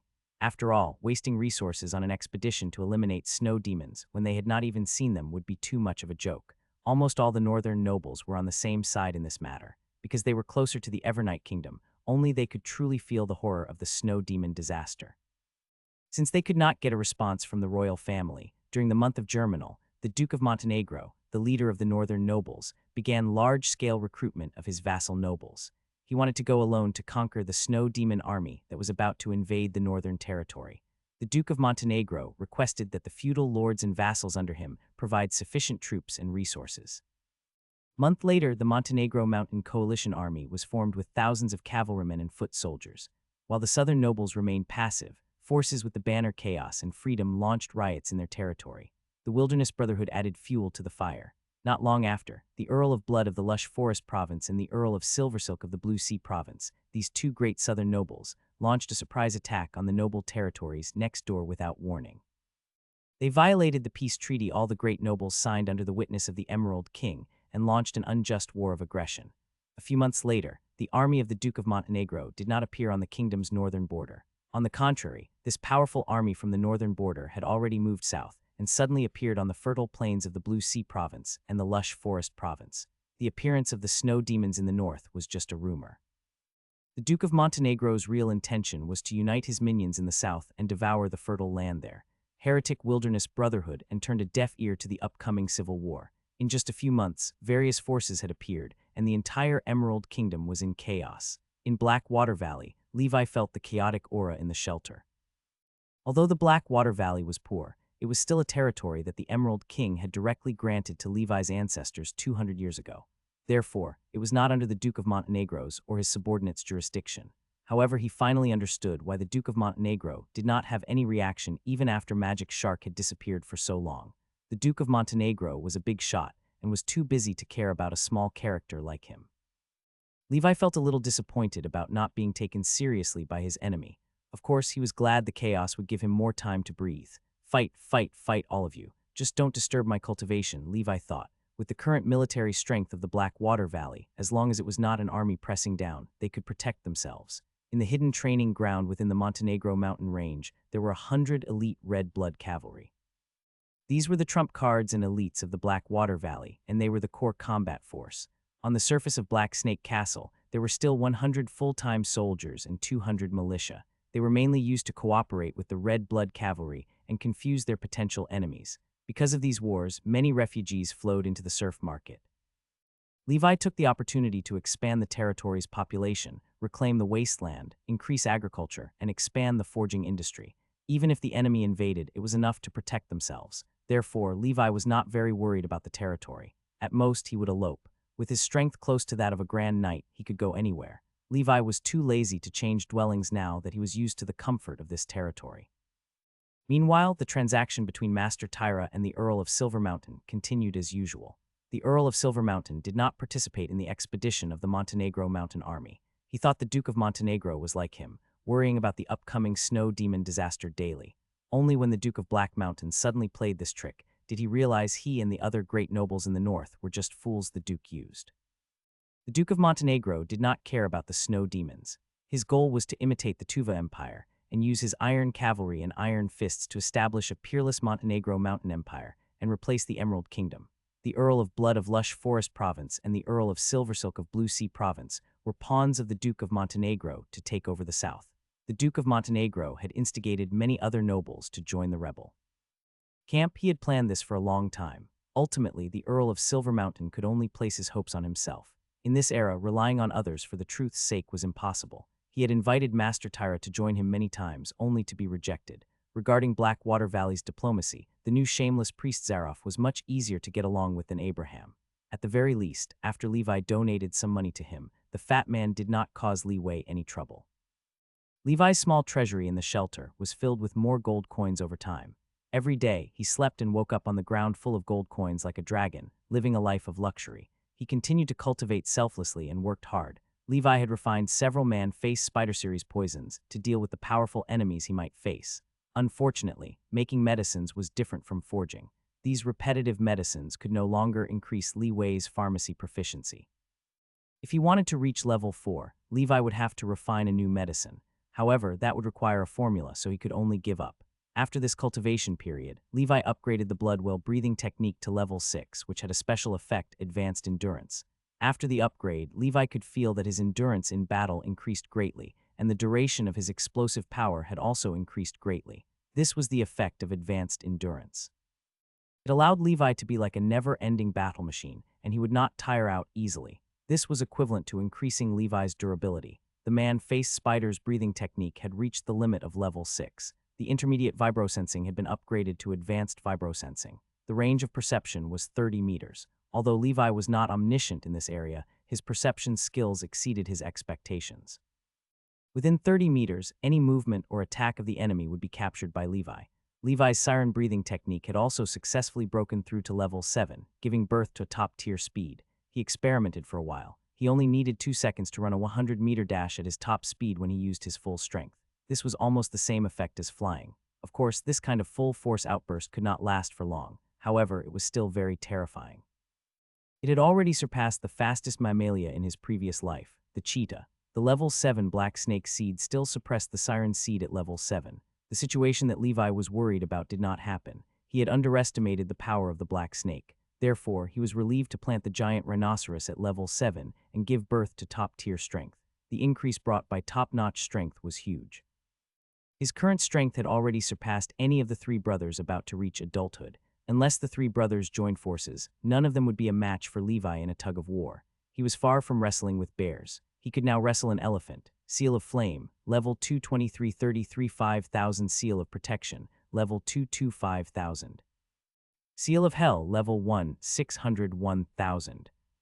Black Snake Breathing Technique, level 7 15,555 50,000, Special Effect, Top Tier Defense. Blood Whale Breathing Technique, level 6 120 40,000, Special Effect, Advanced Endurance. Giant Rhinoceros Breathing Technique, level 7 maximum, breakthrough available, current progress 25, Special Effect, Top Tier Strength. Siren Breathing Technique, level 7 maximum, breakthrough available, current progress 15, Special Effect, Top Tier Speed, Bone Shrinking Transformation. Man-Face Spider Breathing Technique, level 6 maximum, Special Effect, Advanced Vibrosensing, Spider Sensing. Vortex Beast Breathing Technique, level 2 368 5000. Giant Breathing Technique, level 1 256 1000. Besides the two brothers, the Vortex Beast and the Giant Breathing Techniques, which were stagnant due to the lack of secret medicines, Levi had already cultivated all the other breathing techniques to an extremely high level. I already possess top-tier defense, top-tier strength, and top-tier speed. Now I lack top-tier endurance, physique, and vibrosensing. Of course, there might be other breathing techniques, but I haven't encountered them yet. Levi could now suppress Magic Shark, half a Grand Knight level puppet, within 5 rounds. Among the other shallow breathing techniques that he had obtained from the Earl of Silver Mountain last year, all the strength type and speed type breathing techniques had been cultivated to the limit by Levi. Then he merged them into the Siren breathing technique and the Giant Rhinoceros breathing technique, forcefully pushing these two shallow breathing techniques, originally at the limit of level 5, to the unprecedented level 7 realm. The current Siren breathing technique and Giant Rhinoceros breathing technique were no longer shallow breathing techniques.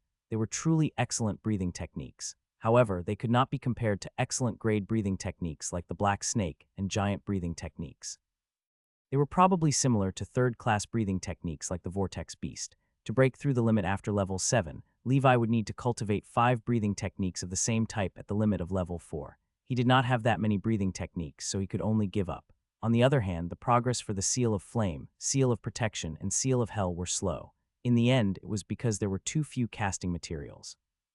This was an objective problem Levi could not solve for the time being. Levi came out of the shelter. When Harris saw him, it landed on his shoulder. After this period, Harris and Levi's cooperation gradually became flawless. Levi had now become extremely equipped. His aura was extraordinary. He left Black Snake Castle and asked Magic Shark to guard the shelter. He then rushed to Icewind City. Levi went to the Shining Tavern and purchased a core of the undead.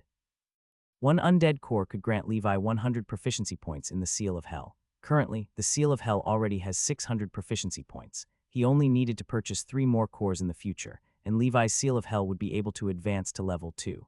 At that time, Levi could control 2 Grand Knight puppets simultaneously. Of course, the prerequisite was that he had to meet a suitable Grand Knight enemy like the Magic Shark.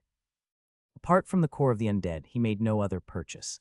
There were no breathing techniques, evil spirit dust, turbularian egg, or frost ape's blood. After such a long time, Levi was already used to it. Cultivation was not easy. After leaving the tavern and walking to a deserted place, Levi's body began to change. He wore the golden mask and brought his goods of the month to the Earl of Silver Mountain's residence. The transaction was made quickly.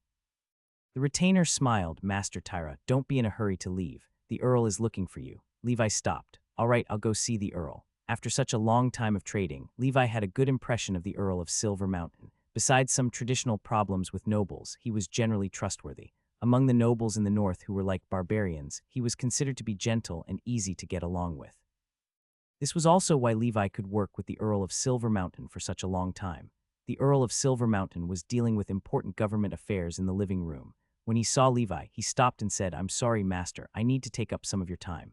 Recently, there have been more matters in the territory. It's been a long time since I sat down and chatted with you. If you have something to say, just say it.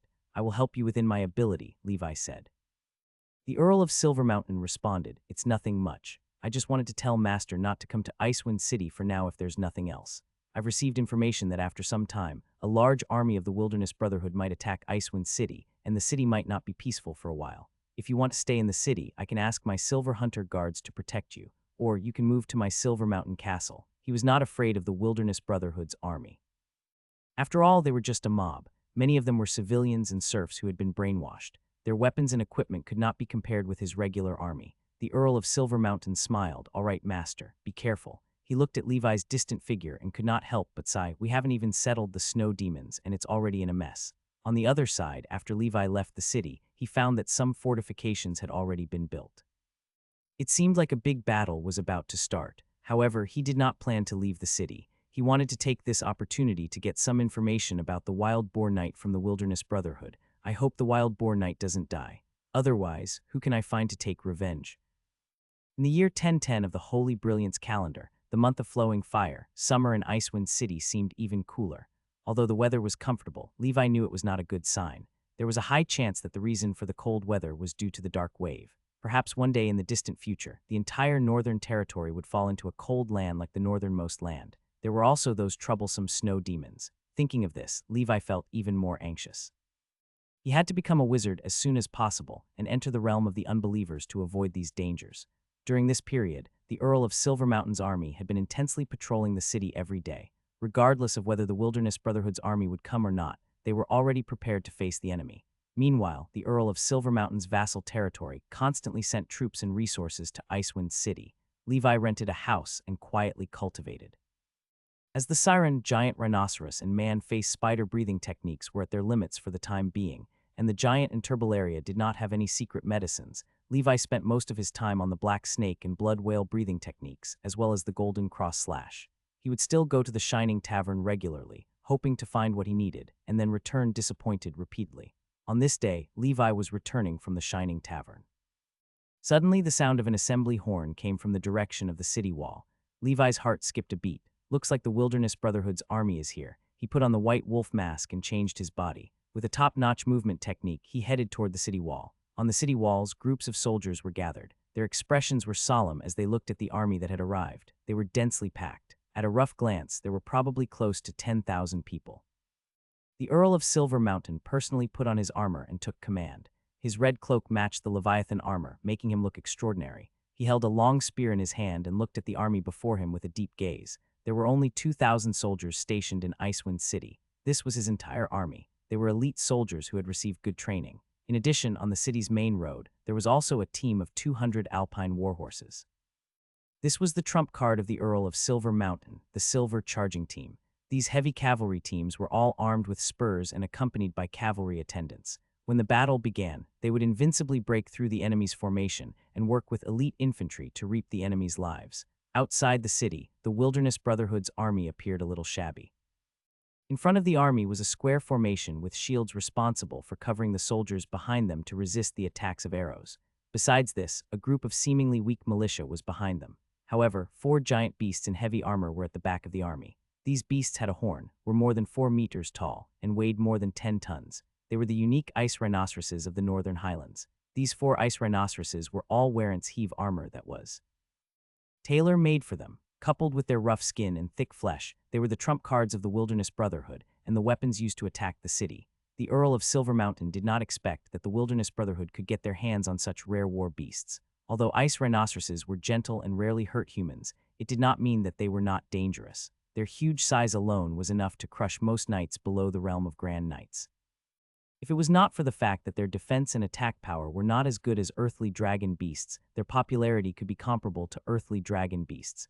These ice rhinoceroses wore heavy armor, and their defensive shortcomings had been made up for. There might be some trouble next. When these 4 giant beasts walked, the ground shook. It was terrifying. The soldiers guarding the city could not help but panic. The Earl of Silver Mountain seemed to have sensed the fear of the soldiers.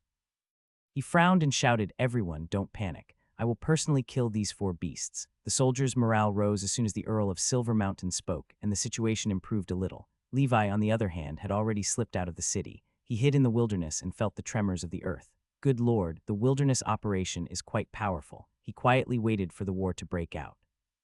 Once the war broke out, he could capture some people in the chaos and ask about the whereabouts of the Wild Boar Knight. then he would go to him to take revenge. At the same time, he would save old Toby as part of his promise to little Milan. The commander of the Wilderness Brotherhood was a Peak-Amite. He waved his meteor hammer and looked at the Earl of Silver Mountain coldly. He did not seem to be afraid of this grand knight. Not long after, an intense battle erupted. In the wilderness, the huge rocks shot out by the catapults rumbled. The soldiers' arrows guarding the city fell like rain on the city wall. The ice rhinoceroses were like tanks, charging toward the city gates and walls despite the rain of arrows. The Earl of Silver Mountain leaped from the city wall like a silver god of war and charged toward the 4 giant beasts. As long as he could eliminate these giant beasts, the heavily armored cavalry under his command could easily disperse and divide the enemy's formation. Then the rest would be easy. While the two sides were fighting, Levi also took action. The white wolf mask appeared on the dusty battlefield and then easily disappeared after snatching away a soldier. "Tell me, where is the wild boar knight?" Levi asked coldly as he looked at the confused soldier of the Wilderness Brotherhood. "What? I don't know." Crack. The soldier's head turned 360 degrees. Levi found a new person. This person seemed to be a team leader with the strength of a Quasi knight. Of course, he was like a chick in front of Levi, unable to retaliate. "Tell me, where is the wild boar knight?" Levi asked. The team leader struggled. "Who are you? Let go of me. Do you want to die?" It was not until Levi crushed his shoulder blade that he finally quieted down. "I'll ask you again, where is the wild boar knight? My patience is limited. Don't disappoint me," Levi asked coldly. The team leader quickly said, I'll talk, please don't kill me." The vice president sent Wild Boar Knight to execute missions. I don't know where he went exactly. I'm a small team leader, and the Wild Boar Knight oversees the equipment department. I don't know where he is. Where is your vice president? What strength is he at? Levi asked. Our vice president is on the battlefield. Has the strength of a grand knight. All right, you may die now. Levi killed the team leader and hid in the wilderness. Good heavens, when did the Wilderness Brotherhood become so strong? The vice president is already a grand knight. Levi was puzzled. Why is it so difficult for me to take revenge on the Wild Boar Knight? Levi was speechless. Forget it, let's wait and see how strong this vice president is. Why haven't I seen him since he came to the battlefield? Levi secretly observed the battlefield. At the same time, his sharp eyes noticed that Silver Mountain Knight, who was fighting with the 4 Ilse rhinoceroses, did not notice that in the corner of the battlefield, a bald figure riding a warhorse, wearing armor, and holding a huge axe was advancing savagely. The Silver Mountain soldiers who blocked his way were sent flying. Some were split into 2 by the huge axe. Die. The bald man sneaked an attack on the Earl of Silver Mountain. The axe landed on the Earl of Silver Mountain's back. Even though the Earl of Silver Mountain had already dodged in advance, he was still hit. The axe, surrounded by black gas, did not split the Leviathan armor. However, the huge impact sent the Earl flying, and he spat out a mouthful of blood on the spot. When the other commanders saw this, they immediately opened the city gates. Hundreds of heavily armored cavalrymen shook the sky and earth as they charged forward with spurs in their hands. Even the bald man had no choice but to dodge.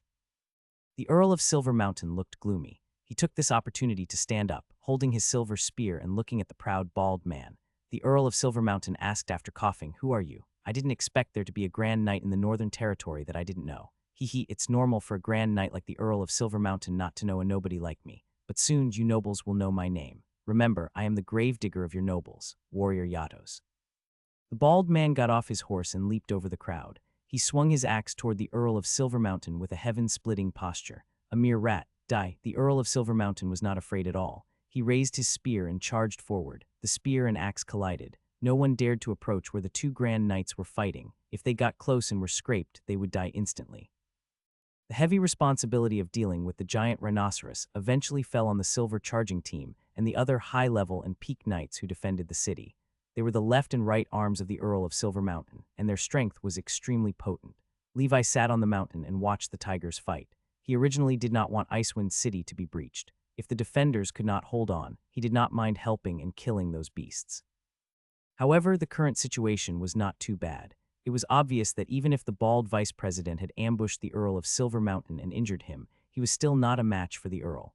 After several rounds of confrontation, the bald man had already fallen to the ground. This should be the difference in breathing techniques. The bald man's combat techniques are not inferior to the Earl of Silver Mountain's.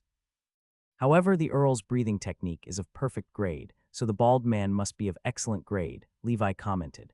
After observing the battle between the two of them, Levi was confident. Even if he did not use the Frost Giant Sai with his current top-tier defense, speed, strength, and Golden Cross Slash, he should be able to fight the bald man. In addition to the seals and poison techniques he had mastered, his chances of winning should be above 70. If he used the Frost Giant Sai, his chances of winning were 99. He did not say 100 because Levi was more conservative and worried that something beyond his control would happen. Of course, even so, Levi would not underestimate his opponent. He would go all out and attack with full force. Levi continued to observe the battlefield. He did not want the bald man to die here. He still needed to interrogate him and make him confess the whereabouts of the wild-born knight. Sure enough, it did not take long for the bald man to realize he could not beat the Earl of Silver Mountain. On the one hand, his breathing technique was inferior. On the other hand, his armor was also inferior to the Earl of Silver Mountain's Leviathan armor. In just a few moments, it was pierced by the Earl of Silver Mountain's mithril spear. He was also stabbed in the abdomen, and blood flowed out. This made the Earl of Silver Mountain realize how invincible the armor forged by Master Tyra was. Yatos, the vice president of the Wilderness Brotherhood, decided to escape and let the ice rhinoceroses continue charging at the Silver Mountain Knight. He hid himself in the army and disappeared. After advancing to the Grand Knight rank, he thought he would be on par with Silver Mountain Knight. However, he had underestimated his opponent's strength. The Silver Mountain Knight's battle armor was much stronger than his own. It was obvious that it was a blacksmith master's work. This made Yatos hate him. If it was ordinary battle armor, then his axe at the beginning might have been able to injure his opponent severely. He was not the commander of this battle to begin with. He was only here to execute the beheading operation. Now that the beheading operation had failed, he could only retreat first and make plans later. Levi was hiding in the army in the dark. He needed to get close to the bald man to cast the frost giant sigh. Very quickly, the vice president had already left the battlefield with a small team. Diamenit, the Silver Mountain Knight, must have been hiding his strength. Yatos was very unconvinced. At this moment, his sharp senses as a Grand Knight detected an aura rapidly approaching. At the same time, the sound of arrows piercing the air could be heard. He turned around and saw that his men had all fallen. A figure wearing a white wolf mask rushed over at an excessive speed. A cross-shaped sword light attacked, but Yatos blocked it with his giant axe, surrounded by violent black gas. "Your Silver Mountain's man, die," he roared and exploded with great force. Metal clashing, Levi's body grew larger and larger amidst the crackling sounds, and white smoke filled the forest. Under the mask, Levi smiled. The cold wind whistled, and the shadow of a mighty frost giant rose with a sigh behind him. The giant looked at Yatos and snapped his fingers as if staring at an ant.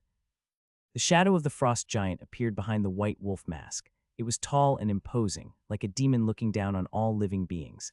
This shocking scene was forever fixed in the mind of Vice President Yatos. Crack, crack, the blood in his body began to cool down rapidly and coagulate. The water vapor in the air condensed on the surface of his body, forming layers of frost. However, a powerful life seed resembling a goat roared in his heart.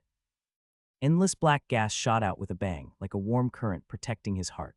This gave him a chance to live. His stiff body seemed to be recovering. However, that was all. In the next moment, Levi was singing in a low voice. The scorching yellow-white flames carried a burning airflow, and the high temperature assaulted his face. Yatos struggled desperately, trying to avoid all this, but his body did not listen.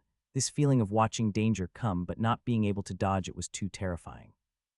His armor was scorched black. The high temperature made Yatos want to scream, but his frozen throat could not make a sound. This pain was like a ghost pressing down on his bed, making him feel a long-lost fear. After advancing to a Grand Knight, he had far more power than ordinary people, so he rarely felt fear. Even though he was disadvantaged against the Silver Mountain Knight, he knew his life was fine. He was only slightly injured. However, the situation before him made him realize that he had met a truly powerful enemy. The other party might not even be a knight. It was more like the legendary wizard, a wizard who specialized in close combat. Under the sudden attack of the other party's spell, Yatos had no power to resist. From the beginning of the battle, he had fallen into a passive position. Yatos was anxious. He also had a supernatural trump card like the other party.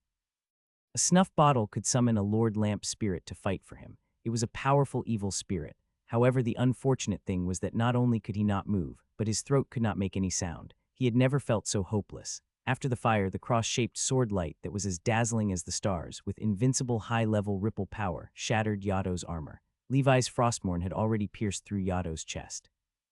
Yatos' life seed, the goat-like monster, desperately used black gas to repair his heart, but it was useless.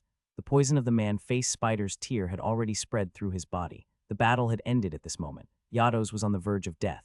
Levi used a dagger and arrows to nail the bald man's limbs to a tree. "Hey, have you heard of the wild boar knight?" A hoarse and deep voice came from under the mask. The desperate Yatos were full of doubts. He knew that he was going to die soon. He wanted to summon the Lord Lamp spirit, but could no longer make a sound. Levi thought that Yatos did not want to answer him. "If you refuse to speak, go to hell." Levi, who was under the mask, could not help but sigh. He had crushed Yato's heart, and the life seed in the shape of a goat was burned to ashes by the flames. Levi panted. He was still very nervous when he fought against the Grand Knight. He had to focus and could not relax. This time to fully unleash the power of the Frost Giant Sai, Levi was very close to Yato's. The terrifying frost instantly froze Yates. Even a Grand Knight could not fight back. Levi let out a breath of cold air. The spell would not hurt him, but he could still feel the cold. Levi was cleaning up the battlefield. The soldiers were all very weak, and they were not even knights. They were out fighting, so they naturally had nothing valuable on them. Levi piled them up and burned them. Even the vice president, who seemed to be called Yatos, had nothing valuable on him. He only had a few gold coins, which was better than nothing. The most valuable thing is his corpse. My seal of hell is about to reach level 2. I can command 2 living dead and 2 grandamites to protect me by then. This is a treatment that only the king and the pope can enjoy. Levi was delighted. Suddenly, something rolled down from Yatos's body and caught Levi's attention. It was a black snuff bottle. What is this? Levi frowned in his heart, and at the same time he became vigilant. His spider sensing did not respond, so it should be safe. However, Levi was not sure. After all, spider sensing was not completely accurate. At the same time, Levi noticed that some of the patterns on the snuff bottle seemed familiar. Right, it's similar to the pattern on the Frost Giant armor. Levi lifted the bottle and compared it to the Frost Giant armor. As expected, although the content of the picture was different, the style was indeed the same. This snuff bottle seems to have been enchanted with a spell. This could be a wizard's item. Thinking of this, Levi became extra cautious. He could not stay here for long. He prepared the seal of protection and left with the snuff bottle and Yato's corpse. The battle lasted for a day and a night. Without Yato's, the Grand Knight, to hold the line, Silver Mountain Knight, and his armor-breaking crossbow on the city wall successfully took care of the 4 ice rhinoceroses. The death of such a strategic siege beast disadvantaged the Wilderness Brotherhood's army. Ultimately, the commander did not wait for the vice president to come to his aid. He sounded the bell and withdrew his troops. The army began to withdraw, leaving behind a pile of corpses. The other side had a Grand Knight, heavy cavalry, and a well-trained army. It would be difficult to break through the city without a Grand Knight on their side. They could only think of other ways. Of course, the Earl of Silver Mountain's side also suffered many losses. However, he had a large family and business and could still bear this loss. The Earl of Silver Mountain had also suffered a lot of injuries. There was no winner in the war. Within Silver Mountain Castle, the Earl of Silver Mountain was healing his wounds and listening to his subordinates report. "You didn't find Yato's?" Silver Mountain frowned and asked. "Yes, but our spies have discovered that Yato's didn't appear in the Wilderness Brotherhood these days. He disappeared mysteriously, including the team he led. Then we found traces of a huge battle in the direction where Yato's was running. Although the traces were erased, we could still see it was a battle between Grand Knights. We suspect that when Yato's was retreating, he encountered an enemy who was a Grand Knight. He is very likely dead." As the subordinate spoke, he felt incredulous.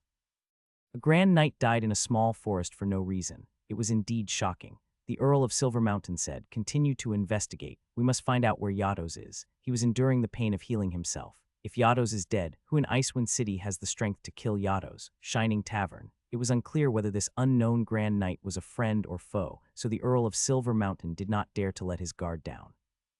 He would not naively think the other party was his friend just because he killed Yates. In this world, there were no friends, only benefits. Levi did not return to Icewind City. The Icewind City had recently been too chaotic, and he had achieved his goal, so he returned to the territory. He used antiseptic, mercury, and other materials to treat the Grand Knight Yato's body. He was prepared to turn it into a living dead after the Seal of Hell reached the 2nd level.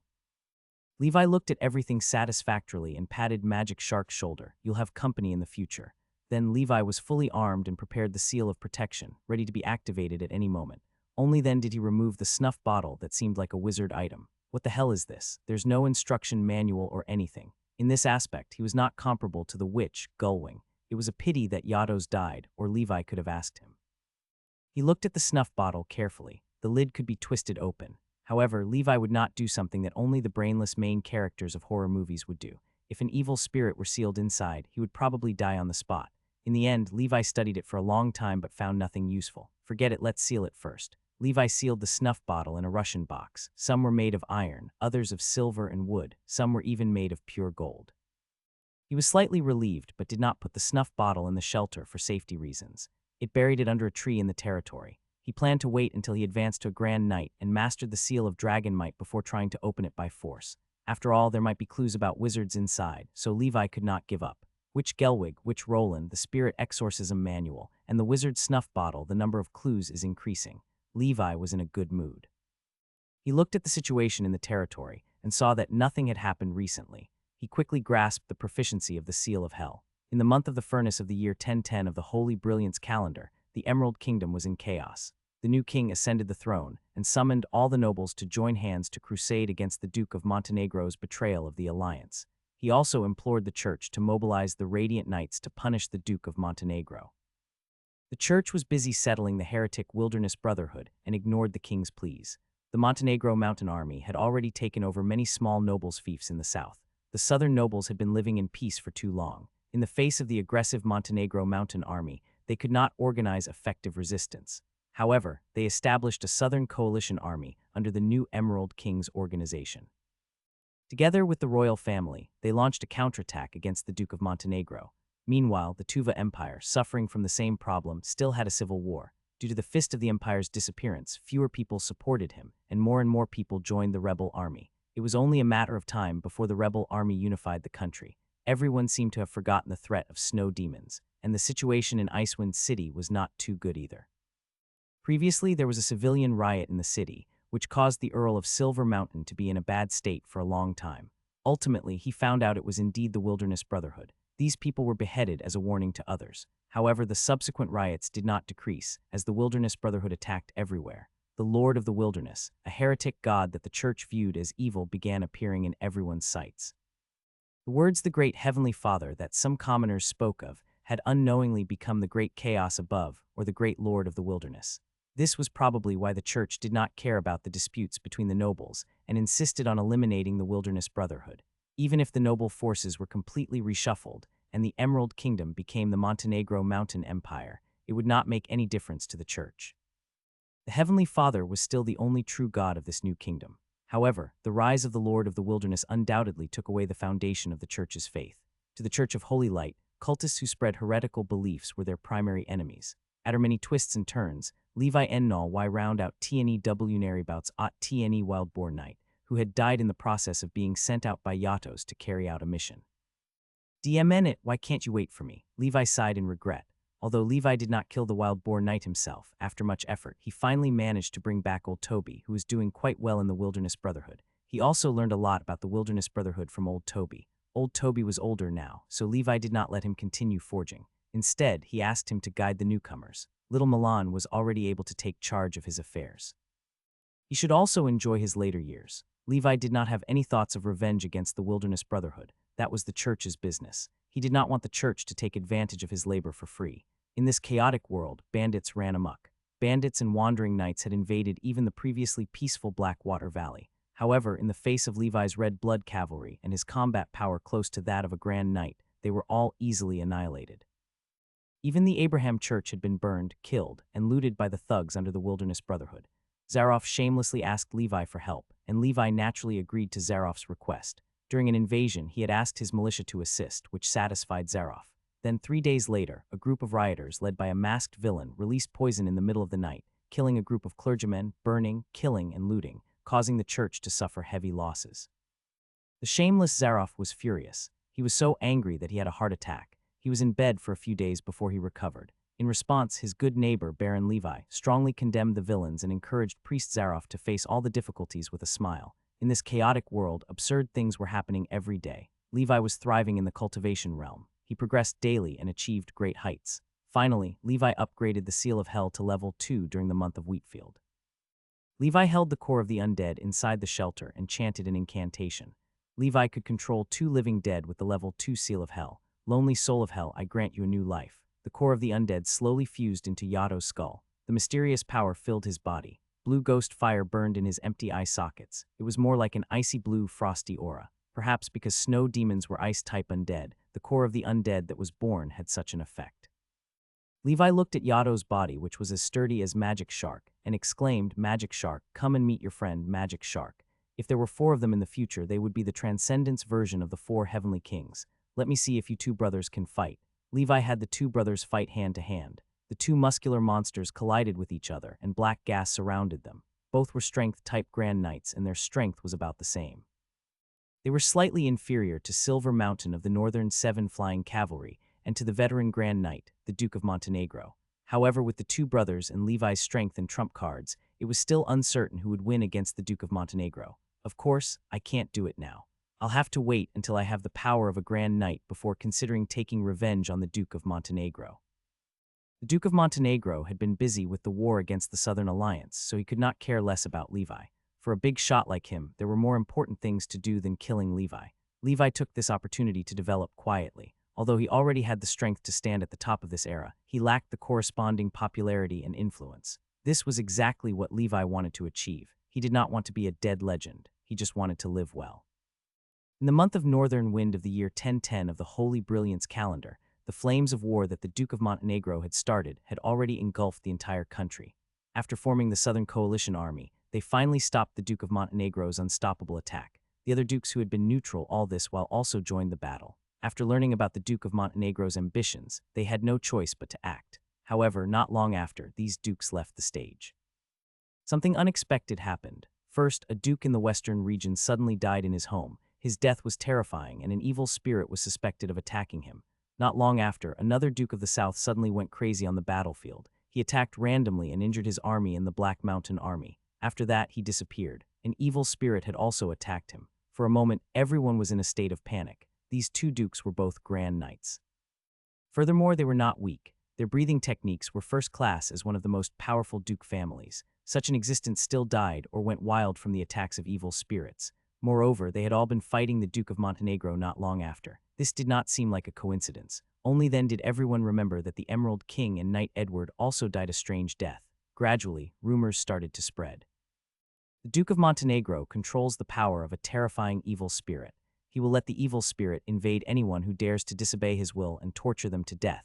Even the Grand Knights would be killed. No one could imagine what kind of existence could stop the evil spirit and the powerful Duke of Montenegro. In the Southern Coalition Army camp, there were frequent rumors of the invasion of evil spirits. However, the Montenegro Mountain Army did not seem to be affected at all.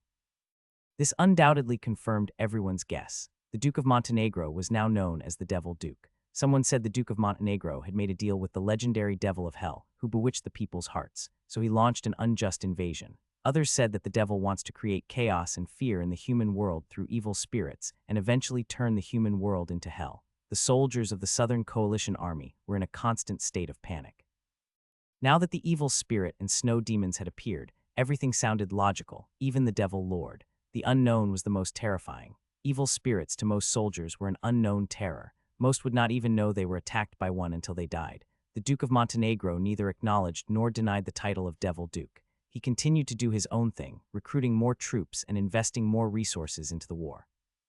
Since ancient times, most of the battles between nobles were small fights. It was nothing money could not solve. The conflicts between the two parties were generally not trivial. This time, everyone could tell that the Duke of Montenegro was serious.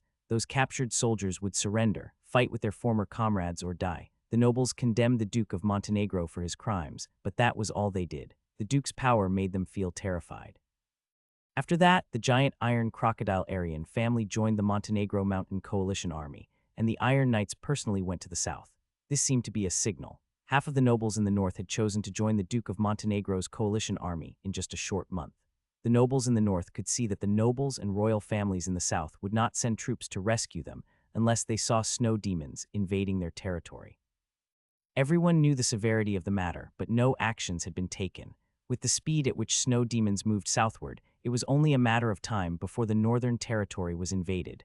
Therefore, the nobles of the north had also thought things through. Since the south was unwilling to send troops, the people of the north moved to the south to seek refuge.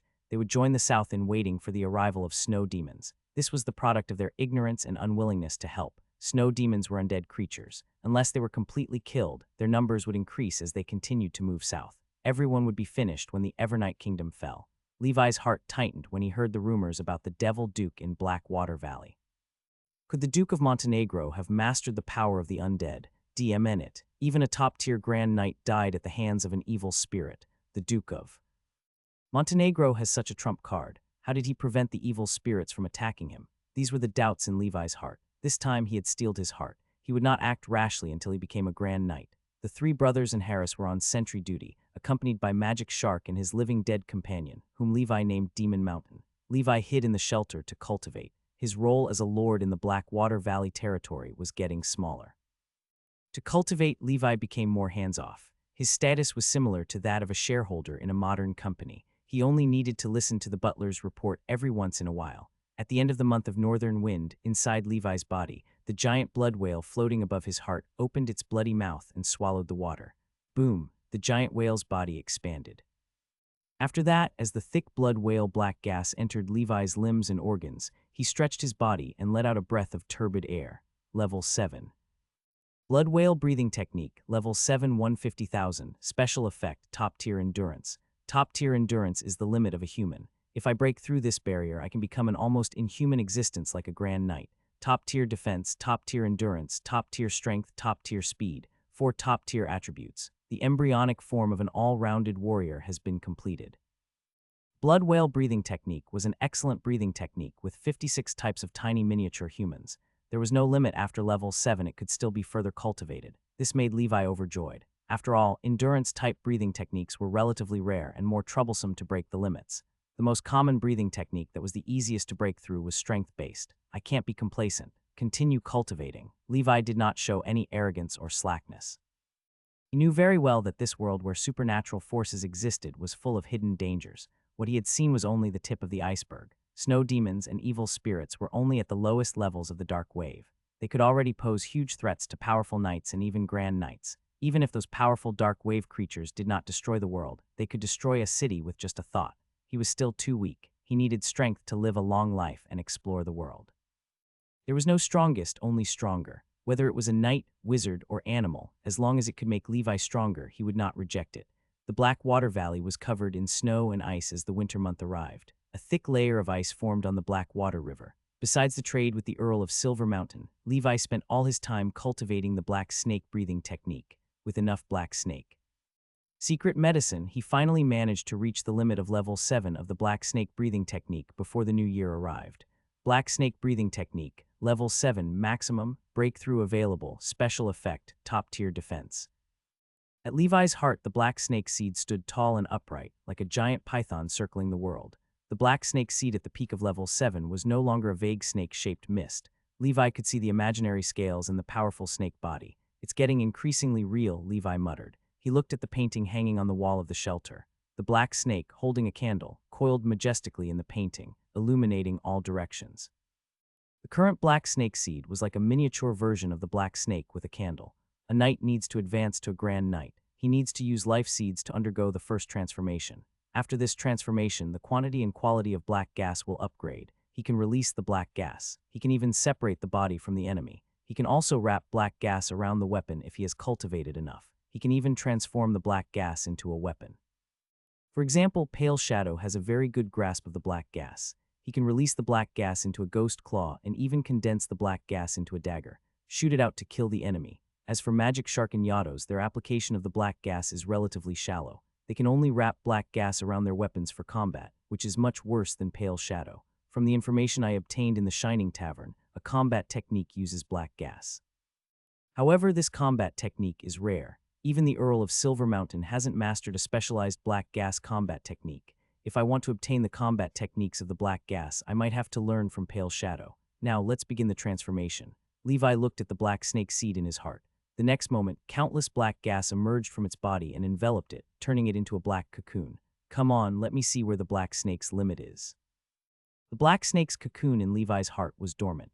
A terrifying aura came from within the black cocoon, causing the giant rhinoceros, man-faced spider, siren, and blood whale's life seeds outside to worship it. It was as if something terrifying was brewing in the black cocoon, suppressing others. Levi sat still, waiting for the day when the black snake broke out of its cocoon. He had already stored a month's worth of food in the whale sack, enough to complete the transformation without eating or drinking. If the transformation were short, it would take 1 day. If it were long, it would take 7 days. If the transformation were not completed after 7 days, the transformation would fail. The process also requires a lot of energy. Many knights did not accumulate enough energy before going through the transformation. As a result, they failed at the last step. Some of them even became lunatic knights. However, for Levi, who had the whale sack, this was not a problem. With the whale sack in hand, this was never happening to Levi. He firmly believed that his transformation would succeed.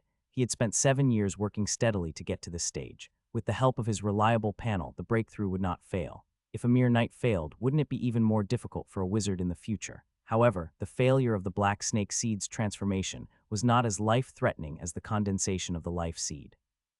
However, it would be even more difficult to transform again. The path of a knight was like this. One had to work hard. Once one fails, the path might be destroyed. One could only stagnate for life. In the shelter, the two brothers, Magic Shark and Demon Mountain, stood guard beside Levi. They were like two tall statues. If there were any intruders, they would not hesitate to destroy them. Levi had already forged high-quality full-body mithril armor for the two brothers.